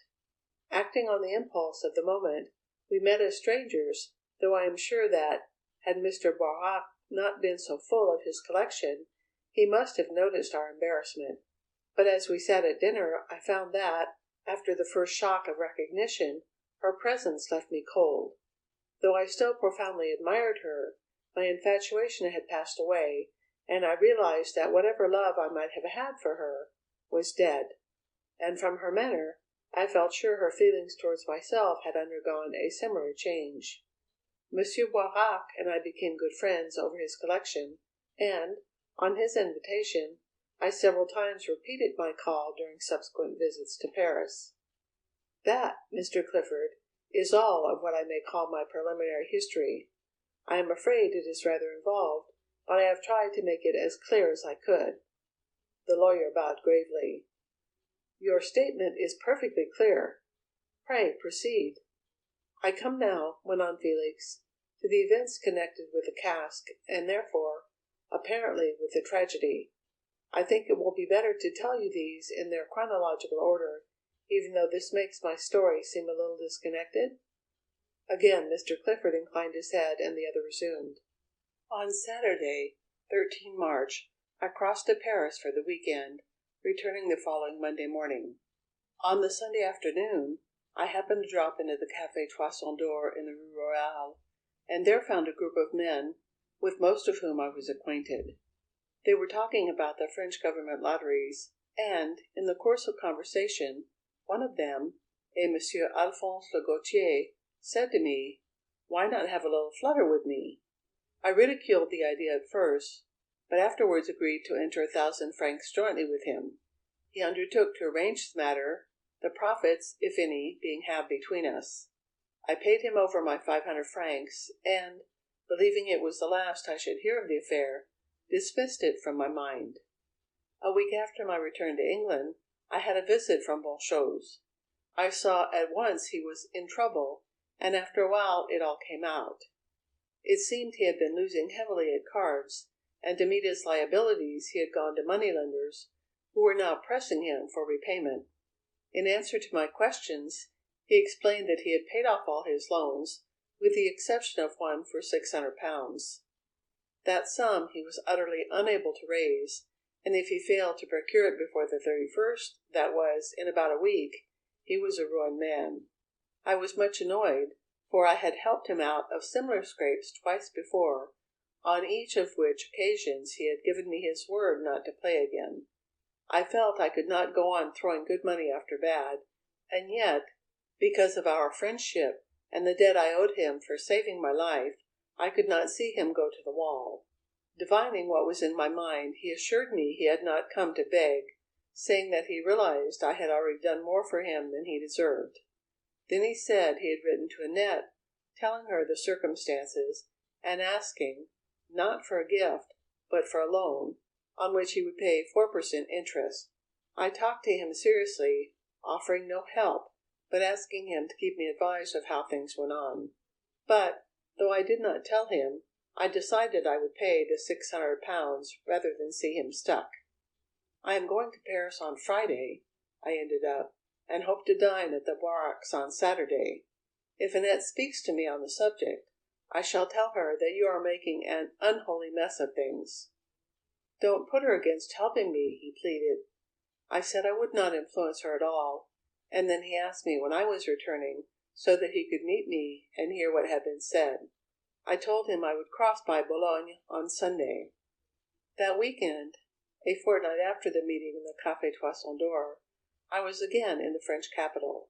On the Saturday morning, as I sat in the Hotel Continental, meditating a visit to Monsieur Dauphin's atelier, a note was handed to me.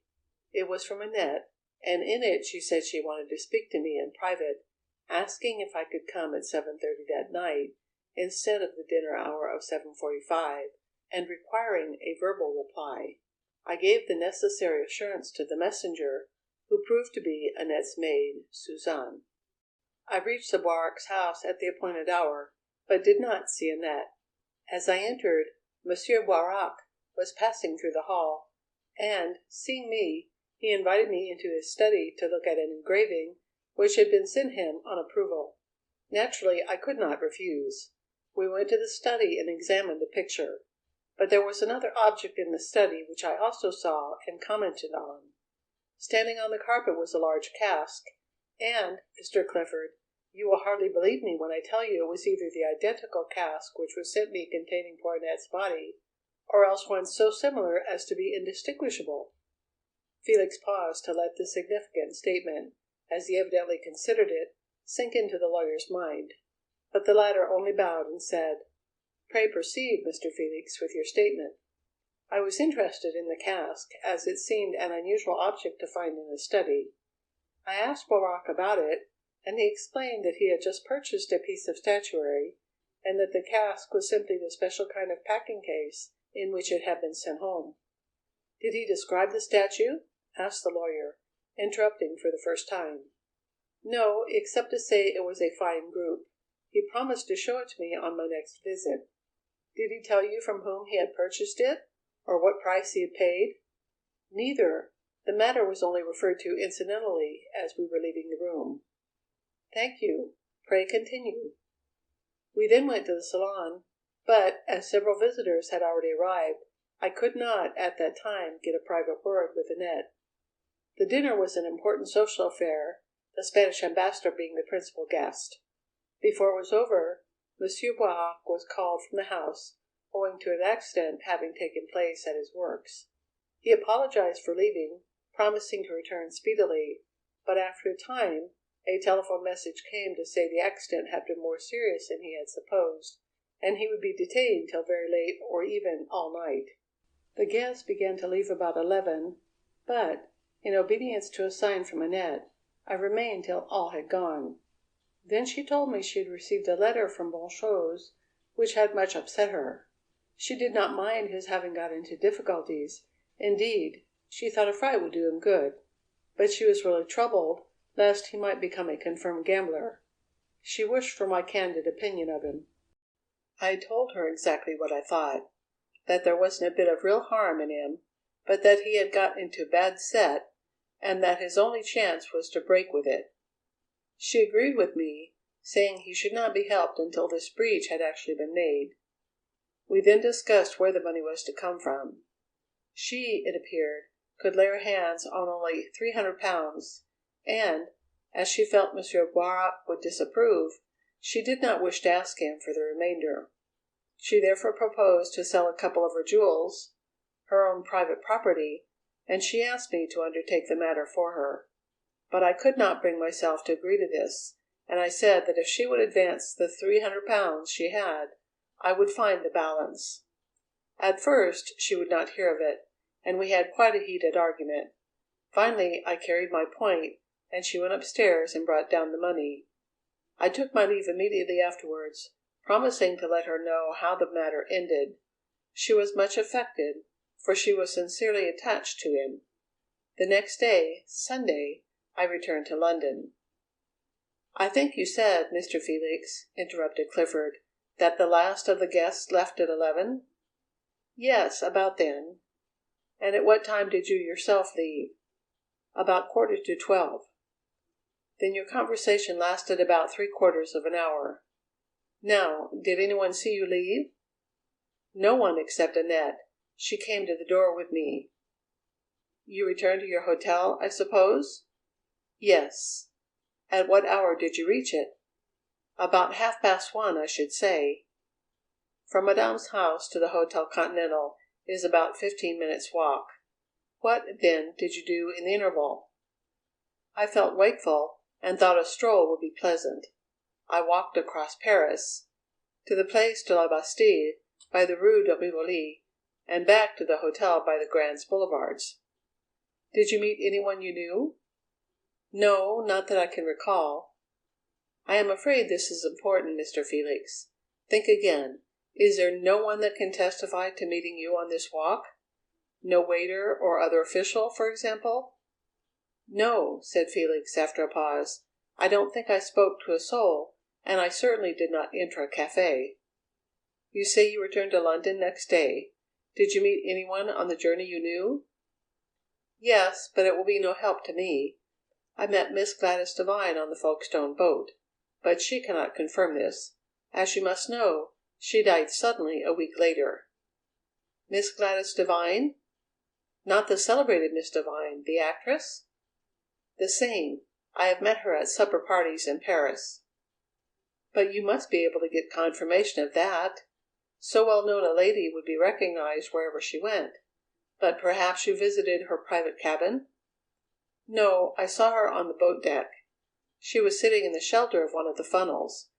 I joined her for about half an hour." "But somebody must have seen you." "Possibly, but possibly not. You see, it was horribly rough. Almost everyone was sick. People, anyway, were walking about. What about her maids? I did not see them. Now, Mr. Felix, what you must think over when I leave you is, first, what evidence can we get confirming your statement of how you spent your time between 11 and 1:30 on the Saturday night? And second, who saw you with Miss Devine on the Folkestone boat? In the meantime, please continue your statement. Bonchose met me at Charing Cross. He was keen to know how I had fared. We drove to his rooms, where I told him the whole thing. I said I would hand him the £600 on condition he broke, finally, with his gambling friends. He assured me the breach had already been effected, and I therefore gave him the money. We then drove to the Savoy, and, after a rather early dinner, I left him and went home. At what hour? About 8:30. How did you go? I took a taxi. From where? The Savoy Commissionaire called it. Yes? The next thing was I received an astonishing letter, and Felix went on to tell the lawyer about the typewritten letter signed Le Gautier, his preparations to obtain the cask, his visit to St. Catherine's Docks, his interviews with the clerk, Broughton, and the manager of the dock office, his ruse to get the I&C's note paper, the forging of the letter to Harkness, the removal of the cask to St. Malo, his dining at Dr. Martin's, the midnight interview with Burnley, the disappearance of the cask, its final recovery, its unpacking, and the discovery of its terrible contents. That, Mr. Clifford, he ended up, is every single thing I know about the affair, good, bad, or indifferent. I congratulate you on the clear way you have made your statement, returned the solicitor. Now, excuse me while I think if there is anything further I want to ask you. He slowly turned over the rather voluminous notes he had taken. The first point, he went on at length, is the question of your intimacy with Madame Boirac. Can you tell me how many times you saw her since her marriage? Felix considered. About half a dozen, I should say, or perhaps 8 or even 9. Not more than 9, certainly. Excepting on the night of the dinner, was her husband present on all these occasions? Not all. At least twice I called in the afternoon and saw her alone. I think I need hardly ask you, but answer me fully all the same. Were there, at any time, any tender or confidential passages between you and Madame? Absolutely none. I state, most positively, that nothing passed between us which Boirac might not have seen or heard. Again Clifford paused in thought. I want you now to tell me, and with the utmost detail, exactly how you spent the time between your leaving Bonchose after dinner on Sunday night of your return from Paris, and your meeting the cask at St. Catherine's Docks on the following Monday week. I can do so easily. After leaving Bonchose, I drove out to St. Malo, as I told you, arriving about 9:30. My housekeeper was on holidays, so I went straight over to Brent Village, and arranged with a charwoman to come in the mornings and make my breakfast. This woman had acted in a similar capacity before. I myself was taking a week's holidays, and each day I passed in the same manner. I got up about 7:30, had breakfast, and went to my studio to paint. The charwoman went home after breakfast, and I got my own lunch. Then I painted again in the afternoon, and in the evening went into town for dinner, and usually, but not always, a theatre. I generally got back between 11 and 12. On Saturday, instead of painting all day, I went into town and arranged about meeting the cask. Then, at 10 o'clock on Wednesday, you were painting in your studio? That is so, but why that day and hour? I will tell you later. Now, can you prove that? Did anyone call in the studio or see you there?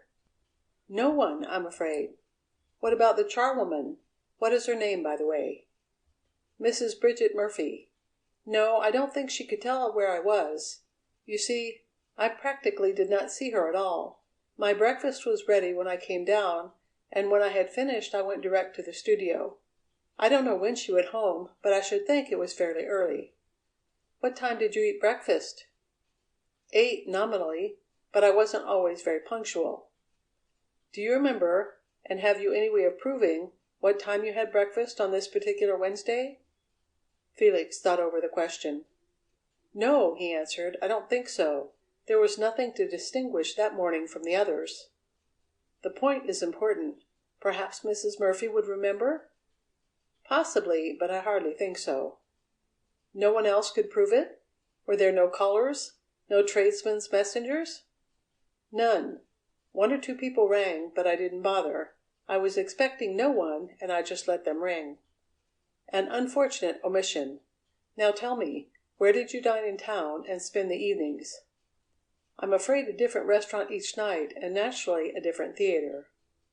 By dint of further questions, Clifford obtained a list of all the places his client had visited during the week, his intention being to go round them in turn in search of material to build up an alibi. He was very disappointed with all he had heard, and the difficulties of his task seemed to be growing. He continued his examination. "Now, this typewritten letter, signed Le Gautier, did you believe it was genuine?" "I did. I thought the whole thing absurd and annoying, but I did not doubt it. You see, I had actually entered for the lottery with Le Gautier, and 50,000 francs was the sum we would have made, had we been lucky. I did think, at first, it was a practical joke on Le Gautier's part, but he is not that kind of man, and I, at last, concluded it was genuine." "Did you write, or wire, to Le Gautier?" "No, I got the letter late one evening, on my return home. It was too late to do anything then, but I intended to wire next morning that I would go over, and not to send the cask. But next morning's post brought a card, also typewritten and signed Le Gautier, saying the cask had actually been dispatched. I forgot to mention that in my statement." Clifford nodded, and again referred to his notes. "Did you write a letter to Messieurs Dupierre of Paris, ordering a statue to be sent to you to the West Jubb Street address?" "No." "Do you recollect the blotter on your study desk at St. Malo?" "Why, yes," returned Felix, with a look of surprise. "Did you ever let that blotter out of your possession?" "Not to my knowledge." "Did you ever take it to France?" "Never." "Then how, Mr. Felix," asked the lawyer slowly, "how do you account for the fact that the blotted impression of such a letter, in your handwriting, was found on the blotter?" Felix sprang to his feet. "What?" he cried.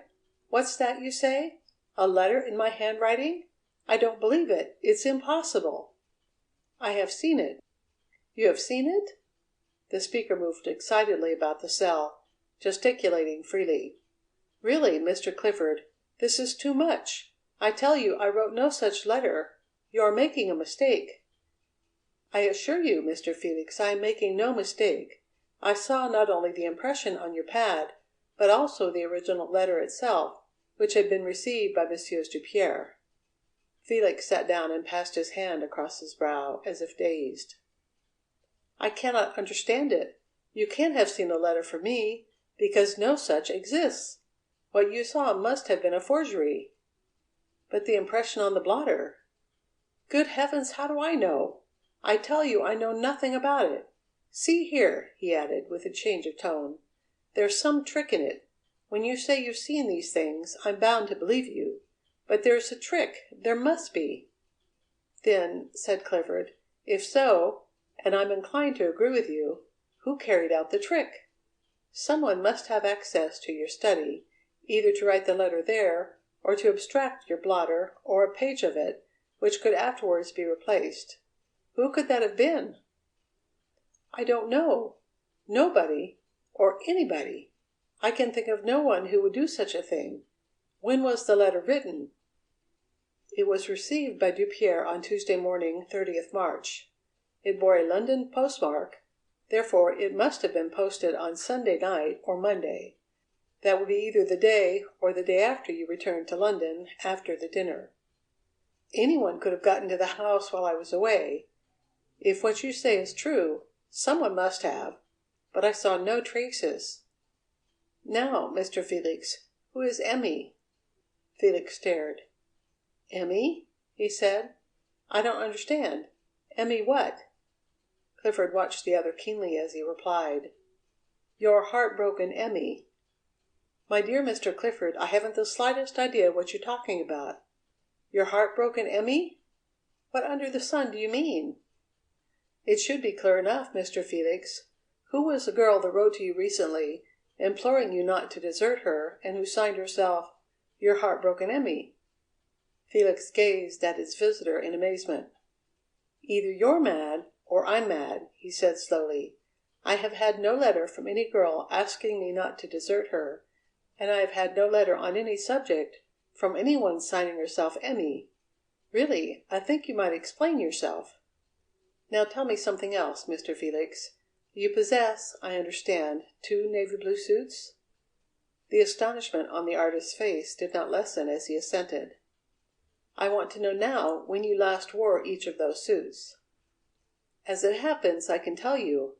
One of them I wore on my Paris trip, and again on the following Saturday, when I went to town to arrange about the cask, as well as on the Monday and following days till I went to hospital. I am wearing it today. The other blue suit is an old one, and I have not had it on for months. I tell you now why I ask. In the coat pocket of one of your blue suits, evidently from what you tell me, the old one, was found a letter beginning, 'My dearest Léon,' and ending, 'Your heartbroken Emmy,' and in it the writer said but here, I have a copy of it, and you may read it." The artist looked over the paper as if in a dream. Then he turned to the other. "I can assure you, Mr. Clifford," he said earnestly, "that I am as much in the dark as you about this. It is not my letter. I never saw it before. I never heard of Emmy. The whole thing is an invention. How it got into my pocket I cannot explain, but I tell you positively I am absolutely ignorant of the whole thing." Clifford nodded. "Very good. Now there is only one other thing I want to ask you. Do you know the round-backed, leather-covered armchair which stood before the plush curtain in your study?" "Yes." "Think carefully and tell me who was the last lady to occupy it."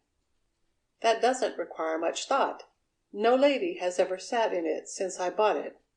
Very few ladies have been in St. Malo since I took it, and these, without exception, were interested in art, and were in the studio only. Now, don't be annoyed, Mr. Felix, when I ask you once more, did Madame Boirac ever sit in that chair?" "I give you my solemn word of honor she never did. She was never in the house, and I believe I am right in saying she was never in London." The lawyer nodded.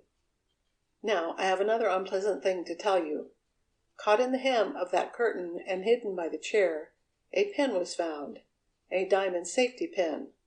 That pin, Mr. Felix, was attached to the shoulder of Madame Boirac's dress on the night of the dinner party."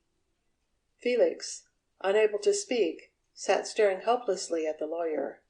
His face had gone white, and an expression of horror dawned in his eyes.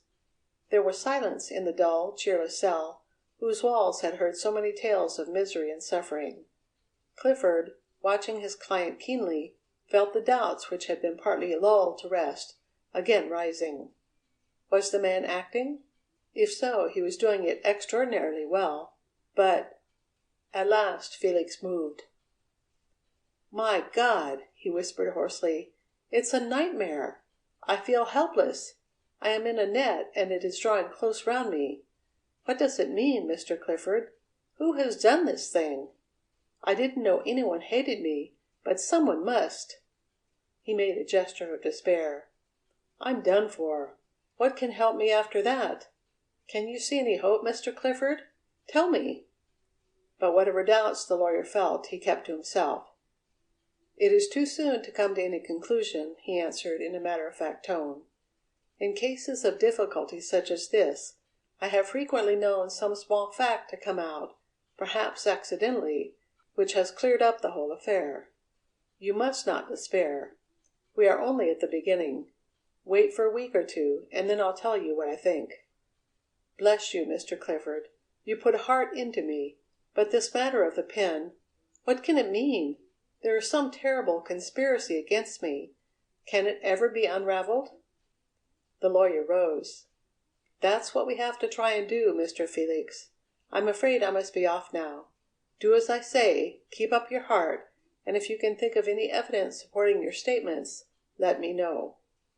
Having shaken hands, Mr. Clifford withdrew. Chapter 22. Chapter 23. Clifford gets to work. When Clifford had finished dinner that evening, he went to his study, and drawing a large armchair up to the fire, for the evenings were still cold, he lit a cigar and composed himself to master the details of his new case. To say that he was disappointed with Felix's statement would not be to give a true indication of his state of mind. He was woefully chagrined. He had hoped and expected that his client would tell him something that would instantly indicate the line the defence should take, and instead of that he was puzzled to know where any defence at all was to come from. And the more he thought over it, the worse the outlook seemed. He went over the facts in order, marshalling them in his mind, and weighing the bearing of each on the question of Felix's innocence or guilt. There was first of all the fundamental question of what had taken place in the house in the Avenue de l'Almar, between 11 p.m. and 15 a.m. on the night of the dinner party. At 11, Annette Boirac was alive and well. At 1:15 she had disappeared. Felix was the last person, so far as was known, to see her alive, and it was not unreasonable to have expected him to have thrown some light on her fate, but he hadn't. It was true he had explained the motive for his interview with Madame. Confirmation of the truth of this, Clifford thought, should be obtainable from an investigation of the affairs of Bonchose. But even if it was established, he did not see how it would help his client. It would not prove him innocent. Indeed, it might be argued that this very discussion had been the indirect cause of the elopement, if such took place. It had given Felix an opportunity to see Madame alone, which otherwise he might not have had, and who could tell what dormant passions that private interview might not have aroused? No, there was no help here. And the remainder of Felix's statement was equally unfruitful. He had said that after conversing with the lady till 11:45 p.m., he had walked about Paris till 1:30, but by a singular coincidence he had not been seen leaving the house. He had not met anyone he knew, and he had not been anywhere he was known. Was this, Clifford wondered, so singular a coincidence? Might it not simply mean that Felix's story was untrue? Then he remembered the closing of the front door. François had heard it shut at 1 a.m. If Felix left at 11:45, who shut it? As far as he could see, either Felix must be lying when he said he left at 11:45, or else Madame must have gone out by herself at that later hour.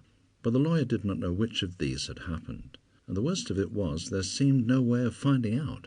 Equally useless for the defence was Felix's identification of the fur-coated lady on the Folkestone boat. Even had this been Miss Devine, it did not prove Madame Boirac was not a traveller. Might not Felix, travelling with Madame, have seen the actress on board, her subsequent death suggesting his story? No, even if he could prove all that the artist had said about the crossing, it would not help matters. But Felix's failure to find an alibi for himself was much more serious. Clifford had confidently expected a defence along these lines, and he was more than disappointed. He ran over the facts. The location of the man or men who had arranged the journeys of the cask was known at 2 periods, on the Wednesday at 10 a.m. at Waterloo, and on the Thursday at 5:15 p.m. at the Gare du Nord. Clifford got out his Continental Bradshaw. To have been in Paris at the time named, a Londoner must have left by the 9 a.m. from Charing Cross on Thursday, and he could not have arrived back before 5:35 on Friday morning. Therefore, Felix had only to prove an alibi at 10 on Wednesday morning, or between 9 on Thursday morning and 5:35 on Friday morning, and the greatest part of the case against him would be met. But this was just what he could not do. Clifford turned to his notes of the artist's statement. According to it, at 10 a.m. on Wednesday, Felix had been painting in his studio, but the chance of the housekeeper's absence, and the peculiar arrangement under which the charwoman got breakfast, prevented this being proved, and like an idiot, Felix had heard people ringing at the door, and, because he did not wish to be disturbed, had not opened it. One of those callers might have saved him now. And then with regard to Thursday and Thursday night. To have caught the 9 a.m. from Charing Cross, Felix must have left St-Malo at not later than 8:50. According to his statement, his breakfast was left ready for him at 8, and there certainly would not have been time for him to eat it. But there was nothing to prevent him having in 2 or 3 minutes dirtied the plates and carried away some food, to give the impression he had had his meal. Here there was hope of help from the charwoman. Clifford could not decide the point till he had interviewed her. He turned back to his notes. After breakfast, Felix, according to his statement, had painted without ceasing, except for a cup of cocoa at lunchtime, until 6:30. He had then changed and gone to town, dining alone at the Gresham. Though he had seen no one he knew at the famous restaurant, there was a chance that a waiter or commissionaire or other official might have recognized him. He had left about 9, and, feeling tired, he had returned straight home. There no one could know of his presence till 7:30 the next morning, when Mrs. Murphy would expect to hear him answer her knock. But if he had been to Paris, meeting the Cask at the Gare du Nord, he could have been home equally at 7:30 a.m. Therefore the evidence of his answering the knock would be immaterial. Certainly if Felix were telling the truth, the manner in which confirmation was eluding him was most unfortunate. But was Felix telling the truth? Then there were those 3 discoveries of Burnley at Saint-Malo: the Emmy letter, the impression on the blot sheet, and the pin. Any one of these alone would have been highly damaging to Felix's case. The 3 together seemed overwhelming. And yet Felix had not attempted a word of explanation. He had simply denied knowledge of all 3. If the accused man could not explain these damaging facts, how was Clifford to set about it? But nothing in the whole affair depressed the lawyer so much as the admissions Felix had made about his previous relations with Madame Boirac. It was of course true that Felix, a stranger introduced into the Boirac household, might have fallen in love with Madame and persuaded her to elope with him. But if Felix, instead of being a stranger, could be shown to have been not only desperately in love with, but actually formally engaged to the mistress of the house, how tremendously the possibilities of such an elopement would be strengthened! What a picture a clever counsel could draw of this lady, tied to a man whom perhaps she detested, and with whom life in such case must have been an endless misery, brought unexpectedly in touch with the man of her real choice. And her lover, his crushed-down feelings swelling up at the unlooked-for meeting, seeing her languishing in this bondage. Why, the elopement would be amply accounted for. To Clifford it seemed that if the Crown got hold of the facts he had learnt, Felix was a doomed man. Indeed, the more he himself thought of the affair, the more doubtful of the artist's innocence he became. As far as he could see, Felix had only one uncontrovertible point in his favour: his surprise on seeing the cask opened. And this would prove a matter of medical testimony, and no doubt there would be contradictory evidence. The lawyer could see very little light even here.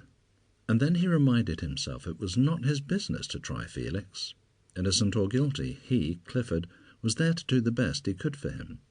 But what form was that best to take? Till the morrow had dawned he sat smoking in his chair, turning the case over in his mind, looking at the problem from every point of view, still without much result. But though he could not yet see the line his defence should follow, he was clear enough about his immediate next step. Obviously he must first see Bonchose, Mrs. Murphy, and the other persons of whom Felix had spoken, not only to test the latter's story, but also in the hope of learning some new facts. Accordingly, next morning saw the lawyer ascending the steps of the house in Kensington in which the apartments of Mr. Pierre Bonchose were situated. But here he met with a disappointment. Mr. Bonchose had gone to the south of France on business, and would not be home for 3 or 4 days. That explains why he has made no attempt to see Felix since his arrest, said the lawyer to himself, as he turned away and hailed a taxi with the idea of a call on the charwoman. An hour later he reached the small village of Brent on the Great North Road, and was directed to Mrs. Murphy's cottage. The door was opened by a woman who had been tall, but was now shrunken, her sharp, careworn features and grey hair indicating that her life had been a struggle against odds.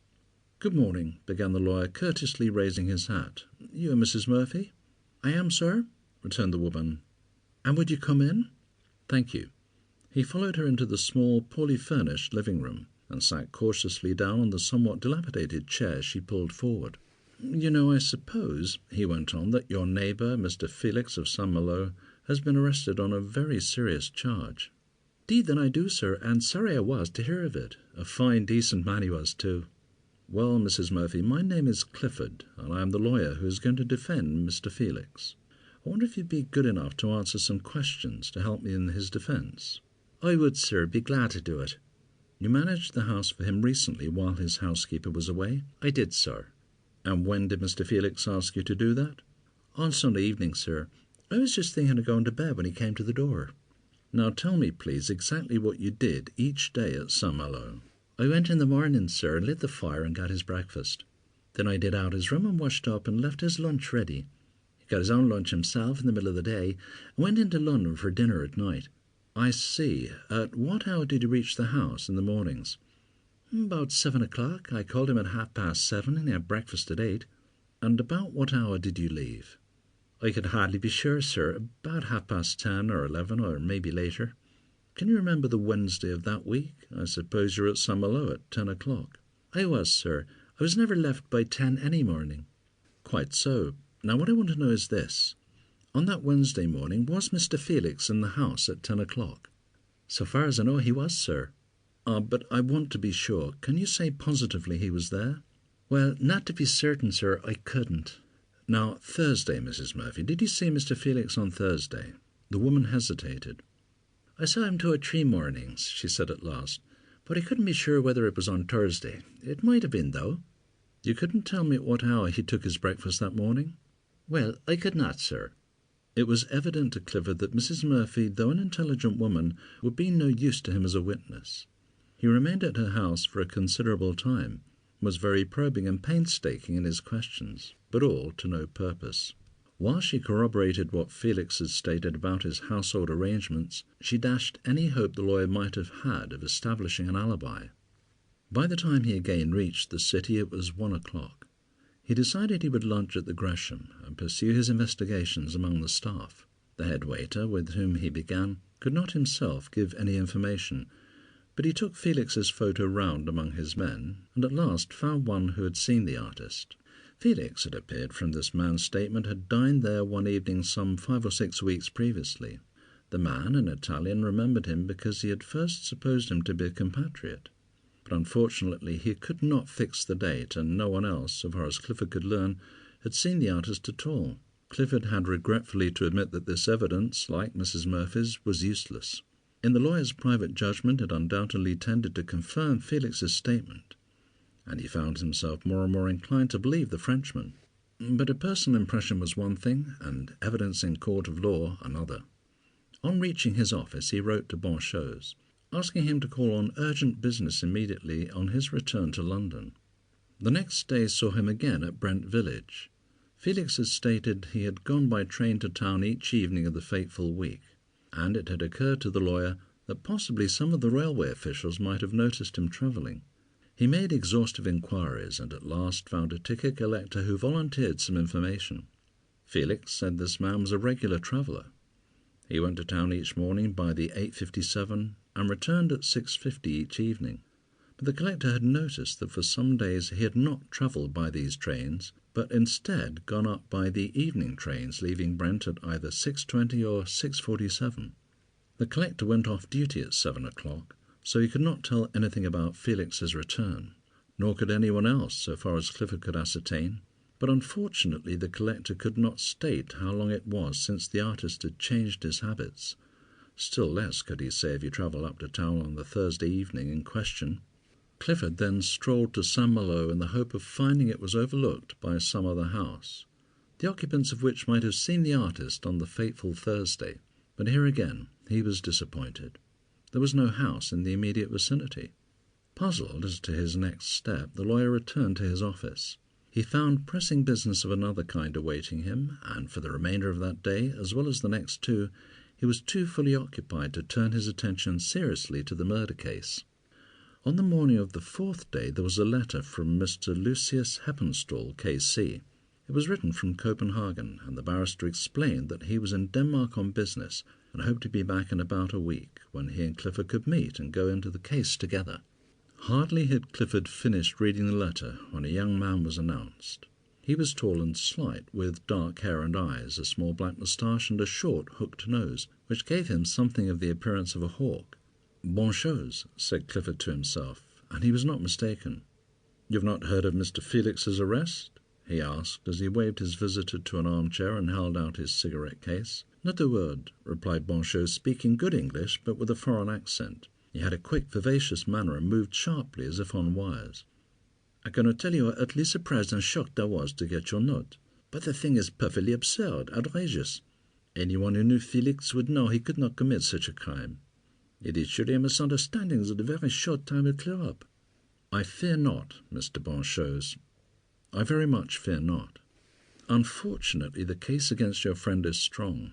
The evidence is admittedly circumstantial, but it is strong for all that. Indeed, to be perfectly candid with you, I do not for the moment see any good line of defence. The young man made a gesture of amazement. You horrify me, sir. Absolutely horrify me. You surely do not mean to suggest there is any chance of a conviction? I'm sorry to say that I do. There is a very great chance, unless a good deal more comes to light than we know at present. But this is awful. He wrung his hands. Awful. First it was poor Annette, and now Felix. But you don't mean that nothing can be done? There was real concern and anxiety in the young man's tone. Mr. Clifford was satisfied. This man's affection for and belief in his friend were genuine. Felix could not be altogether a villain to inspire such friendship. The lawyer changed his tone. No, Mr. Bonchose, he answered, I do not mean that. All I mean is that the fight will not be easy. Mr. Felix's friends will have to put their backs into it. And it is to begin that fight I asked you to call here as soon as you returned.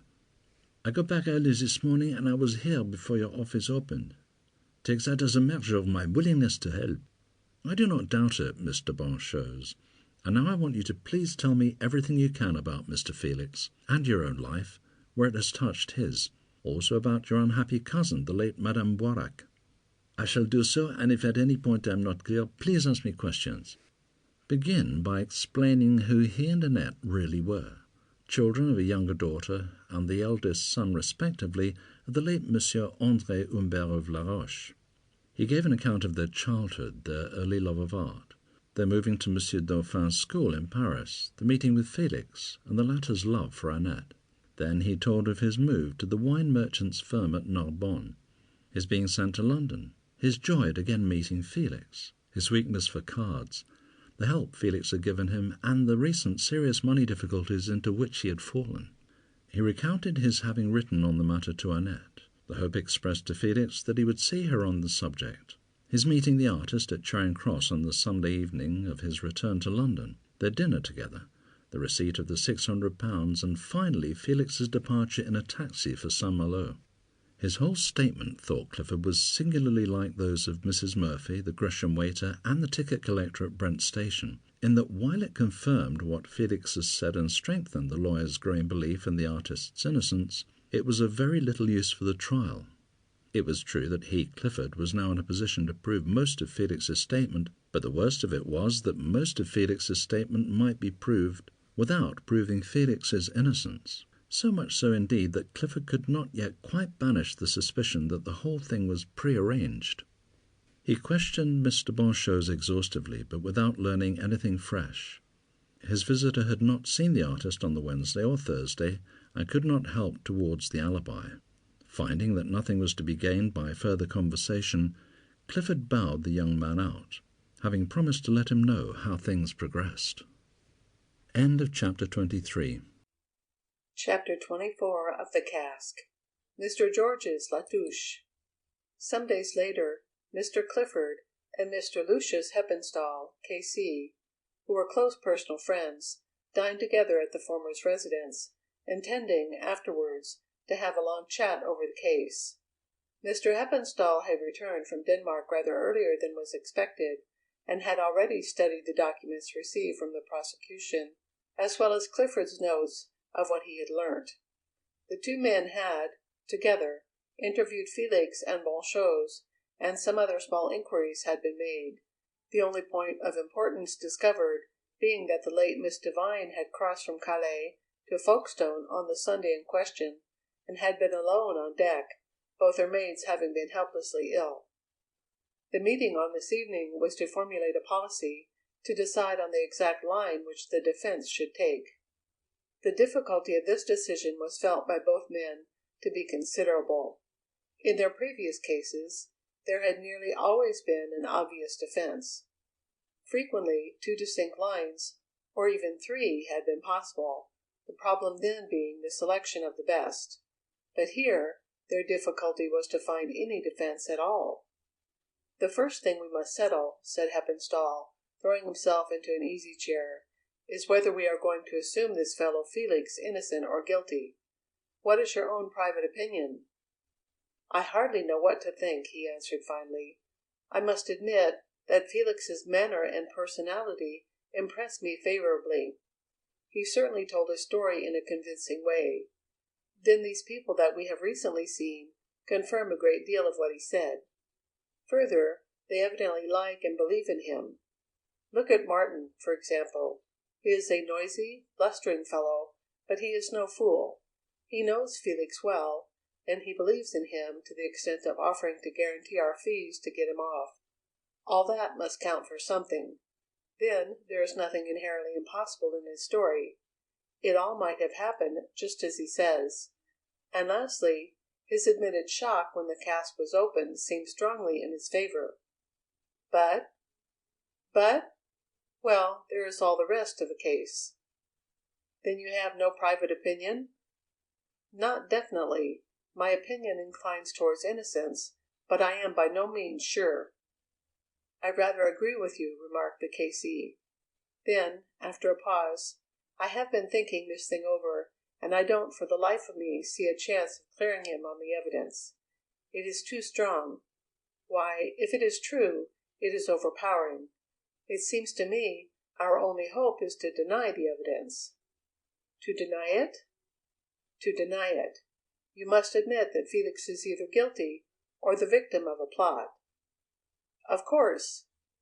"Very well. Let us stick to that. The evidence is not genuine, because Felix is a victim of a plot. How does that strike you?" "Well, you know, I shouldn't be at all surprised if that was the actual fact.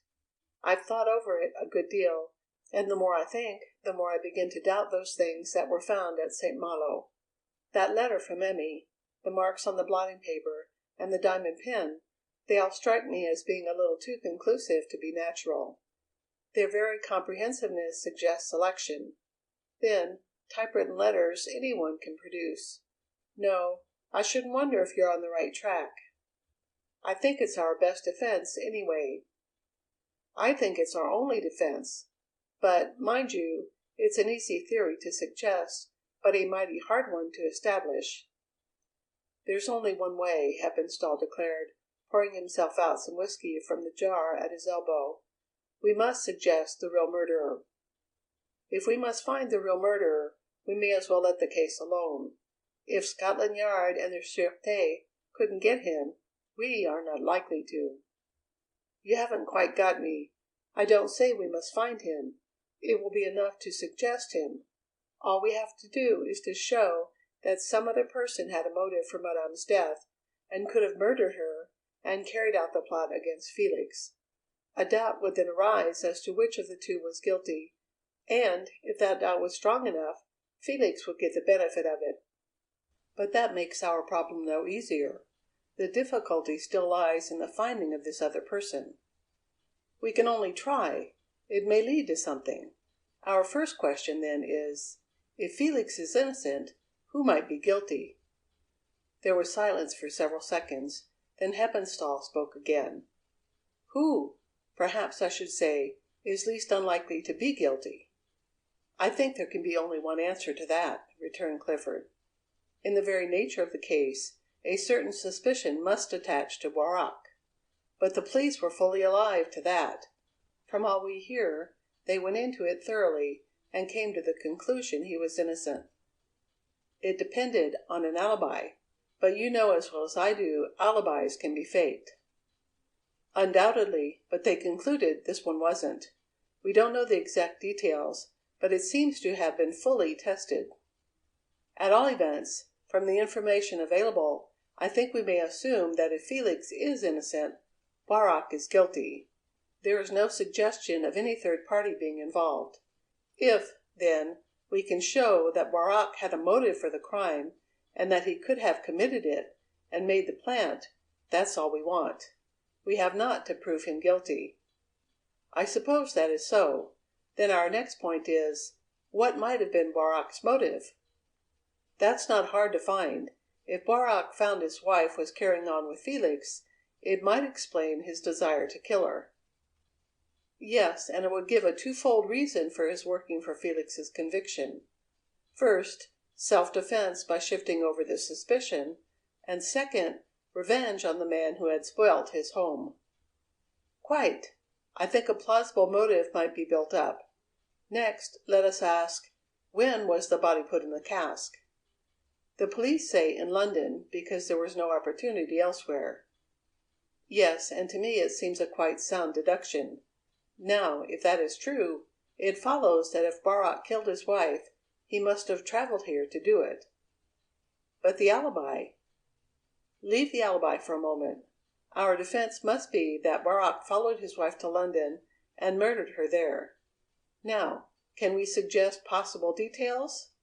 He would arrive at his house on that Sunday morning and find his wife gone, and a letter from her saying she had eloped with Felix. What, then, would he do? Clifford leaned forward to stir the fire. I have thought over that, he said, somewhat hesitatingly, and I have worked out a possible theory. It is, of course, pure guesswork, but it fits a number of the facts. Let's hear it. Naturally, our theories, at present, can only be guesswork. I imagine Boirac, then, mad with his discovery on the Sunday morning, sitting down and working out a plan for vengeance. He perhaps goes on that morning to the Gare du Nord, and possibly sees them start. He follows them to London. Or, at least, he sees and follows Felix. Madame may have gone by another route. By the time he finds they have reached Saint-Malo, his plan is worked out. He learns they are alone in the house, and he watches till he sees them go out. Then he enters by, say, an open window, and, sitting down at Felix's desk, he forges a letter to Dupierre, ordering the companion statue to that he has already purchased. He does this in order to obtain a cask in which to pack Madame's body, as he intends to murder her. To throw suspicion on Felix, he copies the artist's handwriting and dries it on its blotting paper. For the same reason, he signs it with Felix's name. But he does not give Felix's address, as he wants to get the cask himself. Good, interjected Heppenstall. He then comes away with his letter, posts it, telephones to Paris to know when and by what route the cask is being sent, and arranges a carter to meet it and bring it near, but not to Saint-Malo, instructing the carter to await him. Meantime, in some letter or telegram or other trick, he gets Felix out of the way, leaving Madame alone in the house. He rings, she opens the door, he forces his way in, and in that little round-backed chair in the study he throttles her. The pin falls out of the neck of the dress and lies unnoticed. Then he goes back to the carter and brings the cask into the yard. He sends a carter to the nearest inn for his dinner, unpacks and destroys the statue, and packs the body. By this time, the carter has returned, and Boirac has him remove the cask, giving him instructions to send it to Paris next morning. To compromise Felix still further, he has prepared the note, and he shoves this into the pocket of Felix's clothes. Good, said Heppenstall again. He goes himself to Paris, gets hold of the cask at the Gare du Nord, and sends it to Felix from the Rue Cardinet-Goods station. He works out a tricky letter which will have the effect of making Felix claim the cask. Felix does so, and the police get on his track. By George, Clifford, you haven't been idle. I shouldn't wonder if you are pretty near the thing. But if all that had taken place at Saint-Malo, do you think Felix wouldn't have said something about it? I think he would have. On the other hand, he may have wanted to save Madame's memory, and if so, he obviously couldn't mention it. What about the charwoman? Well, that is another difficulty, but I think a clever woman could have hidden her traces. The theory accounts for a great many things, and I think we must adopt it as a basis for investigation. Let us see now what it involves. It involves Boirac having been in London on the Sunday night or Monday after the dinner party to learn what had taken place and to write his letter, and again on the Wednesday to commit the murder and arrange about the cask. Quite. It seems to me, then, our first business is definitely to find out where Boirac was on these dates. He satisfied the police he was in Paris in Belgium. I know, but we agreed alibis could be faked. We'd better have the thing gone into again. It will mean a detective. Yes, and what about Latouche? Latouche is the best man we could have, of course, but he's fairly expensive. Heppenstall shrugged his shoulders. Can't help that, he said. We must have him. Very well, I'll ask him to meet us. Shall I say at 3 tomorrow? That will suit me. The two men continued discussing the affair until a clock struck 12, when Heppenstall made a move to return to town. Mr. Georges Latouche was commonly regarded as the smartest private detective in London. Brought up in that city, where his father kept a small foreign bookstore, he learned till he was 12 the English language and ideas. Then, on the death of his English mother, the family moved to Paris, and Georges had to adjust himself to a new environment. At 20, he entered Cook's office as a courier, and, learning successively Italian, German, and Spanish, he gradually acquired a first-hand acquaintanceship with Middle and Southwestern Europe. After some 10 years of this work, he grew tired of the constant traveling, and, coming to London, he offered his services to a firm of well-known private detectives. Here, he did so well that on the death of the founder, some 15 years later, he stepped into his place. He soon began to specialize in foreign or international cases, for which his early training peculiarly fitted him. But he was not much in appearance. Small, sallow, and slightly stooped, he would have looked insignificant only for the strength of the clear-cut features and the intelligence of the dark, flashing eyes. Years of training had enabled him to alter his expression and veil these telltale signs of power, and he had frequently found the weak and insipid impression thus produced an asset in allaying the suspicions of his adversaries. His delight in the uncommon and bizarre had caused him to read attentively the details of the Cask mystery. When, therefore, he received Clifford's telephone asking him to act on behalf of the suspected man, he eagerly agreed, and cancelled some minor engagements in order to meet the lawyers at the time appointed. The important question of fees having been settled, Clifford explained to the detective all that was known of the case, as well as the ideas he and Heppenstall had evolved with regard to the defense. "What we want you to do for us, Mr. Latouche," he wound up, "is to go into the case on the assumption that Boirac is the guilty man. Settle definitely whether this is a possible theory. I think you will agree that this depends on the truth of his alibi. Therefore, test that first. If it cannot be broken down, Boirac cannot be guilty, and our line of defense won't work. And I need hardly say, the sooner you can give us some information, the better. You have given me a congenial task, gentlemen, and if I don't succeed, it won't be for want of trying. I suppose that is all today? I'll go over these papers and make the case up. Then I fancy I'd best go to Paris. But I'll call in to see you, Mr. Clifford, before I start." Latouche was as good as his word. In 3 days he was again in Clifford's room. "I've been into this case as far as is possible this side of the Channel, Mr. Clifford," he announced. "I was thinking of crossing to Paris tonight." "Good. And what do you think of it all?" "Well, sir, it's rather soon to give an opinion, but I'm afraid we're up against a tough proposition." "In what way?" "The case against Felix, sir. It's pretty strong. Of course, I expect we'll meet it all right, but it'll take some doing. There's not much in his favor, if you think of it." "What about the shock he got when the cask was opened? Have you seen the doctor about it?" "Yes. He says the thing was genuine enough, but, sir, I'm afraid that won't carry us so far as you seem to think." "To me it seems very strong. Look at it this way. The essence of a shock is surprise. The surprise could only have been at the contents of the cask. Therefore, Felix did not know the contents. Therefore, he could not have put the body in. Therefore, surely, he must be innocent?" "That sounds all right, sir, I admit, but I'm afraid a clever counsel could upset it. You see, there's more than surprise in a shock. There's horror.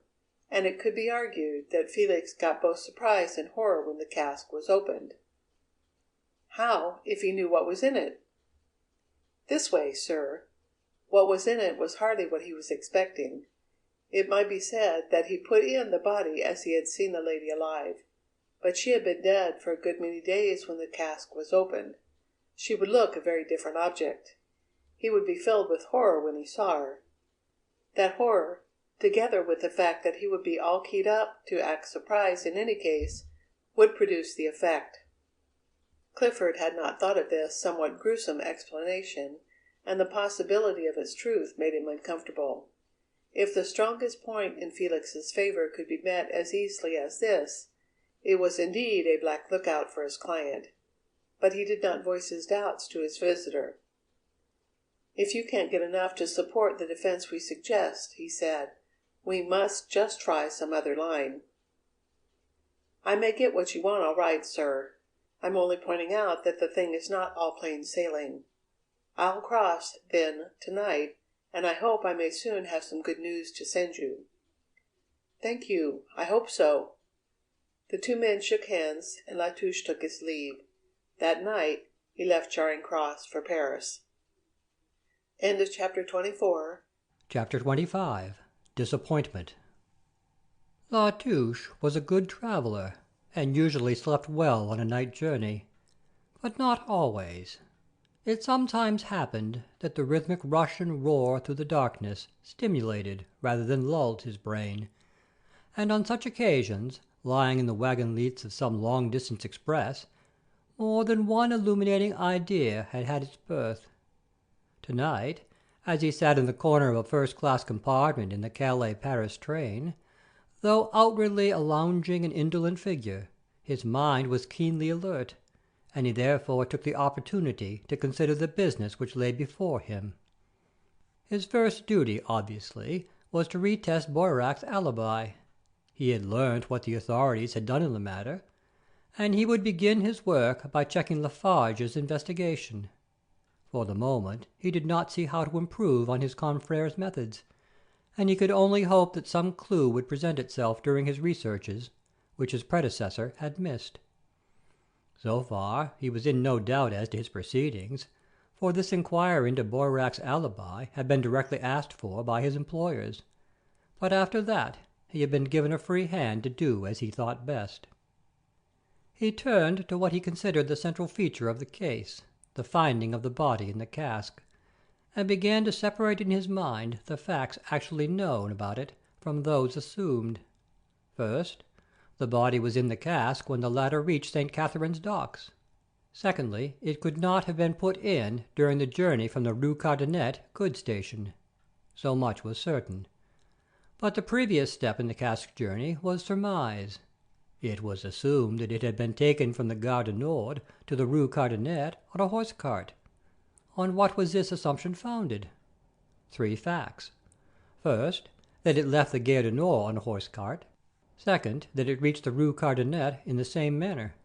And third, that such a vehicle would have occupied about the time the trip had actually taken.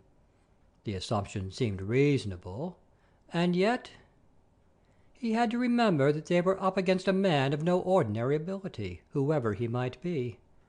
Might not the cask have been taken by the first horse-cart to some adjoining house or shed where the body could have been put in, then sent by motor lorry to some other shed near the goods station, and there transferred to a horse-cart again?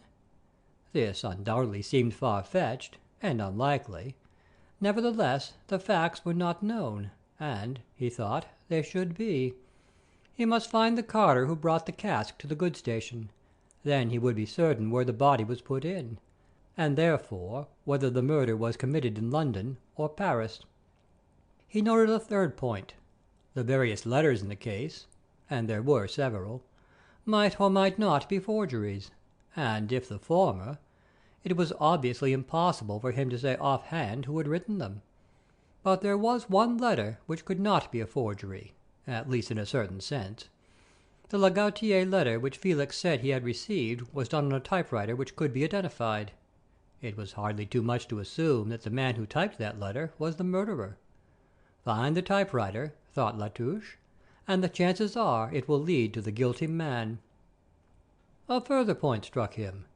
If Boirac were guilty, might he not even yet give himself away? The detective recalled case after case in his own experience in which a criminal had, after the crime, done something or gone somewhere that had led to his arrest. Would it be worth while having Boirac shadowed? He considered the question carefully, and finally decided to bring over 2 of his men for this purpose. Here, then, were 4 directions in which inquiries might be made, of which the first 3 at least promised a certain and definite result. As the train slackened speed for the capital, he felt his work was cut out for him. And then began a period of tedious and unprofitable work. He was very efficient, very thorough, and very pertinacious, but the only result of all his painstaking labours was to establish more firmly than ever the truth of Boirac's statements. He began with the waiter at Charenton. Very skilfully he approached the subject, and, painting a moving picture of an innocent man falsely accused of murder, he gradually enlisted the man's sympathy. Then he appealed to his cupidity, promising him a liberal reward for information that would save his client, and finally he soothed his fears by promising that in no case should any statement he might make get him into trouble. The waiter, who seemed a quiet, honest man, was perfectly open, and readily replied to all Latouche's questions, but except on one point he stoutly adhered to his previous statement to Lefarge. Monsieur Boirac, whom he identified unhesitatingly from a photograph, had lunched in the café about 1:30, and had then telephoned to 2 separate places. He had heard the 2 numbers asked for. As before, he made the reservation that he was not certain of the day of the week, his impression having been that it was Monday and not Tuesday, but he stated that in this he might easily be mistaken. There was no shaking his evidence, and Latouche was strongly of the opinion that the man was speaking the truth. But as well as repeating his statement to Lefarge, the waiter added one item of information that seemed important. Asked if he could not recall either of the numbers demanded, he now said he recollected the last 2 figures of one of them. They were 45. They caught his attention because they were the café's own telephone number, Charenton 45. He could not recall either the previous figures of the number nor yet the division. He had intended to tell this to Lefarge, but being somewhat upset by the detective's call, the point had slipped his memory, and it was only when thinking the matter over afterwards it had occurred to him. For Latouche to look up in the telephone directory was the work of a few seconds. The number of Boirac's house in the Avenue de la Alma did not suit, but when he looked up the pump construction office, he found it was Nord 745. Here was fresh confirmation. It was obvious the waiter could not have invented his tale, and Latouche left utterly convinced that Boirac had indeed lunched at the café and sent the messages. As he was returning to the city, it occurred to him that perhaps the waiter's impression was really correct, and that Boirac had been in the café on Monday afternoon instead of Tuesday. How was this point to be ascertained? He recollected how Lefarge had settled it. He had interviewed the persons to whom Boirac had spoken, the butler and the head clerk, and both were certain of that date. Latouche decided he must follow Lefarge's example. Accordingly, he called at the house in the Avenue de l'Alma and saw Francois. He was surprised to find the old man genuinely grieved at the news of Felix's arrest. Few though the occasions had been in which the 2 had met, something in the personality of the former had, in this case, as in so many others, inspired attachment and respect. Latouche, therefore, adopted the same tactics as with the waiter, and on his explaining that he was acting for the suspected man, he found Francois anxious to give all the help in his power. But here again all that Latouche gained was confirmation of Boirac's statement. Francois recollected the telephone message, and he was sure Boirac had spoken. He positively recognized the voice, and equally positively he remembered the day. It was Tuesday. He was able to connect it with a number of other small events which definitely fixed it.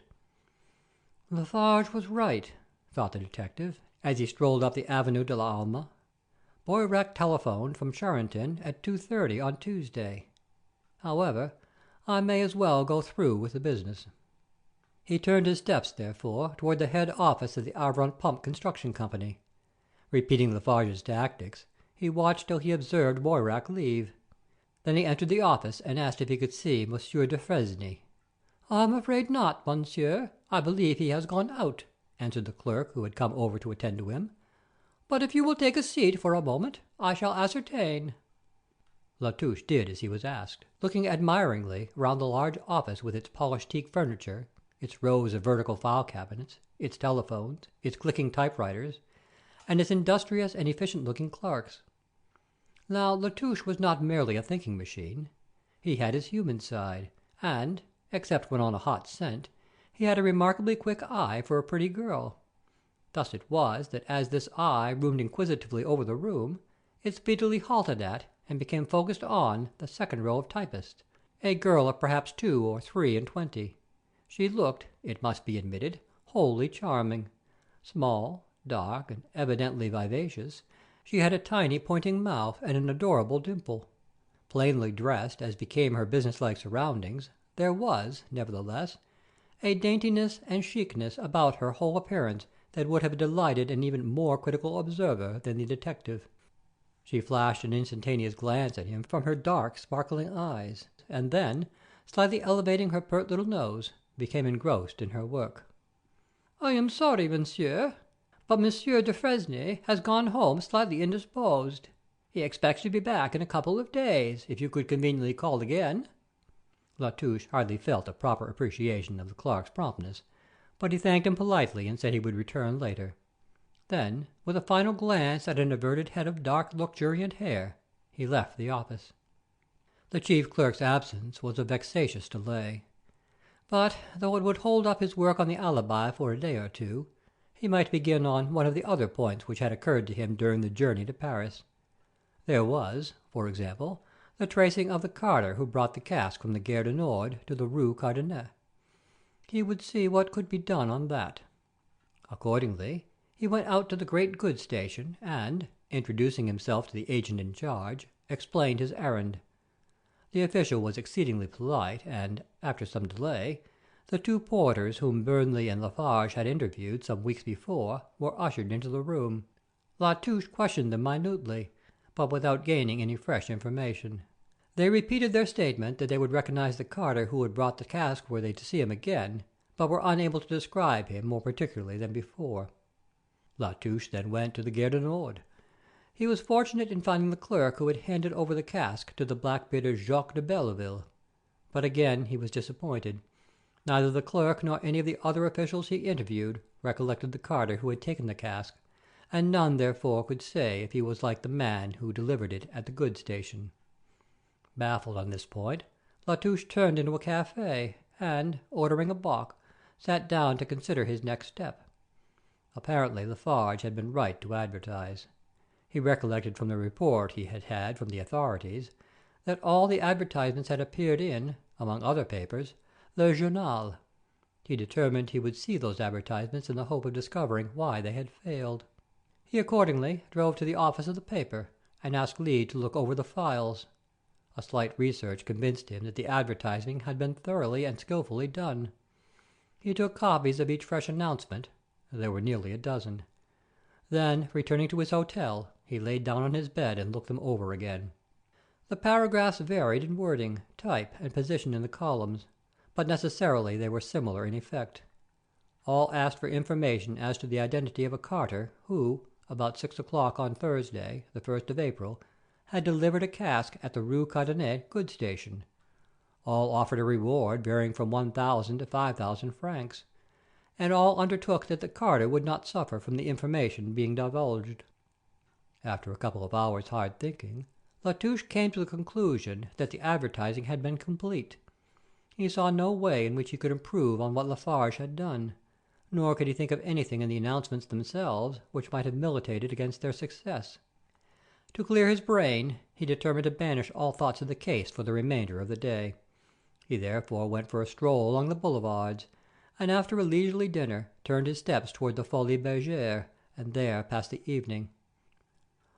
On his way home, it occurred to him that while waiting to interview Monsieur de Fresnay in the office of the Pump Construction Company, he might run over to Brussels and satisfy himself as to that part of Boirac's alibi. Accordingly, next morning saw him entrained for the Belgian capital, where he arrived about midday. He drove to the Hotel Maximilian, lunched, and afterwards made exhaustive inquiries at the office. Here he saw copies of the visitors' returns which every Belgian hotel must furnish to the police, and satisfied himself absolutely that Boirac had been there on the date in question.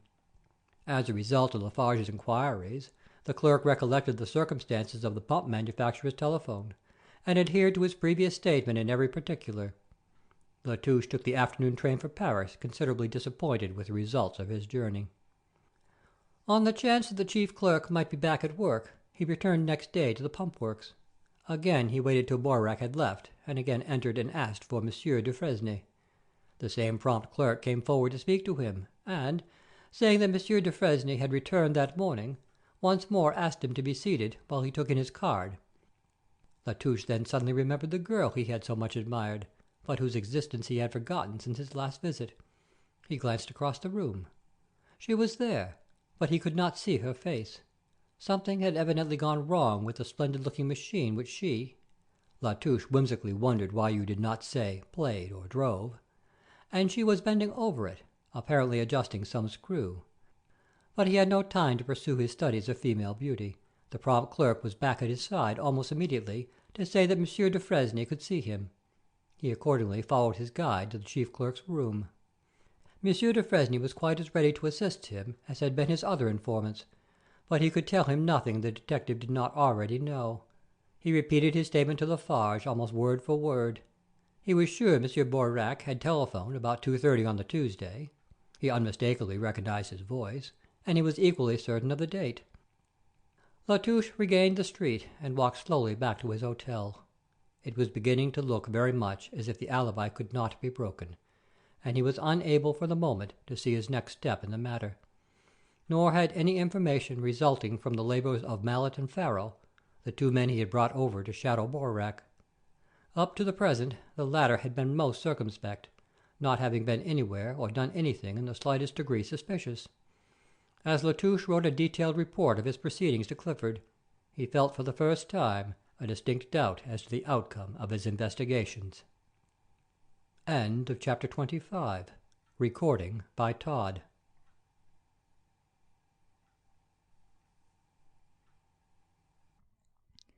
Chapter 26. A Clue at Last. Touche, having finished his report, put on his hat and sailed forth into the Rue de la Fayette. He intended, after posting his letter, to cross to the south side and spend the evening with some friends. He was not in an agreeable frame of mind. The conclusion to which he was apparently being forced would be a disappointment to Clifford, and if the theory of Boirac's guilt broke down, he saw no better than the solicitor what defence remained. He sauntered slowly along the pavement, his mind brooding almost subconsciously on the case. Then, noticing a letter-box on the opposite side of the street, he turned to cross over. But as he stepped off the sidewalk, an idea flashed into his mind, and he stopped as if shot. The typewriter the pretty girl in Boirac's office had been using was a new machine. Touche was an observant man, and he had noted the fact, as he habitually noted small details about the objects he saw. But not until this moment did he realize the tremendously suggestive deduction which might be made from the fact. Lefarge, in his search for the machine on which the legatier's letter had been typed, had obtained samples from all the typewriters to which Boirac, so far as he could ascertain, had access. But what if that new machine replaced an old? What if that old machine had typed the legatier letter and had been then got rid of so that samples taken by suspicious detective might be supplied from some other typewriter? Here was food for thought. If he could prove anything of this kind, he need to have no fear of disappointing his employer. He put the new report back in his pocket till he could adjust himself to this new point of view. And then he had a revulsion of feeling. After all, offices must necessarily procure new typewriters, and there was no reason in this case to suppose a machine had been purchased otherwise than in the ordinary course of business. And yet, the idea was attractive. He decided he might as well make some inquiries before forwarding his report. It would be a simple matter to find out when the new machine was purchased, and if the date was not suspicious, the matter could be dropped. He considered the best way of ascertaining his information. His first idea was to meet the typist and ask her the direct question. Then he saw that if her answer supported his theory, not only would further inquiries be necessary, but no hint that these were being made must reach Boirac. It must, therefore, be better to try diplomacy. To Touche, diplomatic dealing was second nature, and he was not long in devising a plan. He looked at his watch. It was 5:15. If he hurried, he might reach the pump-works before the pretty typist left. From the window of the café, which had so often served in a similar capacity, he watched the office staff take their departure. For a long time his victim did not appear, and he had almost come to the conclusion she must have gone when he saw her. She was with two other girls, and the three, after glancing round the street, tripped off daintily citywards. When they had gone a fair distance, Touche followed. The girls stood for a moment at the Simplon station of the metro, then the pretty typist vanished down the steps, while the others moved on along the pavement. Touche sprinted to the entrance, and was in time to see the grey dress of the quarry disappearing down the passage labelled Port d'Orleans. He got his ticket and followed to the platform. There was a fairly dense crowd, and after locating Mademoiselle, he mingled with it, keeping well back out of sight. A train soon drew up, and the girl got in. Touche entered the next carriage. Standing at the end of his vehicle, he could see her through the glass between the coaches without, he felt sure, being himself visible. 1, 2, 5 stations passed, then she got up and moved towards the door ready to alight. Touche did the same, observing from the map in the carriage that the next station was not a junction. As the train jerked and groaned to a standstill, he leaped out and hurried to the street. Crossing rapidly, he stopped at a kiosk and asked for an evening paper. Bending over the counter of the stall, he saw her emerge up the steps and start off down the street. He remained on the opposite side, cautiously following, until, after about 2 blocks, she entered a small, unpretentious restaurant. "If she is going to dine alone," thought Touche, "I am in luck." He waited till she would have probably reached her second or third course, and then entered the building. The room was narrow, corresponding to the frontage, but stretched a long way back, the far end being lighted with electric lamps. A row of marble-topped tables stretched down each side, with 6 cane chairs at each. Mirrors flamed in dingy white and gold lined the walls. At the extreme back was a tiny stage on which an orchestra of 3 girls was performing. The place was about half full. As Touche's quick eye took in the scene, he noticed the typist seated alone at a table 3 or 4 from the stage. He walked forward. "If Mademoiselle permits," he murmured, bowing but hardly looking at her, as he pulled out a chair nearly opposite her and sat down. He gave his order, and then, business being as it were off his mind, he relaxed so far as to look around.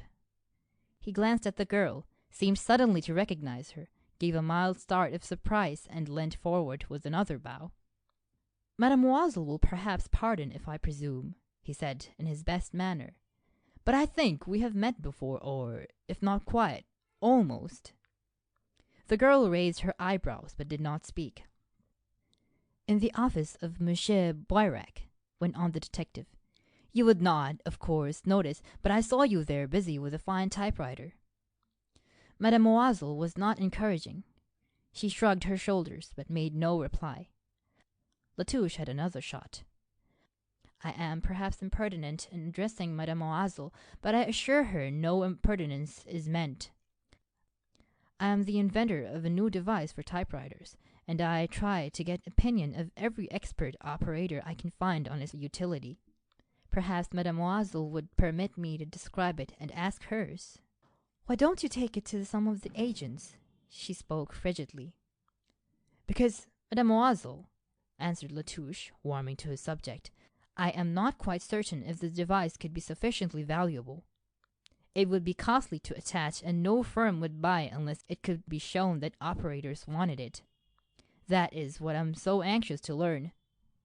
She was listening, though not very graciously. Latouche did not wait for a reply, but began sketching on the back of the menu. "Here," he said, "is my idea." And he proceeded to draw and describe the latest form of tabulator with which he was acquainted. The girl looked at him with scorn and suspicion. "You're describing the Remington tabulator," she said coldly. "Oh, but pardon me, mademoiselle.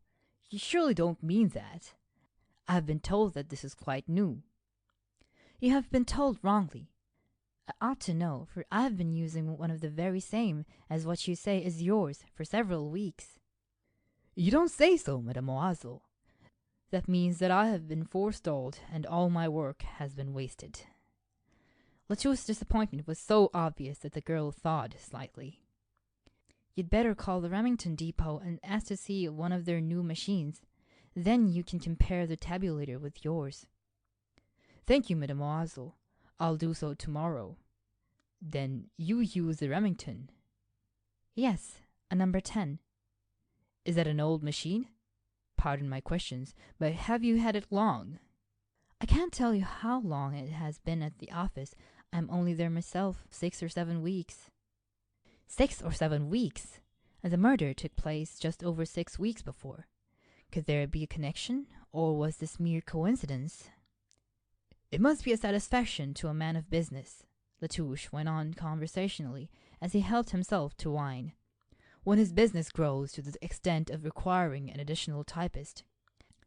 I envy Monsieur Boirac his feelings when he inserted his advertisement nearly as much as I envy him when you applied." "You have wasted your envy, then," returned the girl in chilly and contemptuous tones, "for you are wrong on both points. Monsieur Boirac's business was not extended, for I replaced a girl who had just left, and no advertisement was inserted as I went to Monsieur Boirac from the Michelin School in the Rue Scribe." Latouche had got his information, at least all he had expected, from this girl. He continued the somewhat one-sided conversation for some minutes, and then with a courteous bow left the restaurant. He reached his hotel determined to follow the matter up. Accordingly, next morning saw him repeating his tactics of the previous evening. Taking up his position in the restaurant near the pump works shortly before midday, he watched the staff go for dejeuner. First came Monsieur Boirac, then Monsieur Dufresne, and then a crowd of lesser lights, clerks, and typists. He saw his friend of the night before with the same 2 companions, closely followed by the prompt clerk. At last the stream ceased, and in about 10 minutes the detective crossed the road and once more entered the office. It was empty except for a junior clerk. "Good morning," said Latouche affably. "I was called to ask whether you would be so good as to do me a favor. I want a piece of information for which, as it may give you some trouble to procure, I will pay 20 francs. Will you help me?" "What is the information, monsieur?" asked the boy. He was little more than a boy. "I am a manager of paperworks, and I am looking for a typist for my office. I am told that a young lady typist left here about 6 weeks ago." "That is true, monsieur. Mademoiselle Lambert." "Yes, that is the lady's name," returned Latouche, making a mental note of it. "Now," he continued confidentially, "can you tell me why she left?" "I think she was dismissed, monsieur, but I never really understood why." "Dismissed?" "Yes, monsieur. She had some row with Monsieur Boirac, our managing director. I don't know, none of us know what it was about. I had heard she was dismissed, and that is why I was interested in her. Unfortunately, my business is not for the moment as flourishing as I should wish. It occurred to me that if I could find a typist who had some blot on her record, she might be willing to come to me for a smaller salary than she would otherwise expect. It would benefit her as well as me, as it would enable her to regain her position." The clerk bowed without comment, and Latouche continued. "Then the information I want is this. Can you put me in touch with this young lady? Do you know her address? The other shook his head. I fear not, monsieur. I do not know where she lives. Latouche affected to consider. Now, how am I to get hold of her? He said. The clerk, making no suggestion, he went on after a pause. I think if you could tell me just when she left, it might help me. Could you do that? About 6 weeks ago. I can tell you the exact day by looking up the old wages sheets if you don't mind waiting. Will you take a seat? Latouche thanked him and sat down, trusting the search would be concluded before any of the other clerks returned. But he was not delayed long. In 3 or 4 minutes the boy returned. She left on Monday, the 5th of April, monsieur. And was she long with you? About 2 years, monsieur. I am greatly obliged. And her Christian name was? Aloys, monsieur. Aloys Lambert. 1,000 thanks. And now I have just to beg of you not to mention my visit, as it would injure me if it got out that my business was not too flourishing. Here is my debt to you. He handed over the 20 francs. It is too much, monsieur. I am glad to oblige you without payment. A bargain is a bargain, insisted the detective, and, followed by the profuse thanks of the young clerk, he left the office. This grows interesting, thought Latouche, as he once more emerged into the street. Boirac dismisses a typist on the very day the cask reaches St. Catherine's docks. Now I wonder if the new typewriter made its appearance at the same time. I must get hold of that girl Lambert. But how was this to be done? No doubt there would be the record of her address somewhere in the office, but he was anxious that no idea of his suspicions could leak out, and he preferred to leave that source untapped. What, then, was left to him? He could see nothing for it but an advertisement. Accordingly, he turned into a cafe and, calling for a bock, drafted out the following. If Mademoiselle Aloys Lambert, stenographer and typist, will apply to Monsieur Georges Latouche, Hotel Suisse, Rue de la Fayette, she will hear something to her advantage. He read over the words. Then a thought struck him, and he took another sheet of paper and wrote, If Mademoiselle Aloys Lambert, stenographer and typist, will apply to Monsieur Guillaume Fenouil, Hotel Saint Antoine, she will hear something to her advantage. If Boirac should see the thing, there is no use in my shoving into the limelight, he said to himself. I'll drop Georges Latouche for a day or two and try the Saint Antoine. He sent this advertisement to several papers, then, going to Hotel Saint Antoine, engaged a room in the name of Monsieur Guillaume Fenouil. I shall not require it till tomorrow, he said to the clerk, and next day he moved in. During the morning there was a knock at the door of his private sitting-room, and a tall, graceful girl of about 25 entered. She was not exactly pretty, but exceedingly pleasant and good-humoured looking. Her tasteful, though quiet, dress showed that she was not in need as a result of losing her situation. Latouche rose and bowed. Mademoiselle Lambert, he said with a smile, I am Monsieur Fenouil. Won't you sit down? I saw your advertisement in Lazare, monsieur, and here I am. I am much indebted to you for coming so promptly, mademoiselle, said Latouche, reseating himself, and I shall not trespass long on your time. But before explaining the matter, may I ask if you are the Mademoiselle Lambert who recently acted as typist at the Avrat Works? Yes, monsieur. I was there for nearly 2 years. Forgive me, but can you give any proof of that? A mere matter of form, of course, but in justice to my employers, I am bound to ask the question. An expression of surprise passed over the girl's face. I really don't know that I can, she answered. You see, I was not expecting to be asked such a question. It had occurred to Latouche that in spite of his precautions, Boirac might have somehow discovered what he was engaged on and sent this girl with a made-up story. But her answer satisfied him. If she had been an impostor, she would have come provided with proofs of her identity. Ah, well, he rejoined with a smile, I think I may safely take the risk. May I ask you another question? Was a new typewriter purchased while you were at the office? The surprise on the pleasant face deepened. Why, yes, monsieur. A number 10 Remington. And can you tell me just when? Easily.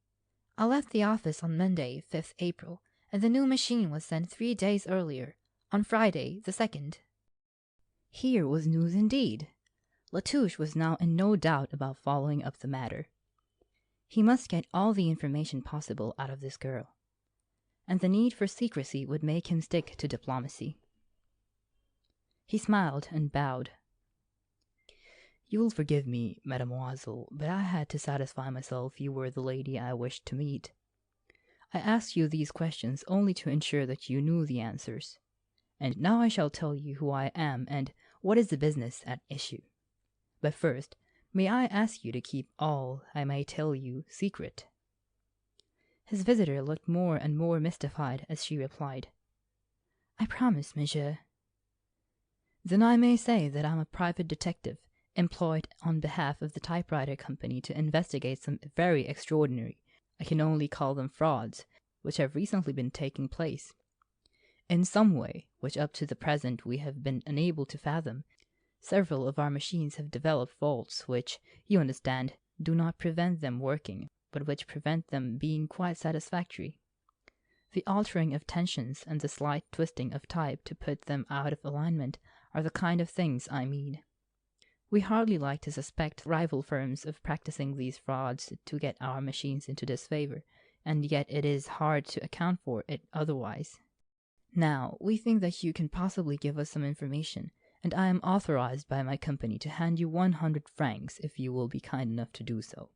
The surprise had not left the girl's face as she answered, I should have been very pleased, monsieur, to tell you all I knew without any payment, had I known anything to tell, but I am afraid I don't. I think, mademoiselle, you can help us if you will. May I ask you a few questions? Certainly. The first is, can you describe the machine you used prior to the purchase of the new one? Yes, it was a number 7 Remington. I did not mean that, answered Touche, eagerly noting this information. I knew that, of course, as it is this number 7 machine I am inquiring about. What I meant to ask was, had it any special marks or peculiarities by which it could be distinguished from other number 7s? Why, no, I don't think so, the girl answered thoughtfully. And yet there were. The letter S on the S key had got twisted round to the right, and there were 3 scratches here. She indicated the side plate of an imaginary typewriter. You would then be able to identify the machine if you saw it again? Yes, I certainly should. Now, mademoiselle, had it any other peculiarities, defective letters, or alignment, or anything of that kind? No, nothing really bad. It was old and out of date, but quite good enough. Monsieur Boirac, of course, thought otherwise, but I maintain my opinion. What did Monsieur Boirac say exactly? He blamed me for it, but there wasn't anything wrong, and if there had been, it wasn't my fault. I'm sure of that, mademoiselle, but perhaps you would tell me about it from the beginning? There's not much to tell. I had a big job to do, typing a long specification of a pumping plant for the Argentine, and when I had finished, I left it as usual on Monsieur Boirac's desk. A few minutes later, he sent for me and asked how I came to put such an untidy document before him. I didn't see anything wrong with it, and I asked him what he complained of. He pointed out some very small defects, principally uneven alignment, and 1 or 2 letters just a trifle blurred. You really would hardly have seen it. I said that wasn't my fault, and that the machine wanted adjustment. He said I had been striking while the shift key was partly moved, but, Monsieur Faneuil, I had been doing nothing of the kind. I told Monsieur Boirac so, and then he apologized and said I must have a new machine. He telephoned there and sent to the Remington people, and the number 10 came that afternoon. And what happened to the old number 7? The man that brought the new one took the old away. And was that all that was said? That was all, monsieur. But pardon me, I understood you left owing to some misunderstanding with Monsieur Boirac. The girl shook her head. Oh, no, she said. Nothing of the sort. Monsieur Boirac told me the following Monday, that is, 2 days after the typewriter business, that he was reorganizing his office and could do with a typist less. As I was the last arrival, I had to go. He said he wished to carry out the alterations immediately so that I might leave at once. She gave me a month's salary instead of notice, and a good testimonial which I have here. We parted quite friends. The document read, I have pleasure in certifying that Mademoiselle Alois Lambert was engaged as a stenographer and typist in the head office of this company from August 1910 till 5th April 1912, during which time she gave every satisfaction to me and my chief clerk. She proved herself diligent and painstaking, thoroughly competent in her work, and of excellent manners and conduct. She leaves the firm through no fault of her own, but because we are reducing staff. I regret her loss, and have every confidence in recommending her to those needing her services. Signed, Raoul Boirac, Managing Director. An excellent testimonial, mademoiselle. Latouche commented. Pray excuse me for just a moment. He stepped into the adjoining bedroom and closed the door. Then, taking a sample of Boirac's writing from his pocketbook, he compared the signature with that of the testimonial. After a careful scrutiny, he was satisfied the letter was genuine. He returned to the girl and handed her the document. Thank you, mademoiselle. Now, can you recall one other point? Did you, within the last 3 or 4 weeks, type a letter about some rather unusual matters, about someone winning a lot of money in the state lottery, and about sending this packed in a cask to England? Never, monsieur, asserted the typist, evidently completely puzzled by the questions she was being asked. Touche watched her keenly, and was satisfied she had no suspicion that his business was other than he had said. But he was nothing if not thorough, and his thoroughness drove him to make provision for suspicions which might arise later. He therefore went on to question her about the No. 7 machine, asking whether she had ever noticed it had been tampered with, and finally saying he believed there must have been a mistake, and that the machine they had discussed was not that in which he was interested. Then, after obtaining her address, he handed her the 100 francs, which, after a protest, she finally accepted. Now, not a word to anyone, if you please, mademoiselle, he concluded as they parted. His discoveries, to say the least of it, were becoming interesting. If Mademoiselle Lambert's story was true, and he was strongly disposed to believe her, Monsieur Boirac had acted in a way that required some explanation. His finding fault with the typist did not seem genuine. In fact, to Latouche it looked as if the whole episode had been arranged to provide an excuse for getting rid of the typewriter.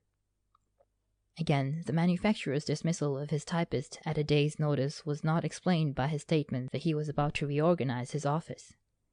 Had that been true, he would have allowed her to work her month's notice, and, even more obviously, he would not have immediately engaged her successor. As Latouche paid his bill at the hotel, he decided that though there might be nothing in his suspicions, the matter was well worth further investigation. He therefore called a taxi and was driven to the Remington typewriter depot. I want, he said to the salesman who came forward, to buy a second-hand machine. Can you let me see some? Certainly, monsieur. We will step this way. They went to a room at the back of the building, where were stored a vast assemblage of typewriters of all sizes and in all states of repair. Latouche, inquiring as to prices and models, moved slowly about, running his quick eye over the machines, looking always for one with a twisted S key. But, search as he would, he could not find what he wanted, nor could he find any No. 7s. These machines were all more modern. He turned at last to the shopman. These are all rather expensive for me. I should explain that I am the principal of a commercial school, and I merely want a machine on which beginners could learn the keys. Any old thing would do if I could get it cheap. Have you any older machines? Certainly, monsieur. We have several quite good No. 7s, and a few No. 5s. Come this way, please. They went to a room devoted to a more antiquated specimens. Here Latouche continued his investigations, searching always for the twisted S. At last he saw it. Not only was the letter turned to the right, but on the side plate were the 3 scratches mentioned by Mademoiselle Lambert. "I think that one would suit," he said. "Could you get it down and let me have a look at it?" He went through the pretense of examining it with care. "Yes," he said. "This will do if it works all right. I should like to try it." He put in a sheet of paper and typed a few words. Then, drawing out his work, he examined the letters and alignment. As he looked at it, even his long experience scarcely prevented him giving a cry of triumph. For, to the best of his belief, this was the machine on which the legateer letter had been typed. He turned again to the shopman. "That seems all right," he said. "I'll take the machine, please." He paid for it and obtained a receipt. Then he asked to see the manager. "I'm going to ask you, monsieur," he said, when he had drawn that gentleman aside, "to do me a rather unusual favor. I have just bought this machine, and I want you to see it before I take it away, and if you will be so kind to give me some information about it. I shall tell you in confidence why I ask. I am a detective, employed on behalf of a man charged with a serious crime, but who I believe is innocent. A certain letter, on the authorship of which his guilt largely depends, was written, if I'm not mistaken, on this machine. You will forgive me if I do not go into all the particulars. An adequate identification of the typewriter is obviously essential. I would therefore ask you if you would be kind enough to put a private mark on it. Also, if you would tell me how it came into your possession, I should be more than obliged." "I shall do what you ask with pleasure, monsieur," returned the manager, "but I trust I shall not be required to give evidence." "I do not think so, monsieur. I feel sure the identity of the machine will not be questioned. I make my request simply as a matter of precaution." The manager, with a small center punch, put a few spots on the mainframe, noting the machine's number at the same time. "Now you want to know where we got it," he went on to Touche. "Excuse me a moment." He disappeared to his office, returning in a few minutes with a slip of paper in his hand. The machine was received from the VIII Pump Construction Office. He referred to the paper. "On 2nd April last. It was supplied to the firm several years earlier, and on the date mentioned they exchanged it for a more up-to-date machine, a number 10. "I am extremely obliged, monsieur. You may trust me to keep you out of the business if at all possible." Calling a taxi, Latouche took the machine to his hotel in the Rue de Lafayette. There he typed another sample, and, using a powerful lens, compared the letters with the photographic enlargements he had obtained from the legateer type. He was satisfied. The machine before him was that for which he had been in search. He was delighted at his success. The more he thought of it, the more certain he felt that Boirac's fault-finding was merely an excuse to get rid of the typewriter. And the manufacturer had dismissed Mademoiselle Lambert simply because she knew too much. If inquiries were made in the office, he would be safer with her out of the way. And as to Boirac's deeper object, so far as the detective could see, there could only be one explanation. Boirac knew the legateer letter was done on that machine, and if he knew, did it not follow that he had sent the letter to Felix? And if he had sent the letter, must he not be guilty? To Latouche, it began to look like it. Then a further point struck him. If Boirac were guilty, what about the alibi? The alibi seemed so conclusive. And yet, if he were innocent, what about the typewriter? There seemed to be no escape from the dilemma, and Latouche was horribly puzzled. But as he thought over the matter, he began to see that the discovery of the typewriter did not so greatly help his client after all. Though at first sight it had seemed to indicate Boirac's guilt, second thoughts showed him that the manufacturer could make a very good case for himself. He could stick to the story told by Mademoiselle Lambert, that the type was in point of fact not good enough for his work. He could say plausibly enough that for some time he had wanted a machine with a tabulator, and that the bad alignment had only brought the matter to a head. Then, with regard to the typist. Though the girl seemed quiet and truthful, goodness only knew what she might not be holding back. On her own showing she had had exchanges of opinion with her employer, and she might have been very impertinent. At all events, Boirac could give his own version of what took place, and no one would know the truth. Further, he could account for his testimonial by saying that while he disliked the girl and wished to be rid of her, he did not want to injure her permanently. He might even admit falsely telling the girl he was going to reorganize his office in order to smooth over her leaving. With regard to the legature letter, Boirac could simply deny knowledge, and Latouche did not see how he could be contradicted.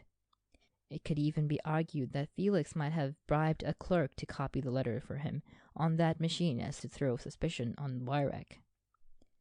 If Felix were guilty, it would be a likely enough move. At last, Latouche came to the definite conclusion that he had not enough evidence either to convict Boirac or clear Felix. He must do better. He must break the alibi and find the carter.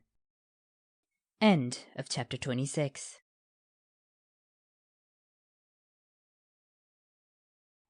Chapter 27. Latouche's Dilemma. That night Latouche could not sleep.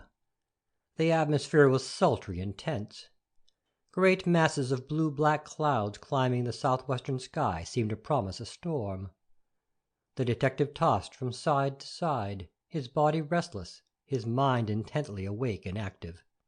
Then an idea suddenly occurred to him. He had been mentally reviewing the wording of the various advertisements Lefarge had inserted for the carter. These, he recalled, were all to the effect that a reward would be paid for information as to the identity of the carter who had delivered the cask at the Rue Cardanet goods station. Who, he thought, in the nature of things could answer that? Only, so far as he could see, two people, the carter himself and the man who engaged him. No one else would know anything about the matter. Of these, obviously the latter was not going to give the affair away, nor would the carter if the other paid him well or had some hold over him. This, thought Latouche, may be why these advertisements have all failed. So far he had got when his illuminating idea struck him.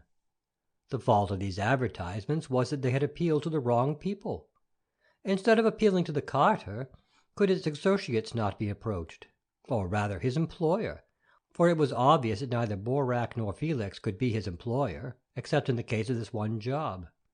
He jumped out of bed, turned on the light, and began to draft a circular letter. "Dear Sir," he wrote, "an innocent man is in danger of conviction on a murder charge for want of certain evidence. This could be supplied by a carter, a clean-shaven, sharp-featured man with white hair. If you have, or had last March, such a man in your employment, or know of such, I most earnestly beg you to advise me.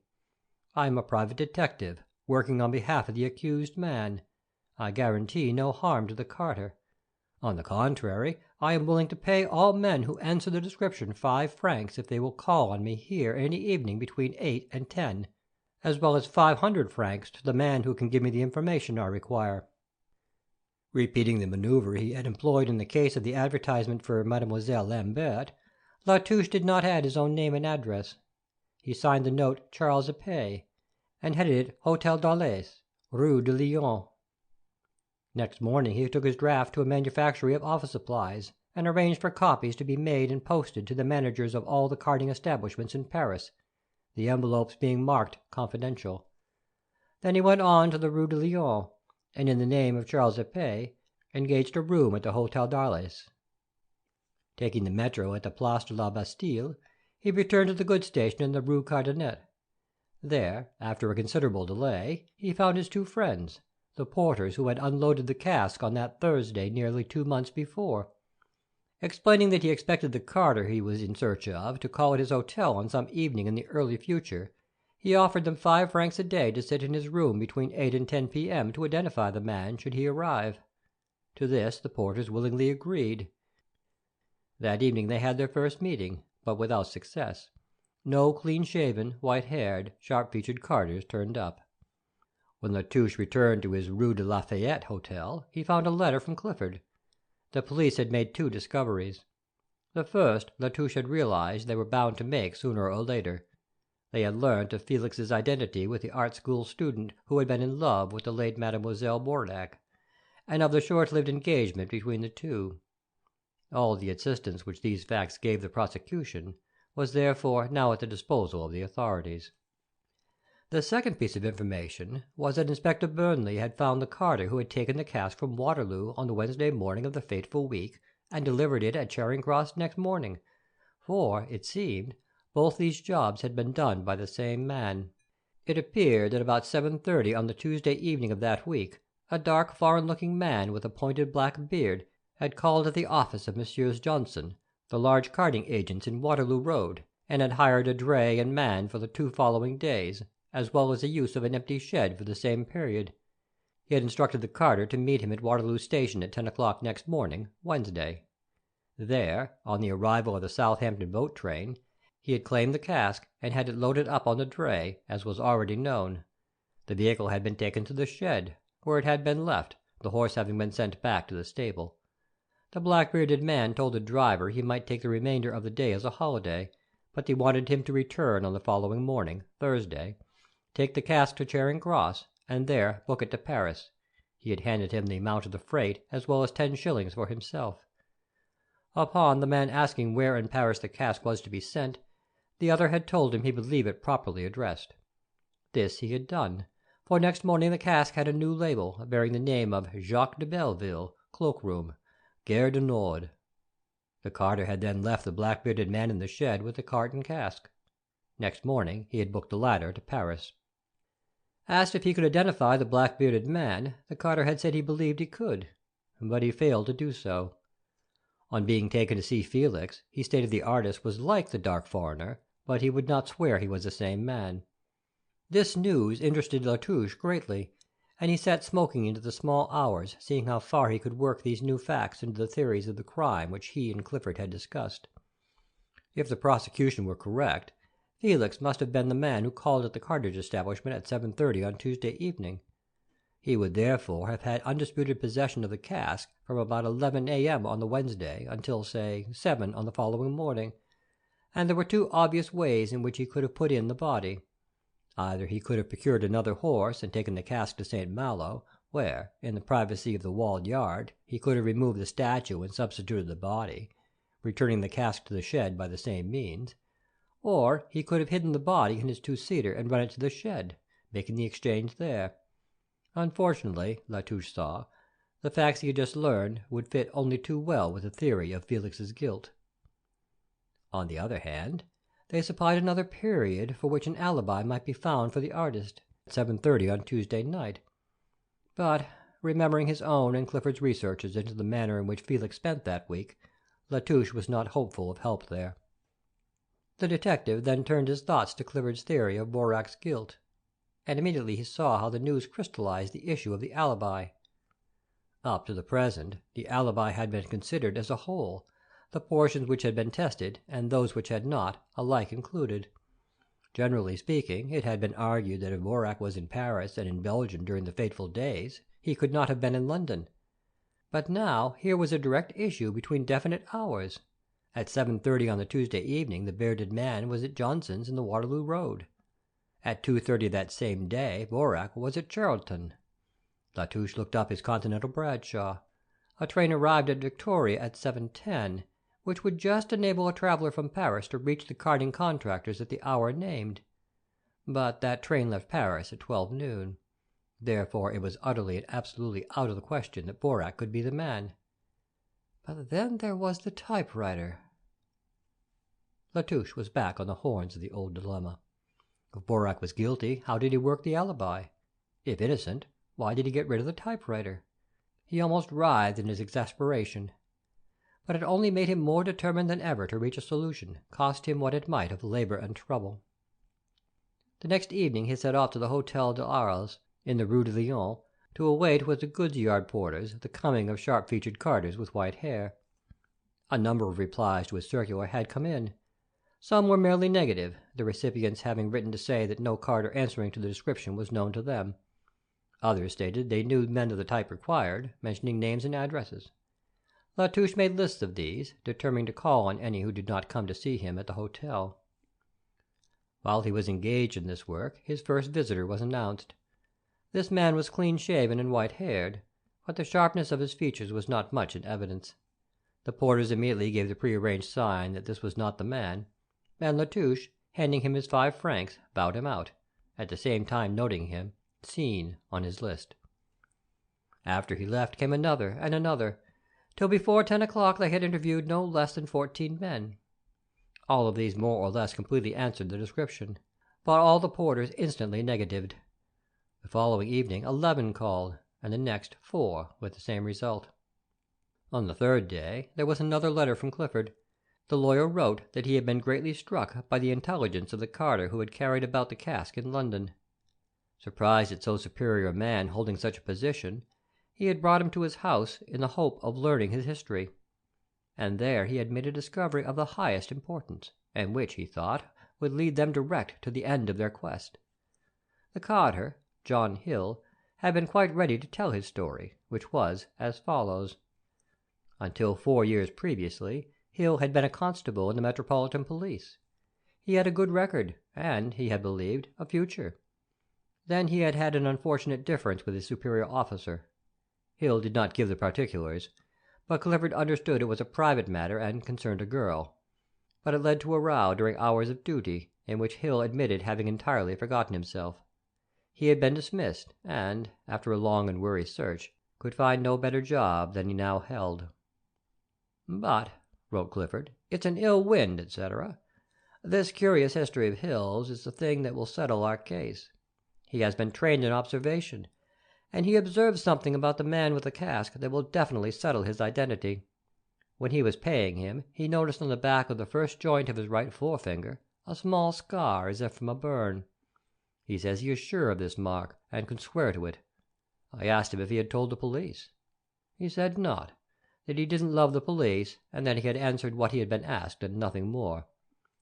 When he understood I was acting against the police, he volunteered the information, and I could see that he would be glad to give evidence that would upset their conclusions." Clifford had then done the obvious thing. He had gone to inspect Felix's finger, and he had found there was no mark on it. At first, to Latouche this seemed the end of the case. This man's evidence definitely proved Felix innocent. His next business would be to examine Boirac's hand, and if the mark was there, the matter was at an end. But, as he thought over it, he saw that this was indeed far from being the fact. There was still the alibi. As long as that stood, a clever counsel would insist on Boirac's innocence. To a jury the thing would be conclusive, and this ex-policeman's evidence could be discarded. In fact, the very thing that had enabled them to get hold of it, the man's dislike of the official force, would minimize its value.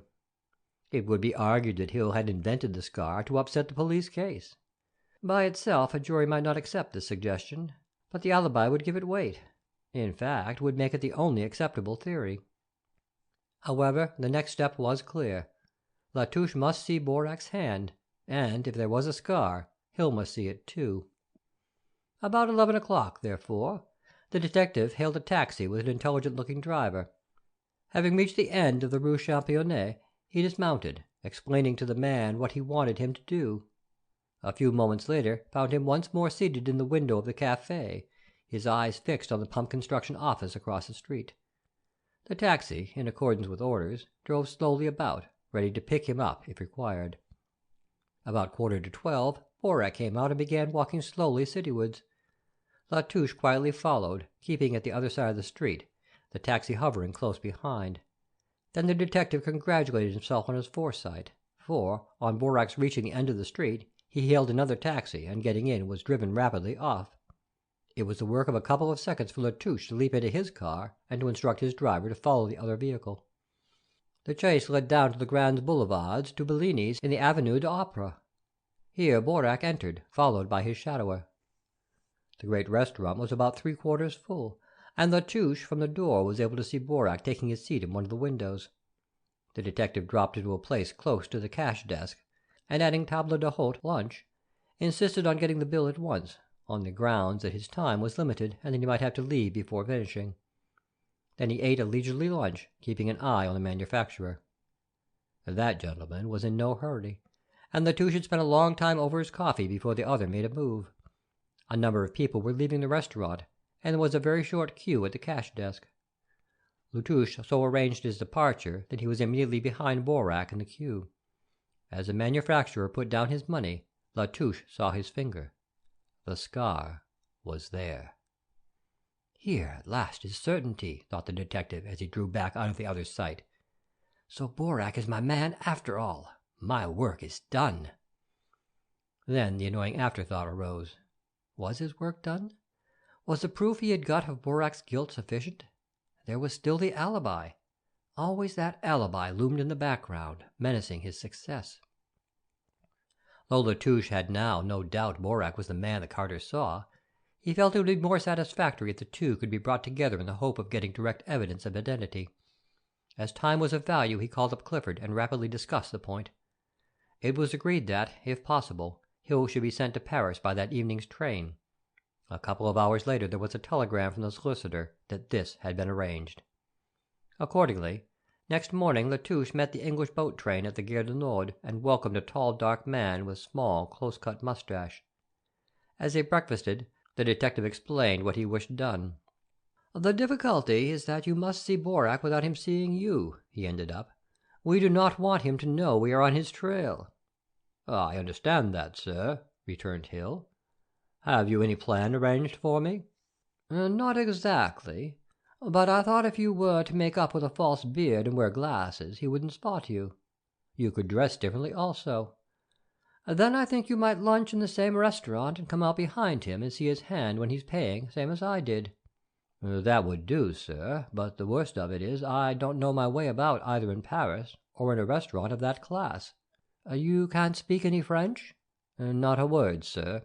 "Then I think I had better ask my man, Mallet, to go with you. He could keep you straight, and you needn't talk at all." Hill nodded his head. "A good idea, sir." "Come, then, and let me get you a rig-out." They drove to shop after shop till the ex-policeman was supplied with new clothes from head to foot. Then they went to a theatrical property-maker, where a flowing black beard and long moustache were fitted on. A pair of clear glass pince-nez completed the purchases.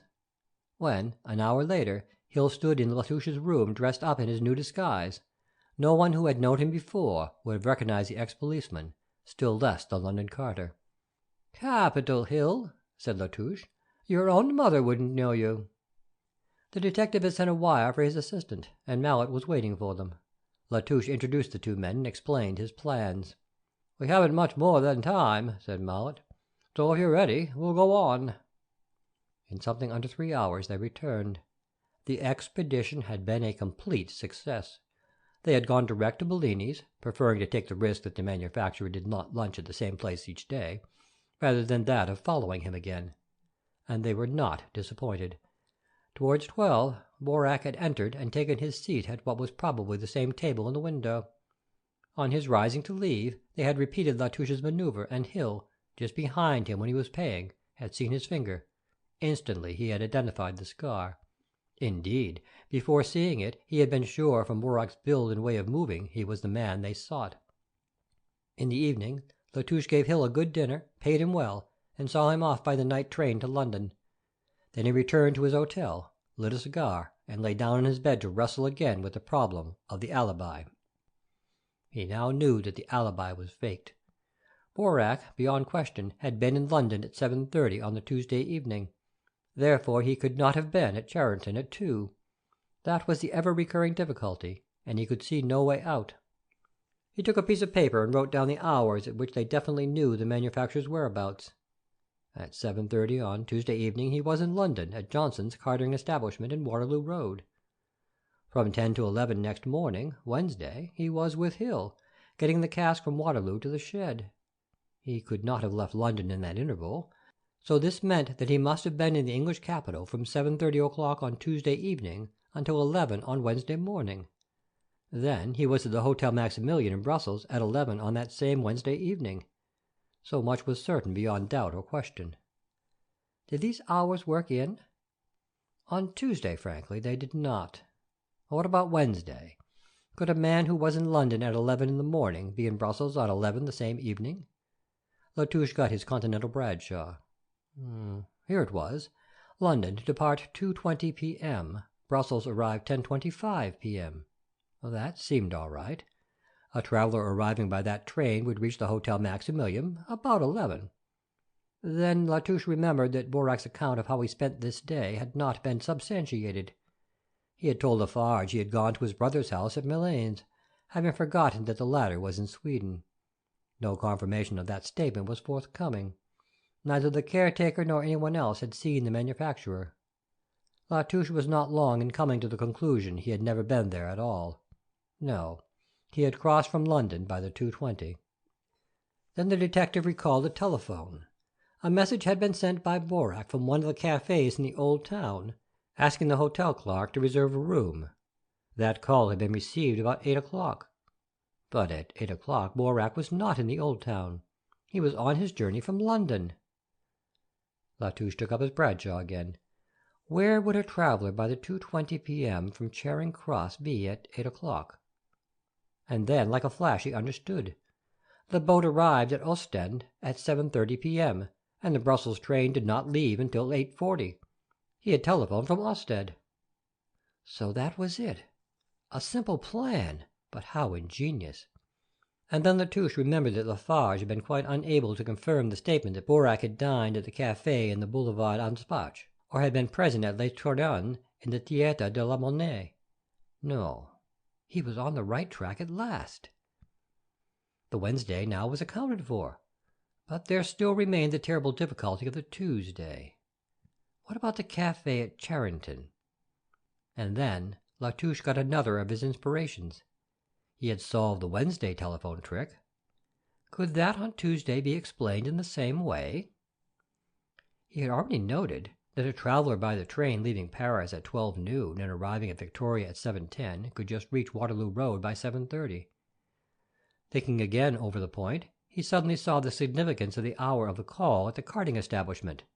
It was late. A man wishing to do business there would have gone earlier had he been able.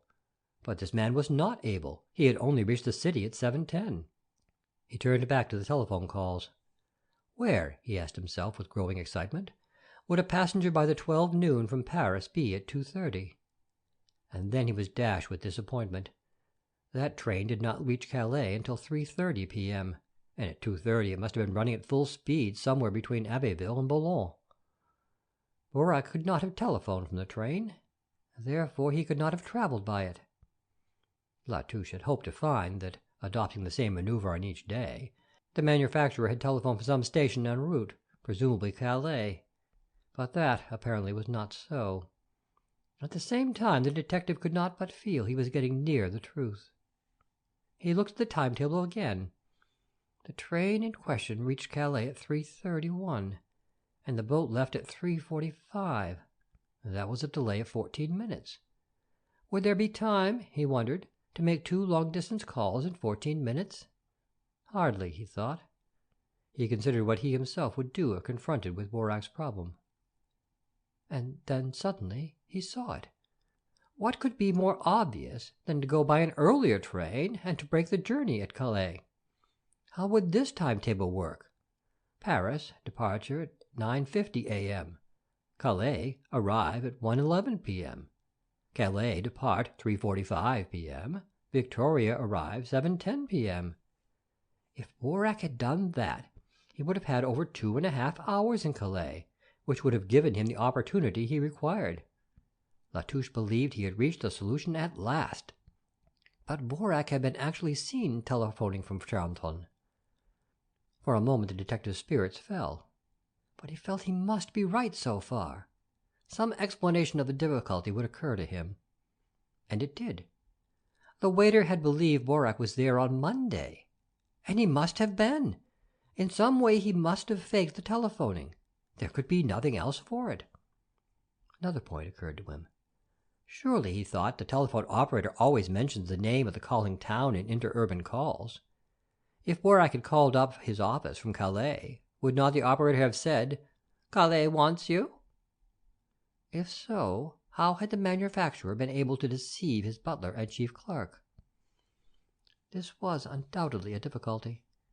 But he put it on one side as he began to think how this new theory could be tested. First, he would go down to the Charenton waiter and explain the importance of settling the day on which Boirac lunched. Perhaps the man would now be able to recall some circumstance which would make this clear.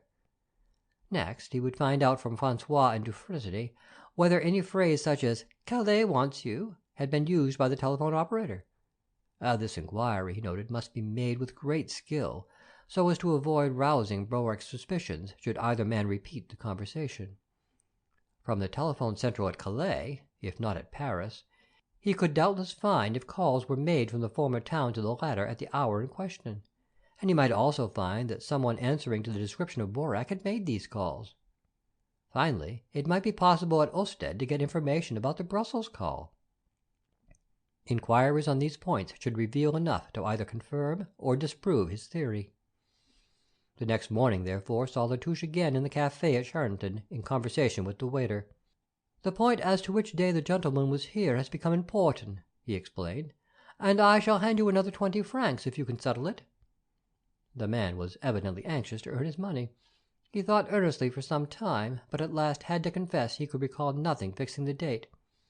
"Do you remember what he had to eat? Would that help you?" asked the detective. The waiter shook his head after consideration. "Or any matter of a clean cloth or napkin or anything of that kind?" "No." "Or any other person who was in at the same time, or to whom you may have spoken on the subject?" Again the man shook his head. Then suddenly a look of satisfaction passed over his face. "But yes, monsieur," he said eagerly, "I remember now. What you have just asked me brings it to my mind. Monsieur Pascal lunched also when the gentleman was here, and he noticed him and asked me if I knew who he was. Monsieur Pascal may be able to tell us." "Who is Monsieur Pascal?" "The apothecary, monsieur, from a dozen doors up the street. He comes here sometimes when madame goes shopping to Paris. If you like, monsieur, I will go with you to him and we can inquire." "I should be greatly obliged." A walk of a few yards brought them to the chemist's shop. Monsieur Pascal was a large, bald-headed man, with a high color and a consequential manner. "Good day, Monsieur Pascal." The waiter greeted him deferentially. "This gentleman is a friend of mine, a detective, and he is engaged on an inquiry of much importance. You remember the man with the black beard who was lunching in the café the last day you were in? He was sitting at the little table in the alcove, and then he began telephoning. You remember? You asked me who he was." "I remember," rumbled the apothecary in a deep bass voice. "And what of him?" "My friend here wants to find out what day he was at the café, and I thought perhaps you would be able to tell him." "And how should I be able to tell him?" "Well, Monsieur Pascal, you see it was on the same day that you were with us, and I thought maybe you would be able to fix that date, the day madame was in Paris. You told me that." The pompous man seemed slightly annoyed, as if the waiter was taking a liberty in mentioning his personal concerns before a stranger. Touche broke in with his smooth suavity. "If, Monsieur Pascal, you could do anything to help me, I should be more than grateful. I should explain to you that I am acting on behalf of an innocent man," and he drew a pathetic picture of the evil case in which Felix found himself, ending up by delicately insinuating that a reward for suitable information was not out of the reckoning. Monsieur Pascal thawed. "Permit me to consult madame, monsieur," he said, and with a bow he withdrew. In a few moments he reappeared. "I can recollect the date now, monsieur. Madame had occasion to go to Paris to see her solicitor on business, and a note of the date was kept. It was Monday, the 29th of March last." "I cannot say, monsieur, how obliged I am to you," said Touche in heartful tones, and by a sort of legerdemain, of which both participants remained profoundly unconscious, a 20-franc bill passed from hand to hand. Touche was extraordinarily pleased. He had broken the alibi. Leaving the apothecary and waiter bowing and smiling as a result of their douceurs, Touche turned his steps to the pier and took a river steamer to the Pont de la Mare. Walking up the avenue, he rang at Boirac's and was soon closeted with Francois in his little room. "About that telephone message we were talking of the other day, Monsieur Francois," he remarked casually, when they had conversed on general subjects for some minutes. "I wasn't quite certain where you said Monsieur Boirac was speaking from. My first recollection was that you said Calais. Then I wondered if it was not Charenton. I have to make a report of my proceedings, and I would like to get it as correct as possible." The butler looked surprised and interested. "It is curious, monsieur, that you should ask me that, for I don't remember mentioning anything about it." I also thought at first it was Calais. I thought the operator said Calais wants you, and I was surprised, for I did not know Monsieur Boirac intended to leave Paris. But I was wrong, for when Monsieur Boirac began to speak I asked him the direct question. "You are speaking from Calais?" I said. "No," he answered, "from Charenton." I am sure now it was my mistake, and that what I thought was Calais was really Charenton. I'm not very quick, and on the telephone these names sound very much alike. Strange you're making the same mistake. "It is curious," admitted Latouche. "Almost like one of those extraordinary cases of thought transference you read of. However, I am obliged for your confirmation that it was Charenton." And he diverted the conversation into other channels. His next visit was to the telephone central. Here at first they were not keen to give him any information, but on producing his card and confidentially explaining his business to the head of the department, he obtained what he wanted. Inquiries were made from Calais by wire, and after a considerable delay he was informed that at 2:32 and 2:44 on the Tuesday in question, calls were made on Paris. The demand came from the public call office and were for the following numbers: Passé 386 and Nord 745. When Latouche found from the directory that these numbers were those of Monsieur Boirac's house and office respectively, he could hardly refrain from laughing aloud. How, I wonder, he thought, did Lefarge neglect so obvious a check on the Charenton messages? Then it occurred to him that probably only interurban calls were so noted. The proof of his theory seemed so complete, he did not think it necessary to make inquiries at Ostend. Indeed, he believed his task was at last accomplished, and he began to consider an immediate return to London. End of chapter 27. Recording by Todd.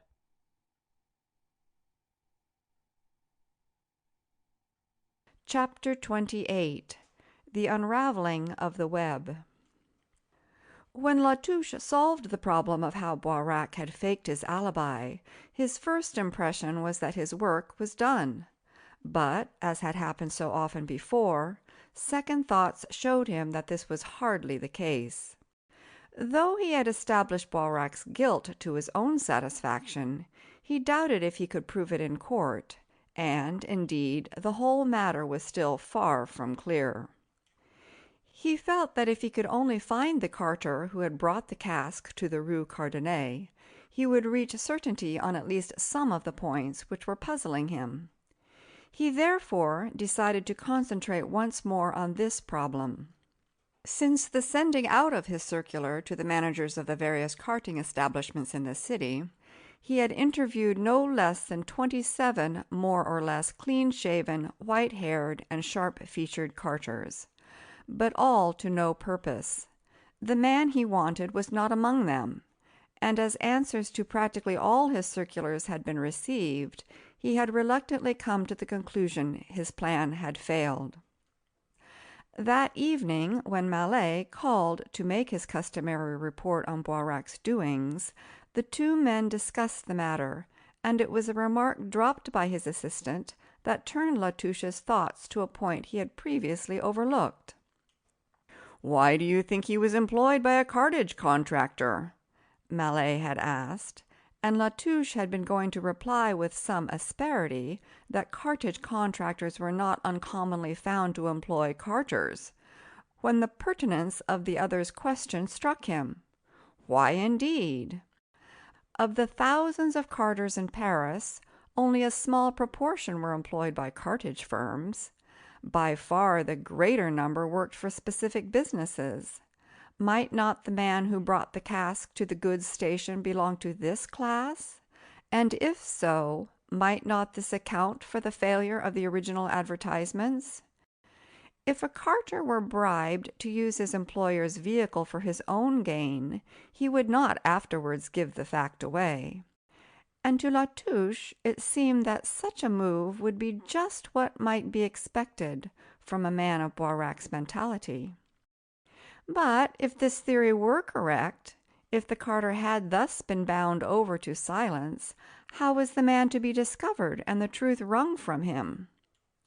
Latouche smoked 2 cigars over this problem, and then it occurred to him that the method he had already adopted was sound as far as it went. It merely did not go far enough. The only way in which he could ensure finding his hypothetical carter would be to send a circular to every employer in Paris. But that was too large an order. That night he discussed the matter with the two porters, whom he found intelligent men and keenly interested in the inquiry. He made them describe the kind of cart the cask was brought in. Then, with a directory, he marked off the trades in which the employment of such a vehicle was likely. When he had finished, though some thousands of names were included, he did not think the number overwhelming. For a considerable time he pondered the question of advertising his circular in the press. At last he decided he could not do so. As if Boirac saw it, he would doubtless take precautions to prevent the truth becoming known. Touche therefore returned to the office of the Business Supplies Company and instructed them to send his circular to each of the thousands of employers in the selected trades, they tabulating the replies and giving him the summary. Though he was by no means sanguine of the success of this move, he felt it offered a chance. For the next 3 evenings, Touche and the porters had a busy time. White-haired carters turned up at the Hotel d'Arles literally in dozens, till the management threatened an ejectment and talked of a claim for fresh carpets. But all was fruitless. The man they wanted did not appear. On the 3rd day, amongst other letters sent on from the Business Supplies Company, was one which immediately interested Touche. Quote, "In reply to your circular letter of the 18th inst., end quote, wrote Messieurs Corot, fils, of the Rue de Rivoli, quote, we have a man in our employment who, at the end of March, answered your description. His name is Jean Dubois, of 18B Rue de Falaise, near Les Halles. About that time, however, he ceased shaving and has now grown a beard and moustache. We have asked him to call with you." End quote. Was it, thought Touche, merely a coincidence that this clean-shaven carter should begin to grow a beard immediately after the delivery of the cask? When 2 more days passed and the man did not turn up, Touche determined to call on him. Accordingly, the next evening, he arranged for Mallet and one of the porters to deal with the man at the Hotel d'Arles, while he himself, in company with the other, set out to find Dubois. The Rue de Falaise turned out to be a narrow, dirty street of high, sombre buildings, with the word slum writ large across their grimy frontages. At 18B, Touche ascended and knocked at a ramshackle door on a dark stone landing. It was opened by a slatternly woman, who stood, silently waiting for him to speak, in the gloom of the threshold. Touche addressed her with his usual suavity. "Good evening, madame. Is this where Monsieur Jean Dubois of Messieurs Corot fils lives?" The woman signified assent, but without inviting her visitor in. "I have a little job for him. Could I see him, please?" "He's not in, monsieur." "That's unfortunate for me, and for him too, I fancy. Can you tell me where I should find him?" The woman shrugged her shoulders. "I cannot tell, monsieur." She spoke in a dull, toneless way, as if the struggle for existence had sapped away all her interest in life. Touche took out a 5-franc piece and pushed it into her hand. "You get hold of him for me," he said. "I want this little job done, and he could do it. It'll get him into no trouble, and I'll pay him well." The woman hesitated. Then, after a few seconds, she said, "If I tell you where he is, will you give me away?" "No, on my honor. We shall have found him by accident." "Come this way, then, monsieur." She led them down the stairs and out again into the dingy street, Passing along it like a furtive shadow, she turned twice, then halted at the corner of a third street. "Down there, monsieur." She pointed. "You see that café with the colored glass windows? He'll be in there." And without waiting for an acknowledgment, she slipped away, vanishing silently into the gloom. The two men pushed open the café door and entered a fairly large room dotted with small marble tables, with a bar in one corner and a dancing stage at the back. Seating themselves unostentatiously at a table near the door, they called for drinks. There were some 15 or 20 men and a few women in the place, some reading the papers, some playing dominoes, but most lounging in groups and talking. As Latouche's keen eye ran over the faces, he soon spotted his man. "Is that he, Charcot?" he asked, pointing to a small, unhealthy-looking fellow with a short, untidy white beard and moustache. The porter looked cautiously. Then he assented eagerly. "It's the man, monsieur, I believe. The beard changes him a bit, but I'm nearly sure it's he." The suspect was one of those on the outskirts of a group to whom a stout, fussy man with a large nose was holding forth on some socialistic subject. Latouche crossed over and touched the white-haired man on the arm. "Monsieur Jean Dubois?" The man started, and an expression of fear came into his eyes, but he answered civilly enough. "Yes, monsieur, but I don't know you."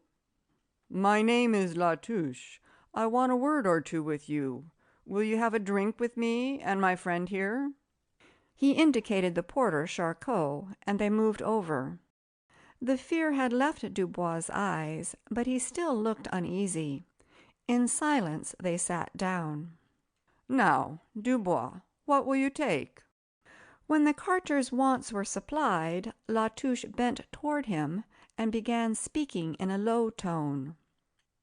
"I dare say, Dubois, you already guess what I want, and I wish to say, before anything else, that you have nothing to fear if you are straight with me.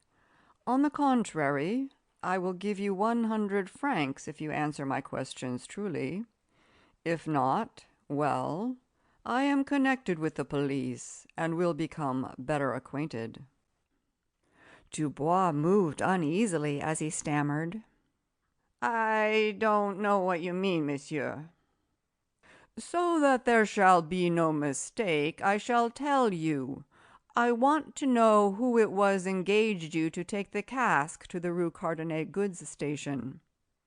Latouche, who was watching the other intently, saw him start, while his face paled and the look of fear returned to his eyes. It was evident he understood the question. That involuntary motion had given him away. "I assure you, monsieur, I don't know what you mean. What cask are you referring to?" Latouche bent closer. "Tell me, do you know what was in that cask?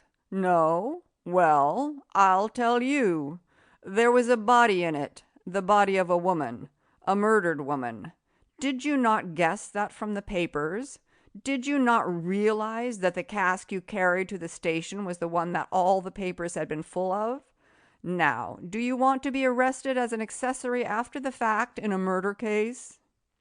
The man was ghastly, and beads of perspiration stood on his forehead. In a trembling voice he began again to protest his ignorance. Latouche cut him short. "Tut, man, you needn't keep it up. Your part in the thing is known, and if it wasn't, you would soon give it away. Dubois, you haven't red enough blood for this kind of thing. Be guided by me. Make a clean breast of it, and I'll give you the 100 francs. And, what's more, I'll do my best to help you out of your trouble with your employers. If you don't, you'll have to come along now to the Sûreté. Make up your mind quickly what you're going to do." The man, evidently panic-stricken, remained silent. Latouche took out his watch. "I'll give you 5 minutes," he said, and, leaning back in his chair, he lit a cigar. Before the time was up, the man spoke. If I tell you everything, will you not arrest me?" His fright was pitiable. "Certainly not. I don't want to do you any harm. If you give me the information, you go free with 100 francs in your pocket.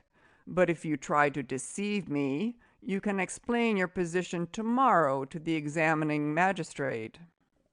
The bluff had its effect. "I'll tell you, monsieur.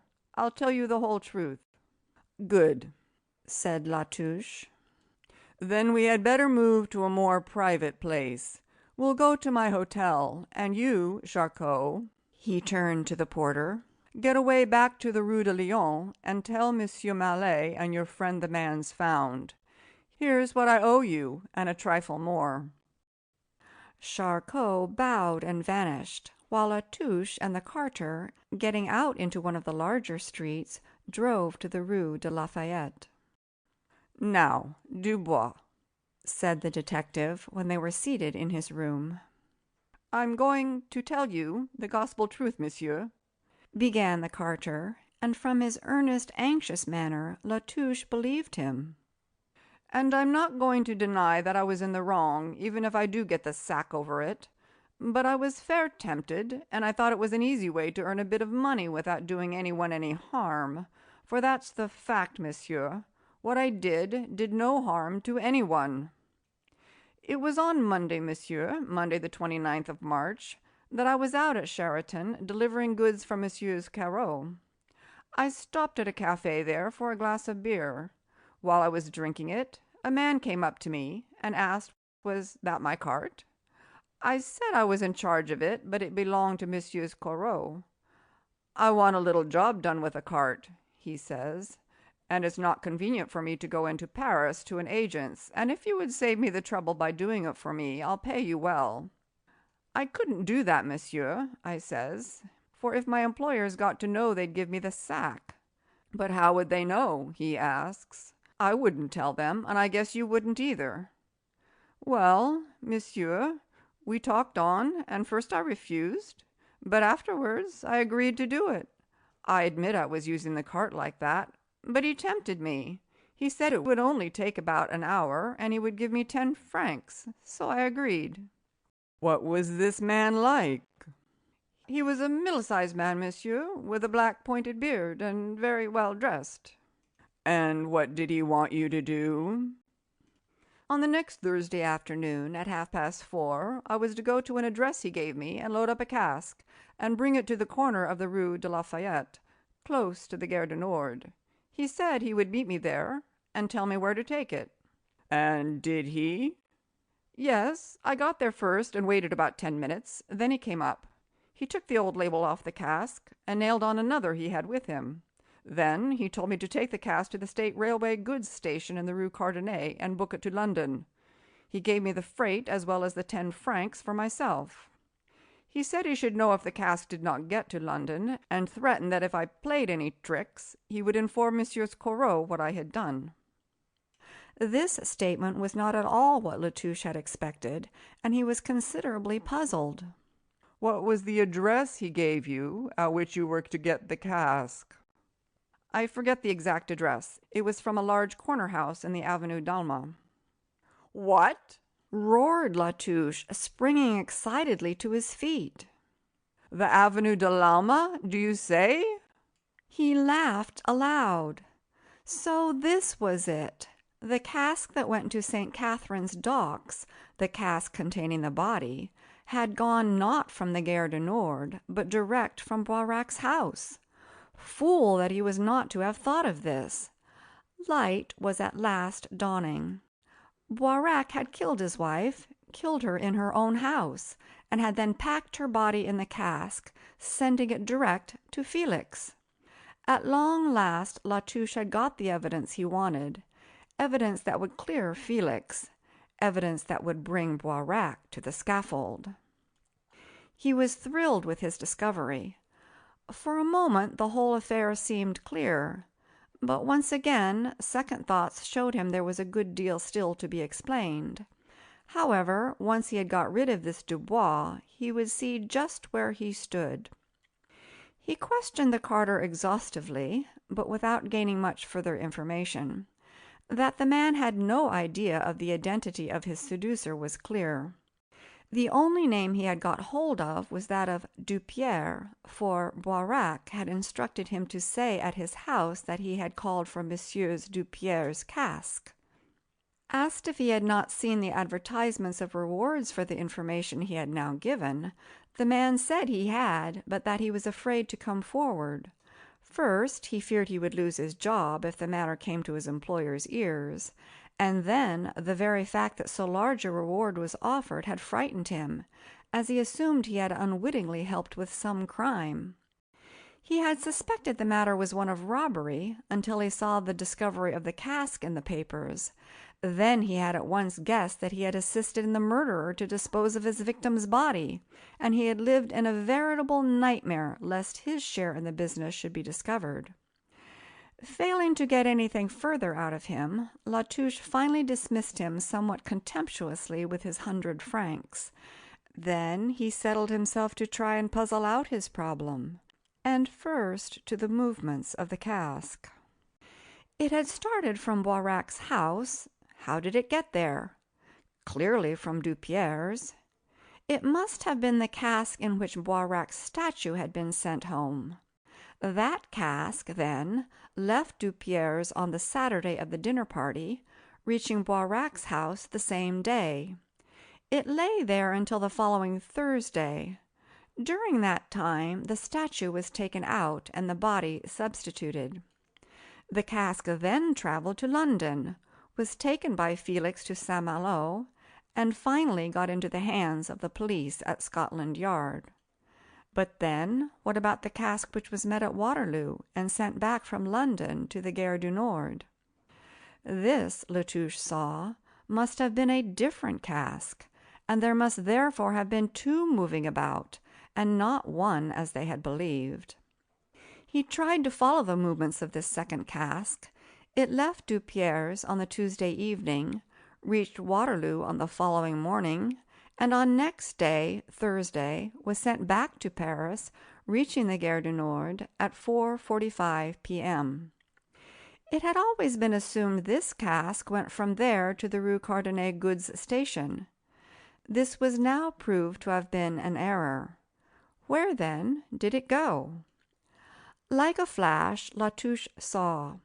It had gone from the Gare du Nord to Dupierre's. He looked up his chronology of the case. Yes, a cask had been received by Dupierre on that Thursday evening, but they had believed it had come from Boirac's house. And then the whole diabolical plot began dimly to appear, as Touche endeavoured to picture the scene which had probably taken place. Boirac, he conjectured, must have discovered his wife has eloped with Felix. Mad with jealousy and hatred, he kills her. Then, cooling down somewhat, he finds himself with the body on his hands. What is he to do with it? He thinks of the cask standing in the study. He sees that a better receptacle for getting the body out of the house could hardly be devised. He therefore unpacks the statue and puts in the body. The question then arises, where is he to send it? A horrible idea occurs to him. He will wreak his vengeance on Felix by sending it to him. And then a second idea strikes him. If he could arrange that the police would find the body in Felix's possession, would the artist not then be suspected and perhaps executed? Truly a ghastly vengeance. Boirac then types the Legoutillier letter and sends it to Felix with the idea of making the artist act in so suspicious a way that the police will interfere and find him with the body. So far, Touche felt his surmises had a ring of probability, but he was still puzzled about the second cask. But, as he turned the matter over in his mind, he gradually began to see light here, too.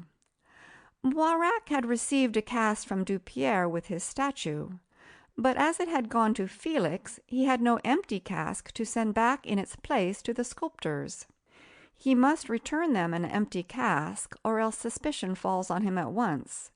Where is he to get it? And then Touche saw that the whole business of the second cask must have been arranged simply to meet this difficulty. Boirac must have ordered it, forging Felix's handwriting. Latouche recollected that order was written on the same paper as the Legoutie letter, suggesting a common origin for both. Boirac met it in London, took it to the shed, there removed and destroyed the statue, and had the cask returned to Paris. At the Gare du Nord, he doubtless changed the labels, so that when it reached Dupierre's, it bore that with the address of his own house. The other label he must have altered from the Waterloo route to that of Long C. This would account for Dubois' statement that Boirac had changed the labels when he met him in the Rue de Lafayette, as well as for the curious faking of that described by the clerk Broughton. The more Latouche pondered over this theory, the more satisfied he became that he had at last reached the truth. But he had to admit that even yet there were several points he could not understand. When did the murder take place, and where? Did Madame really elope with Felix? And if so, did her husband bring her back alive or dead? How did the impression of the letter ordering the second statue come to be on Felix's blotting paper? If Madame was murdered in Paris, how did the jeweled pin reach Saint-Malo? But in spite of these and other difficulties, Latouche was more than pleased with his progress, and, as very late he went to his bedroom, he felt a short investigation should be sufficient to test his theory, as well as to clear up all that still remained doubtful. End of Chapter 28. Chapter 29 of the Cask. A dramatic dénouement. 3 days after the finding of the carter Dubois, and Latouche's discovery of what he believed was the true solution of the mystery, he received a letter which interested him considerably. It came by post to his hotel, and was as follows: Rue Saint-Jean, 1, Avenue de l'Alma, 26 May, 1912. Dear Monsieur, in connection with your calls here, and inquiries into the death of my late mistress, I have, just by accident, hit on a piece of information which I am sure would be of value to you. It explains the closing of the front door which, you will recollect, I heard about 1 a.m. on the night of the dinner party. I think it will have the effect of entirely clearing your client, though I am afraid it does not point to anyone else as the murderer. Monsieur Boirac is dining out tonight, and most of the servants are attending the marriage festivities of one of the housemaids. The house is, therefore, unprotected, and I cannot leave it to call on you, but if you could see your way to call here any time during the evening, I shall tell you what I have learnt. Yours respectfully, Henri François. Extraordinary, thought Latouche, how, when you get some information about a case, more nearly always comes in. Here I worked for ages on this case without getting any forwarder, and François made no discoveries to encourage me. Now, when I have almost solved it, and it no longer matters, he comes forward with his help. I suppose it's the inverse of misfortunes never coming singly. He looked at his watch. It was just 5 o'clock. Monsieur Boirac might not leave his home till nearly 8. If he went a few minutes past that hour, he could see François and hear his news. He wondered what the butler could have discovered. If it really did what he claimed, explain the closing of the front door, that would necessarily clear up much that was still doubtful about the events of that tragic night. Suddenly an idea flashed into his mind. Was the letter genuine? He had never seen the butler's handwriting, and therefore could form no opinion from its appearance. But was the whole thing likely? Could it possibly be the work of Boirac? Might not the manufacturer have discovered that he, Latouche, was on his trail, and might not this be a trap? Could it be an attempt to lure him into a house in which he and his information would be at the manufacturer's mercy? This was a sinister idea, and he sat pondering its possibility for some minutes. On the whole, he was disposed to reject it. Any attempt on his life or liberty would be exceedingly risky for Boirac. If he really knew what had come out, his game would surely be to collect what money he could and disappear while there was yet time. All the same, Latouche felt he should neglect no precaution for his own safety. He went to the telephone and called up the house in the Avenue de l'Alma. "Is Monsieur François there?" he asked when he had got through. "No, monsieur," was the reply. "He has gone out for the afternoon. He will be in about 7:30." "Thank you. Who is speaking, please?" "Jules, monsieur, the footman. I am in charge till Monsieur François returns." This was unsatisfactory, but quite natural and unsuspicious. Latouche felt fairly satisfied, and yet, almost against his will, a doubt remained. He thought he might be better with company, and made another call. "That you, Mallet? Which of you is off duty? You? Well, I want your company tonight on a short excursion. Will you call around for dinner here at 7, and we can go on afterwards?" When Mallet arrived, Latouche showed him the letter. The subordinate took precisely the same view as his chief. "I don't think it's a plant," he said, "but with Boirac you can't be too careful. I should bring your John Cockerel, or whatever you use, if I were you." "I'll do so," said the other, slipping an automatic pistol into his pocket. They reached the house in the Avenue de l'Alma about 8:15, and Latouche rang. To their surprise and disappointment, the door was opened by no less a person than Boirac himself. He seemed to be on the point of going out, as he wore his hat and a dark, caped overcoat which, open at the front, showed his evening dress. Round his right hand was tied a blood-stained handkerchief. He appeared annoyed, and as if his temper might give way at any minute. He looked inquiringly at the detectives. "Could we see Monsieur François, monsieur?" asked Latouche politely. "If you don't mind waiting a few minutes, certainly," answered Boirac. "I was just going out when I cut my hand, and I had to send him for a doctor to stop the bleeding.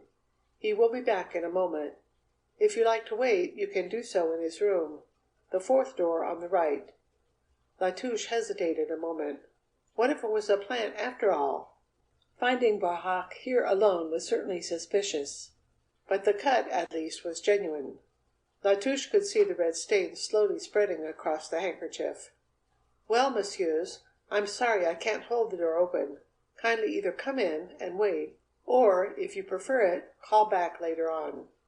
Latouche made up his mind. They were armed and on their guard. As he entered the hall, his left hand in his overcoat pocket crept to the handle of his magazine pistol, and he quietly covered the manufacturer. The latter closed the front door behind them and led the way to François' room. It was in darkness, but Boirac, entering before the others, turned on the light. "Come in and be seated, gentlemen, if you please," he said.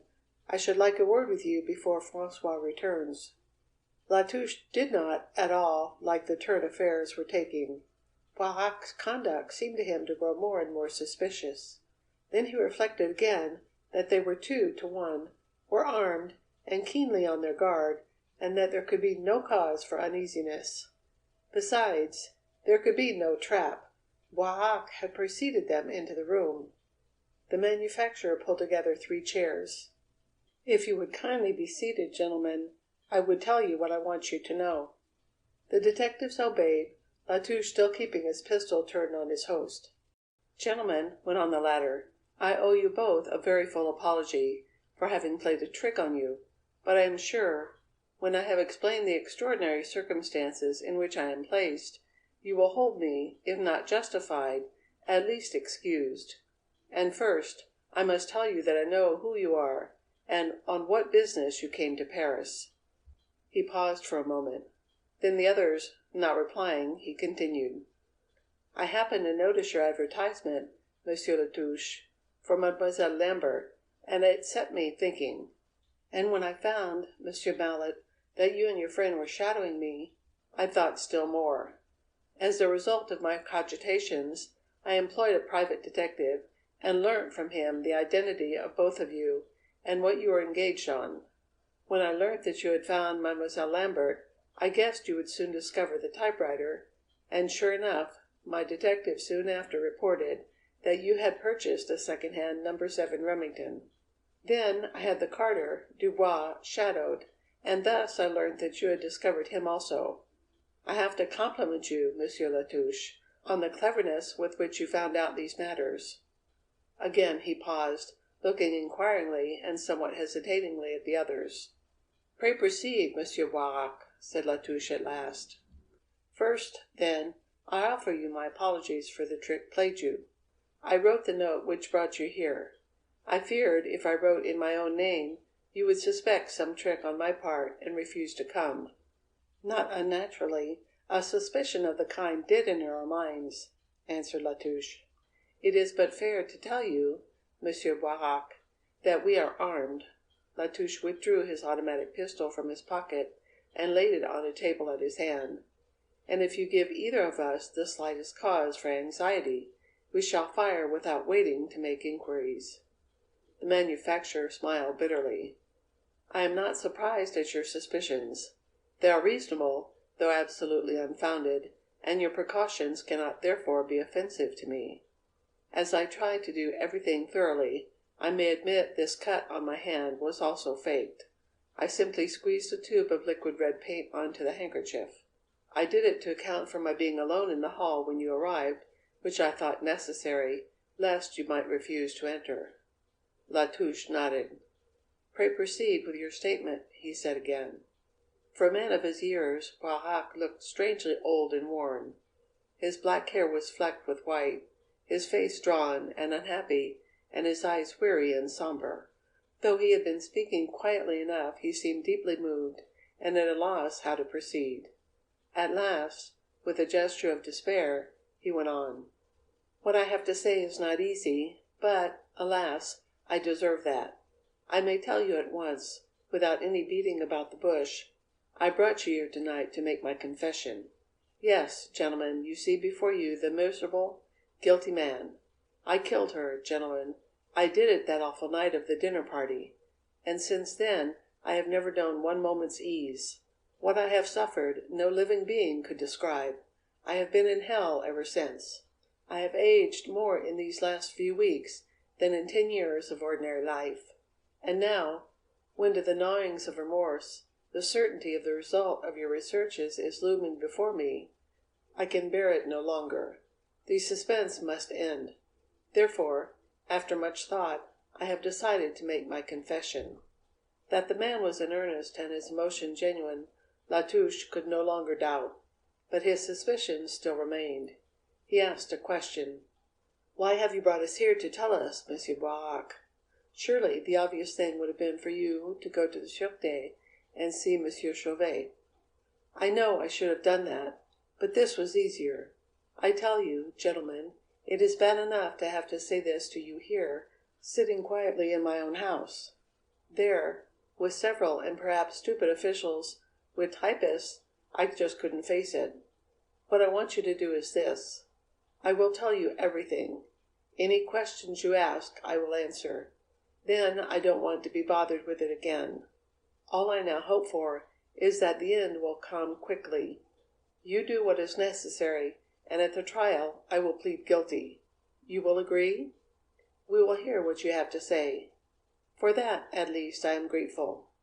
He pulled himself together with an obvious effort, and continued in a low tone, without showing very evident traces of emotion. "My statement, I fear, will be a long one, as I must tell you all that occurred from the beginning, so that you may understand what led up to this awful consummation. A great part of it you already know, how my wife and Felix fell in love at the art school, and how her father refused his consent to their marriage, then how I, too, fell a victim and asked her hand, how my suit was looked upon with favour, and I was misled, both by herself and her father about what had taken place at the art school, and how, in short, we were married. And you know, too, I imagine, that our marriage, from the first, was a failure. I loved Annette intensely, but she never cared for me. We needn't go into it, but I soon saw that she had only married me in a fit of despair at her engagement being broken off. She did me the gravest wrong, though I admit I don't think she meant or realized it. We drifted farther and farther apart, till life together became insupportable. And then I met Felix and asked him to the house, not knowing, till weeks later, that he was the man who had been in love with my wife at the art school. But you must not think I have anything to say against the honor of either of them. My wife spoiled my life, it is true, but she did not elope with Felix, nor did he, so far as I know, ask her to. They were good friends, but, to the best of my belief, nothing more. That is the smallest and the only reparation I can make them, and I make it unreservedly. But with me, alas, it was different. Balked of any chance of happiness in my home through my wife's wicked action, I say it advisedly, her wicked action in marrying me while she loved another, I succumbed to the temptation to look elsewhere for happiness. I met, quite by accident, someone with whom I could have been happy. You will never learn who she was, or how I managed to meet her without being suspected. It is enough to say that things reached such a pass that this woman and I found we could no longer go on in the way we were, meeting by stealth, seeing each other only with carefully thought-out precautions. The situation was intolerable, and I determined to end it, and it was on the evening of the dinner party that I first saw the way. But here, before I go on to tell you the events of that terrible night, lest you might try to find this woman and saddle her with a part of the responsibility for what followed, let me tell you that here again I lost. The week after I destroyed my soul with the ghastly crime of which I will tell you, she got a chill. It turned to pneumonia, and in 4 days she was dead. I saw the judgment of heaven beginning, but that is for me alone. Her name, at any rate, is safe. You will never find it out." Boirac's voice had fallen still lower. He spoke in a sort of toneless, numb way, as if mechanically, and yet his hearers could see that only his iron control prevented a breakdown. "On that night of the dinner party," he resumed, "I met Felix accidentally in the hall on his arrival, and brought him into my study to see an etching. It is true, we there spoke of the cask which had just arrived with my group, but I gave him no information such as would have enabled him to obtain a similar one. All that has been found out of the events of that evening up to the time that I left the works is true. It is true I thought at first I would be kept till late, and afterwards got away comparatively early. I actually left the works about 11, took the metro, and changed at Châtelet, as I said, but from there my statement to the police was false. No American friend clapped me on the back as I alighted there, nor did such a man exist at all. My walk with him to the Quai d'Orsay, our further stroll round the Place de la Concorde, his going by train to Orléans, and my walk home, all these were pure inventions on my part made to account for my time between 11:15 and 1. What really happened during this time was as follows. I changed at Châtelet, taking the Maillot train for Alma, and walked home down the avenue. I must have reached my house about 20 minutes or 11:45. I took out my latch key as I mounted the steps, and then I noticed that one of the slats of the Venetian blind of the drawing-room window, looking out towards the porch, had caught up at one end, and a long, thin, triangular block of light shone out into the night. It was just on the level of my eyes, and involuntarily I glanced through.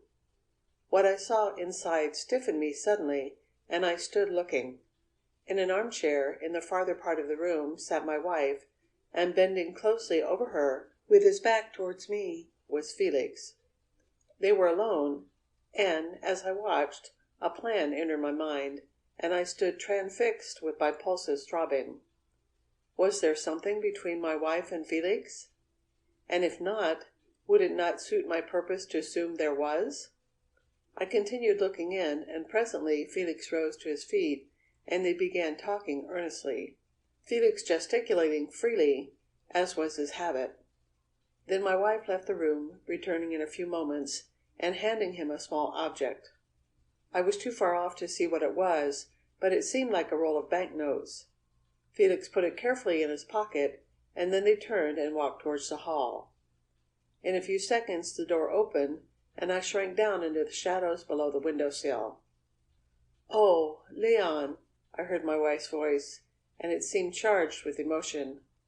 "Oh, Leon, how good you are! How glad I am you have been able to do this!" Felix's voice showed that he also was moved. "Dear lady, is not such happiness to me? You know I am always at your service." He moved down the steps. "You'll write?" "Immediately," he answered, and was gone. As the door closed, a furious passion of hate burned up in me for this woman who had ruined my life, who had not only ruined it, but who was still blocking out any chance of happiness I might have had. And also, I furiously and jealously hated Felix for being the cause, however innocent, of my loss. And then, suddenly, I felt as if perhaps I should say that I felt that a devil had entered and taken possession of me. I became deadly cold, and I had the strange feeling that I myself was not really there, but that I was watching someone else. I slipped out my key, noiselessly opened the door, and followed my wife into the drawing room. Her calm, nonchalant walk across the room roused me to still wilder fury. How well I knew her every motion! This was the way she would have turned to greet me when I arrived from the works, with cold politeness, when it might have been so different. She reached a chair in the corner of the room and turned to sit down. As she did so, she saw me. She gave a little scream. "Raoul, how you startled me!" she cried. "Have you just arrived?" I threw off my hat and she saw my face. "Raoul," she cried again, "what's the matter? Why do you look like that?" I stood and looked at her. Outwardly I was calm. Inwardly my blood whirled like molten metal through my veins, and my mind was a seething fire. "Nothing really," I said, and someone else seemed to be speaking in a voice I had never heard before, a hoarse, horrible voice. "Only a mere trifle. Only Madame entertaining her lover after her husband has come home."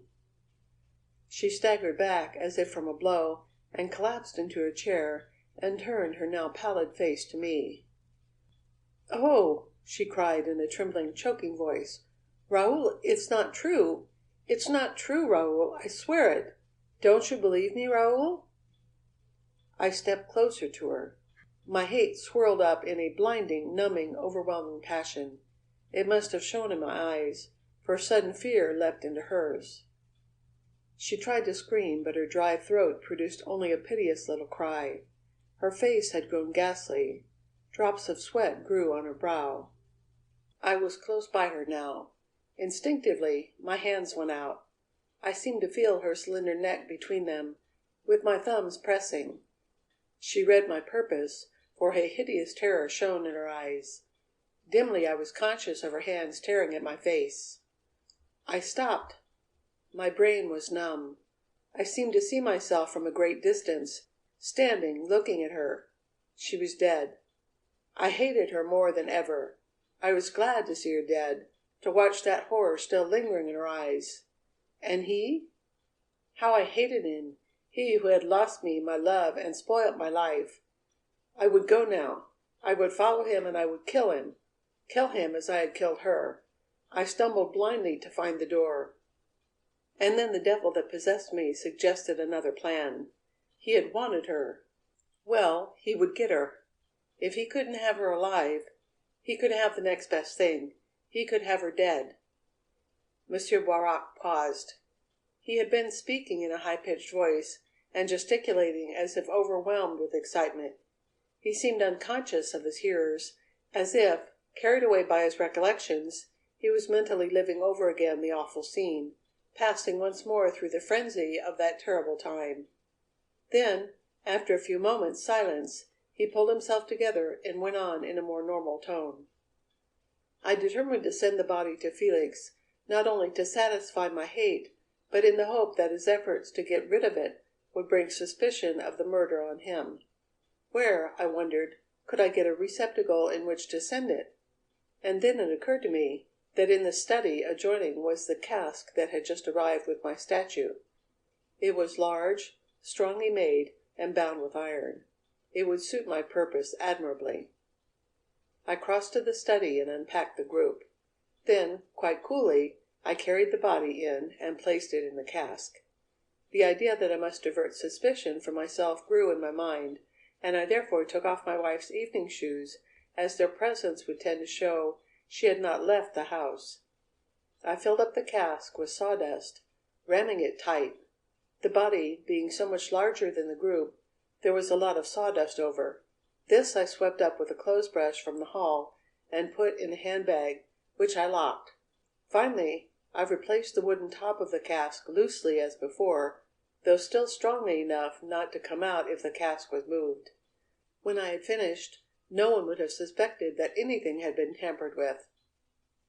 It was my intention to create the impression that my wife had gone away with Felix. To this end, two things appeared immediately necessary. Firstly, such of her outdoor clothes as she probably would have worn must disappear. I accordingly picked up the group and her shoes and went to her room. There I threw the shoes down carelessly before a chair, as if she had changed them. I took her fur coat, a hat, and a pair of walking shoes, and with the group carried them to my dressing room. The only place I could think of for hiding them was in a couple of empty portmanteaus, so I packed the group in one and the clothes in another, carefully locking both. The second point was to produce a letter purporting to be from my wife to myself, in which she would say she loved Felix and had gone away with him. I had not time to write one then, but for temporary purposes I put an old letter of my own into a new envelope, addressing it to myself as best I could in my wife's hand. This I left on my desk. I had already spent over 3/4 of an hour, and it was nearly 1. I took a final look round to see that nothing had been forgotten, and was just leaving the drawing room, when my eye caught a glint of light from the carpet immediately behind the chair in which my wife had died. I stepped over and saw it was a brooch which had evidently been torn from her dress during the struggle. I broke out into a cold sweat as I thought how nearly I had missed it, and realized that its discovery by someone else might have disproved my story and brought me to the scaffold. With no clear idea except to hide it, I put it in my waistcoat pocket, took my hat, and, letting myself out, drew the door sharply behind me. After strolling as far as the Champs-Élysées and back, I re-entered with my key. As I had hoped and intended, the shutting of the front door had been heard, and I found the butler obviously uneasy at my wife's disappearance. I endeavored to confirm his suspicions that she had gone away with Felix, and, as you know, completely succeeded. Most of that night I spent in my study working out my plans. There was first of all the cask. A cask had been sent me by Dupierre, and it was obvious I must return them an empty one against it, or I would give myself away. Where was this empty one to come from? It was clear to me that I must get a precisely similar cask to return, and the only way I could do so would be to order another group, in the hope that it would be sent packed in the same way. But obviously I could not have this group sent to me. The idea then occurred to me that I must write in some imaginary name, ordering the statue to be delivered at some place such as a station cloakroom, to be kept till called for. There I could get it without letting my identity become known. But this plan did not please me. I was afraid the police would be able to trace me. I thought over it again, and then I saw that if I ordered it in Felix's name, it would meet the case. It would account for his getting the cask I was sending him, and he would not be believed when he denied ordering it. But I couldn't give Felix's name and address, for then he might get both casks, and I would be as badly fixed as ever. Finally, I worked out the plan you know. I forged an order in Felix's hand for the companion group to my own to be sent to Felix at an imaginary address, made a tracing of it, left the letter in Dupierre's letter box on Monday night, telephoned them on Tuesday morning, ascertaining by what route and train they were sending the group, went to London, met it, and had it left in a shed there, all as you must have learnt. "A moment, please," interrupted Touche. "You are going a little too quickly for me. You say you made a tracing of your forged order for the companion group and left the letter in Dupierre's letter box. I don't quite understand that." "Oh, you hadn't found that out, had you? I will explain. I was in Paris, you see, when I forged the letter, but Dupierre must believe it came to him from London, or his suspicions would be aroused. I met the difficulty by sticking on the envelope a cancelled stamp from a letter I had received from London, copying the remainder of the postmark with a little lampblack. Then I went down to Grinnell, in the middle of Monday night, and dropped the letter into Dupierre's box. He would find it next morning all correct with its English stamp, cancelled in a London office. In spite of their loathing for this callous and cynical criminal, Touche and Mallet could not but be impressed by the cleverness of the trick. All the detective concerned had argued that, as the order for the statue had been received apparently from London on Tuesday, it must have been posted there on Monday, and that, as Felix was there and Boirac in Paris, the former must have posted it. But how simply they had been duped! Truly, thought the detectives with unwilling admiration, Boirac had deserved to succeed. But the tracing, persisted Touche. I thought that not only must Dupierre believe the letter came from London, but some definite proof that Felix had written it must be provided. I did it in this way. After I had written the letter, I made a careful tracing of it on a bit of tracing paper. As you probably know, I visited St. Malo when in London, and there, with Felix's pen and ink, I retraced over the writing and blotted it. This gave the impression. Again the hearers had to admit a rueful admiration for the ingenious ruse. The finding of the impression had seemed so conclusive, and it was only a trick. And what a simple trick, when you knew it! That is quite clear, thank you, said Touche. I met the cask in London and brought it to the shed, went on the manufacturer. There, after dismissing the carter, I opened the cask, took out the statue, packed it in a portmanteau I had with me, took the label off the cask and put it carefully in my pocket, replacing it with one addressed to Jacques de Belleville at the Gare du Nord. As you know, this Jacques de Belleville was myself. As you found Dubois, the carter, you will have learnt the method by which I exchanged the casks, sending that containing the body from my house to Felix, while the other, which I had emptied in London, went back to Dupierre. You understand that part of it? Perfectly. So much, then, for the getting of the body to Felix. But it was my desire not only to give him the shock of opening the cask and discovering it, I wished also to make the police suspicious so that he would be watched, and his attempts to get rid of the corpse discovered. In this case I intended he should be charged with the murder, incidentally clearing me. To ensure this result, I set myself to construct such evidence as would weave a net round him from which he would be unable to escape. Gradually the details of my plan arranged themselves in my mind. First, it was necessary that I should really have the letter of farewell, the envelope of which I had prepared, and which I had pretended to find on going to my study. Collecting a number of specimens of my wife's handwriting from her Davenport, I forged the letter I showed to the French police. Putting it away for future use, I burnt the specimens to prevent them from being compared with forgery. The problem of getting Felix to meet the cask which I intended to send him, and while doing so to attract the attention of the police, then occupied my thoughts. After much consideration I decided on the plan you know. It happened that some weeks previously I had been seated in the Café Toison d'Or, when a bad neuralgic headache had come on, and I had moved into an alcove to be as private as possible. While there I had seen Felix come in and begin talking to a group of men. I had not made myself known, as I was in considerable pain, but I had overheard their conversation, and learnt the arrangement Felix and his friend Le Gautier had made about the lottery. This I now decided to use, and I drafted a letter to Felix, purporting to come from Le Gautier, mentioning the matter of the lottery, to make it seem genuine. I also drafted a slip about money I intended to send in the cask. The contents of this letter and slip you know. These I put away in my pocket-book, to be used later. The next evening, Monday, I pretended to unpack the cask. I brought the group I had taken out of it on the previous Saturday from the portmanteau, in which I had hidden it, and placed it on the table in my study. On the floor, about the cask, I sprinkled some of the sawdust from the handbag. By this maneuver I hoped, if suspicion arose, it would be argued that as the cask was not unpacked till Monday night, the body could not have been put into it on the night of the dinner. As you know, this ruse also succeeded. I also took the label off the cask and put it in my pocket. Opening the cask again, I put in £52 10 in English gold to correspond with my slip.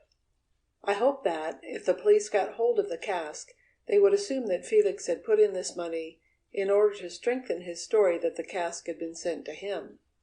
I put in sovereigns instead of French gold with the intention of making this theory more likely, as I hoped it would be argued that Felix, in his agitation, had overreached himself and forgotten from what country the cask was supposed to be coming. Calling François, I told him I had unpacked the statue, and when Messieurs Dupierre sent for the cask, he was to give it to them. Then, informing him that I would be from home for a couple of nights, I left next morning by the early train for London. On the Monday, I had purchased a false beard, and arranged to get myself up to resemble Felix, and I wore this disguise all the time till my return. I brought with me on the journey the portmanteau containing my wife's clothes, and, on board the boat, from a quiet place on the lower deck, slipped these articles overboard without being observed. On arrival in London, I arranged with carting firm to carry about the cask on the next 2 days, as you already know. I then went out to St. Malo, Felix's house, which I found after some judicious inquiries. A careful reconnoitre showed me it was unoccupied. I tried round the windows, and had the luck to find one unhasped. Opening it, I crept into the house and went to the study. There, by the light of an electric torch, I carefully inked over the tracing I had made of the forged letter ordering the cask, and blotted it on Felix's pad. This, I felt sure, would be found, and would seem to prove that he had written the order. I had foreseen that it would be argued that Felix must be innocent because, not only would he have no motive to murder my wife, but also he would naturally be the last man in the world to do such a thing. It was necessary for me, therefore, to provide a motive. For this purpose, I had written a letter purporting to be from a girl whom Felix had wronged. Having crumpled this letter, I put it into the side pocket of one of Felix's coats. I hoped this would be found, and that it would be argued that my wife had got hold of it, and that there had been a quarrel, which led to her death. Crumpling it was to suggest Felix had snatched it from her, thrust it into his pocket, and forgotten it. As I stood in the study, a further idea occurred to me. I had thought of a use for a brooch that had dropped from my wife's clothes. It had fallen just behind the chair she had been sitting in, and I thought if I placed it on the floor behind a chair in his room, it would suggest she had been murdered here. My eye fell on a chair with a low back, standing in front of a curtain, and I saw at once it would suit my purpose. I dropped the brooch behind it, and it caught on the braid at the bottom of the curtain. There it was hidden from casual inspection by the chair, but I knew the police would not overlook it.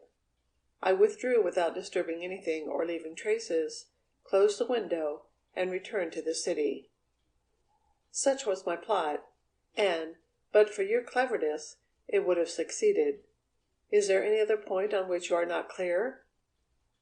Only one, I think, answered Latouche. You were heard to telephone on the Monday from the café at Charenton to your butler and chief clerk. They received their messages on the Tuesday from Calais. How did you manage that? Easily. I never telephoned on Monday at all. I slipped a tiny wooden wedge into the instrument to prevent the hook rising up when I lifted off the receiver. No call was therefore made on the exchange, though I went through the form of speaking. Any other point? I do not think so, returned Latouche, who again could not but feel a kind of rueful admiration for this ingenious ruffian. Your statement has been very complete. It is not quite complete, Monsieur Boirac resumed. There are 2 more points of which I wish to speak. Read that.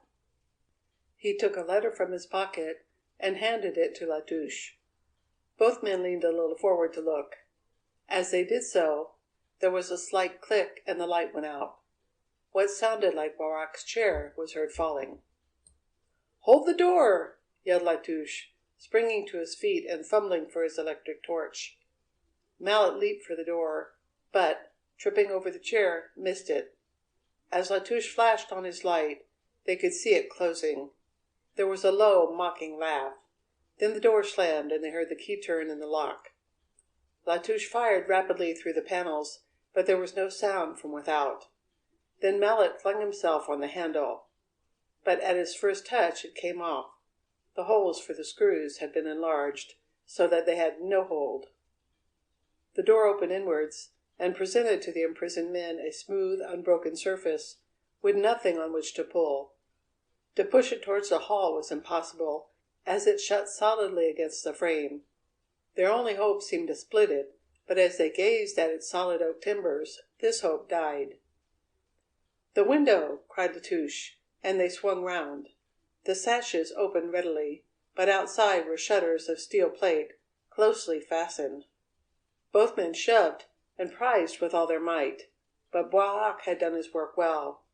They were immovable. As they stood panting and baffled, Mallet's eyes caught the switch of the electric light. It was off. He clicked it on.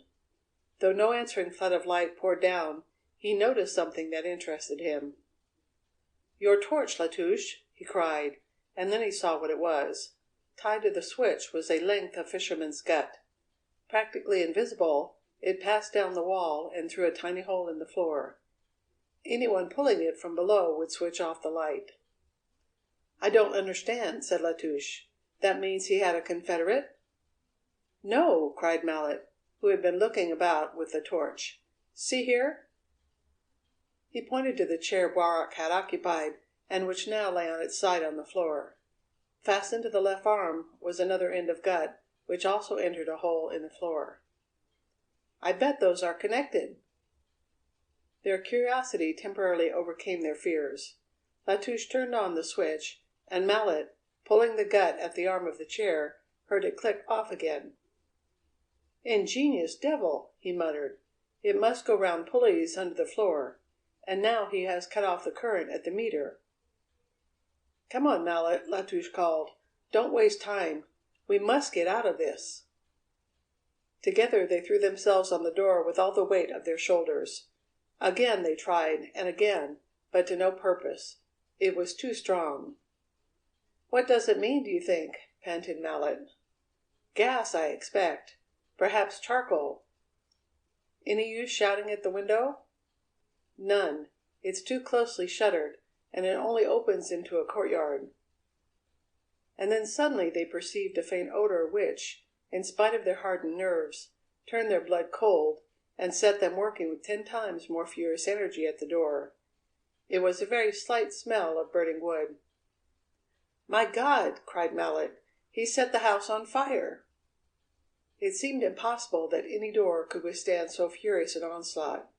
Had it opened outwards, hinges and lock must long since have given way, but the men could not make their strength tell.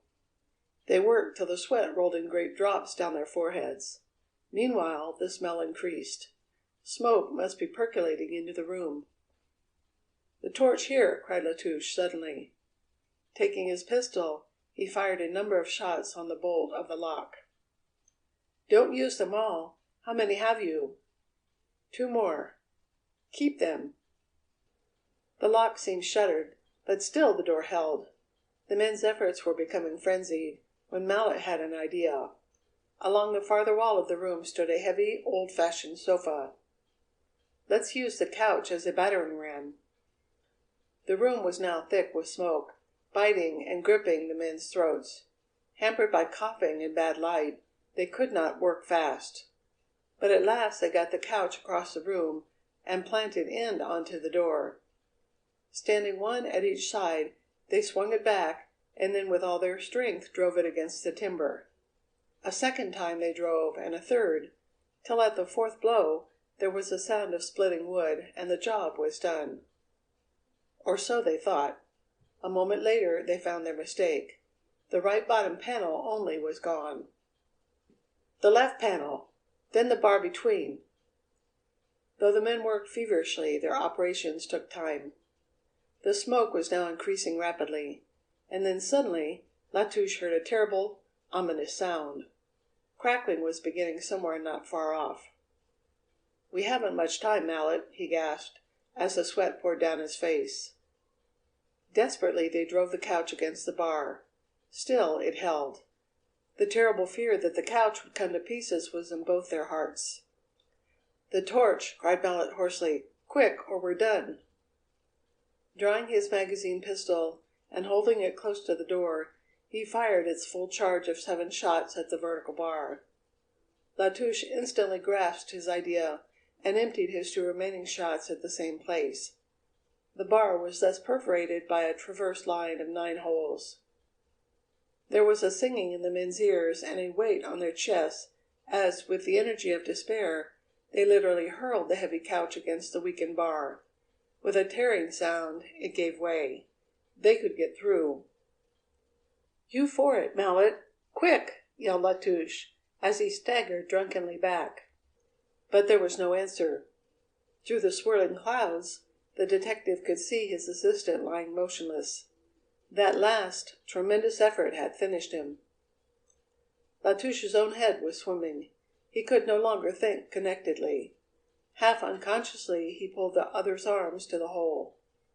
Then, passing through, he turned to draw his confrère out. But the terrible roaring was swelling in his ears. The weight on his chest was growing insupportable, and a black darkness was coming down over him like a pall. Insensible, he collapsed, half in and half out of the doorway. As he fell, there was a lurid flicker, and a little dancing flame leaped lightly from the floor. End of Chapter 29. Chapter 30 of the Cask. Conclusion. When Latouche's senses returned, he found himself lying in the open air, with Farol, his other assistant, bending over him. His first thought was for his companion in misfortune. "Mallet," he whispered feebly. "Safe," answered Farol. "We got him out just in time." "And Boirac?" "The police are after him." Latouche lay still. He was badly shaken, but the fresh air rapidly revived him, and he was soon able to sit up. "Where am I?" he asked presently. "Just round the corner from Boirac's. The firemen are at work." "Tell me about it." Farol's story was short. It seemed that Boirac had returned home that afternoon about 3. Shortly after, the detective had been surprised to observe a regular exodus of servants from the house. Cabs and taxis took away 2 men and 4 women, all with luggage. Lastly, about 4 o'clock, came François, also with luggage, and with him Boirac. François closed and locked the door, handing the key to his master. The 2 then shook hands and, stepping into separate vehicles, were driven away. It was evident the house was being closed for a considerable period. Farol, entering the taxi he kept in waiting, followed. They drove to the Gare Saint-Lazare, where the manufacturer dismissed his vehicle and entered the station. But instead of taking a ticket, he simply walked about the concourse and in a few minutes left by another door. Traveling by the metro, he reached Alma station, walked down the avenue, and, with a hurried look round, re-entered the house. To Farol, it was obvious that something was in the wind. He withdrew to some distance and watched. His surprise at these strange proceedings was not lessened when he saw Latouche and Mallet drive up to the door and ring. He hurried forward to warn them, but before he could do so the door opened and they disappeared within. Growing more and more anxious, Farol waited till, after a considerable time, he saw Boirac leave the house alone. Now certain that something was wrong, he decided he must let the manufacturer go while he telephoned his suspicions to the Sûreté. A car with some men was sent immediately, and they drove up to the door just as Farol returned to it on foot. Smoke was beginning to issue from the upper windows, and one man was sent for the fire brigade, while others attempted to break into the house. In this they succeeded only after considerable trouble. Through the smoke they saw Latouche's body lying half in the hall and half in François' room. Only just in time they got the men out, the back of the hall being a sheet of flame before they reached the open air. "We better go to the Sûreté," said Latouche, who, by this time, had practically recovered. 20 minutes later, Monsieur Chauvet was in possession of the facts, and operations for the tracing of Boirac had begun. Latouche then confidently told the chief all that he had learnt about the mystery. Monsieur Chauvet was utterly astounded and chagrined beyond measure at the blunder he and his men had fallen into. "Clever devil!" he exclaimed. "He knew that nothing but the absolute truth would put you off your guard. But we'll get him, Monsieur Latouche. He can't get out of the city. By now every route will be barred." The chief's prophecy was fulfilled earlier than even he expected. Only an hour later they had news. Evidently believing himself secure in the destruction of the only two men who, so far as he was aware, knew enough to convict him, Boirac, after setting the house on fire, had gone openly to his club. A detective who went there to make inquiries found him calmly sitting smoking in the lounge. He had, it appeared, made a desperate effort to escape arrest, and attempted to shoot the officer. Then, seeing it was all up with him, he turned the revolver upon himself, and, before he could be stopped, shot himself through the head. So perished one of the most callous and cold-blooded criminals of the century. In a curious manner, Felix received his reparation. Heppenstall, who had learnt to respect and appreciate his client, engaged him to paint a portrait of his wife. While thus occupied, the artist made the acquaintance of the Casey's daughter. The two young people promptly fell in love. 6 months later they were quietly married, and, his bride bringing a not inconsiderable dot, Felix drew up his appointment and moved to a new Saint-Malo on the sunny shores of the Mediterranean. Here he divided his attention between his young wife and the painting of that masterpiece which had so long remained an unattainable dream. End of chapter 30. End of the Cask by Freeman Wills Crofts.